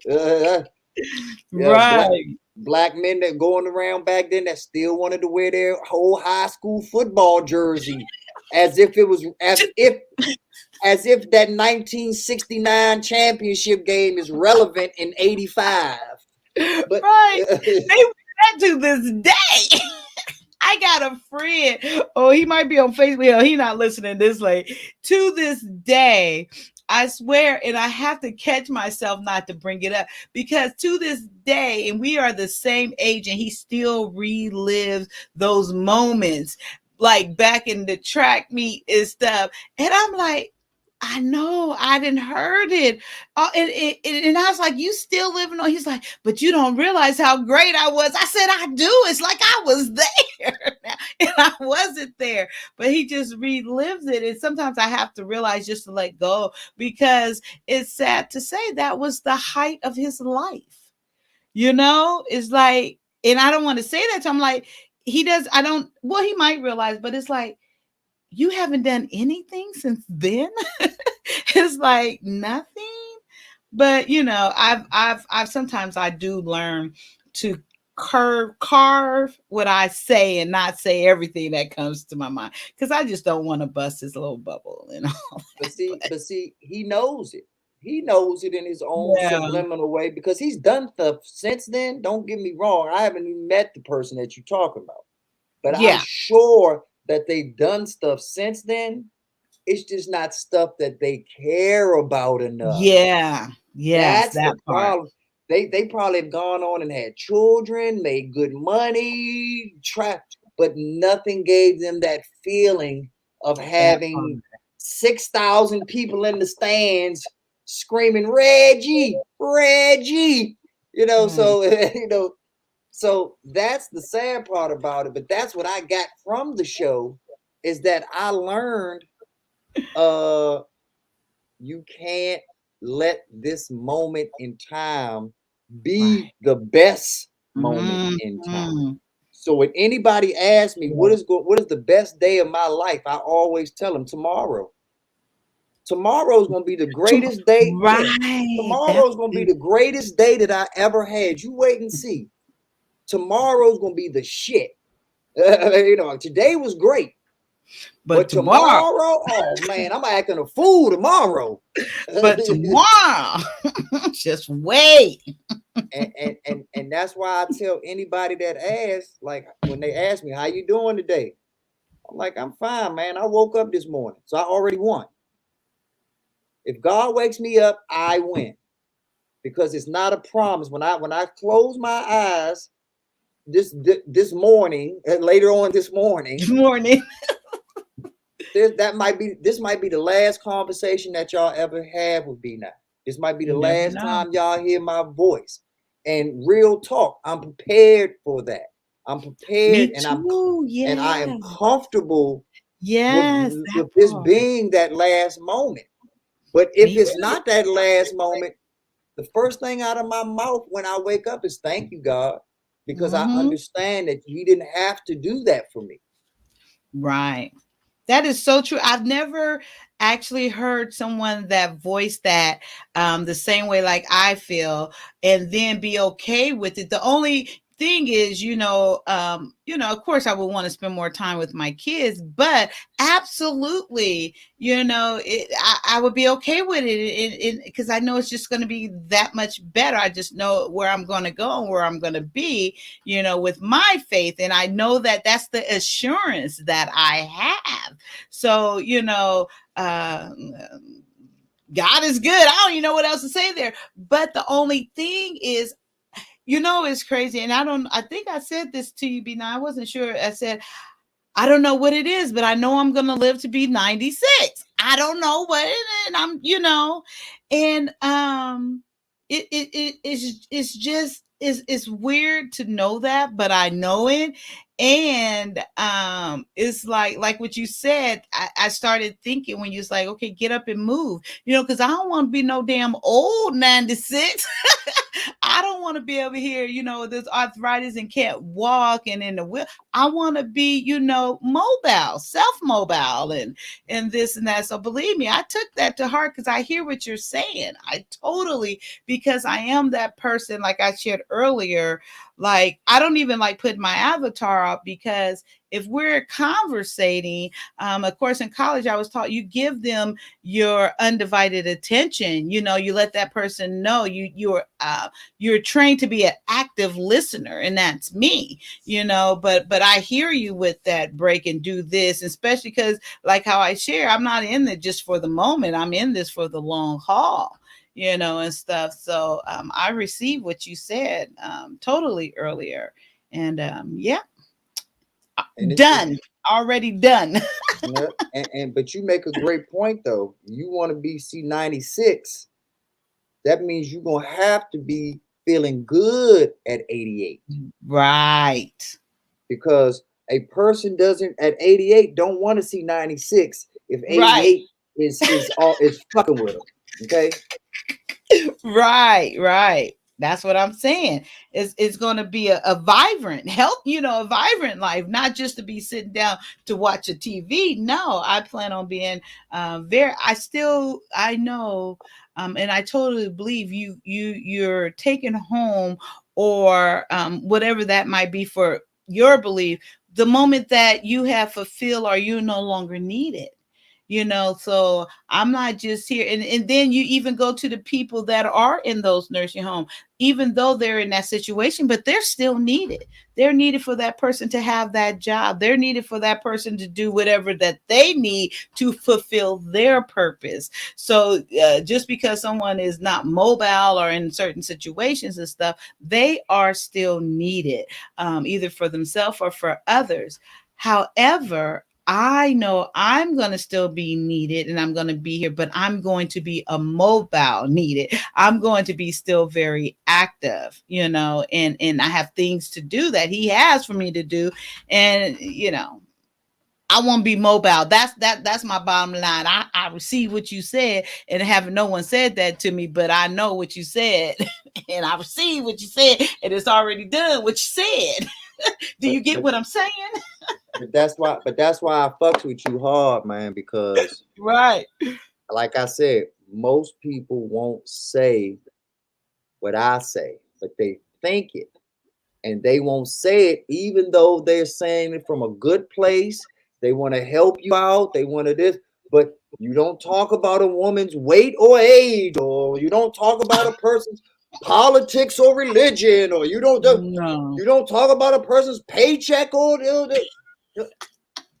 that's the shit that is holding us back, because that's rich, that bullshit. Because guess what? Jeff Bezos doesn't care that you know that he's a multi-billionaire. That part, right? He don't care. He knows that you knowing that he's a billionaire is actually gonna make another one of you million motherfuckers buy more of his shit just because he's a billionaire.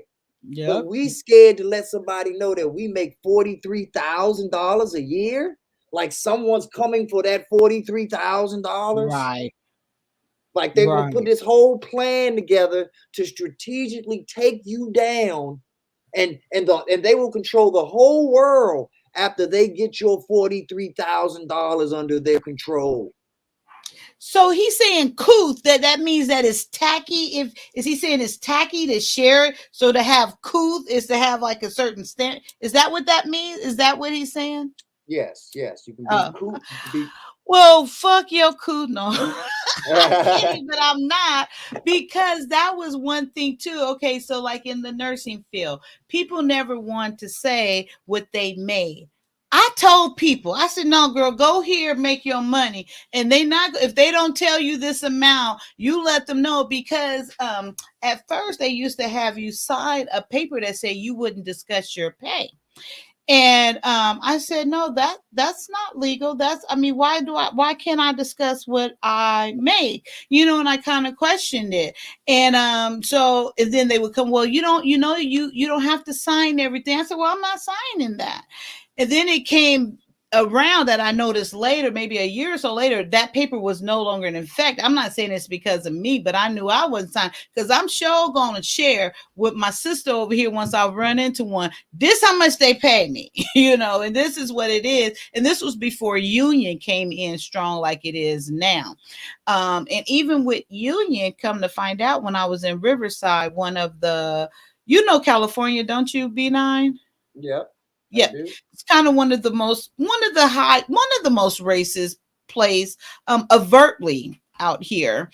And they were like, essentially, I got fired 3 times as a registered nurse in the ER by this very racist manager that I had. And each time she had to give me my job back and pay me all the money that I missed out on and she did this 3 times. And then the last time I decided not to go back, because now she's messing with my license, because she could say anything. I did something and report me and my license is gone. So I decided not to come back after that 3rd time. However, I say all of that to say I shared what I made, because even though you have the union, and I found this out quite early, they could still, like, I don't know how it works out, but with that HR, it could be for some reason that they're saying, but it's not true. If you have X amount of years and this is what this should be your pay. So I figured out that they were doing, I was telling mine freely, I was like, no, I make $58.88 an hour. How much? In this one nurse, she was only making 43. And she was had more experience than me, but she didn't know. And she was here from, they was trying to say because she was from, I don't know if it was Africa or where she was from, but it doesn't say that in our contract. It says experience, period, because a doctor could come over from another country and his experience still count the same. And it was written like that for us too, even though it wasn't the same. So that was all of that. So I'm like, honey, girl, y'all better start talking up. People didn't realize, because I knew these type of things, and come to find out, I was making more money than other people, other nurses, only because I spoke up and did my research. And I would ask people, like, and then they was like, oh, I don't talk about how much I make. I said, well, I'm gonna tell you how much I make. And then I would tell them. They was like, what? I was like, now what, you want to talk about it?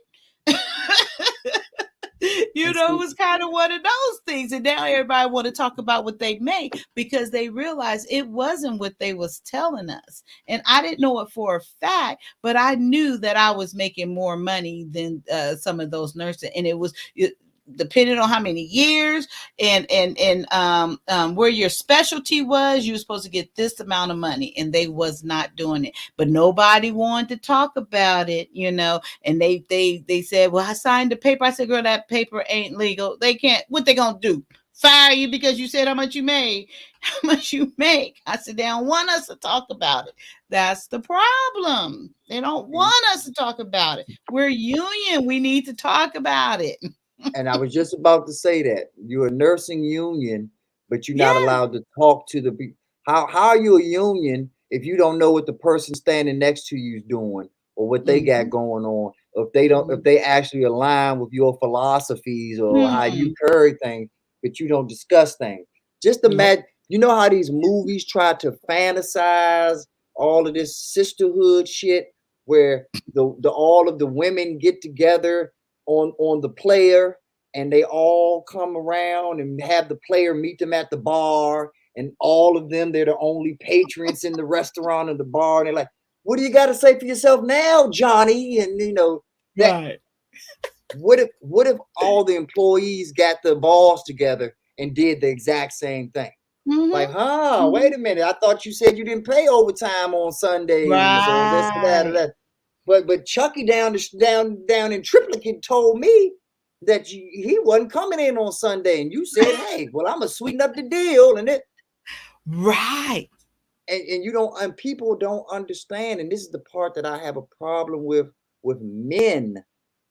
When we were talking about the other day about how a lot of those men where you were at are against their own, they are working for their oppressor.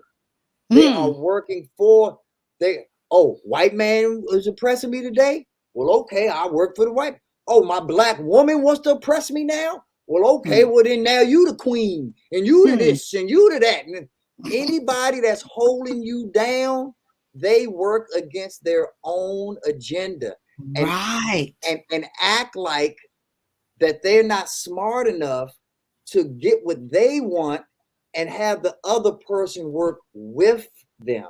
And that was my issue when we were talking the other day about how all of those men were going against their own agenda because they know that that's going to get them some draws. Let's just be honest about it. If I call you enough queens, and I buy you enough flowers, and I do this and that, you gonna give me some pussy. Right. Just hanging there long enough. And it's just so like true. That's your agenda. And that's why I come up here strong and long, because I can do that. Right. Because you going all of these people that don't like me or don't like my agenda, this and that, they know damn well if they met me face to face, they'd be like, oh, P9, oh, this, that. Give me a hug. I'm a hugger. Let's go out. Let's go do this. Let's take out that. And that's why I rock with the Rondales, and I rock with the Sherelles, and I rock with the Sugar Bums. And I don't know them personally, but I know them in real life. And we fucks with each other. Right. You know what I'm saying? There's not a person out here that's a black person that really don't fuck with me, to be honest. Now, agree with what I say. We might have a disagreement Exactly. on that. Cool. But I don't go around getting into it with people. And people don't go around looking for me or this and that. It's very different when we're voicing our opinions, but when we're just dealing in real life scenarios, humongous different. So I mean, I pay all this nonsense with the grain of salt that it deserves. You know what I was just expressing to you, and then this was one thing that and this was remember that conversation, right? Or what? Right. Yeah, okay. I remember. This was another thing, and this was really I guess I'll say for me, because of course they were still, for the most part, they were younger than me and maybe didn't have much experience. But when I start expressing, going back to like, you don't work on Sundays and you don't do this or that, right? And then it was like, you know how much the bonus they gave me for coming in. I said, they gave me $250 just for walking in the door. What? You can, yes, I said, but you have to know to request it. They're not going to just offer it. Oh, but you don't want to talk to me, right? You don't want to share nothing, right? You don't want to hear what I got to say, right? Because they just thought like, oh, I can't believe Kyia is talking about. I was like, oh, well, you got to ask. And you did. You have to ask for it. They didn't offer it. But the minute you ask for it, oh, yes, we'll give you $250 for walking in the door on your day off. Yes. Oh, not okay. I'm gonna go now because you don't want to have the conversation with me, you know. And then it's like, okay, because they thought like I don't talk as eloquent as they do. I'm silly a little bit, or my skills are good, but I never get the promotions and stuff and things like that. And they're promoted, so they have to know more than me. I was like, all right, go on, little white girl. Go on, little Miss Black girl. Y'all think so? That's what y'all think. See what you have, and you have this in common with Sherelle, and I'm sure other people have it too. But you and Sherelle stand out at this moment. Mm-hmm. You have determination. You have Right. drive. And Mm-hmm. people think, and not to say that you don't have this and that Sherelle doesn't have this, but people think intelligence is what gets you to the top. There's a lot of Oh yeah. there's a lot of stupid motherfuckers out here that's in charge, y'all. A Yes. lot of, but they Yep. got the balls or the intestinal fortitude or the drive or the discipline or the determination to be the boss, to get the people think that getting the oil is a bad thing. When being that squeaky wheel and getting that oil a lot of times is a good thing. I mean, so you have to stop being that quiet wheel if you know you need a little oil on you. Right. You They would need get on me because the way I pronounce things. They just didn't think that there's no way. I was like, yeah. And then I would say, yeah, I might not be pronouncing right. But I said, but do you understand the words that are coming out of my mouth? Do you understand that I got $250 for walking in here on my day off? What you got? Oh, you just got your regular hourly pay, right?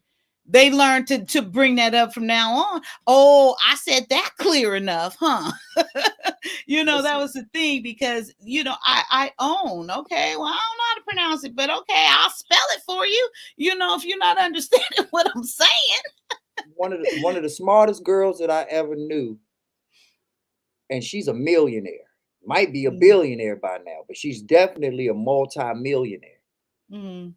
Couldn't say the word pickle. She would always say prickle. She would always add an R in pickle and be like, yeah, Pat, when she go to the store, be like, give me one of them big prickles. Right. But I guarantee she probably says prickle to this day. But she rich as shit saying the word prickle. So like you say, and that's why I laugh when we as people give credit. Oh, he's so well spoken. But what the fuck does that mean? Thank you. Well spoken. I'm a school teacher. I'm an educator. And I know for a fact there have been more black men in the penal code system that have touched millions of dollars than they're all gone through the education system. Period. A lot of uneducated men have touched a lot of money. And not all of them even end up in jail. Right. We were talking about him the other day, the Black Godfather, where his wife had got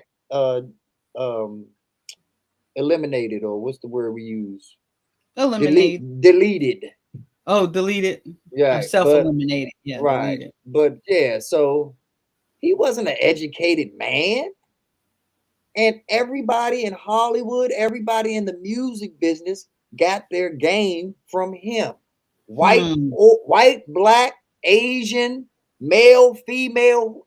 He was behind the scenes, helped putting Barack Obama in the White House through his connections and through who he knew. A man like that had white women voting for Barack Obama.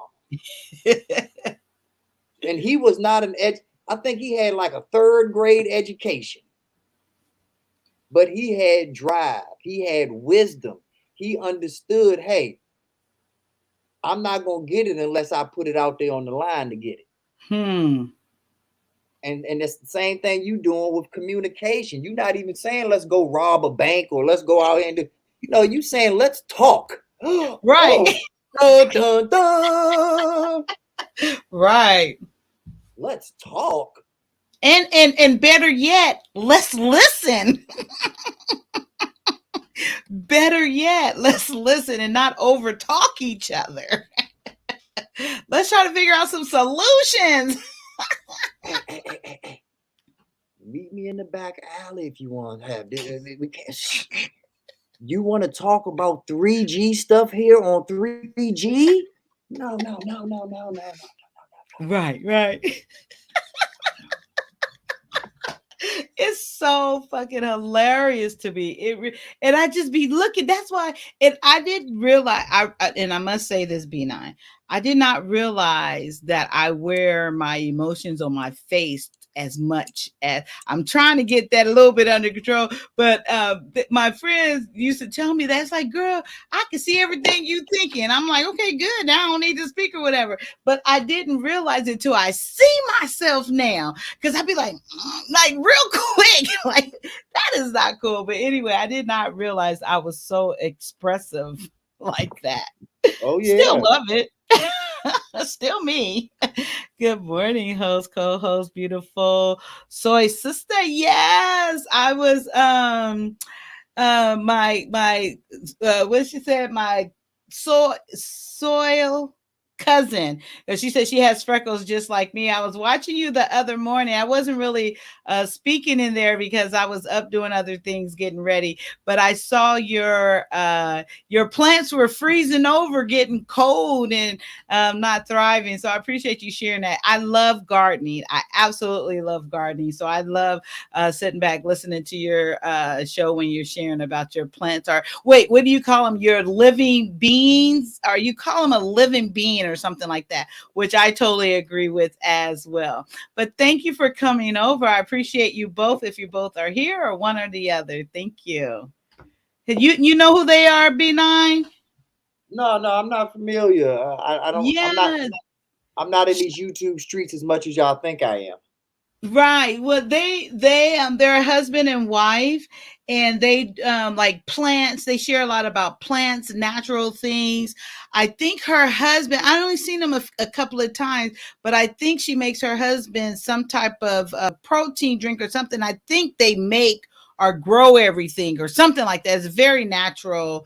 And they have a really big following. Like, well, I'm about to say I'm gonna subscribe to their channel, because I'm not gonna lie to you. They got me with 2 things that I'm a sucker for. First thing is they're showing love in their picture. Yes, and they're on there together. Yes, right. And I'm a sucker for anybody that is not afraid to show love if it's really love. Right. And the second thing is that they came in with a beautiful and very welcoming blessing for us. Mm-hmm. So I'm a vibe person.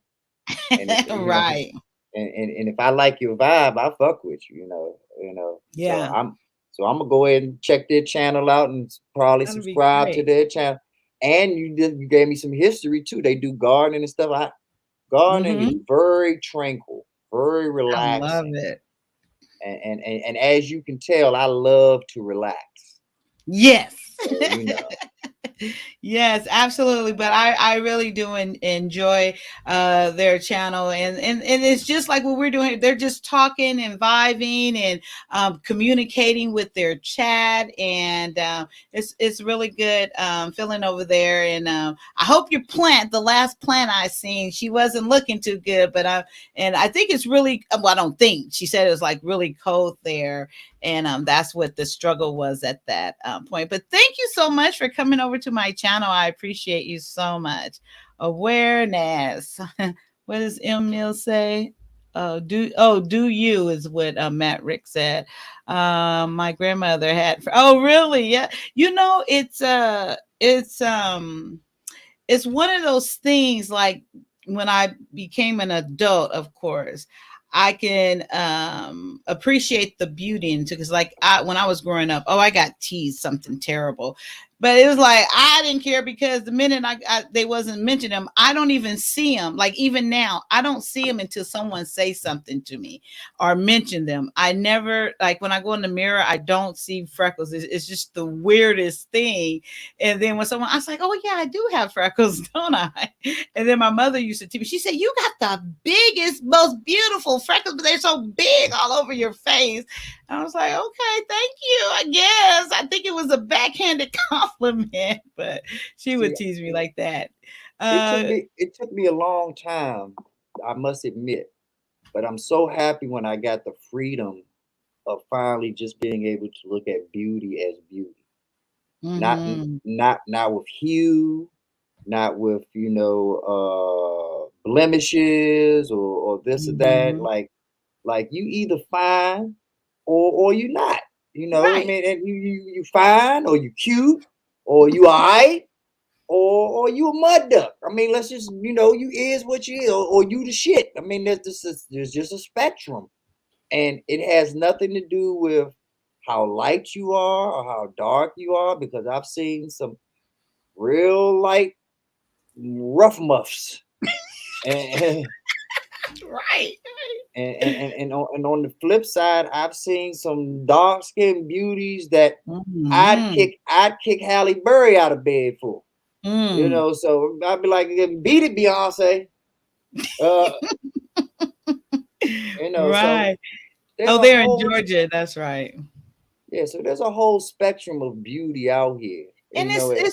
it's one's perception to how they see it because someone I see as beautiful, the next person may not. And I think I'm almost sure that was me and you talking like how much I really do appreciate the woman's body. Like I mean with the rose and all, and I'll say that to the end of time. I purposely went to a strip club in the hood just to show appreciation and love. And I was like, I want to see some stretch marks. I was exaggerating, I was being funny or whatever. But it's like, this is just as to me, it's beautiful, the woman's body. Now, don't get me wrong, I don't freak at them. I never went back, but I just I was just in that mood that I wanted to show some black women some love and spend a little money on them and show them like, I think you guys are very beautiful. I don't want none of you, but I think you're Hey, beautiful. let me be real because I also I listen to what people say and I listen to the feedback. I try to give y'all facts and I try to give y'all things that I think can help you out. Never do I judge though. And Yes. that's a very big misconception that I think people have very confused about me. I don't judge anybody. All I'm saying is that if you want to be a millionaire, there's certain things that all millionaires do to become millionaires, regardless of what their business is. They rarely watch television. They rarely are into what other people are into. They are usually very laser focused on what they have going on. Right. And so I'm not telling you that you can't do what you want to do. I'm just giving you the facts that if you watching YouTube 20 out of 24 hours a day, there's a great chance that you're not going to be rich. Right. And I'm not condemning you. I'm not judging you. I'm not saying that you got to change anything. I'm just saying understand when the results come. Don't be complaining later on. Well, how come I'm not rich? Oh, but hold on. We talk later. Power about to come on. Like, Right. that's true. why you're not rich. But you keep ignoring the signs of why you're not rich. Mm-hmm. You keep ignoring the signs why you don't. You know, how come black men treat white women better than them? Maybe because white women are treating that black man differently. You act like that the white woman is the exact same thing as the black woman. And that choosing the black woman is no different than choosing a red apple versus a green apple. No, there's more to it than just the skin. It's so much more. There's an attitude that comes with it. There's a culture that comes along with it. There's a on both sides, there's a burden that comes along with it. And on both sides, there are perks that come along with it. So everybody has to stop acting like we're all equals in this world. Like, hey, if why is Brian Gumble with that white woman when he could have been with Shaniqua? We all know that there's a difference between Shaniqua and the woman Brian Gumble ended up with. We all know why. But we act like, you know, he's a sellout or he's a this or he's a that. No, he just likes something different. He don't like to argue as much, perhaps. He don't want to, whatever his reasons are, I don't know. But he got them, and we need to respect him, and we need to stop acting like a person is less than just because they like to fuck a certain type of person. That part. Wait, that part. Because so I wasn't sure what Matt was saying here. Maybe he didn't know where you were going with it, or maybe did I miss something? But I'm not sure because I didn't take it this way. You say, I don't know if we're just watching about Rich. Watching YouTube is part of learning. Now, Matt Ricks is just playing devil's advocate. He's trying to be B9 to B9, and that's all good. Because, like I say, I don't dish it, and I'm not, you know, man enough to take it. So I roll with you, Matt. You know, but at the end of the day, you know that most people that are spending 20 hours on YouTube are not using 20 hours of education. You know, because someone that's truly educating themselves, it will take 2 or 3 hours of YouTube of education and actually go out and either research it further or actually go out and apply that education to better them in real life application. When I tune in to the new channel I'm gonna check out from the husband and wife couple here, the growers, I'm gonna take the knowledge that I learned from them to a garden. I'm not just gonna watch them all day eating popcorn and eating right. I'm gonna actually, at least, like you say, at least get up and make a smoothie afterwards. I started reading this, and I would have never read this. Exactly. So you don't just stay on YouTube for 20 hours off of education. But like I said, Matt, you want to push the envelope, B9 to roll with you, homie. Right.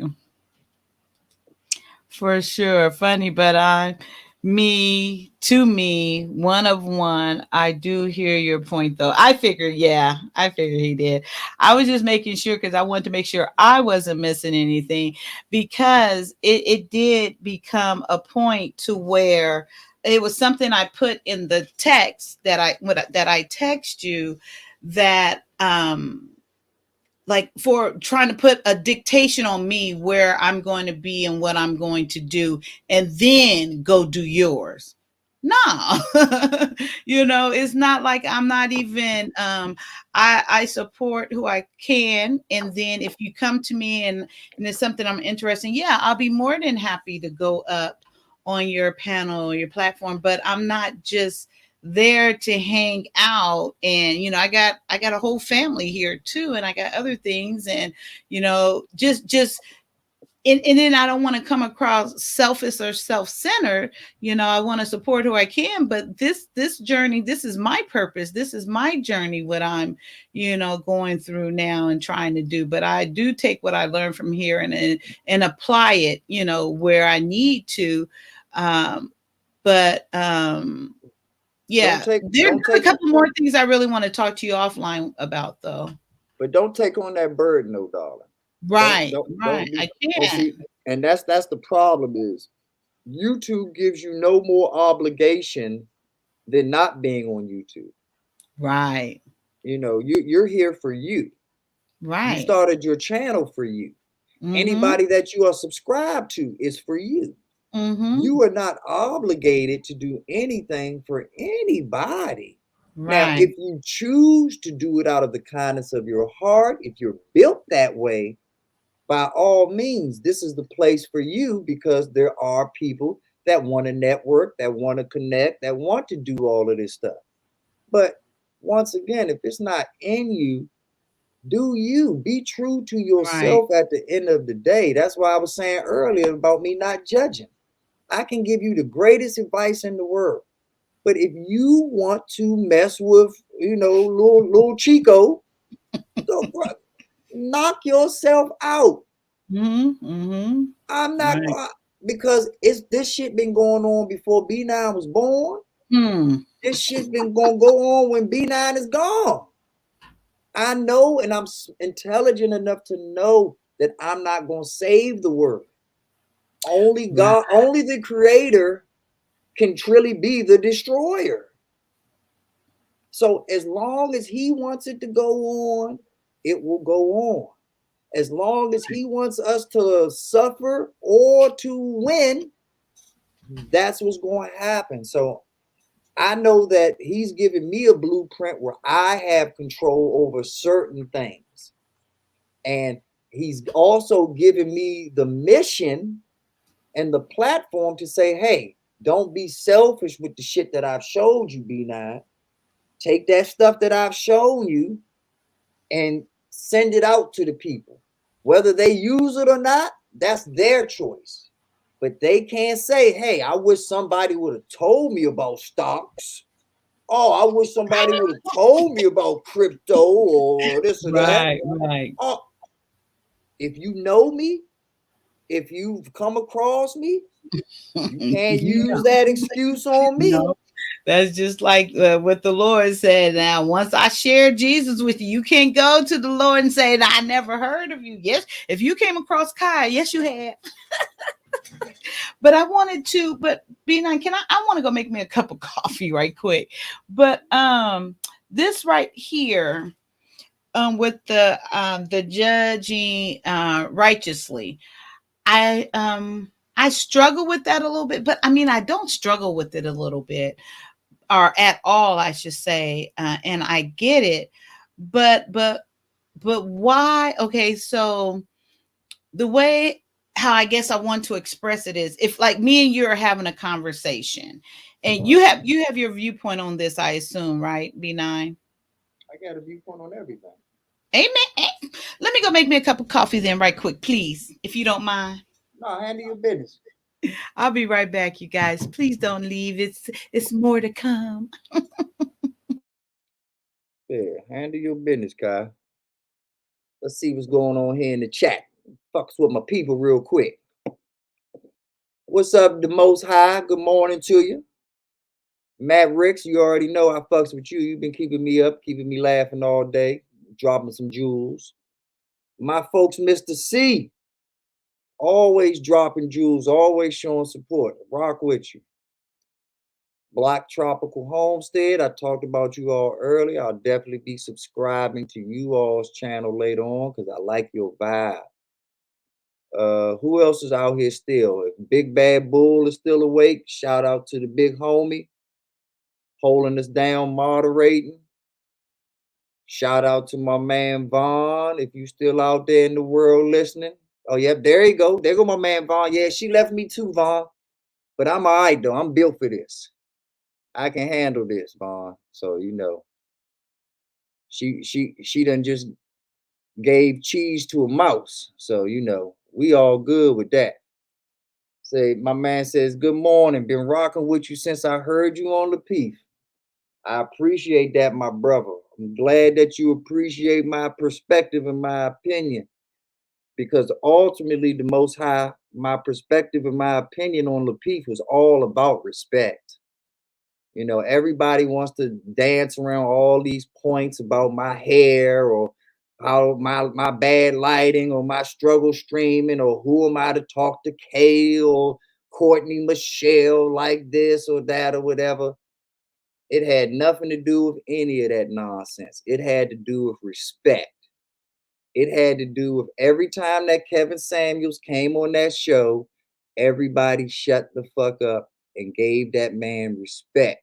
Now, did he earn that respect through his clout? Of course he did. But is that the only reason that you show a person respect? Is because they have the clout to get respect? That's bullshit. That is 100% bull. I've never met you the Most High, but I got respect for you. I never met Miss Mills before, but you better believe I got respect for her. Matt Ricks, I ain't met none of y'all. I ain't gonna go down the whole list, but everyone that's in this chat, including Miss Kai, whose panel this is, whose channel this is, I have respect for.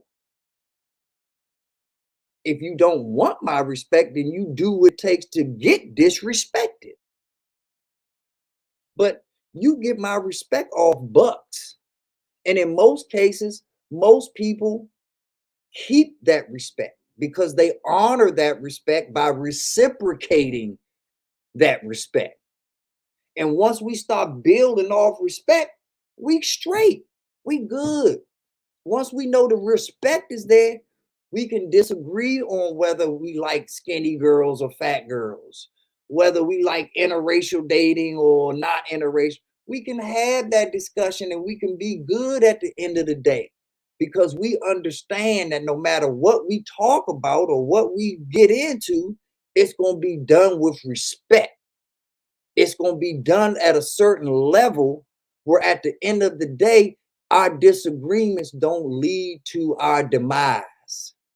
Our disagreements lead to us building, becoming better, having a different perspective, making money or doing things and meeting people in places that you might have even thought about until you had the conversation with B9 or till you had the conversation with Vaughn Bryant. Until you went on to Sir Hale's channel or Gail at Night's channel and heard all of the different perspectives. And I purposely shouted out Vaughn Bryant and I purposely shouted out Gail and Sir Hale and people like that because they lead with respect. At the end of the day, they might not agree with you. They might have a totally different point of view. But you're going to leave their channel, you're going to leave their platform knowing at least they respect my point of view. They might not agree that I, think that, only 3 foot cross-eyed midgets are going to heaven. They might disagree with how I think about that. But at the end of the day, they respected my perspective on cross-eyed midgets. And because they respected my opinion, I respect their opinion. That's how it works. And no disrespect to anyone who's cross-eyed or a little person. That was just a joke. I was about to say, I don't think we can say midget, can we? That's what I say. Or a little person. That's what I say, a little person. It was just a joke, though. No disrespect to anybody. I'm not. Amen. I didn't give that whole speech about being respectful just to be talking crap about somebody. It was just a joke. But Wait, yeah, to say with the caller, they will never answer those questions in a regular conversation. yeah, we were talking while you. Let me fill you in. Yeah, that's what I was trying to figure. You see, I'm going back because I'm curious. Yeah, let me fill Okay, you yeah, in. fill me in. So I just was saying while you went and got your coffee, I was just giving a shout out to everybody that was in the chat and that was, stayed up all night and all morning to rock with you, and people that are just waking up to you, So I was just Amen. showing them love for rocking with you. And the Most High put into the chat that he been rocking with me ever since the Lapeef channel. When I went on there and told my piece about that, and so I was explaining to them that a lot of people missed my whole point because everybody took away all B9 brought the smoke and he did this and he did that. My whole point of going there was about respect. My whole point of going on the platform was how disrespectful K was to JR and Anton, who provided the platform in the first place. But how respectful everyone got when Kevin Samuels would come on the platform. And how, I'm not saying that Kevin Samuels didn't deserve his respect, but it's obvious that he only got that respect because he put in the work to get a certain amount of clout in these YouTube streets. And my whole point was, I respect the Most High, and I respect Juss Kyia, and I respect Von Bryant and everyone else just because I respect people, just because that's how B9 rolls. Right, that part. Not because, oh shit, fuck you, Kai. Oh, but there go Diana Ross. Let me be. No, right. If you in my way and I'm telling you to get the fuck out my way, I'm gonna tell Diana Ross to get the fuck out my way. But I know it, and I'm gonna tell my mama to get the fuck out the way. But I know I'm not gonna tell my mama to get the fuck out the way. Right. So I'm not gonna tell you to get the fuck out the way. Right. I'm not gonna tell Diana Ross to get the fuck out the way. But if I do, for whatever reason, have to tell you to get the fuck out the way, understand that you push me to a point where I've had to say, get the fuck out the way. And if I do tell it to you, understand that if my mama put me in that same situation, as much as I love and respect her, I tell her to get the fuck out my way too. That part. So that, B9, that is so true. And the way you just articulated that is amazing. I don't know if you was here when I had my fuck you moments on the channel where I use fuck you. I don't know about a good, I don't know how many times, but it was very necessary to me at the time to say it because I felt like I wasn't being respected. My platform wasn't and all this. Were you here that night? Oh yeah, I was here. Oh, okay. Amen. And so even though I got those calls and that kind of precipitated, is that the right word? Yeah, it was before. Yeah. It went on to what, the events that happened after that as well. And what went on for the next few days and all. And even into last night and everything. And like I said, I'd never regret anything. I'm very grateful for those moments and all the moments that follow that because it's always good when people are revealed to you and you get to see when you're tested by the fire, how do you respond to that heat, and you're given the opportunity to be shown, proven or not, and not that you have anything to prove, but I'm grateful for those moments. And like we were saying earlier, I'm grateful that I was tested beyond that to where I didn't even have you, like I didn't have a clutch where I can be like, I had to rely and look at Kyia and have that moment with my savior and have that moment, okay, it might not be someone there all the time, Yes, I did. It sounds so good too. I expressed early in my channel when I enjoy cuss words. I really do. I think it adds a lot of character to the conversation. I enjoy it. It gives it They're gives not, it a but nice little. they're not cuss words. They're not. They're actually emotion words. That's all that Yes, they are. They are words you're that put, right because I'm not putting a curse on you. yeah, they all you're doing is putting an emphasis on a word. I mean, And that's the way. there's no difference between fucking and having sex. It's just putting a Hmm. more of an emphasis on the act. Mm. And it's putting more, Mhm. it's no different than how you put accents on certain words. And no, it's not A it's not, lot. yeah, it's not piano, it's piano. So I mean, when we get into all of these semantics and this and that, and show me in the Bible where it says don't say fuck. Just show me in the Bible where it says don't say fuck. And another thing, fuck don't mean the same thing here as it means in other places. So Right. if I go to Italy and say fuck, they're gonna be looking at me like, yes, fuck, fuck, fuck, fuck, fuck, fuck, yes, yes, yes, fuck. Because it doesn't mean fag in England means cigarette. Right. So when you go to England and you say, give me a fag, it has a totally different meaning than it has down here in America with that same statement.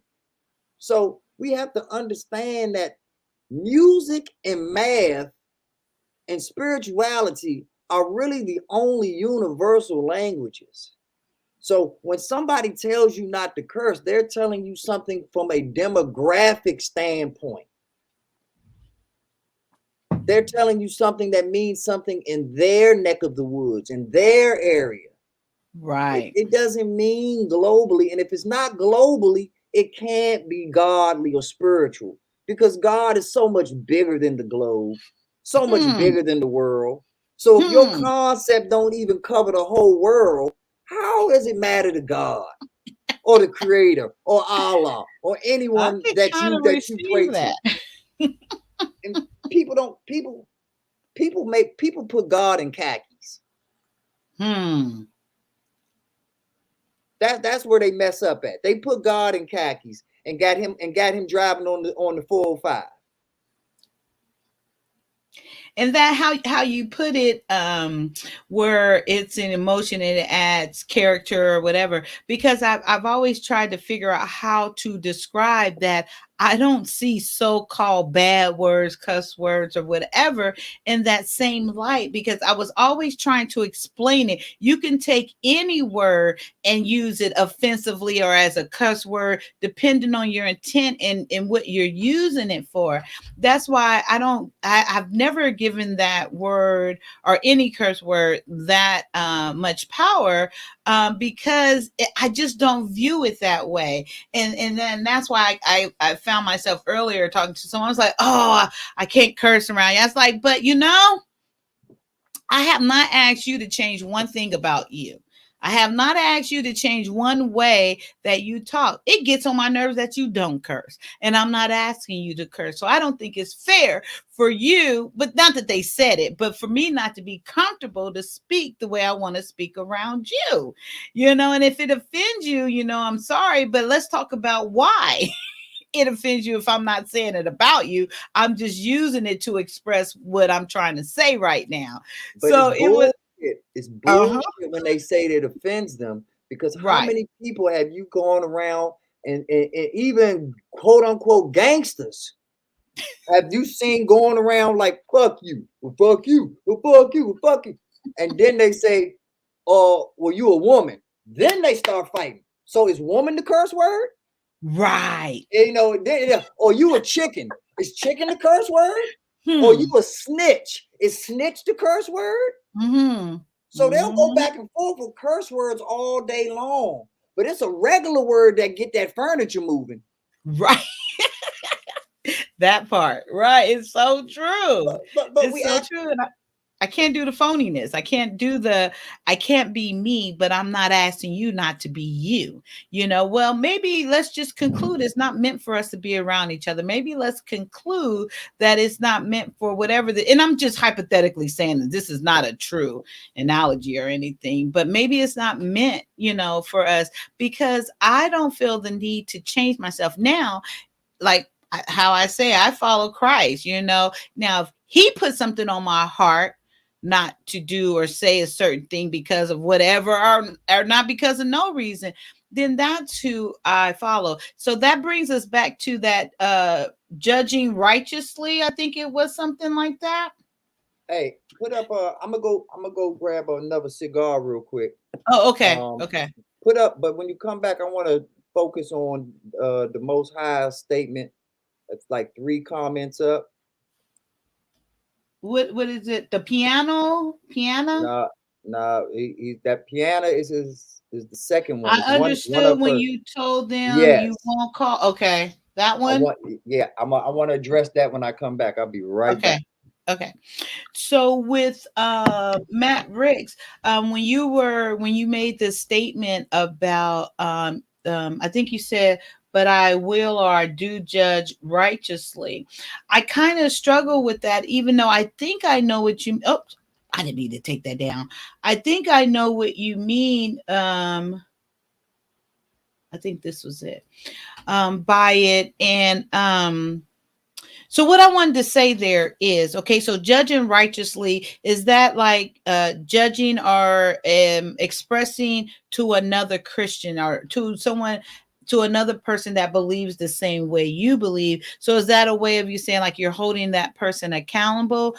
What I really want to find what you say. You said I don't judge, but I judge righteously, or here it is. I don't judge, but if I do, I judge righteously.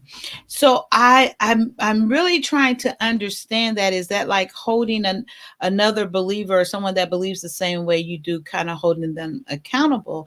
And I can kind of get that, but what is kind of the reason? And I know it says that in the Bible. I know it says to judge and judge righteously, and that's where I'm kind of getting it from.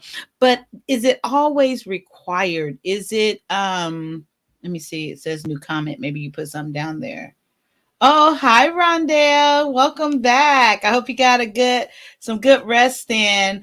I was gonna go off and get something to eat and stuff. I maybe a cup of coffee because now I gotta wake up my daughter in about an hour or so. So, don't want to bring it down yet. Once I drop her off at school, I'm gonna come back and go to sleep. But thank you for coming back and joining us. And I don't know if you just heard what I was talking about judging righteously.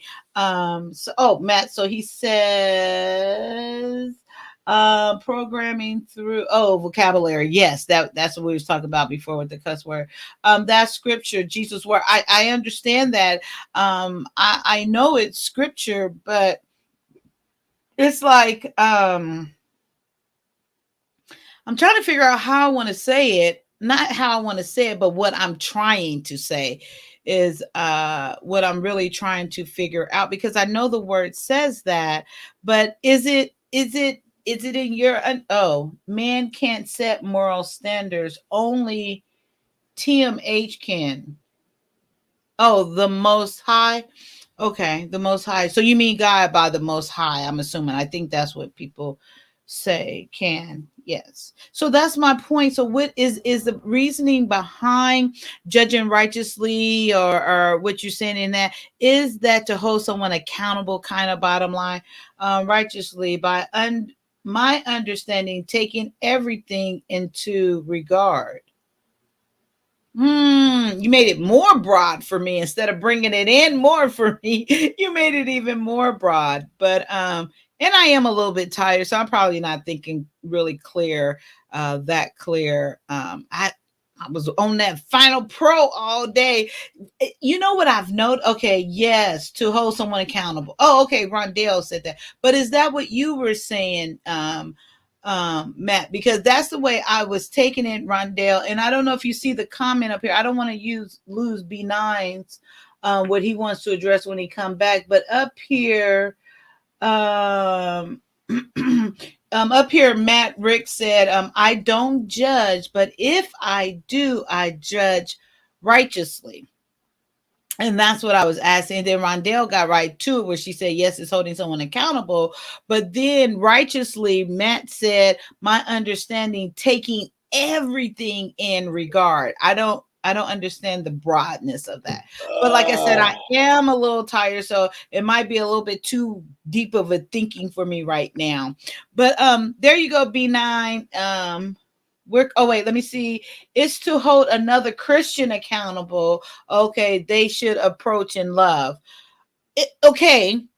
And then with that holding, you know what? I would love to have a conversation like this with a couple of you guys, with that holding other Christians accountable and should approach them in love. Like, when do you decide? Or is it like you see a Christian, like if you see me, like I get the way I dress sometimes. I mean, you can say it, but the Lord, that's a whole nother thing. So you can come to me, Kyia, that blouse you got on is a little bit too revealing, or however you would say it, or so. But is that warranted, knowing that if that's the way I dress, and are you going to be like, well, you're enticing these men to do this and that? Well, why not go to those men and figure out why is this, or what is this doing to them? I don't know. I'm just kind of speaking off the top of my head, but I would love to have no, I was just using that, Rondell. But I did. Celine came in and in love. She said, you can go look at her comment. And she was like, well, I don't think I agree with the way you dress. And I'm like, oh, which, she did say it very much in love and stuff. But I was just using that for an example, because it's like, when do you decide that that's warranted? When do you go up and hold that other Christian accountable, and why, and what's the motive behind it? Especially, I mean, of course, if someone's getting harmed, I don't care if you're a Christian or not, something should be said. So I'm not talking about the extreme, but I am talking like even just using curse words, or so-called curse words, because I totally don't believe in that anyway. Not that is either here or there, but when do you decide that? And then how do you know that person is even in the position to receive it? That's the conversation that I really would like to have, and just gaining an understanding, not to judge or say anyone's right or wrong, but just to have that conversation. I think that would be, the links is pinned up at the top, Rondell. Something is solely, sometimes it's solely their opinion. Yes, Rondell, exactly. What is the question? What do you dress? Okay. Yes, in love, of course, in love. Okay, and then Vaughn says, in certain settings, I would refrain from using profanity in different settings. For example, a job. Well, yeah, I said not the extreme. However, I have been known to use some choice words at times. Just depends on the setting. Amen. Yeah.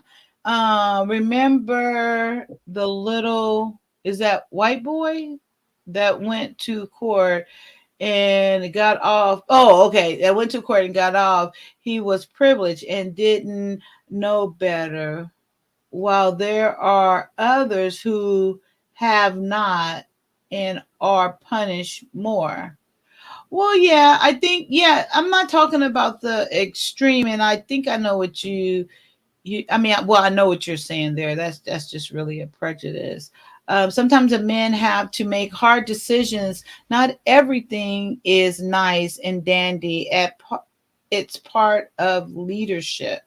Okay, but then, Mr. C, yeah, I would like to know, are you holding every Christian or every person you come across, if you view something is not appropriate, even in your Christian belief, and then you go to that Christian and you call yourself holding that Christian accountable, how do you know that that's their belief and their disposition as well?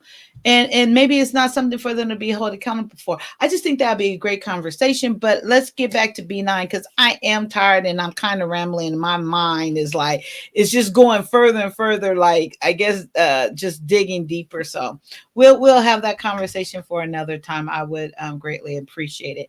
All right, B9. What I understood when you told them you wouldn't call in and took a break from the call in. Is that the did I because I kind of clicked off? Is that the comment, right? Yeah, that's the one right there. Okay, we're But listening. I'm gonna address that comment, but I just want to add one little point in about what you all were saying about Christianity and this and that, and I don't have a dog in the fight, you know. I don't. Mm-hmm. But I saw a post the other day that I found quite comical. It was a picture of Jesus wearing a Jesus piece, We're in a what? a Jesus piece, a cross, you know, with Oh, a Jesus the piece. Oh, yeah, okay. you Mm-hmm. know, and Mm-hmm. it's just like that's the quickest giveaway that that's not Jesus, because Jesus never wore the sign of Christianity. Mm-hmm. And I say that to say I was watching a special on the History Channel where they were trying to fill in the first 30 years of Jesus because his birth is very famous. The last few years of his life is very famous, Mm-hmm. but it's an anomaly the first 30 years. Yes. And so when they got to the meat of it, they took away all the show went to Jewish priests and rabbis. And then that's when it hit me like, oh my God. Most people worship a person and a religion that wasn't even the same religion that they are. Mm-hmm. So how is it's kind of like saying, you know, not only am I the president, I'm also a client. Now, Mm. Jesus was the president of the Christian club, but he was never a client. So how can you follow somebody who was never a client of their own religion, Okay. of their own namesake? Explain to me what do you mean by a client because I'm not sure if you're meaning because I would look at that if I'm understanding you that he did come down here to be an example. So I don't know if that's what you're referring to, like he wasn't a client and that he did come down here to live that life to prove or to show that you know that he is the only perfect Right. man. So I'm not disputing any of what his actions are. okay, I'm going off of strictly titles right now. okay, The title of Christian, the title of Christianity uh-huh, is based on Christ, right? right. But Christ had nothing to do with you. Christ was a Jew. Christ was, you know, Christ was into, you know, Hanukkah. Christ, you know what I mean? Like not to say that Hanukkah existed back then, but Christ would Yeah, have no, I got gravitated you. more to that than your own religion. So your religion, in a sense, is a slave of another religion because your one of your main tenements and leaders in this and the main examples isn't you. He's separate from you. If when you go to heaven and you say, "Hey, I'm a Christian," when Jesus went back to heaven, he said, I'm Jewish." He didn't go back saying I'm Christian. So if my point of it is that I have to be a part of something if I'm going to be the leader of something. I have to be a millionaire if I'm telling you I'm the leader of the Millionaires Association of such and such. Rachel Doliak got in trouble because she had a high-ranking position in the NAACP, but didn't have the C part of the NAACP. She faked the C part. Mm-hmm, And once mm-hmm. they found out she wasn't really a part of what was going on, they said, you got to be out and you can't be a part of this no more. So how is it that Christianity exists and Christ, the root word of Christianity, had nothing to do with it. Nothing at all. Christianity wasn't even invented till after hundreds of years, till after Christ was gone. So it was no way he could have any association with the religion that everybody associates with.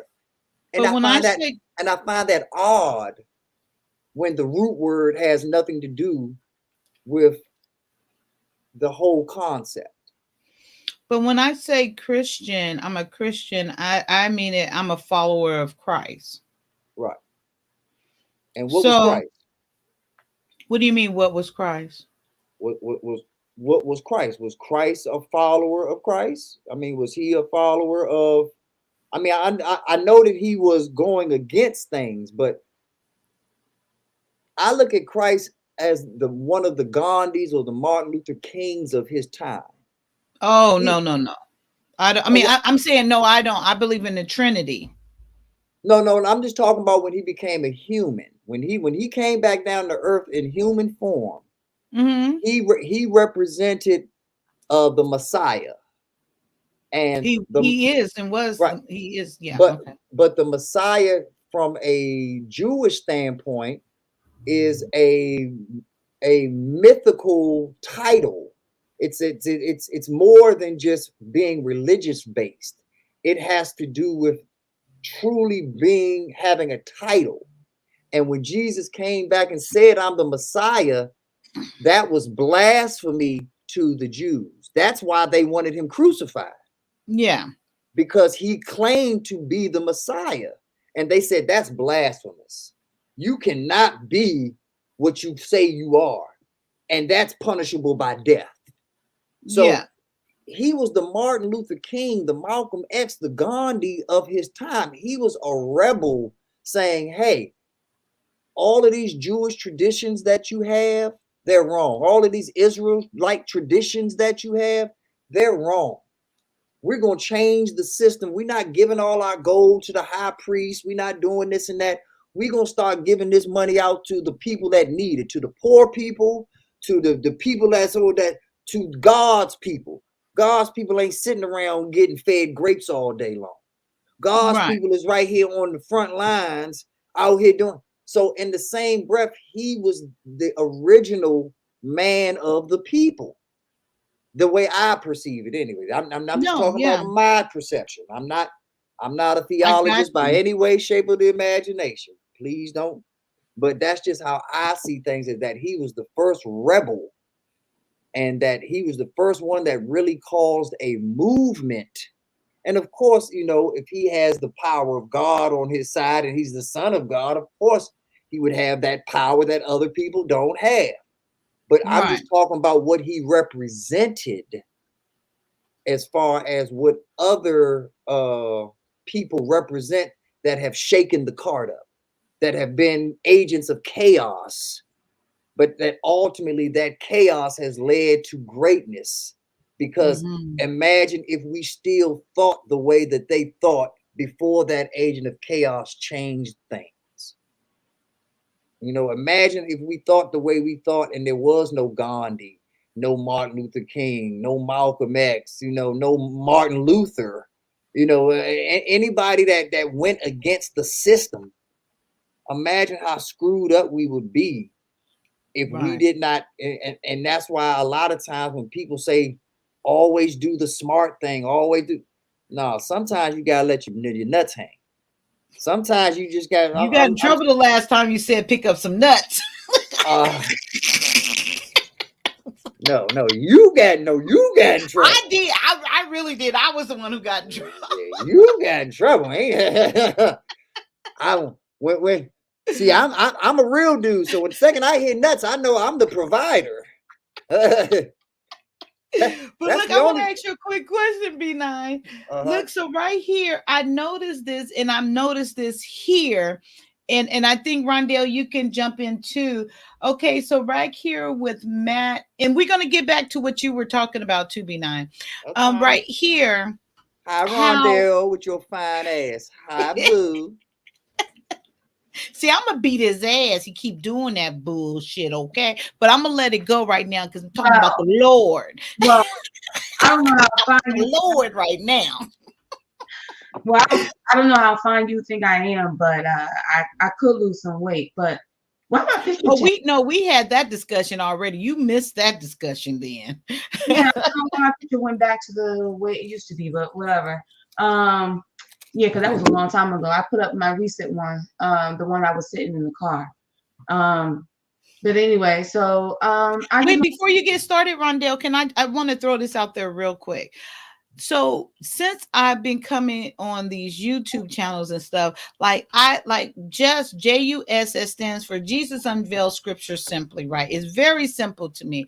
So what I'm not understanding, and please incorporate this in your answer wherever you would like, RB9 as well. Why every time, not every time, but majority of the time, and I think even Vaughn does the same thing. Like when I say like God or Jesus, why does it always, if we're talking about the same person and it's understood, why does it seem like it needs to be like, well, go back to his Hebrew name if that's what it is? I'm not sure, to be honest. I knew what you're getting at.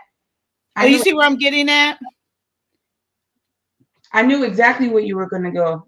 Yeah, because I don't get that. Because if we're talking about the same God, if you're talking about the God I'm talking about, why does that need to come up every time? So it seems like you're really making a distinction that we're not, because I don't see the reason for going that way. But please, yes, go into that for me, so because I can just keep rambling on. So just to let you guys know, I don't know everything, and I don't want to come across as if I do, because I don't.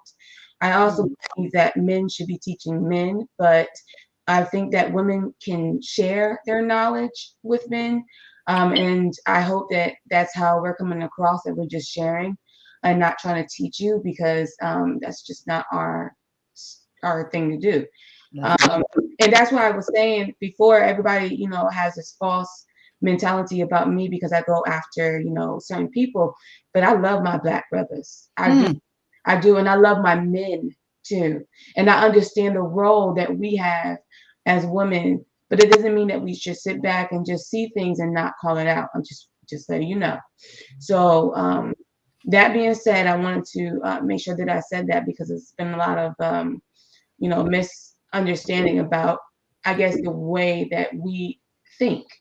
Okay, so as far as going back to the Hebrew and Greek terms, it is not needed, because just like when you're speaking Spanish or Chinese or Russian and you have to translate it to the English version for them to understand, I believe that God preserved his word the same thing that he did when he translated it from the Hebrew and Greek to the English version. Now, we talked about that at church. I just want to give you a little background about myself. So I moved from Connecticut all the way to California. I got out of the Baptist church. They started studying about Kwanzaa, and something it's just like a light bulb came on. And I didn't know anything about Kwanzaa, so I started studying Kwanzaa. And then I did a paper on it, and I submitted it to the pastor, who dismissed it, totally dismissed it. I demanded a meeting with him. And I demanded it because I waited after a while, but then he just ignored me. So then I demanded it. So then I had a meeting with him. I gave him the document before we had the meeting so he could look it over about Kwanzaa. In the meeting, he suggested that he didn't even read it. He didn't even look into it. So, I said, you had ample amount of time to look into this. You're totally disregarding what I'm telling you. And then I told him that Kwanzaa was about celebrating the dead and calling upon the dead. And that's what we're not supposed to do as believers. So then he asked me about tithing, but I told him I plead the fifth. I don't talk about things I don't know. And I think that it's best always to walk away from a situation saying, I don't know, rather than just act like you know the answer. And what I also understand is when people don't know something, you're looked at like, oh, you don't know this. Oh, you don't know that, but you're supposed to be a believer. And I'm like, well, would you want me to lie, or would you want me to tell you the truth? You see, if I tell you the truth, I can go back and study it and then answer you later. So then I actually went home and studied about tithing. I did a full-on fledged study. I mean, hours upon hours. Then I started studying the different versions of the Bible. And then I started studying about the Illuminati. I started studying about a whole bunch of stuff, which led me to California. I moved to California because there was a pastor out here, and I'm going to say his name. So I'm getting to the meat of the matter. There's a pastor out here. I didn't necessarily like his personality at all, but he was very intelligent in the word. And that was more important to me than liking someone. There's a pastor in Florida I was going to move to. His name is Kevin Hobbs. He's actually a ex-pro NFL player who became a biblical pastor that speaks truth, just like the guy in California. But although I liked his personality more, my goal wasn't to be around people who I like. It was to more or less be around people that could build me up spiritually, as in like give me more knowledge that I needed to know. So then when we were here, I see you guys talking about, using foul language and stuff like that. Now there's a verse that talks about the weaker brother. If you know that the weaker brother doesn't like it and has like cringes around it, then of course, try your best to stop doing that around that weaker brother. And I do use that word weaker brother because we talked about foul language. I don't see anywhere in scripture, and we all talked about it, and we don't see anything wrong with it. But it all depends on the context. It all depends on if you're talking to your parents. It all depends on what you're saying, how you're using it. Everything depends. And that's even common sense. If you go up to someone and you say, what is it called? I know this bitch ain't, but if you go up to your friend and say, bitch, Right. It's just about the context. And see, the Bible is wrapped around context. And that's what I was trying to tell Mr. C. I think that was him. You can't just read something and and I'm not downing you. I'm just giving an example. You can't just read something and just pinpoint, oh, that's what it means. You got to look at the context. Sometimes you can, sometimes you can't. Majority, you can't. Now I see that Mills, I can't read either, talk about denominations. Yes, man created denominations. I totally agree with that. That's another thing that I studied in Connecticut. So I left the Baptist church. Then I started going to other Baptist churches. And then I was like, yeah, I got tithing envelopes in the back of the pews. No, I'm good. Then I started doing the non-denomination. Then they would still talk about tithing. I even went to the pastor and I said, tithing was never money. Never money. Why do you have tithing information on the back of the pews? Why? He was like, well, yeah, you're right. You're right. I went back 2 weeks later. It's still there. I said, you know what? And not only that, but he was reading out the wrong Bible version. Now, if anybody picks up every single Bible, read one verse for me. Hebrews 3:16. You read that verse, and that verse is flat out, and it's not even just that verse. That verse is flat out misguiding people to think something completely different other than what happened. And if we know the story about Hebrews 3:16, you would know that every single Bible verse is not telling the truth, except the King James. People want to sit down here and put all kinds of things about what is it called? The King James, but this is just to discredit him. Of course, man wrote the Bible, yes, but it was God inspired. Let's not leave that out. Let's not leave that out.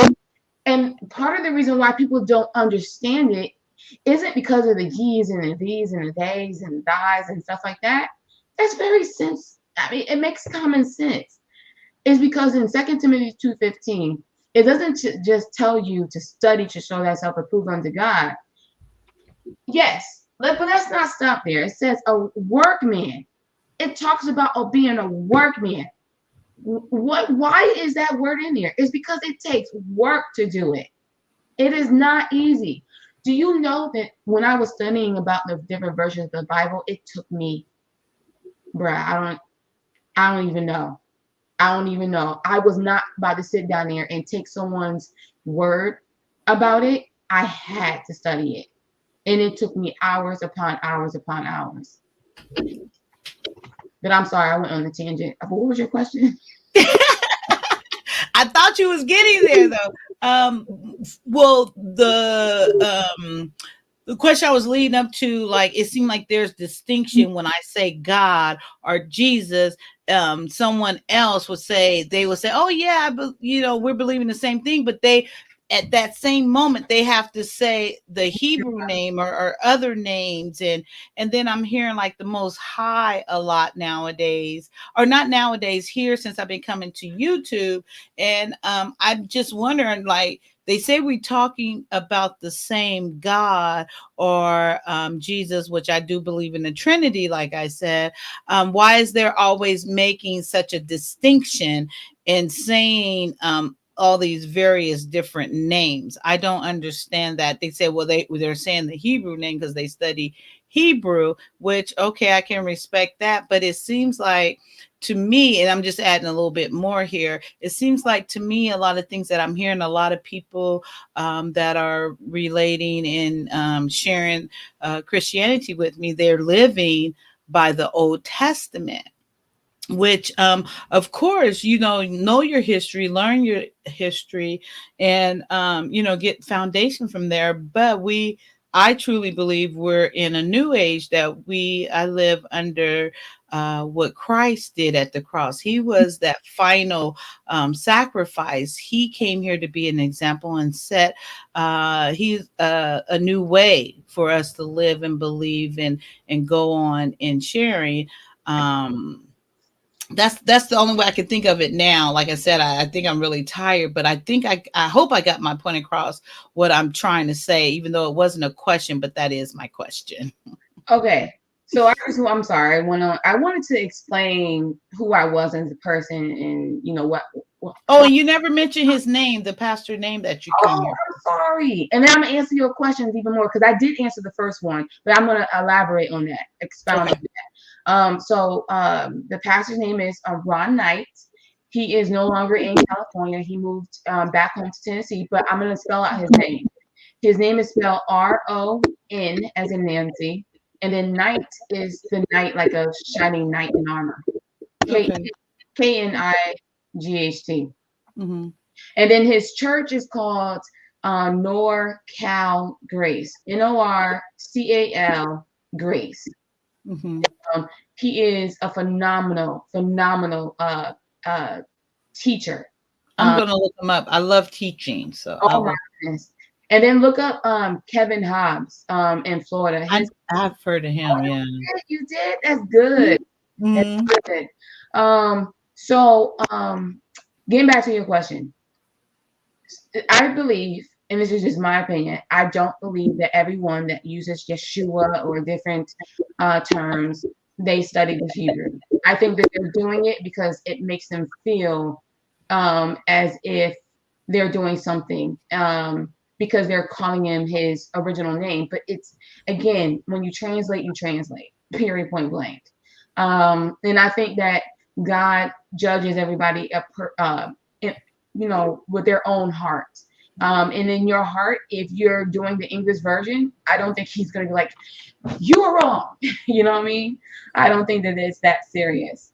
That being said, if someone is doing it and they are doing it, and they're doing it sincerely, but that's fine. But if they're doing it and they're trying to force you to do it, yeah, that's a problem. That's the problem. And yes, that's when they're not doing it sincerely. Because when they try to say, his name is Yeshua, you got to call him Yeshua. That's where we go left. But then what was your second thing? Oh, it seemed like they live, people that share with me, it seemed like they live and rely, like, I use the word rules, but they don't like that, are laws, like from the Old Testament. Like even earlier tonight, Mimsy had mentioned about linens and clothing to wear to show us. Were you there when she was saying that? No, girl, I was knocked out, but I'm here now. Okay, but I think B9 was here because he kind of went back and forth a little bit, where she was saying about linen. You got to wear a certain linen with fringes. See, I got to answer. And you know what? Just to let y'all know, everything that I say, I can actually back it up with scripture. But this is more important. I actually have an answer with scripture for this one. If we go to Romans 16:25. Okay, this is written by Paul, and he's saying, now to him that is of power to establish you according to what? My gospel, and to the preaching of Jesus Christ according to the revelation of the mystery. You see, until Paul, it was a mystery. Let's be clear. And that's why he says my gospel. Okay, and then it says, according to the revelation of the mystery, which was kept secret since the world began. But we're not done. Let's go to Romans. Hey, Rondell, which Paul is this? Is this Saul Paul or Peter Paul? Saul Paul. That's the Paul I was talking about, Kai. Oh, okay. I didn't know. I'd never, because he had brought that to my attention, and I just said I remember hearing something about that, but I didn't know. I thought Saul, I was relating that to the Old Testament. I didn't know. So when you say Saul Paul, his name was Saul at first, and then Jesus changed his name to Paul, or? From my understanding, there were two apostles named Paul. So that's how he differentiated between the two Pauls. But I'm not calling him Saul, though. See, that's the thing.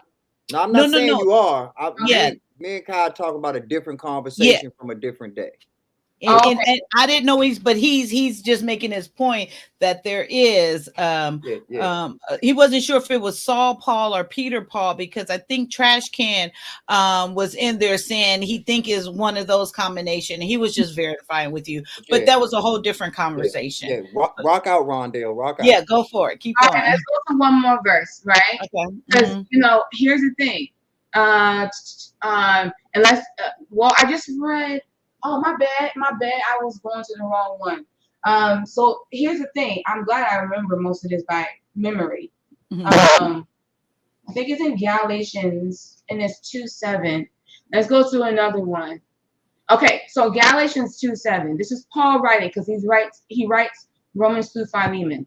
So, and that's the doctrine that I follow from the way I'm supposed to live today. Now, as Kyia said, I don't just dismiss everything in the Bible. There's a verse that talks about whatever was written aforetime was written for your learning.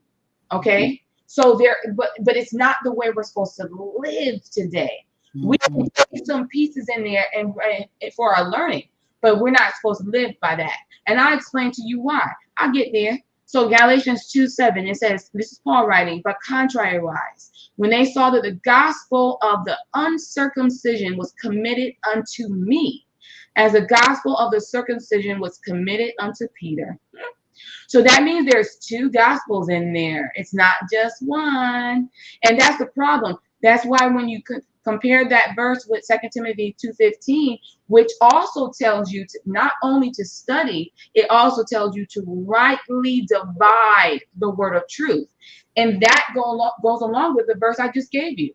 So if 2 Timothy 2:15 is telling you to rightly divide, and Galatians 2:7 is telling you about the divisions, this is where the work comes into play. That is why a lot of people don't understand, because they're not doing the work. Let's look at James 1:1. Let's look at the Old Testament. And let's look at who this verse is talking to. I'm going to pull it up while I'm talking. Hold on 1 second. Okay, I'm looking for the King James, because y'all know I ain't reading no other version. That's the only version I read too. That's what I have as well, but that's a whole nother conversation. And I just don't really like, get into all those debates because I'm like, what is the end goal? What is the reasoning? But the reason that I brought that up off of what she said, did you hear what she said in that first No, I'm verse not that even she read? talking about you. I'm talking about when they go into the Old Testament and keep Yeah. challenge me and stuff. But Oh, no, yeah, I I know what get you're you. talking about, but do you Yeah. understand why I brought that up? Did you hear the words that she said Paul said about a lot of it being speculation about, you know, it basically being all we've known since the world began? And remember what I told you about Paul, and M. Mills is in the chat talking about it now. And because my teachings and my research have taught me, and correct me if I'm wrong, Rondell. Oh, I remember the conversation now. Yes, it just came back to me. Yeah, correct me if I'm wrong, Rondell. But Paul was born 200 years after Jesus was dead. Most of what was written about him, and he was the biggest writer of the New Testament. He was the writer of that because he was one of the crusaders and one of the proponents of spreading Christianity in the first place. He was Roman, but yet somehow being 200 years after Jesus's death, when he was born, somehow, some way, he was still at the Last Supper with Jesus by the portrayals in the pictures. Somehow, some way, in his portrayal of the Bible, he was right there with the other apostles. Now, we talk about Jesus being the miracle of rising 3 days later. The real miracle is, how were you an apostle that walked with Jesus and you weren't even born till 200 years after his death? How did you Forrest Gump yourself into history like that? Can you answer that question for me, Rondell? So just to let you know, like I said earlier, I plead the fifth because that's the first time I've ever heard something like that before. Yeah. And I'm not going to touch something that I never heard before. I still don't see it the way you see it. Just to let you know. But at the same time, there is a reason why Paul is in the Bible. Is to usher in the knowledge of the mystery. And the mystery isn't just to believe in Jesus Christ's name as they had to. It's to believe in what he did on the cross. See, they didn't have to believe on what he did on the cross. And I'm going to answer M. Mill's question or comment because you didn't ask the question. It was a comment. About John being in the New Testament. I disagree with that. And the reason why I disagree with that is because there's a verse. Wait a minute, what did she write before you go on? Because I must have missed that one. Yeah, I'm not following you. What did she say about John? Oh, I didn't answer the question yet. You guys started talking. No, I was looking for what did she ask or what was stated because I didn't know where. She was saying that John is in the New Testament. Oh, so I guess I can talk about John. So let's talk about John first, and then I'll answer the question or the statement as to why that's still literally kind of considered the Old Testament. We're listening. Facts in Mills. Paul was not at the Last Supper, but I plead the fifth. So as far as John 1:1, let's go to my bad. James 1:1. So James 1:1, if you read the first verse, right? It says, James, a servant unto God, in of our Lord Jesus Christ, to the 12 tribes, which were the Jews, which are scattered abroad, greeting. Who is he talking to? He's not talking to Gentiles. He's not. So when you get a letter, right? When you get a letter at your home, are you legally obligated or okay with opening someone else's mail that lives in your unit or your house? No. You cannot do that. So when you read this verse, you have to look at who he's addressing. He's not addressing Gentiles. Let's look at another verse to see that they're not addressing Gentiles. Hold on a second. I'm sorry. Who are Gentiles? Who are Gentiles? The Gentiles were anybody that was not a Jew. Anybody that's not a Jew. And I don't, again, Wrong. That's not accurate. No, It might be from a biblical standpoint, but from a historical, factual standpoint, the Gentiles were a certain area of people that actually translate into Germany and that area of Germany today. So the Gentiles were a very specific group of people that in today's world would be considered Germany and the surrounding areas of Germany. So when we say the word Gentile, it doesn't really cover the group or the large mass that we think it covers from a historical standpoint, at least. and I just read that comment on the screen too. Fact. Oh, you did, yeah. She's right. She's definitely right about that. Yeah. So here's how I'm going to answer your question on that. If you want to know who the Gentiles were, because I'm going by scripture, you're going by historical stuff. I think that it's best for you to just watch Ron Knight's video on that. He expounds on that even more so than what I can. He's a great teacher, like I said. And I think that when you type in the search bar, Gentiles and Jews, I think that a lot of videos will pop up. But I'm going to say this again. The verse says it itself. So I really don't have to expound because the verse says it. He's not talking to Jews and Gentiles. That's all I'm trying to point out. So I said James, and then now we're at John 1:1. But I don't know if that talks about that. No, it doesn't. So I said James 1:1, and then I'm sorry, I get a little taken off when you ask me other questions while I'm answering the other one. No, it's fine. Sorry about that. But Kyia, you asked me a second question. I keep about living in the Old Testament. That's where we were.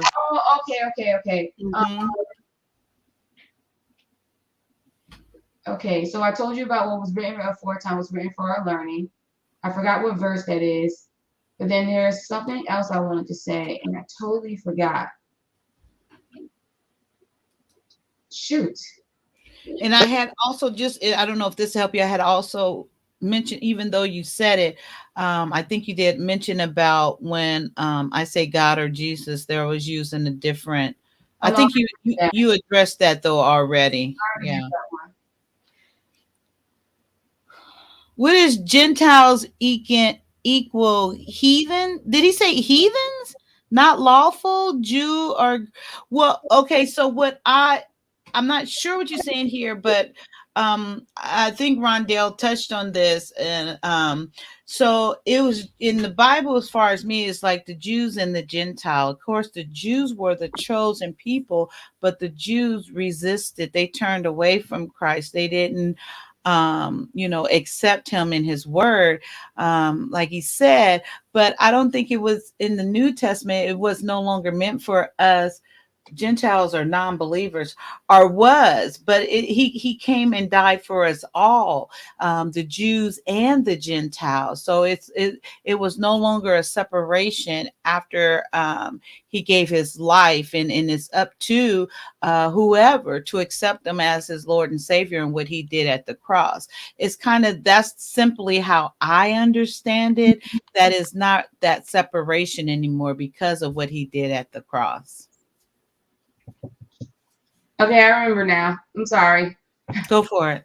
So M. Mills said that James or John is in the New Testament. So there's a Bible verse to go along with that. And this one is in the Old Testament. So we do use the Old Testament for scripture. FYI, I had to say that.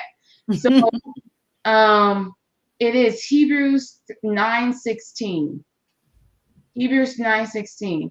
And it says, from where a testament is, there must also of necessity be the death of the testator.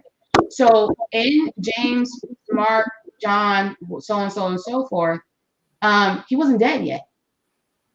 So there is no New Testament because he wasn't dead yet. We're still listening and reading stories about him about to die.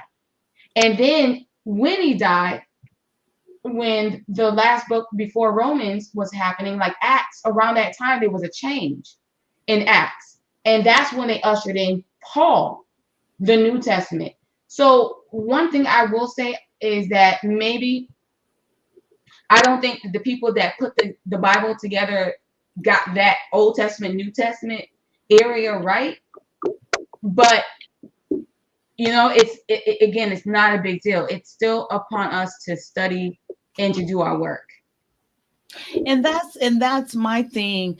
I kind of heard what you were saying there, but that is my thing. It's like when we're sharing and talking about things, and then certain people go a lot more deeper. They know their history a lot more. I don't challenge it because I don't know or understand what they're saying on that level. But then I always come back. What is your end goal? What is the end goal for this back and forth or whatever, or educate or whatever it is? Because the bottom line to me, my end goal is to live eternity, with my Heavenly Father, and of course live my purpose here. So it's like, so what is the purpose of, I don't, and then it almost comes across like, when you talk to certain people, it's like they're not happy until you receive and accept the way they're saying it, and get down and understand that this is the way it is, and blah blah blah. Okay, I hear you, but this is what I believe, and I can't say I agree with you or not, because I'm not totally understanding that, but simply this is what I believe. And then they'll say something, and they just, in general, different people that I have heard, well, yes, I believe that too, but it's this way, you got to say, and we have to do this, this, and this. No, it's all been done at the cross. It's that simple. So I don't like that back and forth, because then it seemed like they're trying to, the people that I have talked to in the past are trying to get me to conform to saying it and understanding it and receiving it just exactly the way they're giving it to me. And then I get to the point where I'm not trying to convince you and say it exactly like me. Please don't try to convince me. We had the conversation. We can continue on and move from this point, but I don't want anyone drilling it down my throat. And I don't get that, because then they'll end, well, I believe in, we're both Christians and stuff. And I don't know if I can agree with that. I know what I believe. I know where my faith is, but I'm not fully understanding what that other person is saying a lot of the time. And that's where confusion for me comes in, and also a point of where I kind of just retreat back, because I'm not going to debate it. I'm not going to keep going. I'm not going to go back and forth with it. So, but see, your answer is in the question that you posed at first when you said, "What is your end goal?" That's the answer right there, because 95% of the entire world, the entire globe, regardless of what country you're in, whatever, are salesmen, are salespeople. Even if they don't get paid for what they're selling, it is a natural instinct to sell themselves. I'm going to sell myself to get a date with you.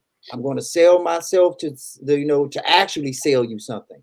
I'm going to sell myself, with my religion, my beliefs, I think abortions are bad, so I'm going to sell you for you to believe that abortions are bad too. Or I think abortions are great, so I'm going to sell you on abortions being great.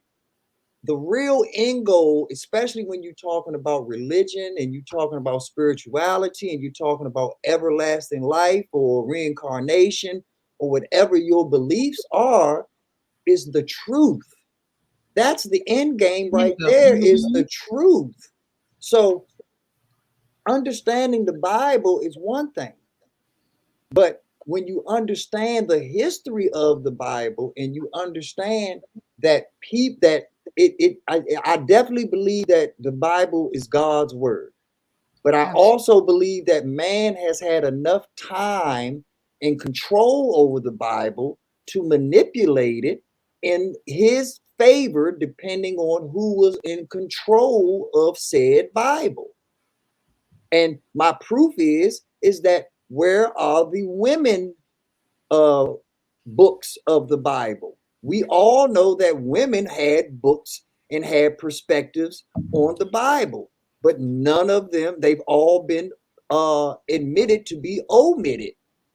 You talking about Ruth and Hannah and there's other, I'm sure there are other names that we're not even privy to. That's the name Lily wasn't being used the way that it's being used now. The story of Lilith was not being told the way that it's being told now. So we're always getting these little tidbits of history. And my point of it is that when you're looking for the truth, you look everywhere.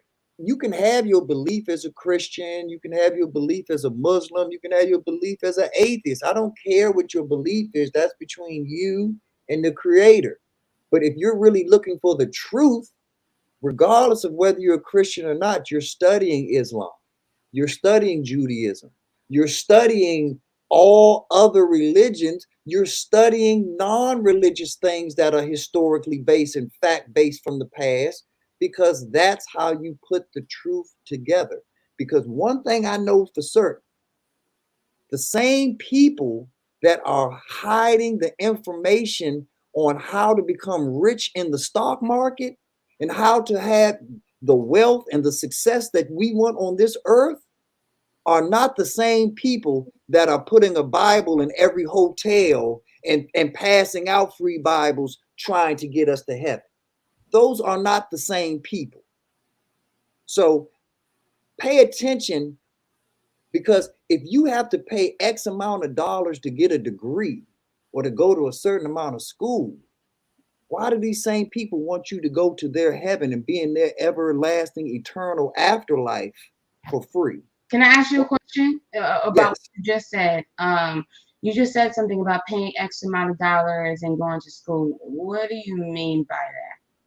I mean that all information, especially high valued information, is you pay for it. If you really want to know about real cancer treatments or real whatever type of information that you want to know, if you want to know how to build bridges, buildings, whatever the case may be, you have to pay a premium for that knowledge, for that information. But eternal life information is free. It should be. It should be. All of the information should be free. I agree with you. All of this information should be free. But why is there a cost on being an engineer, but something that's worth more than being an engineer, having everlasting eternal life, is free? I feel you. Okay. So now that you explained it, I feel that. But I don't know. I can't explain it. I plead the fifth on that one too. But you don't have to know the answer. You just have to and you already said it. You just have to understand the concept of I'm going to give. You have to pay for orange juice, organic this, corn fed. I mean, beef, cornbread, grass fed this, and vegan that. But I'm going to give you everything else for eternal life for free. But I got an answer for that. That's actually not necessarily true. Here's the reason why, and I want to talk about these false teachers. They're not having everything for free.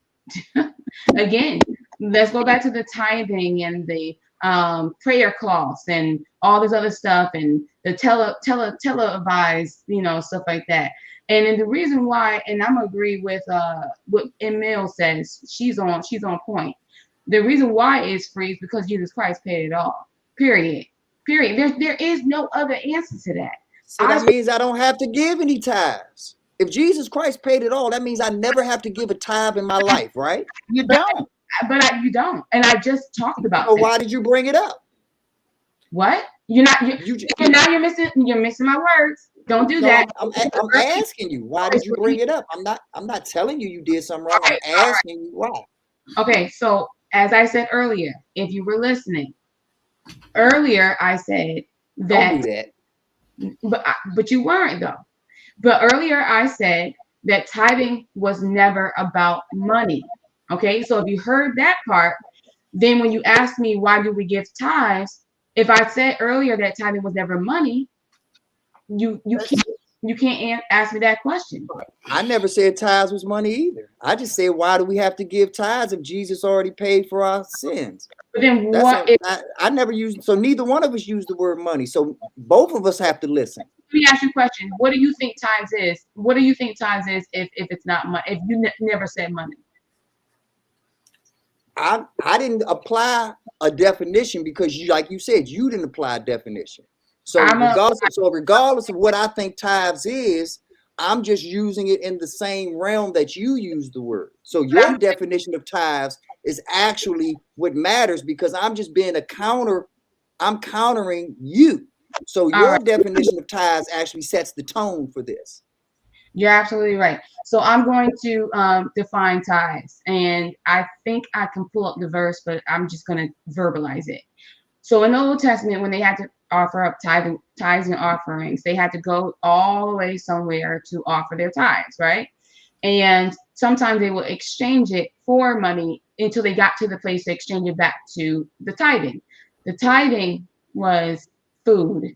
It was always food. Always. And the reason why they had to offer a sacrifice is because Christ didn't die yet. He is the ultimate sacrifice. That is the reason why they had to do tithes and offerings. Now, the Apostle Paul says in his scripture that we're supposed to give what's purpose in our own heart. Our own heart. Sorry, I stuttered. So there's a difference between tithing and giving what's purpose in your own heart, because tithing goes by what they claim it is, 1/10 of your income, but that's not true. But that's not true though. Okay. So and then I want to answer one more thing, and I gotta go. But hold on, even though now that you gave me that definition, you can answer my question too. Mm-hmm. If Jesus died for your sins, like Miss M. Mills said, so the bill is already paid, then what is the point of tithing in any way, shape, or form in this day and time? I understand what you were saying about BC, but we live in AD now. So if we're living in AD, then what is the point of tithing in any way, shape, or form, or even using the word or concept anymore if Jesus has already taken care of that? I'm going to say it again because I'm not sure where the disconnect is. I said that earlier, too, that I went from church to church and I saw tithing envelopes in the back of the pews. And I disagree with that. And I went from church to church because of that, because tithing is not for us today. So you're asking a question that I agree with. It is used incorrectly. It is. And then now I want to answer. I have to talk about what M. Mills said earlier. Now, M. Mills didn't really say too much stuff. She mentioned what was it called? She mentioned about studying. Oh, she said to Kyia, study your Bible to see. For discernment. Yeah, discernment. However, and that's true. We're supposed to do it ourselves. And that's 100% true. However, the purpose of having a pastor, if you can find one, because I don't know these days, but if you can find one, in 2 Corinthians 1:24, it says, not for that we have dominion over your faith, but are helpers of your joy, which means they're only here to help your joy that you already have. So then it says, for by faith ye stand. So you're already standing on faith. They're only here to answer questions. Like I saw that Matt had asked a question, or Mr. C, I forgot which one. And I said, that's a good question. Maybe you should go to, search bar and type your question in and look for the answer for Kevin Hobbs or Ron Knight, because I don't have the answer, but maybe you should look it up. But one more thing that I see, and I gotta go, bruh. It's Matt Ricks. Matt Ricks is saying where I disagree, Jesus didn't right here for our sins. He paid so I can have a chance to repent. So I want to talk about, and I want to expound on the word repent. A lot of people are misusing that term, and also you gotta, you don't have to understand. I pray that you understand that Colossians 1:14 says he died for all of us sins, period, point blank, without us having to repent or do anything. Because the second you say we got to repent, okay, so let's say I'm a bad pastor, right? I mean a bad person. I mean a good, bruh. Let's say I'm a good person and I believe the Bible.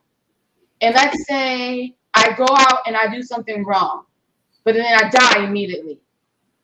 Are you saying that I have to repent? But what if I didn't have a chance to repent? You see the reason. Let's look at Exodus 32:14. See, and that's why here's where the work comes into play. Because if I didn't do this work, I wouldn't have the answers like that if I didn't do the work that I needed to do. So let's look at Exodus 32. Sorry, I'm typing it in. 32:14 or 32:12 or 32:14. Oh, okay. It is 32:14. And it says, and the Lord repented of the evil which he thought to do unto his people. In that verse, the Lord is repenting. So if we're going to sit down here and say repent equals asking for forgiveness of sins, and we all know that God is sinless, why? Like, I don't understand. And then let's look at another verse where God repented. It's Genesis 6:6. Hey, I love how you teaching, but I have to interject on one thing. Not everybody's message is the same. Not everybody's purpose is the same. So your understanding and your translation of something may never be Matt's or God's intent for Matt's translation. Matt might be on a totally different mission than your mission. So Ooh, that sounds like something someone else said earlier tonight. So I understand and I respect how intelligent you are on this topic. By all means, you know I respect intelligence. So I give credit where credit is due to both you and M. Mills. But it's kind of disrespectful when I don't get it. Or maybe you're not supposed to get why they don't get it. I'm not trying to get it. I'm just trying to. Maybe that's just how you talk. Maybe that's just how you talk. But see, that's the thing. I'm not coming across that way. You think that I am. They gave their opinion. I'm giving mine. I stopped myself when I said you need to, and I stopped myself and I said I pray that you do. So when I said it like that, when I said it like that, and then you still are saying that I'm coming across a certain kind of way. No. I'm not saying that you coming across a certain way. I'm saying that I just offered one at a time, guys. All I was trying to do was offer a helpful suggestion. If you don't find it helpful, leave it at the front door. It ain't got to come in your house if you don't let it in. Okay, I didn't mean it in any disrespectful way at all. And if you are taking it as disrespect, let me preemptive apologize before you get yourself all worked up after we've had an absolutely wonderful conversation. We did. So let's not lose it. But again, you got to pay attention to the things that I'm saying. There you go again. There you go. There it is again. But you got to pay attention. That is so condescending, darling. But you're not. But you're on here. I'm coming across a certain kind of way, and I'm not. And then that's not supposed to be condescending. My opinion means nothing. You're correct. I only gave my opinion, but you said it means nothing, so I respect you. So you give your opinion, and then when I give mine, I'm condescending. Your opinion wins, and your opinion trumps my opinion. Your opinion wins. I don't want to be confrontational. Rondell, I will say this, and I know people think I am just a cheerleader for B9. No, don't say really nothing. Don't say nothing. Don't say nothing, please. Don't say nothing. Rondell's opinion trumps my opinion. No, Kai don't have to.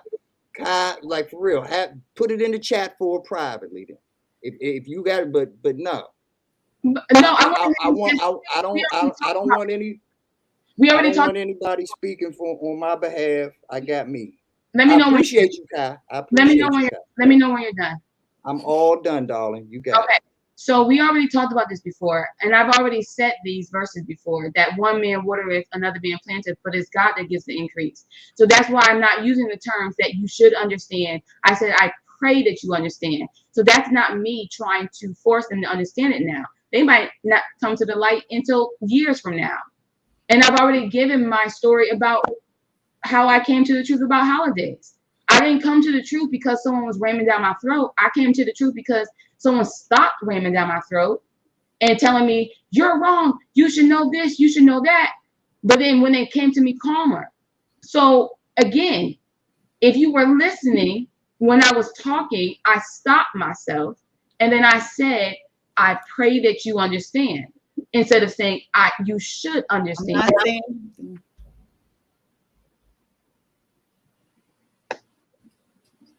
Okay, but I am going to speak here because I do want to share this with my sister here, and Rondell. So honestly, amazing what you share and how you share it. Um, and it really is, and I know the guys hate when we say certain thing, and it truly is just the tone. And when you're saying, like, if you were listening, that is condescending. It is. And I truly don't think, I know you don't mean it that way, but that is the way you talk, and I respect that, because you are consistent with it. And then from what B9 was saying about, he respects your knowledge, and he gets it, and he how he was saying maybe it's just not for that person. And it kind of goes back to what I was saying about people with the Old Testament and different things like that. But it is nothing that you said as far as the word, I can assure you of that. It is, I think it's what you saying, if you were listening, because that is kind of putting, it's not kind of, it's putting a person down. Like, either you're saying they're not intelligent enough to receive it, or they're not intelligent enough to hear it. And so it's just those few phrases that you say. And I notice you do say them, and I just think that's part of your dialogue. And I truly don't believe you mean anything by the way it's coming across, but that is something that you say, and I can see where B9 is coming from. And I just wanted to put that out there, because you are saying, if you were listening, that it's that kind of that part. But the deeper part of it is that you're not recognizing that I'm being very calm, very polite, very welcoming with my help. And for you to think that I'm trying to read you or sass you or this or that, because that's where the disconnect is coming from. I'm not trying to take any power position or whatever. I think you been on point all night, all morning. And I just tried to be in your support corner and offer you something that would have been supportive, that would have helped your argument even better the next time you had it. That's all that I was trying to do. And you couldn't even recognize that I was just there offering you help, offering you support. You thinking that I'm trying to get into, put on the gloves with you, or I'm trying to put your points down on me. I'm trying to strengthen you more. I'm trying to be on your side. But the way you coming off, it felt like you just wasn't getting that. And that's where the real disconnect on a larger scale of our people comes from, because we all love each other. We all want to help each other. We just have to understand that just because I'm not agreeing with every word you saying doesn't mean I'm not on your side, I'm not in your corner, and that I'm not here to help. And vice versa. There's a lot of things that you put in the chat that you've held me accountable for, that you pulled me up on. That's why I said I was going to come on the chat on the panel when you came up the last time in the first place, because you brought up points that I respected. And if I'd have had a chance to talk to you that night, I planned on giving you credit for being you, because you make me look in the mirror. And when I look in the mirror, I become a better B9. I was trying to offer that to you. But like I said, if you already got it and I'm coming off as offensive, I can easily shut the fuck up. That's the easiest thing I can do, believe it or not. Okay. And so I listened to every single thing that you both said. And the reason why I said, if you were listening, wasn't to put him down. It was because the things that he was saying, I had already said. So it wasn't that he was not intelligent. It wasn't about his intelligence. I've already said that he was intelligent. You can look in former chats to say that, to see that. It's nothing to do with his intelligence. It's nothing to do with putting him down. It was because I said the things that he's already asked, and he's asking it in a way as if I'm saying something that I never said. And that's where the disconnect was. And I felt like he was asking, so you don't believe this? And he had listened to me earlier, he wouldn't even have asked that question, is what I'm saying. So I listened to everything y'all just said, even though y'all way off to the left. But let me explain why I said what I said, because it ain't got anything to do with his intelligence at all. And I do see that he's absorbing some of the things that I'm saying tonight. And I'm going to say this again. Everybody comes to the truth at a different time. That is why when he stopped me, B9 stopped me and said, the way that you're saying it, and I said, hold on now, I caught myself. I'm going to say this for like 10,000 times. Say it again. I said this 2 minutes ago. I caught myself when I said, you should know. I don't know how else to express this. Like, I want to come to the screen and be like, B9, give me a hug. And I accept the understanding that I said,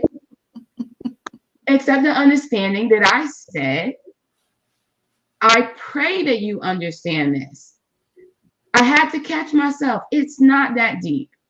So if you listen, that's all I'm saying, you will hear me say the things that I said. We listening, Rondell. We listening, I promise. Did you see those skinny elbows, though? I have to mention that. Those were the pointiest, skinniest, boniest elbows I ever seen in my life. That's hugging yourself.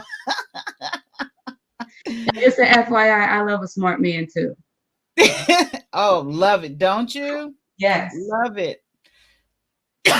Love it. That is, and I tease B9, and I just also always want to put out there respectfully, I know he's married, but it is such a turn on, intelligent man. And that's why I think he's the most handsome man on YouTube that I've ever seen, You freeze at that moment. But yes, absolutely. And thank you, Rondell. Did you have to go to work or something? Because you kept saying you had to go. We're not holding you up, are we? Well, I mean, I didn't want to steal your thunder. That's why I wanted to get off, because I don't want to talk all day. Oh, no.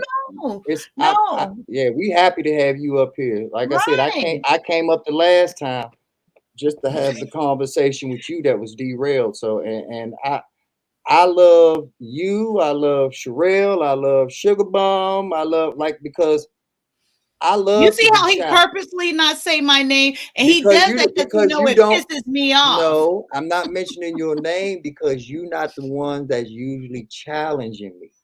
My bad. You and I usually have we're aligned. We're aligned, and we're on the same. Now we're going to have our points, because the more you are familiar with a person, you have your differences in this and that, whatever. Yeah. But and when that time comes, I'll put you in that group with Rondell and Sugar Bum and Sherelle and everyone else that holds me accountable. I like being held accountable.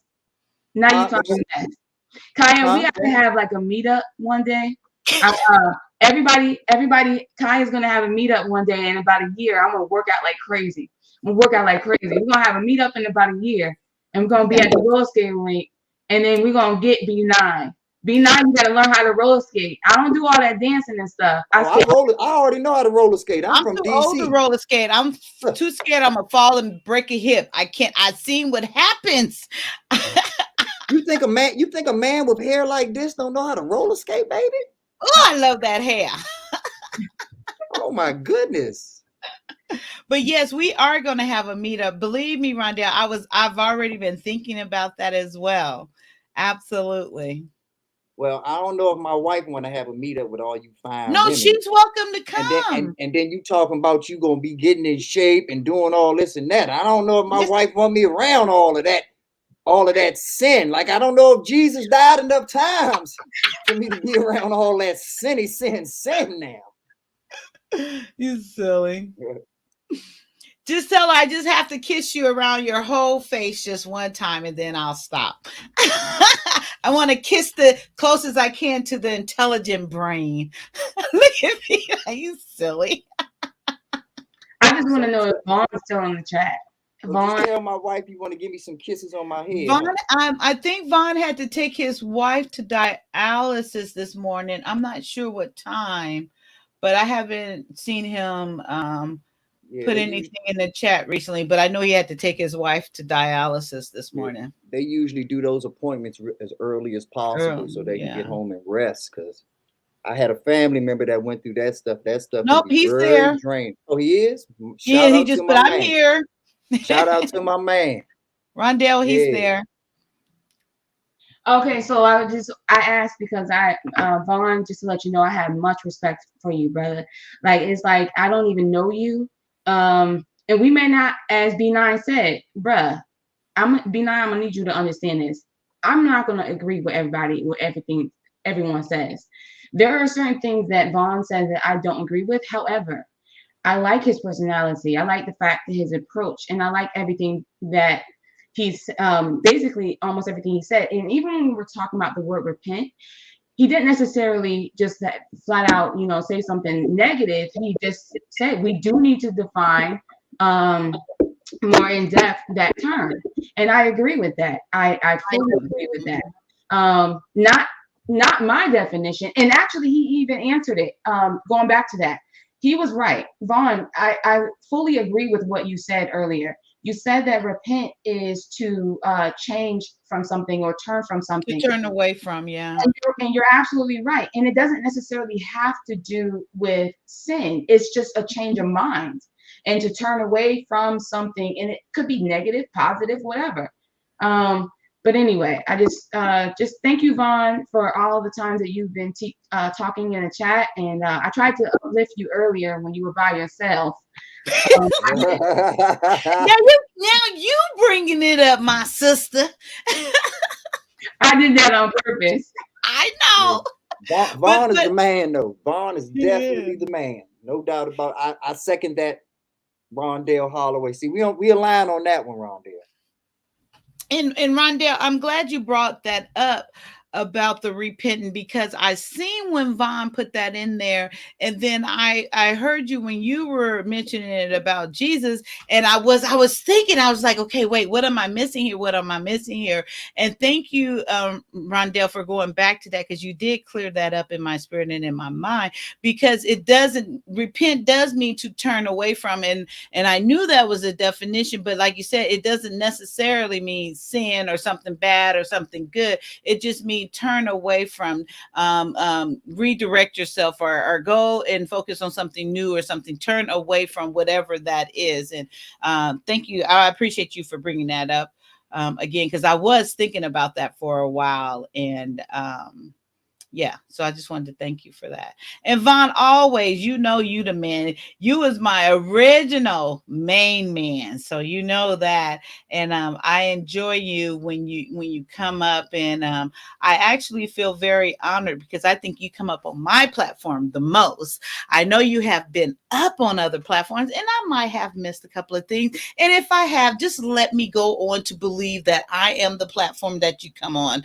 the most. You don't have to correct me in this matter, but I thank you for being, using my platform to come up the most on and share yourself with, and I thank you for that. Yeah, honestly, Vaughn, it almost broke my heart when you said that you were no longer going to be on YouTube. I was like, what? I just got on this channel. I know he's not. Vaughn said that? Yeah. Vaughn said that? Yeah, no, I'm never gonna forget that. So Mm. I guess you guys were having like a disagreement on here, and he was like, "There's contention," and Oh, he was saying, "Oh, I don't forget nothing," and I remember that now. he was saying that, and I was like, what? And then like also, I want to give a shout out to OG too. OG, we need OG and Vaughn. OG and Vaughn, bruh. Like I really, really appreciate their commentary on this channel a lot. Just wanted to say that. Thank you. I think that both Vaughn and OG both need to start their own channels too, because I think that both of them have messages that need to be heard and that they need to be in complete control of their narrative and when they tell and how they tell their story. I understand from listening to Vaughn earlier that Miss Kai and her way has a way of bringing out these conversations in Vaughn because he might not be so sharing with his situation in any other situation. But I want to second what you said, Rondell. OG is very important and needs to have her own platform out there where she can do her thing and run with it, and we will all be there supporting her the same way that she has been in these YouTube streets supporting us platform after platform, channel after channel. She needs to step off the porch and get her own platform so that we can support her and her message, and that she can be laser focused on ADOS, reparations, or whatever's on her mind, whatever wisdom that she wants to impart upon us in these YouTube streets. So excellent point, Rondell. And that's what I was trying to say earlier when I was trying to give you and Sugar Bum and Sherelle compliments. Y'all hold my feet to the fire. Y'all challenge me. And I need that challenge. I need to look in the mirror and become a better B9. I'm not a finished product by any shape of the imagination. So what you do is very important. So even though I give you pushback, don't dare think that I don't appreciate what you bring to the table and don't appreciate the value in what you bring to the table. Because I don't need an amen corner. I don't need everybody. Right. Yeah, that's right, B9. Yeah, smack that bitch. No. When I say I'm gonna smack that bitch, I need y'all to say no, B9. That's the Not last that thing bitch. you. Yeah, The that's other one. that's the last. No, not any bitch. Like that's Oh, the my bad, last my thing. bad. Yeah, that's the last thing you want to do. So I need y'all when I have my moments of weakness and because I'm human. I'm a human being just like everybody else. Just because I got good knowledge and I'm trying to make everybody else better, don't mean that this ain't a round table and I don't want you to reciprocate and make me better too. Oh, well, the same thing goes to me too, honey, because I sure as hell ain't perfect. Not even close to it. Not even close to Not it. even close. But I'm as close as you can humanly get, though. I just want to put that out there. Yeah, facts. Thank you for agreeing. I appreciate that. Did you say cap or facts? Which She said your Wi-Fi was a little off. I heard cap. She said with an F, like by F bombs. She said fap. She said fap. Fap. What happened with TLA? She said cap with an F. TLA almost broke down too. We kept him up. Oh no, I think he's talking about when TLA. He said he was gonna quit on his channel because he only had a few thousand subscribers, and okay. Because TLA making big money being an attorney, so his time wasn't worth the money. So he was like, "Man, the hell with this, I'm out." And then Kwame Brown came along, and he rode that pony all the way to 100,000 subscribers, and ain't looked back since. I'm not even gonna say nothing. What did come? Go ahead. No, Rondell, speak your piece. Over? Yeah, because I want to know. Yeah, speak your piece, Rondell. Come on, I don't want to talk to you. Oh yes, all day. Please share that. And I know you don't mind. What happened with TLA? Was it something like how he was with the manosphere or something he was saying? No, I don't even know what the hell the manosphere term means, to be honest with you. Thank you about that. But let me explain. I'm gonna give this little what is it called? PSA, public service announcement. Thank you. You know, I gave a couple of those the last couple And the of shows. reason, yeah, right. And the reason why is because I don't want B9 or nobody in this chat to sit down here and say, I hate black men, or I don't like these guys, and I don't like the manosphere, and I don't like this, and I don't like that. I'm talking specifically about TLA, okay? I want to make that very clear. Okay. I actually am found in this chat when I first discovered him saying, I don't know about him. I'm going to give him a chance. I said those exact words in his chat. I'm going to give you a chance. Even though you have an affiliation with Kevin Samuels, I'm still going to give you a chance. So I said that. So I'm not even like against people that have an affiliation with Kevin Samuels. I gave this. You said that in the chat? Yes, word by word. You go look at some of his videos. Why? Why? Because I wanted to. Why, is there something wrong with that? Yeah, you starting shit. See, shit. But go ahead. I'll dissect it later. See, that's what I'm saying. I didn't take it that way. That's what I'm saying. Like that is where PLA is a man. I'm a man. I'm just telling you that if you come into my chat and you're really giving me a chance for real, you're not going to say anything. When somebody's really giving you a real chance, when I gave Kai a real chance on her channel, I didn't come in and say, hey, I don't fuck with the person that you roll with, but I'm gonna give you a chance. I just came in and gave her a chance. But you understand what I'm saying, though? Answer that question. Let me answer that question. That's you, and I'm me. I did it the way I wanted to do it. You're gonna have to just accept it. That's it. That's it. Now let me explain. He actually sees my comments. He he shot me out a time or two, so I know he sees what I write. Let me get to the point, because right now we're getting off the topic. And I already answered you. I did it because I wanted to. And I also did it because, again, when I know that someone is a fan of Kevin Samuels, I do give them a little red flag. But I also give them a chance. And that's why I wrote what I wrote. So getting back to the point. So the point is that the reason why I don't rock with TLA is because after giving him a chance and after listening to his videos, I saw a video of which he did a video on Reggie Black, the guy that murdered his ex-wife and his ex-girlfriend. Oh, yeah.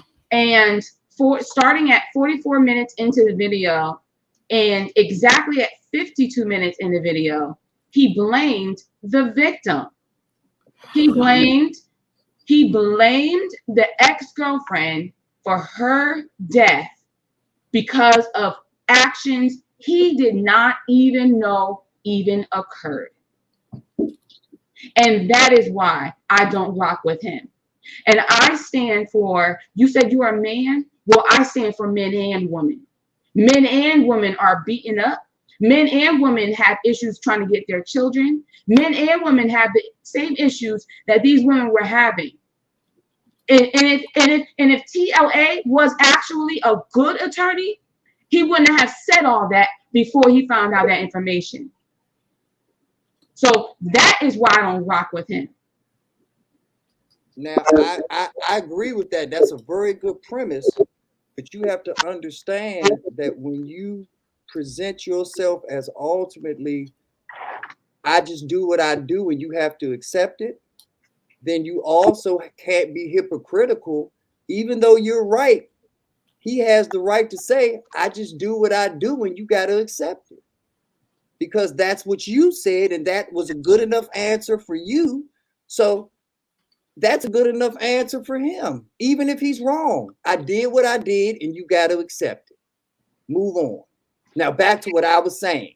So so you understand, but you understand first, before you give me the difference, do you understand that the same rules that apply for you, you have to give grace and allow those rules to apply to others? I'm not denying that.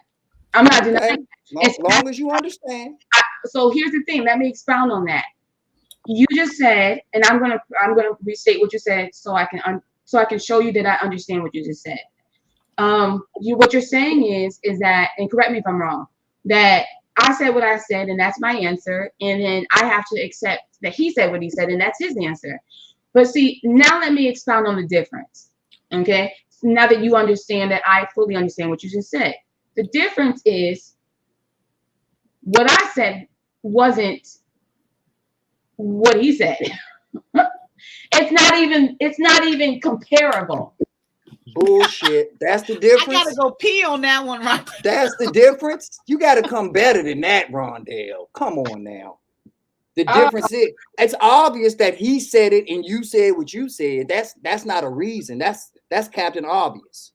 Okay, but I'm not the one out there blaming victims of a murder to a crime. I mean, like full-fledged blaming. And by the way, I was on a show, and I'm not gonna say the name of the show, and I mentioned this video, and everybody in the chat, you lying. And then they said, we gotta watch the whole video because we don't want to watch snippets. Well, guess what? The video is still on his channel. It's still on his channel. And all you gotta do, listen, that was enough for me to say goodbye to him. And then he messed up again. He messed up recently, and my girl Sweet Pea, she's on her channel talking about TLA now because of what he just did. What he just did was, when it comes to I'm sorry, I'm doing something. When it comes to the Tasha K situation, TLA was basically the first people in the chat giving her $100. But if you can see the super chat, but you can also read it. In his super chat, he said, I don't care what nobody said. I blame the attorney. And I was sitting here like, what the hell? What you mean you blaming the attorney for Tasha's actions? Now I know B9. See, you don't follow celebrity news and all that other stuff. I know you don't. But I wanted to say that because I'm just showing the deterioration of TLA and his illogical mindset of certain things. And as I said before, I do study law a little bit, and I know that an attorney should think about the things that they say before they say it. And they don't, he's not thinking clearly.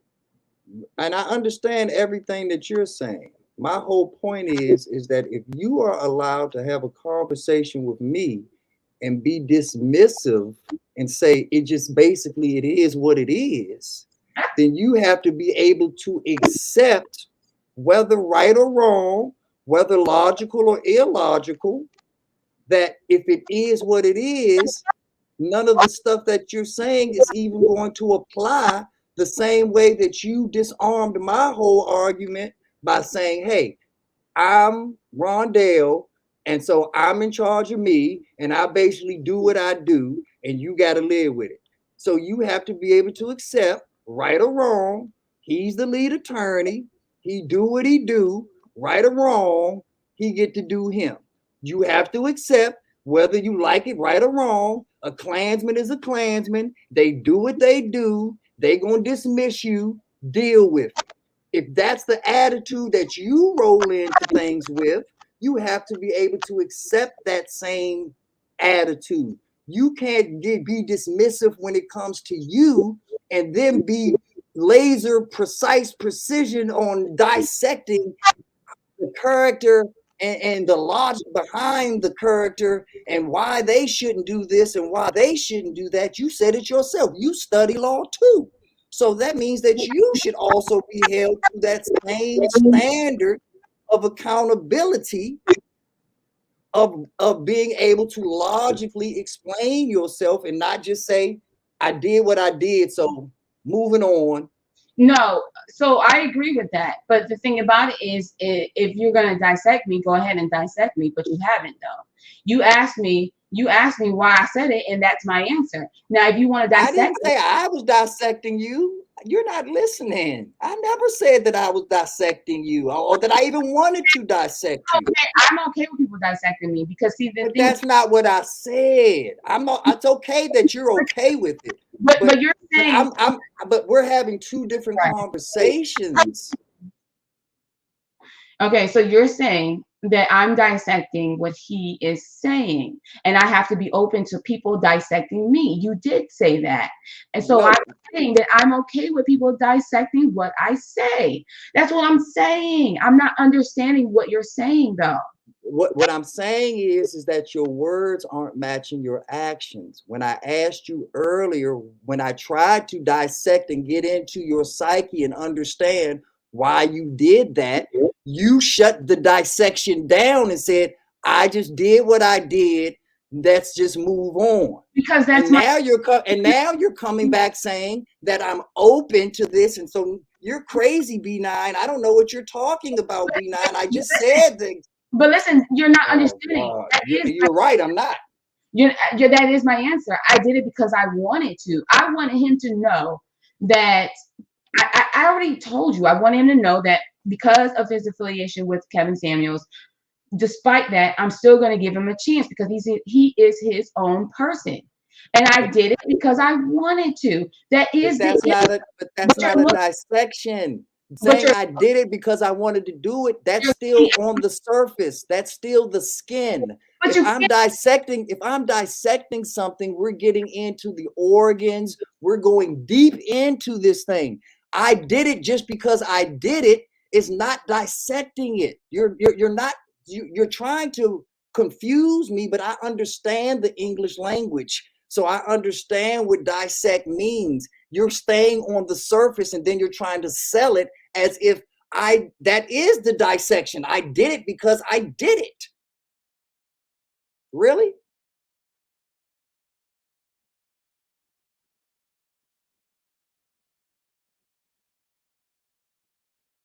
I don't hear anything. I don't hear you either, Kai. Is my thing? I'm sorry, I forgot I was on mute. She put it there in the chat as you were still talking. No, like I said, she's right. I don't like the answer because I know the definition of dissect. Dissect means that, when I dissect a frog, after I'm finished dissecting the frog, I'm not still looking at frog.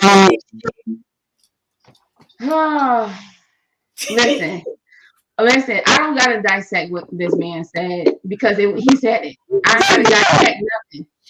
I just listened to what he said, heard what he said, and repeated what he said. That's it. Right. You're going way too deep in this. No, because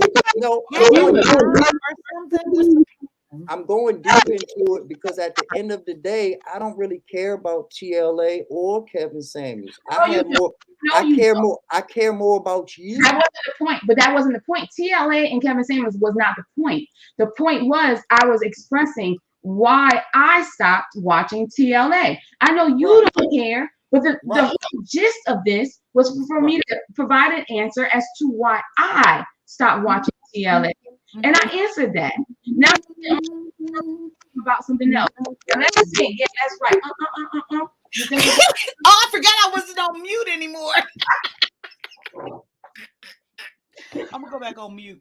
No, it's all good. This is your channel. See, that's why I want to go because I ain't trying to steal your thunder.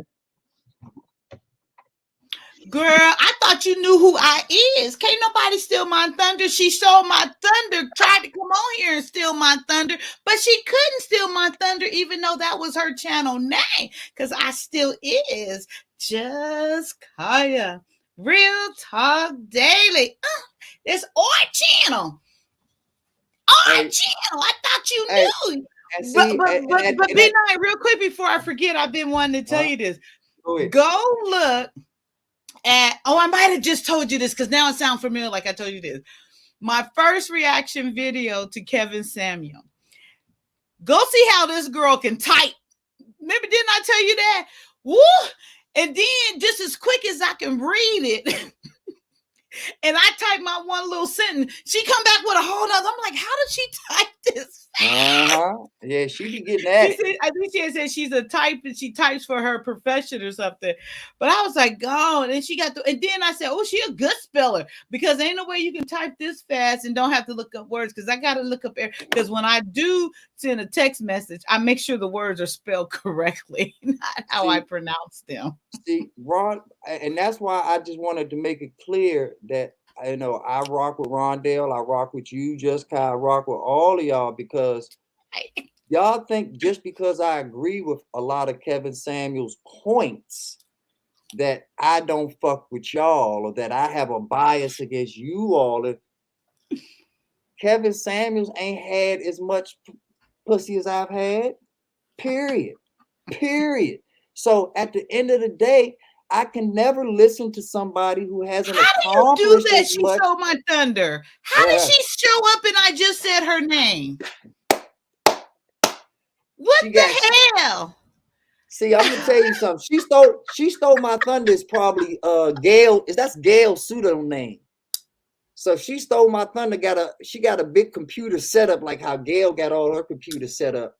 Oh, they got multiple monitors and stuff. Well, I'm just joking about she stole my thunder, but I know Gail does. Like Gail got a real, like Gail could tell you about the weather in Hong Kong. She got so many computers. But Yeah, I just said her name. Here she is. And yes, Miss she stole my thunder. That's what I said to you when the very first time you came up on my platform. I said, don't come up here trying to steal my thunder, Miss. She stole my thunder. I get. So were you listening and then you just commented right then and there, huh? There's no way. I know I'm good. I know I'm a little telepathic. I know I'm a little. No, that's the wrong word. It's telepathic reading your thoughts. So no, that can't be it. I know I draw amazing people to me. I know this, but I did not know it worked so quickly like that. Thank you, Miss. She stole my thunder. How are you this morning? Bonjour. Bonjour, senora. Oh, I mixed two together. Bonjour, but bonjour. All righty. See, that's called thresh language. Thresh. English thresh language. Thresh English. That's English, French, and Spanish all in one. I don't speak any of them. Bonjour, senora. Yeah, I can't speak French, Spanish, or English. So. ¿Cómo estás? You know what ¿cómo estás is. How are you doing? I only speak jive and ebonics. And I do that real good. Yeah, that's all I speak is jive and ebonics. I master that. You mad at me, Rondell? You done talking to us now? Nah, I like to give y'all respect and just be quiet. I'm just making sure you okay. I'm just checking in on you. That's all. Go ahead, Miss Kyia. And then so you say ¿Cómo estás? And then you say bien. ¿Y tú? How are you? I'm good. And you? Muy bien. Okay, so look, quick story about my Spanish. I know I'm very good. Applause to Kyia. Thank you very much for listening and understanding. So in college, I wanted to. Why you freeze every time you do? So in college, I desperately wanted to learn Spanish, right? So you guys see how well and perfection and how I have perfected the English language. So it was time. Not after you just stumbled over that shit. You see how I just perfection perfected the gum in my mouth. Oh yeah, that was the worst example. Yo, I'm not done though. Y'all see how perfect is my English is to be. I studied hard for this. I did. But look, so I was in college and I said, I'm going to learn Spanish. I've always wanted to learn Spanish. And so my first, I enrolled and I was all excited. And so I'm in class and the first day she's like, okay, say this. I'm like, wait, hold up. Aren't you supposed to tell us how to say it? She said, no, just read it. I'm like, read it. I'm like, well, what does it, tell me how to pronounce it. No, you pronounce it. I said, okay, this ain't going to work. But I tried, and she corrected me. So I failed. Yep. The first time I took it, I failed. Okay. So, That's Kyia. Full immersion. That was a full immersion class. If all the way full immersion, like from day uno, full immersion. So, Kyia by now, I didn't give up. I enrolled again. Same teacher. Because I figure if it's the same teacher, I already know what to expect, right? So the first day, this is the very next semester, I seen she gave me a look. She a little tiny little Mexican lady too. So she gave me a look and I just smiled like, I'm back. So when she changed this time when class first started, she paired you off. So you had a partner. So you guys faced each other and tried to have a simple conversation. Right. So of course the white boy she paired me with, I was getting on his damn nerves because he didn't know what the hell I was trying to say. And he was a young white boy. So he really, I could tell he didn't want to be there. He could give a damn, but I was serious. I wanted to learn. Right. So from all my errors, he got really good at it. Because he was always correcting me. He was the golden goose. He got so good at it. So the teacher politely came to me and she said, you might think about it so don't mess up your GPA. She said it somehow. You might want to, drop now before it counts against you. I said, am I doing that bad? And she's like, I think it's going to be a repeat. So I said, okay. So I took her advice. No, I still didn't give up. 3 times the charm, right? Same teacher? Same teacher. Oh my God. Kyia. Wait, this is so funny. So the third time I enrolled, this is back to back to back. I went to the class the first day of class. No bueno. No, she started talking to me. Basically, she said, get your ass out. You ain't going back. She wouldn't even let me in the third time. Wow. It was so way. funny to me. And then I said, okay, please, can I just try? No good. Your mouth, no good. And that's not the reason, but she did you a favor. There's nothing wrong with my GPA.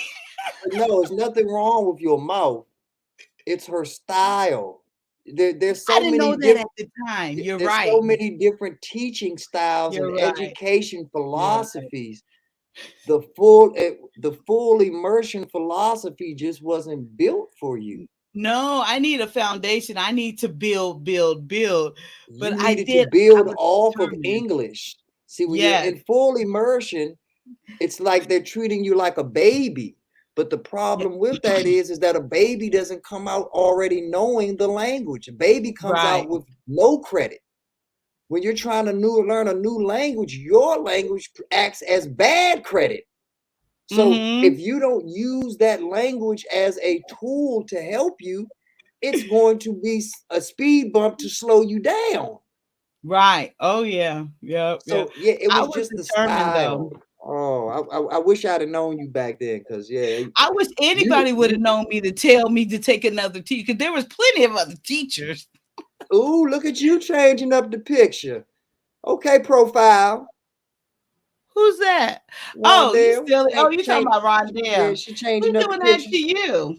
She trying to make me jealous. I'm gonna get her, but see, I'm scared of Rondell. I ain't gonna get Rondell. Rondell, my security. I'm not gonna get her. Rondell don't give a rat's ass about B9. I'll bet money on that one. I don't care. I'm protecting you and I'm claiming you at all costs. I don't care, but she gonna know. They all gonna know B9, and better yet, you gonna know. Okay. Hey, Like I said, while you doing all that protecting, you're gonna be like, how come everybody turning around, walking away? I don't care. I'm walking away too. Yeah, Towards exactly. you. I'm like, this is my B9. Don't y'all better leave my B9 alone. Look at those sexy elbows. Let's see them, B9. Show the elbow. My elbows and your kneecaps. Oh Right. shit. Perfect match. Perfect match. Shit. Now imagine where everything else will be if my elbows is on your kneecaps. Ooh, don't have your wife come get me now. Don't do that. My wife know I'm a nasty man. Don't do that, B9. That's why she my trouble. That's why she my wife, because she know I'm a nasty man. Now, so she works night, so you stay up night, and when she come home, do you go to bed with your wife? Well, I don't mean it like that. You know what the hell no, seriously, I go to bed whenever I feel like it.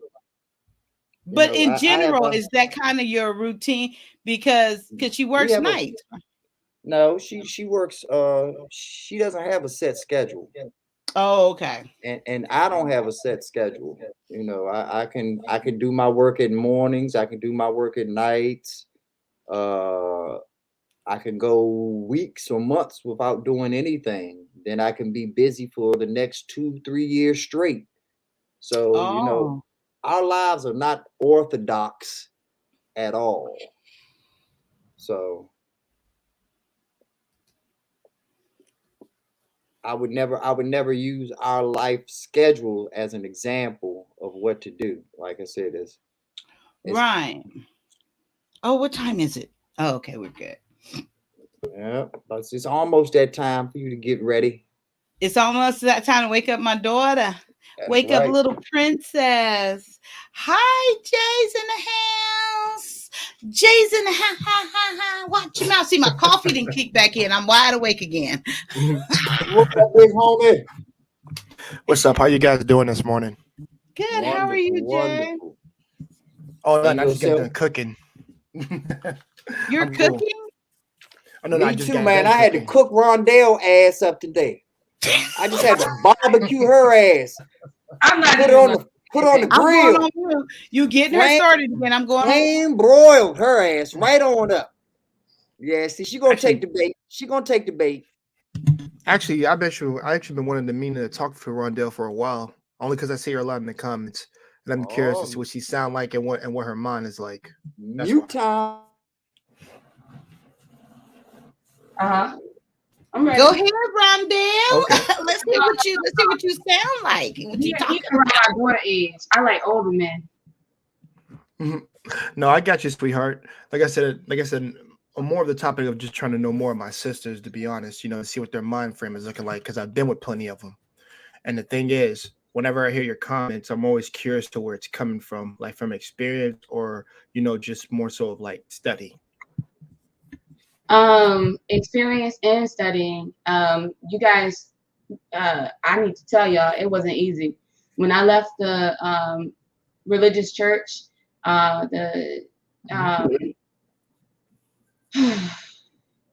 grandmother raised me. My paternal grandmother raised me. She got very, very mean. Very, very mean towards me because I left the Baptist church. She said all kinds of things to me. I had to live this every single day.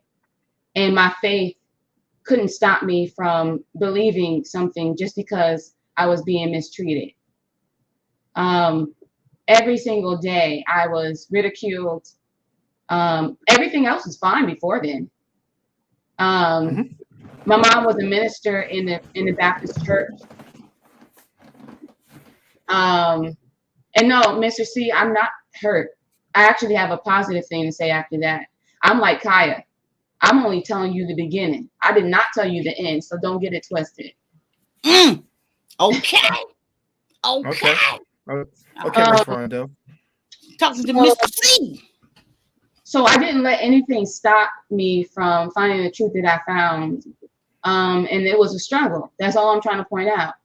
But let me stop talking about the negative things about my mother. The positive things is that despite the fact that the ending was bad, I took care of my mother. I took care of her. She had 5 children that did not do hardly anything for her. I was out there shoveling, cutting the grass, doing all kinds of stuff. Everybody in that street knew who I was. I did not play. And y'all can look me up, 95 Willowcrest Drive, Windsor, Connecticut. That was my house. And I took care of the entire yard, the entire driveway, all that. But I did it because I loved her, despite the fact of how I was treated. And I'll never forget the last time that she stayed at the house. I never paced back and forth. The last time that she lived at the house, I said, you know what? I don't have to forgive her because the Bible doesn't say that we have to forgive now. We're not under the Old Testament. I'm going to forgive her. I'm going to forgive her because I want to, because that's my mother. And I ain't, you know what? And she gave me this house. You damn right I'm going to forgive her. I went to her and I said, Ma, is there anything you need? She didn't yell at me. She didn't say anything bad about me. She just told me what she needed. And I got her what she needed. I went back in the room, gave it to her. I gave it to her. And then when I gave it to her, I said, can I help you in the bed? I helped her halfway in the bed. The next morning, she was still halfway in the bed. And it's funny how that happened, because up until that time, I was angry. But I forgave her. The night before, she never came back. And then what happened is she went to the hospital because she had cancer. She was always in and out the hospital, but this time she never got out of the hospital. And the rest is history. I found myself waking up in the middle of the night from crying, not even crying after waking up, actually in the middle of crying. My daughter, I had to explain to her because she didn't remember the positive interactions with her great-grandmother. She only remembered the negative ones. I told my daughter, I sat down with her and I said, that's what we're not going to do. Yes, it was bad towards the end. It was only bad because I left the church and she did not like that. But I had to find my own truth. And no matter how bad it was, look at what she left us. Look at what she did for us. Let me remind you of the good times that she and you had together. You get what I'm saying? So, you know, like that's how I came to the truth. And that's how I came to be the person that I am today. And my mom taught me a long time ago how to document, how to, you know, do certain things and do this and do that. And then also the neighborhood that I lived in. I wasn't lying. We had brothers and sisters all up and down the street that was there for each other. When I needed my lawnmower belt to be fixed or blade, I had a guy down the street pushing down the street. He fixed it. You know, if I needed a contractor, hey, you know somebody that's a contractor? Got one. If I needed a plumber, hey, you know somebody?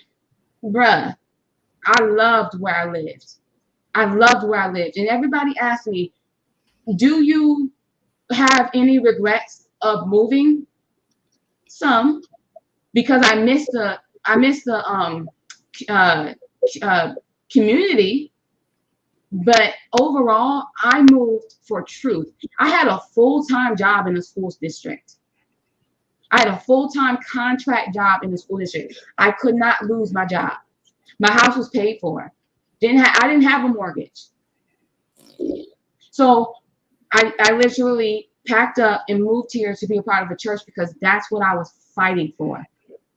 And I know that's why when I listen to certain people, I got to take my mind out of when you talk about women, I got to take my mindset out of when you say certain things, generally, you're not talking about all women. Even though it comes across that way, I got to always try to think that you're not doing that because I know firsthand that not all women are like that. And I raised my daughter to not be like that. I'm about to put her picture up here one more time. Let's see that gorgeous blonde girl. Looking all beautiful. And you know that I don't be talking about all women because I tell you I have a wife. I tell you I have daughters. I tell you I have I have a mother, a grandmother. I talk about the lineage and the legacy of family. So let's be real on this one. And not just you, Ron. There's a lot of women out here hear what they want to hear. And once they hear what they want to hear, they feel attacked. And you know exactly what I'm talking about when I say this, Rondell. I came to talk to you the last time, did I not? Yes or no? I'm waiting for her answer on that too. On what? I'm confused. On the last time that I came up on Kyia's show to talk to you, and you brought up the Tasha K stuff, did I not come up to talk to you? Oh, we've already discussed this. The answer to that, no, I can't hear you. the answer to that. The answer to that is yes. I knew you were talking to me. However, I expound on that. However, the reason why I need to expound on that is because OG, even though she personalized it for herself or maybe other people, and not just me, she answered for me. So whatever she said, I'm in alignment with. So there is no need for us to even discuss this anymore, because here's the thing. You're taking my point. About those things. You don't like to talk about those things. You're taking my point and making it your point. No. All right. I brought this up. I brought it up. Yes, thank you. Because this is my point. And my point is that I came to ask you a question, and for whatever reason, right, wrong, indifferent, whether you agree with them or not, there's nothing wrong with your tongue. You have proven that today. There's nothing wrong with your mind. You have proven that today. So you don't need anyone to speak on your behalf. She didn't hang up on you. That's her Wi-Fi. It's all good because okay. Either way, I don't take it as that. Like I said, I understand how YouTube is and how StreamYard and all this stuff is, but she right here, she already said it quickly. She said sorry. It's all good, but the point remains this. Yeah, but the point remains the same whether she's up here or not. Like I said, I'm not judging whether she's up here or not, but the point remains the same, and that's all that I was trying to say. No, but yeah, for me, yeah, I agree with you. Oh, I'm sorry, Kai. I mean to cut you off. I'm sorry, miss. But go ahead. But my thing is, like I said, because I like to further and evaluate one's psyche. Whoa. Okay, but I like to further evaluate one's psyche whenever I'm trying to have a conversation with them. I get to know them a little bit more to see what your mind is looking like, but also how you speak tells me some things, and what tone you speak it in tells me a lot of things. That's not assumption on my part. That's just more so me reading people because I'm really good at it, and I scare a lot of women when I do it too, because they know if they say something falsified, and when they told me earlier, I call them out on it. The same way she called me out if I said something false. So and that's not like that means of attacking, Miss Kai. I want you to know that means of attacking. No, I'm joking. I'm in my silly mood. I'm joking. Yeah, I'm totally joking. No, don't get sensitive now, Jay. You're gonna have me changing my thinking about sensitive. you. I thought you was a grown ass alpha male. Now I don't get sensitive now. Trust me. I learned.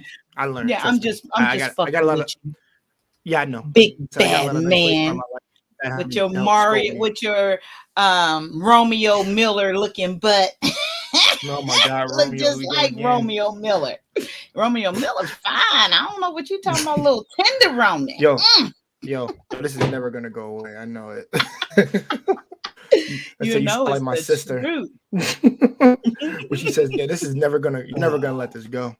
No. But yeah, but Sister Rondell, I see what you're saying, and your experience similar to your grandmother. I guess when my mom is similar to mine a little bit to an extent. And the thing is, I do get where you're coming from on that, because there are certain things within this world to this day that I still hold her to high regards.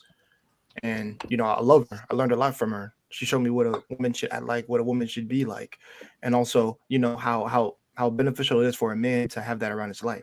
So if anybody ever talks to me, I'm not on some woman hating crap. I'm not with that crap. I got plenty of women I love in my life, and ain't nothing gonna ever change that. I don't care what narrative they try to spin to their agenda. I don't give a damn about that. Don't mean nothing to me. I'm a person that deals with reason, rationality, and character. And if you have all those things, then trust me, there's somebody I'll be looking at. But also, you'll be someone that have a good life with. So you always gotta keep that in mind. Like the people who are around who have showed you, especially in that church that you talked about, because a lot of men shaped me at my church for that. And they taught me the ways how to dress, how to talk to ladies, how to go around in life and just be a successful male and not whine and complain, and just do the work, and also help, like I said, help cultivate the brain to where I'm at now. And I'm still not content with learning. I'm still learning from other people, even from the ladies' side, from my sisters, because I want Kyia to hear this too, because this is important to all ladies to hear this before I did. I am not a believer that ladies are women are stupid. I am not a believer of this. That y'all stupid like you make them out to be. I think women are incredibly intelligent and how they move. I think some make bad decisions based on what they think they've learned. But also I think there are some good decisions that they do make based off their experience. So I'm like I said, I am not a believer that ladies are stupid. I have never been one to believe that. Because my mother has some ESP stuff. She was psychic. You better talk, you grown ass man, you. So seriously, my sisters out here, y'all smart. Like I said, y'all just gotta make good decisions, and also you utilize the knowledge utilize the knowledge utility at your disposal. And I know B preaches a lot about it. That whenever he's talking about crypto and stuff, about how women are, the women are smart. They'll pick the ones they want to pick. But also they're socially calibrated and they can determine things more than a man does, because it takes us years to get to actually figure this stuff out, because we're not calibrated like how you are when you first come out, because you have that over us, and that's an advantage and a actually technically a superpower that you have before us. So never forget that you have the cards in that regards, but also that you have the ability to teach younger women this. And Rondell, I appreciate you sharing a little bit of your story, because like I said, my grandmother's everything to me. I appreciate that, especially my mom. She means a lot to me, and I'm gonna take care of her, of course. Even to, like I said, to the windpipes go. I don't care, because I love her a lot, and I love her and my father very dearly, and it makes me improve on myself every day. Even today, I work on an improvement. So I just learned something from you today. Thank you, sister. Wait, don't leave. Facts, Jay. I gotta log off to be able to actually post her picture on here. Because I can't do it right now. That's why I left B9, by the way, because I didn't know how to do this. So I didn't abruptly leave because you were talking. That's why I got back when I wanted to wait until you guys were done. Also, thanks, Jay, for expressing, your history a little bit. I just hope one day when it comes to my daughter that she finds somebody someone finds her, excuse me, let me say that correct, that thinks like you guys. I love the way that Jet9, what is it, Jedi Mike? I like Jedi Mike. Yeah, I like the way he thinks. You guys are around her age. So I was, I want someone that has great intellect, but for her, obviously she's gonna have her own, wants. But I'm just saying, as a mother, my desires for her is to have someone that's intelligent, someone that will listen to her and love her like the Bible says to love her.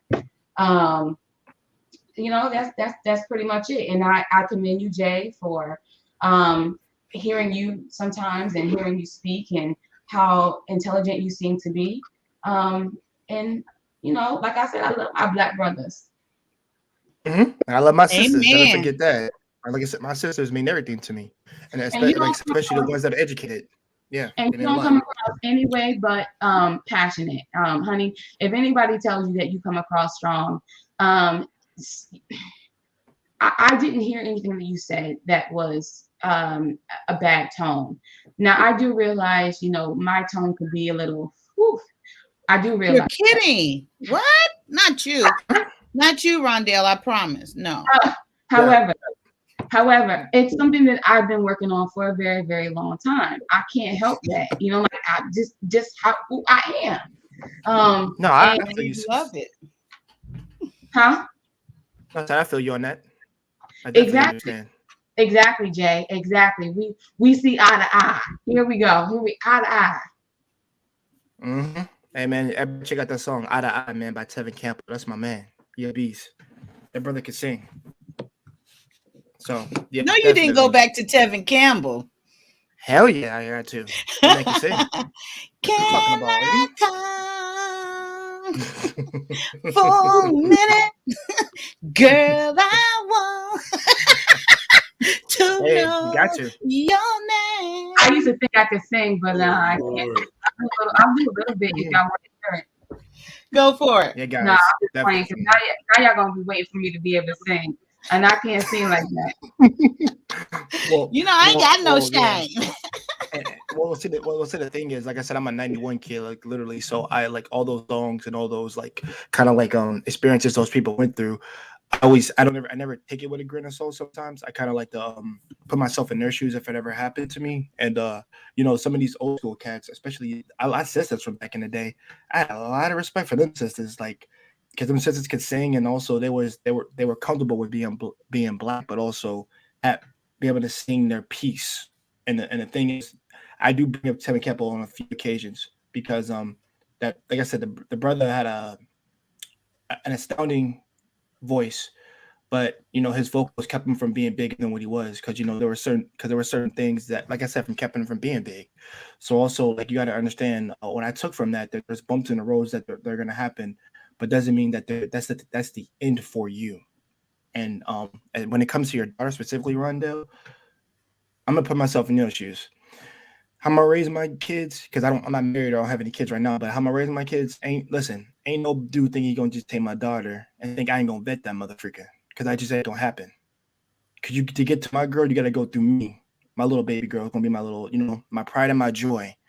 So you better not let me down, because if you let me down, I'm putting you down in the dirt. Yeah, I said So it.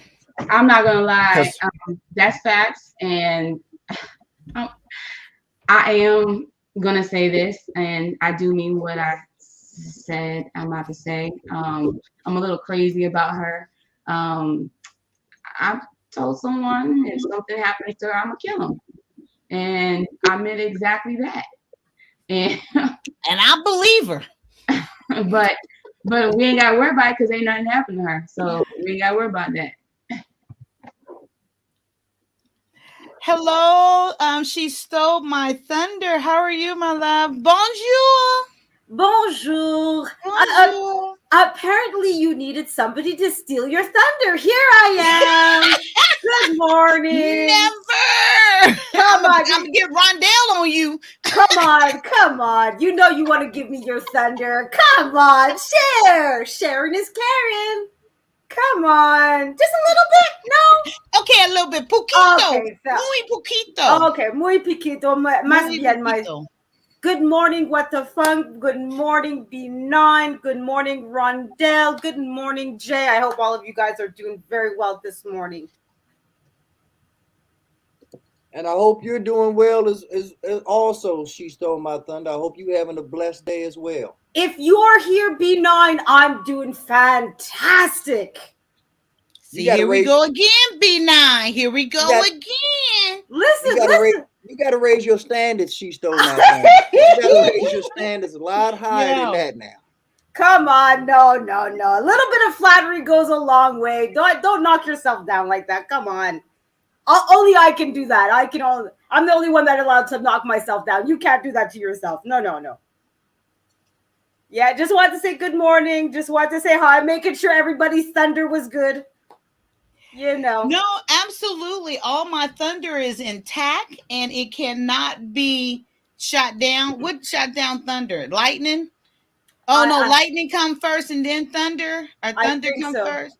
Oh, well, I'm both of those. So there you go. I just follow myself around.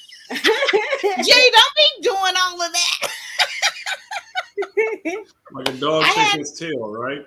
I had me a cup of coffee a little while ago, and I'm back. But I appreciate you. She stole my thunder. I appreciate you for coming up and saying good morning, and even just coming over and checking out the platform and checking on me. I always appreciate you and thank you. My pleasure. I know you always go on odd times. It's like you and I think there's Mr. Real Estate that are like always like when I'm in bed, that's when you guys go live. I'm like, I always miss it. So I'm like, okay, you guys are still on. Let me at least get the tail end of it so at least I can participate a little bit. So, but yeah, you need to have a schedule here. That's more. I do have, sense. well, hello, Miss Thunder. I have a very precise schedule. I am here at this time all the time. Okay. You're the one who needs to get on my schedule. Oh, okay. Well, fine.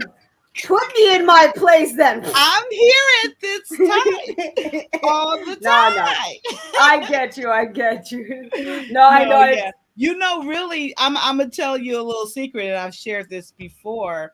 I go until this time now because, not because, but one of the reasons it makes it easier. I'm not a morning person at all. And like right now, my alarm went off. Well, it went off like almost an hour ago to wake up my daughter. And I struggle to get up early. So I just figure I'll just do my live until it's time to wake her up. And I'm already awake. And then I drop her off and I come home and go to sleep. There you go. No, I don't blame you. I know I'm not a morning person, but I'm not a night owl either. Like for me, like something like between noon and like 10 p.m. is like perfect. That's when I'm like full energized. But yeah, too early, it's like, let me sleep. Give me a couple more hours. I don't need to be 7 is too early, so but yeah, I get you. Yeah, thank you. But I'm going to let Jay speak, and then the princess must get off her throne and out of her bed to start getting ready for school. So yes, Jay, handsome kinfolk of mine, how are you doing now? I'm doing great, by the way. I said, I'm sorry. Not you, Jay. You're Romeo Miller. I'm talking about my handsome kinfolks. What about this funk that's going on over here? She talking about that red nigga. Bailey's in the coffee this morning. I love it. How you feeling? She talking about that red nigga. I'm talking about this nice that red nigga kinfolk of mine that red high yellow nigga. That is I will not refer to color at all, B9. Okay, I will not. He is an amazing grown young man that I have grown to admire. And it has nothing to do with anything exterior. So don't go there, okay? Never did like you, you pretty motherfucker.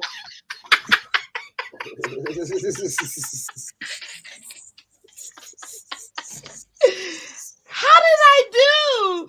What about the song? Did I do good? You did amazing. You did amazing. Thank you. What's so sincere.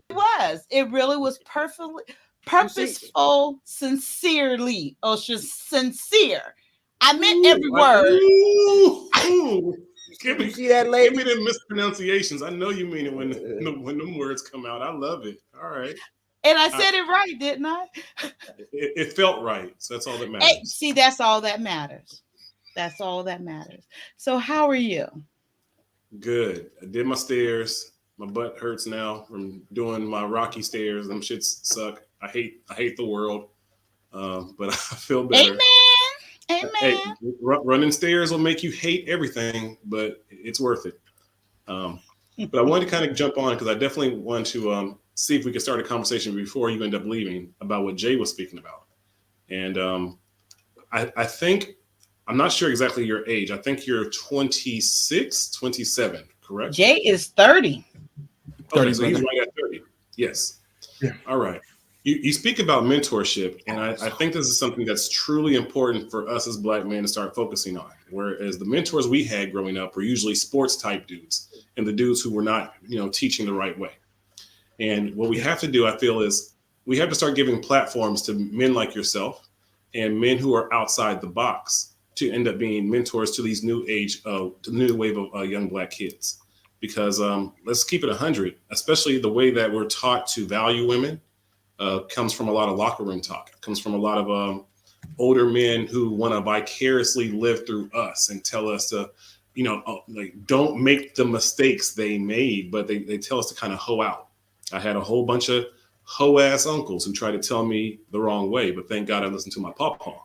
But as time has gone on and on and on, these hoe ass men are now the ones with the platforms. These hoe ass men are now the ones that a lot of people are trying to admire, and the young men are listening to them, the fresh and fit types. Yeah, stop. I ain't got no smoke for them. I'm just saying, like, Yeah, I know. No. Go ahead, brother. I meant B9 was making weird faces when you said that, when you said hoe ass men, and then he just making me laugh. I'm trying to hear you out. Okay. Go ahead, brother. Continue. I think it's one thing for women, and that's why I think what the lady was talking about, what she was talking about her daughter, was very important. Was I think women have to start teaching their young women not to value the fortune, but to value the foresight. Value the foresight that a man is able to meditate and see what's in the future. And women are greatly intelligent, but sometimes they're too intelligent. And they're too intelligent to sit down and meditate and have foresight in the bigger picture, because they're so intelligent that their brains are sparking way faster than ours. How can we, as a community, end up trying to kind of get people like yourself who are 30 and a little bit younger, who are outside the box, to have a platform where they're heard? You've had your channel for a while and you're still under 100. And yet somebody can say some derogatory shit about Black women and end up getting shit like 300 views, 300 subs just for saying something so derogatory and BS that maybe they don't even believe. Same thing with Mayat Speaks. She has amazing content that's positive and probably something great for our community to hear, but nobody sees it. So how can us as men, how can we help someone like yourself, besides the whole typical liking and subscribing and sharing, because that shit's not working? How can we actually give you a platform that is actually letting you stand on a square for you to really grow into your voice and really start to speak the way you really need to be speaking? Well, what you're saying, it makes a lot of sense to me. And I would say I'm going to start doing things on Twitch a little bit, because my little brother, he streams games over there. But the thing is, I've seen people stream anime stuff over there and they still get a lot of attention. So if I stream the real world stuff, like the topics that I brought up over there, I might see a little bit of change over there. But the difference is I have to start promoting it a little bit more, to be honest. And like I said, I have a network of people who can definitely help me. So it ain't like, oh, woe is me, Jay don't got no help. I got help. What you guys talking about? I got help. The thing is, I got to be able to circumvent these things. The time, planning, and preparation into all that goes into this, and goes into some of these things that I'm trying to put into practice. And it's not just like a small thing. It has to be a thing that you commit to 100%. And the thing is, if you can get into the minds of like young men, like I said, I've talked to cats who are just not graduating high school, and I'm trying to spit them some knowledge and some game to to work more on themselves, but also don't forget to socially interact with people whenever you can. I'm not telling them to separate both, because doing one without the other turned you very bitter in the long run. But the thing is, you have to go in with the intention of focusing your mind, putting all your practices in one play, and then but also while you're putting those practices in one play, you don't diminish the other things that are also important to shaping you. So whenever I'm speaking on different like areas about this, and I don't get the views or whatever and all that, personally, I'm gonna be honest, and I thought about this. The views don't really mean shit to me, to be honest. What matters is that the message can get out. Is what I care about, because I think overall, because that makes you like some type of obsessed person with achievement awards. I'm not really concerned with achievement awards. I'm just more concerned with the message being out, and that young men such as Kai's son right here, which we did talk about. We will do that that little thing with your son, so we can me Jedi me with the funk, Jedi Mike, and I think Black Men Unfiltered we'll go in there. We'll have a conversation with him to actually help him out. Because like I said, I care about my young men out here, because we need to, because we want to guide them and give them some real info, and not to come off like, yo, the stereotypical locker room talk, what he just said. Yo, man, go out here and smash all these bitches, bro. Go ahead and do that. I'm not promoting that crap. No, I'm not. I don't promote that at all. But like I said, to what you're saying, there's not enough of a voice of people being 30 not not 30 and not probably having like the popular opinion of everybody else to get, you know, to get attention and shout out. Because, you know, the popular trend now is like sit on some self-hating woman shit, and that ain't what I'm about. That's never been my character, and that's not the person my grandmother and my father helped raise me to be. So I will never promote that shit, ever. And I'm just, like I said, I think I'm just more concerned with the message being gotten out for the attention other people to see, and then see that there is no one. I'll say this right now: there is no one clear, concrete way. There's never ever been. If there was, everybody would be a billionaire right now. I'm gonna be real. If there was, even B9 would be a trillionaire at this point. The brother the brother knows his knowledge, and he's getting quite some attention. But he really should be getting attention, more attention than what he has now. So that's why I'm agreeing with you with the funk on that, where it's just like, I guess nobody cares about what a young man really has to say more often than not, as opposed to the people who are like veterans, like Steve Harvey, or let's say Skip Bayless or Stephen A, or stuff like that. Stuff like those people. Those are hierarchy people that can garner a lot of attention because of, you know, of who they are. But even look how they got there, Jay. Even the people that have these high platforms, look how they got there. And as much as I agree with a lot of Kevin Samuels' talking points, still look at Kevin Samuels. Look at every prominent Black person from Oprah to whomever. They got on their platform because they weren't afraid to put other Black people down. Right. At the end of the day, a Stephen A. Smith is not afraid to talk bad about Kobe Bryant. He's not afraid to talk bad. The only one that gets a pass is Michael Jordan. No one says anything bad about Mike, even though he gambles and he cheated on his wife and he's on his second wife. Nobody brings up that Mike is married to a white woman. Everybody brings up all this color, this and this. Right, gambling, right? Exactly. Nobody brings up all of his dirt, but that's not my point. My point is that everybody gets ahead by putting us down. It's the easiest way and the easiest. Look at the Candace Owens of the world. The second Candace Owens, whether she's right or wrong, it's her value is she is not afraid to tell a Black person to their face about being Black, about how they should be, what they should be, and in her eyes only, how it should be done. And you don't have that type of power no matter how bad you want it. So my whole point of being on these platforms and stuff like that is to say, check yourself, because once you check yourself and you come correct, you realize that you don't have to crab yourself to the top, because you can never do it. You might appear to be at the top, but there's no such thing as crabbing to the top. You can only cream to the top. And What the Funk knows exactly what I'm talking about off of a post that I made, where there's two people that are trying to get up a tree.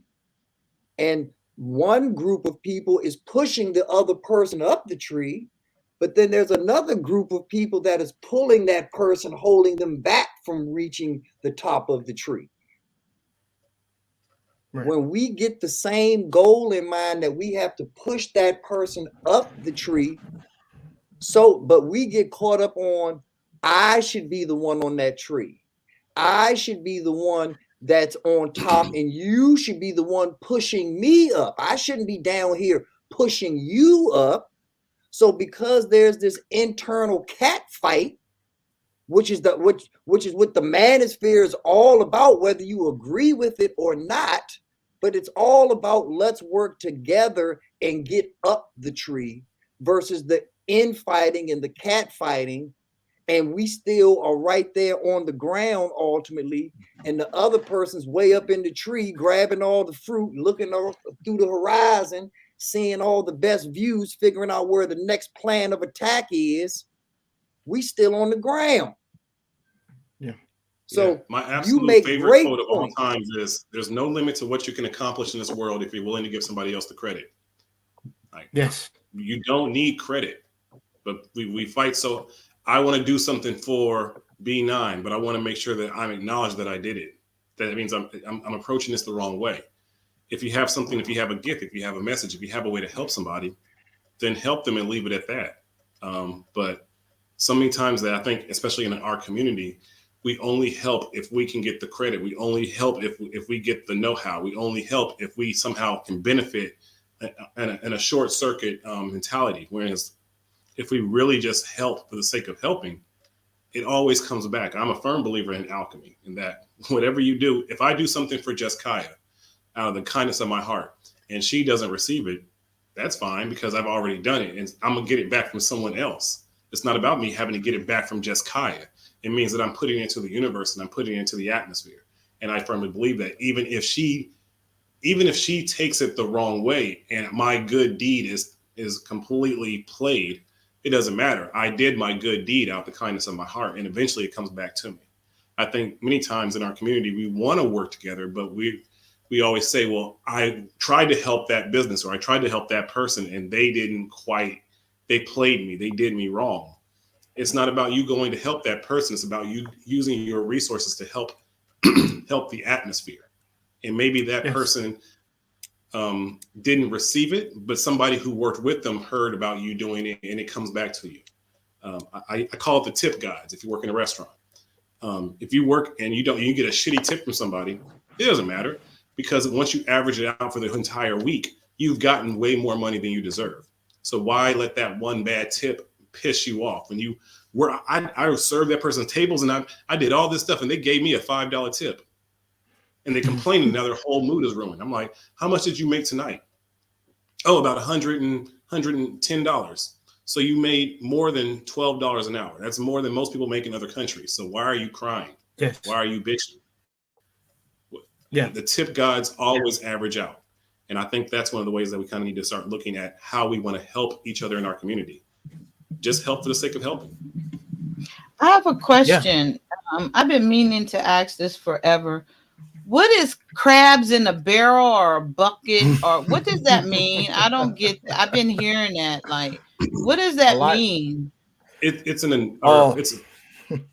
Go ahead with the phone. How about all of us give a quick explanation of what we think crabs in a bucket is? Okay, that'd be great. All right. Yeah, let's all do it. Who wants to go first? And everyone, like under 30 seconds though. B9. Amen. B9 will go first. I'll go second. Go B9 under 30 seconds.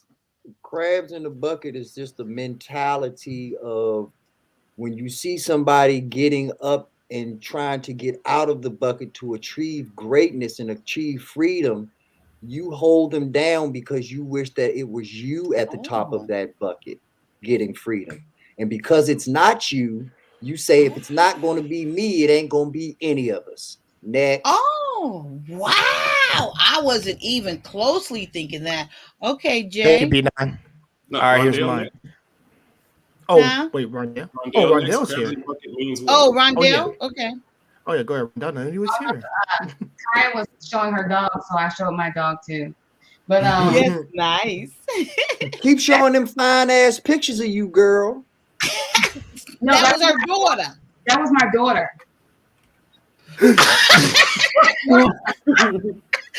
Going to hell. Going to hell. I thought he thought that was you because he kept pointing down to it. I'm like, I wonder, we know that's her daughter. I know she's 20, so she's grown. But anyway, still B9's an old dirty man. No.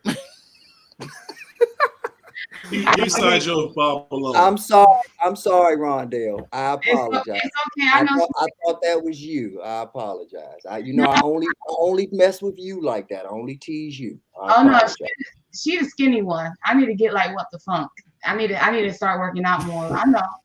I done gained hella weight or whatever. I'm gonna work on it. Oh, stop! Just get to what crabs in the bucket is, girl. Stop. I use my time to talk about that because she's like, crabs in a bucket. It's when you put buttered oil over crabs, right? And you steam I actually hate. Tell me, I actually hate lobster, shrimp, and crab. They are disgusting. Oh, really? Yes, really? Even the smell of them makes me wanna. Look, right, B9, right. Okay, I'm Bill different. Rondell, 30 seconds. I'm done. Oh, you're done. I'm gonna She change done. stole my That's- thunder. Yo, Yeah, I gotta Krabs get B9 to be my video. Go ahead. He's funny. I know him, and there's a couple other people that just their visuals is like, wait, what? How they reacted? But yeah, crabs in a bucket, sort of what B9 was saying. It's like literally when you take mariners and you like they literally put actual crabs in a bucket. You see the crabs actually individually trying to fight to get out, but then each one is the one on the bottom is trying to use the one on the top to get out himself as well. So what happens is the crab that's on the top then gets pulled down. So people have used this metaphor, like what B9 has said. We all are metaphorically doing that as well. I see Juss Kyia coming up. Rather than pushing you up, I'm going to use your legs, pull down on your legs to grab myself out. So now we're both stuck at the bottom rather than at least you being out there and me maybe just stuck in the bottom, you know? So yeah, that's my 30 seconds. Okay. Jay? Me or I forget. All right, Jay, I'll Takashi. go quick. Oh, Takashi, go ahead. You got it. Yeah.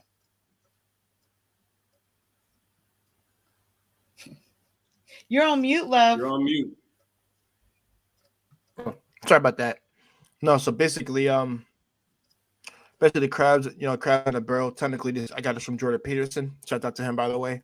Let So that man basically- eat, y'all. Hey, let somebody else answer and let him eat. No, bro. He's Bro, I got young. it. He's young I'm enough. good. Yeah. I'm good. You over there eating crab? You over there eating crab cakes? Talking about crab in the barrel. Yeah, man. B9, I gotta let you on my platform, bro. You funny as hell, man. But no. But all in all, crabs in the barrel basically is hierarchy. So it's a technically a stairway that crabs make to get the way to the top, and like just like the sister said earlier, the one on the bottom comes his way up to the top, and he knocks the one that's currently on top at the bottom. So that's basically what it is. Amen. Okay, I'll be quick. Crabs in the barrel mentality is the way I see it is crabs could easily get out of the bucket if they could learn to work together. But what happens is they end up pulling each other apart because they're all trying to get to the top. You'll even see some of the top even snipping down at the ones below them so they can kind of keep that position. And a lot of times they still don't even try to escape the barrel. They end up just staying on top, fighting just to stay in that position. The yin of that yang would be look at ants and how ants will sacrifice themselves so others can get to the goal or the new platform, or some will even completely kill themselves and let themselves be mummified so they can be used as a stepping stone. That's a hive mentality. That's a positive because that gets the goal accomplished for that ant colony to get to a new leaf or to a new platform or to a new space that's going to end up benefiting the entire hive. Matt Ricks. Hi, how are you? Thanks for coming up on the platform. Totally appreciate you. What do you have to say about crabs in the bucket? Hello, how you doing? Good. How are you?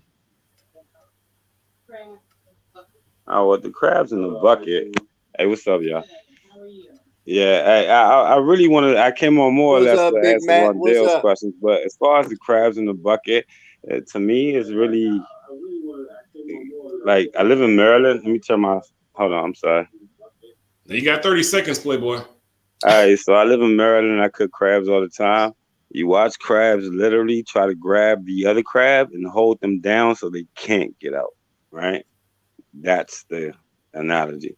You got a whole bunch of people just holding each other down. That's it.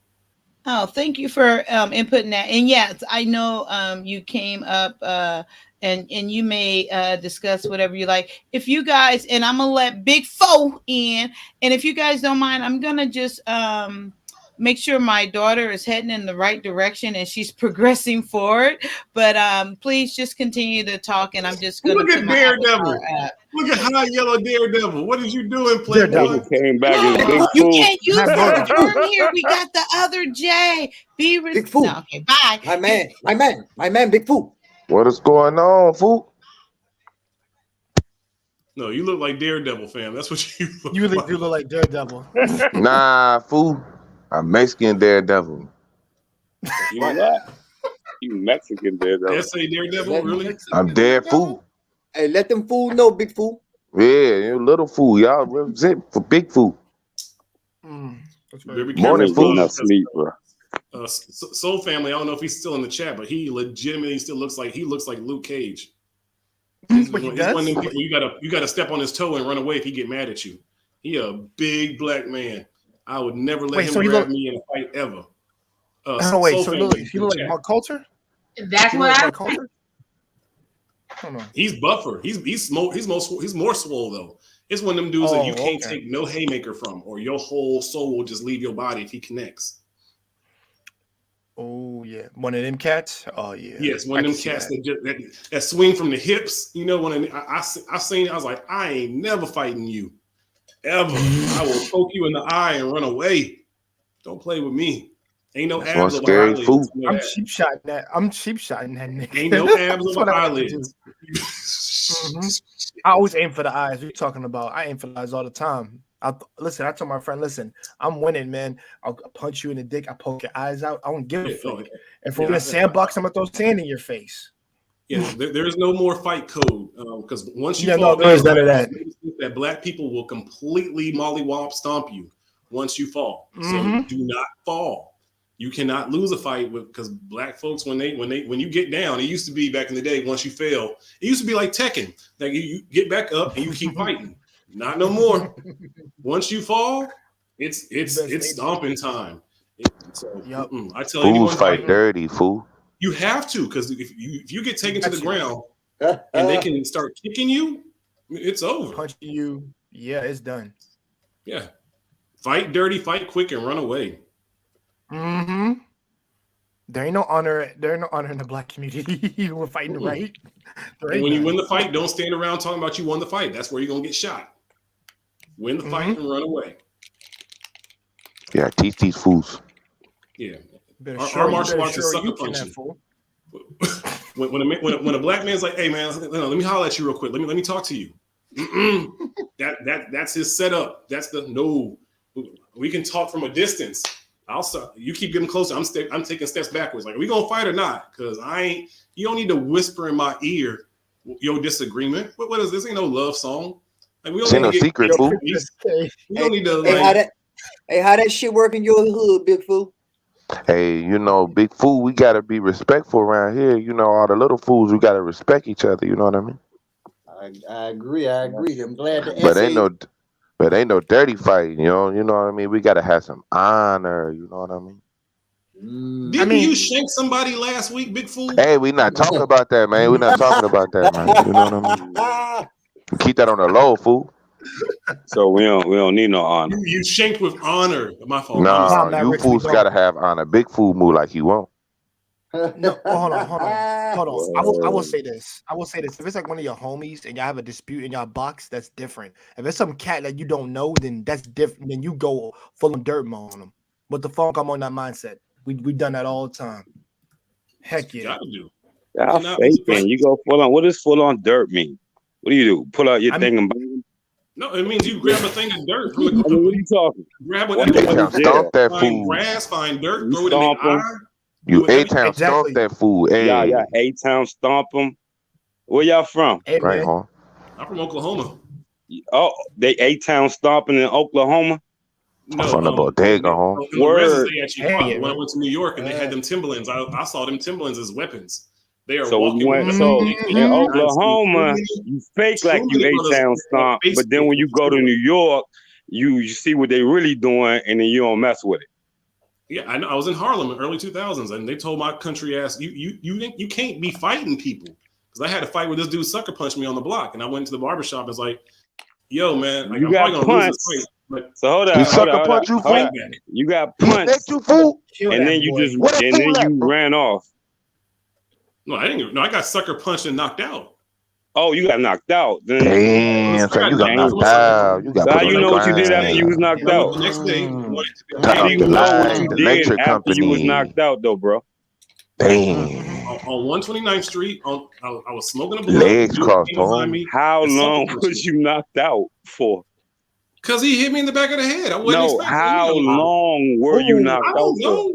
Night I was knocked night. out. My Sleep friend that told me, like, fool. yeah, dude snuffed you. I was like, what the Them fuck you mean damn he pookies, snuffed me? man. Them He's pookies. like, no, he You slept came. that fool. He mollywopped you. And I was like, okay, let me Did, go to the did barber you shop on did Lennox you and wake see if I up? can get my Did you wake up with your pants and shoes on? I had my weed still. I checked my wallet. He didn't take my ID. He hit me because he thought I was somebody else who was selling weed on his. How do you know all of this? How do you know all this? Because I spoke with the Dipset So Bloods the after next he day. knocks you out, you had a conversation with him about this? If you let me answer, I'll tell you how I knew this. He said, "Ooh, I didn't mean to knock you out. Ooh, I could have saw you with somebody else." And I went there trying to have hey, can I get a get back? And he's like, what do you mean a get back? And I'm like you sucker punched me. I'm probably gonna lose the fight, but as a man, I still want to, just can we have our fight? We ain't gotta do it all in public. I just want to have my fight back. And they looked at me like, where the fuck are you from? Because you clearly ain't from here. And I'm like, I'm from Oklahoma. And I just want to fight. I'm gonna lose because this dude was straight from the pen. He was a gun runner. Dude, I was like, as a man, I still got to get my lick back. And at least, go heads up with me. And they said, stupid Oklahoma boy, somebody here's going to kill you. Take your ass to Sylvia's Soul Food and tell them that we sent you, and you're going to be all right. We going to take care of you here. I'm like, really? And they got me a job at Sylvia's Soul Food, and I worked there for 3 years. Boy. I'm not laughing. I don't know who put that up there. I'm not laughing. I just asked the question. It didn't seem like he said he got knocked out, but then he said he was. So I had to clarify that. That's the only point. So I'm not laughing at anybody's tragedy or violence. It wasn't a tragedy. It was a blessing. That exactly, and because I'm laughing, and I'm the one laughing because it is a blessing. Like you was a blessing. My country ass wouldn't have made it in Harlem without them. Yeah. I'm about to say you'd have lost your life down here, buddy. Like ain't that? And it ain't no. And they respected the fact that I wanted to fight it back. I was like, I ain't trying to gun you. And I even told him, like, if this is gonna be a thing where you're gonna end up killing me, then of course you can have the fight. I ain't gonna say nothing. But I was just asking you as a man, can we have a scrap? That's all. Because I don't want to just be walking around all mad because you knocked me the fuck out. Then I see you one day. Like, that ain't good alchemy. And he's like, who is this? Excuse me, fella. Talking about alchemy. And I was like, oh, I just moved here. What's up? What is alchemy, though? What do you mean by alchemy? I mean, we understand alchemy in the definition, but what do you mean by like this alchemy in the New Age term? I don't mean it in a New Age term. It's pretty much just simply like karma. Whatever you do, whether you. You're not mixing chemicals and minerals and plants and stuff. Right? I'm not talking about that as alchemy. I'm talking about the things you do in life. Everything is balanced. Everything is chained. If you ever get close to death, you'll see that there's scales. And things that you have to account for, the things that you've done in life, the things that you said in life, the things that you were supposed to accomplish and didn't accomplish. Those are all part of alchemy. If you ever take a ketamine trip, you'll definitely see those scales. I would not recommend it. I did it one time. It was definitely a one-time thing. Okay. So you say if you ever get close to death, yes, you'll understand alchemy? No, if you get close to death, you'll see how important alchemy is. What dictates close to death? Like, how close do I have to come? Like, what are you talking about? Like if you were in a coma, or if you were maybe shot and they had to like bring you back, or if you had taken a ketamine trip, which is like a horse tranquilizer, you end up it releases a fluid in your brain that is actually what is released when you're about to die, something like that. Although you should not be doing ketamine a lot because that shit will fuck you up. That's why I just did it one time and never again. That's what I mean by close to death. Once you think that you're on your last days in that last moment, you'll start to see a little bit of the doors and the scales and the alchemy. All right, I got you. Thank you for answering. No problem. Yeah, man. What the fuck? That's wild, bro. But at the same time, it's New York, and I don't doubt it. Ketamine is like salvia. Ketamine is like salvia. It's a one-time drug. Don't do it twice. I did salvia one time, never the fuck again. Who God? The only thing worse than that is probably shrooms. Dude, shrooms are amazing. What are you talking about? Shrooms is nothing like ketamine or salvia. It's nothing like ketamine or salvia. I promise you. We're gonna talk about mushrooms one day. Shrooms are awesome. All right. Everyone should do shrooms at least once a Hey, year. shrooms are actually being looked at medically for to deal with like mental issues and whatnot. Or mental depression, probably. Mushrooms and marijuana are both being Marijuana. used in prescription medications that are being publicly traded on the stock exchange. But at the same time, opioids are also the same thing that are prescribed for people that are addicted to heroin, right? Yeah, opioids is a whole different monster. Yeah, but the difference is is that we're talking about something that's natural versus something that's synthetic. But we got a celebrity on the panel. We got to let. Is that Courtney up here with us? Courtney? No. But who's the art? Who are you talking about? Who's below you? That's Rondell. Rondell. Oh, I thought that was an avatar of Courtney's new. You over here celebrity that's why I chat. came You up over here, here, Rondell. you over here celebrity slurping and shit. Is that Courtney? You the celebrity on the panel. What you talking about? You're the biggest celebrity on this panel. Oh, somebody Ain't nobody bigger than Big Food. Hey, ain't nobody better or bigger than Kyia. Just Kyia. I don't know what y'all talking about. Y'all forgot where y'all. Whatever, Food. You let them know. Just Kyia, you have not blown up yet. You're on the pathway to blow up. But There's nothing to make me blow up. I blow up because I said. Hey, put it in the chat, y'all. You don't get to dictate if you blow up. If you Hey, y'all, put it in the chat. Who's bigger? This my platform. I get to dictate what I want just over Kyia? here. We know we on Kai's platform, but who's bigger on Kyia platform? Is Kyia bigger on Kyia platform, or is Big Food bigger on Kyia platform? Put a one in the chat. Put a 1 in the chat for Kyia since it's her platform. Put a 2 in the chat for Big Food if Big Food run Kyia platform. That's right, Rondell. Okay. I'll say deuces, fools. I'm gonna say this in Japanese. Ichi, which is Kyia. 1. That's right. You're not no real fool. I was never a fan of food. That's right, Bill. You ain't no real fool. What my fool say? Hey. Bobby nine, that's okay. Your brother got your question. I'll Did you get you that out working later. or something? Is that why you saying food? Yeah, Big Food. I'm from over there in little. This man slept for 2 hours and came back with Big Food. I don't sleep, fool. Y'all asleep. Big Food stay woke. That's right. I'm getting the impression he got this from a movie because I know it. Because no, he created him himself. Yeah, I got. Want me to give you a reference? No more locked doors. Okay. Oh, all right. Friday's in the house. He said, I'm bilingual. It's a difference.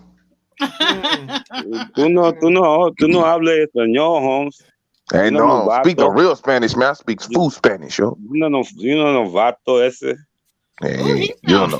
You don't know where I'm from, man. Matt. Yeah, Matt. Yeah. Let him know mi barrio. Sí.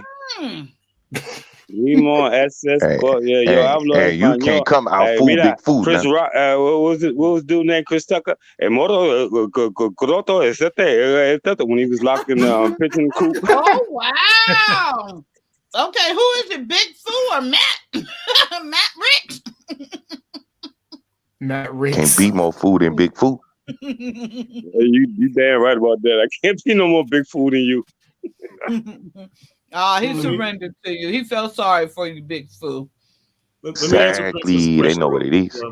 But Princess, Princess, you were the voice of reason because you were probably the clarity that your friend had all the time. So that's why she was hearing your voices when she was tripping all the time. And your friend that got lost coming down the hill. First off, he should. That was a bad. You don't take shrooms out in public like that, especially if it was his first time. So he played that wrong. I'm sorry the cops got called, but that had nothing to do with the shrooms. That was because he did not prepare for his trip. And Rondell, you're absolutely kind of correct about the edibles. The edibles will fuck you up, but you can do edibles in a smart way. And it's not always about cooking them. There's a lot of times you can do them with tea or even having gummies. And having THC with food is exponentially a lot better for you than smoking it. Your toes will be high. It's better for your lungs. And sometimes I think us as people, we have to learn to start doing marijuana differently than just smoking it. So just because you had a bad edible experience, don't be afraid. Try it again. And Never. edibles are the shit if you do it correctly. Never. Never. Let me I tell love you, how she said that. Never. I don't know, like, so that was a long time ago. I had a half of brownie, a half of Rice crispy treat. I had a little bit of butter. I wanted to see what it tasted like. Oh. I had a drink, and I don't even know. Princess, yes, it was. Yes, my blunt was stolen. I was out until the next day. I was literally out until the next day. And all I can remember is I said to my daughter, I said, I'm hungry. We need to order some Chinese food. I was starving. And all I wanted was Chinese food. So I ate the Chinese food, and guess what happened after that? I was out again. So no, I'm not doing that. Nope. I'm good. Yeah, but let's be real now, Rondell, and I'm not getting in your personal business. I'm just talking in general. Some good dick could do that to you too now. Some good dick could put your ass out for the rest of the day. And then you wake up, eat some Chinese, and then be out for the rest of the day again now. Like, so don't just blame it on the weed now, because you know that. Rondell, this is I'm just saying. Wait, Rondell, this is for you. This is 6 seconds, okay? Let me make sure I got the volume up. All right, here you go. Man, Goku, these edibles ain't shit. That's exactly how that shit be. It really is, though. There's a video I posted in the chat last time, and if you guys watch the video, that's exactly what happened to me. I'm gonna post it again, so y'all gotta pay attention to when I post it again. Gotcha. Okay. Wait, do you have a channel? No, I can't really get into details as to. I already told Kyia. Respect. I'm not even supposed to. Yeah, leave it there, sis. Yeah, don't go into it. Respect. When the time surpasses with what. But what were you talking about before? Yeah, about to say. It's on and popping. I'm having my own channel. All right, so in the chat, what were you saying? Oh, I was speaking to a princess. She was asking about my blunt story, and then she was asking if my blunt got stolen. And yes, it did. Yeah, no, I was talking about Rondell. Oh, the comment that I said I've been to by myself. Oh yeah, nah. Ever since I learned truth, I haven't, you know, I haven't done that. That was about since 2014, 15. And I don't feel no type of way about it either. And I'm not saying that, you know, I'm a born again virgin. That's not what I said. Ever since I found truth, that was the thing that I struggled with. I was just like Kyia, did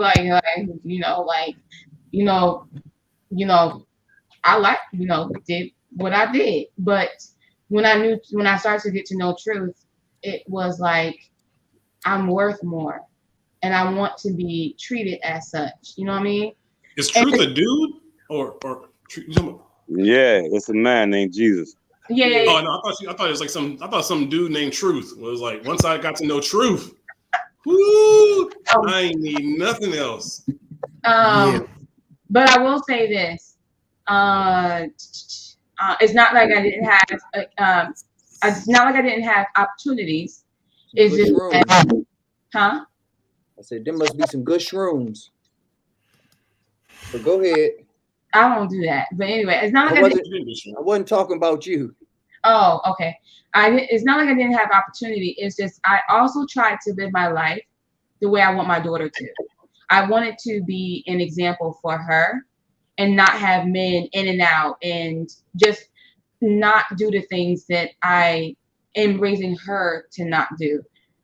I don't expect her to be perfect. Of course, she's made a lot of mistakes, but at the same time, the Bible talks about us teaching our children, but not them necessarily following it, but they come back to it because of what we taught and because of what we led as an example. So, you know, it's just me. I love myself enough to value myself. You know what I mean? That's right. And there's nothing wrong with that. But do For you love sure. yourself? Do you love yourself to question enough to question yourself?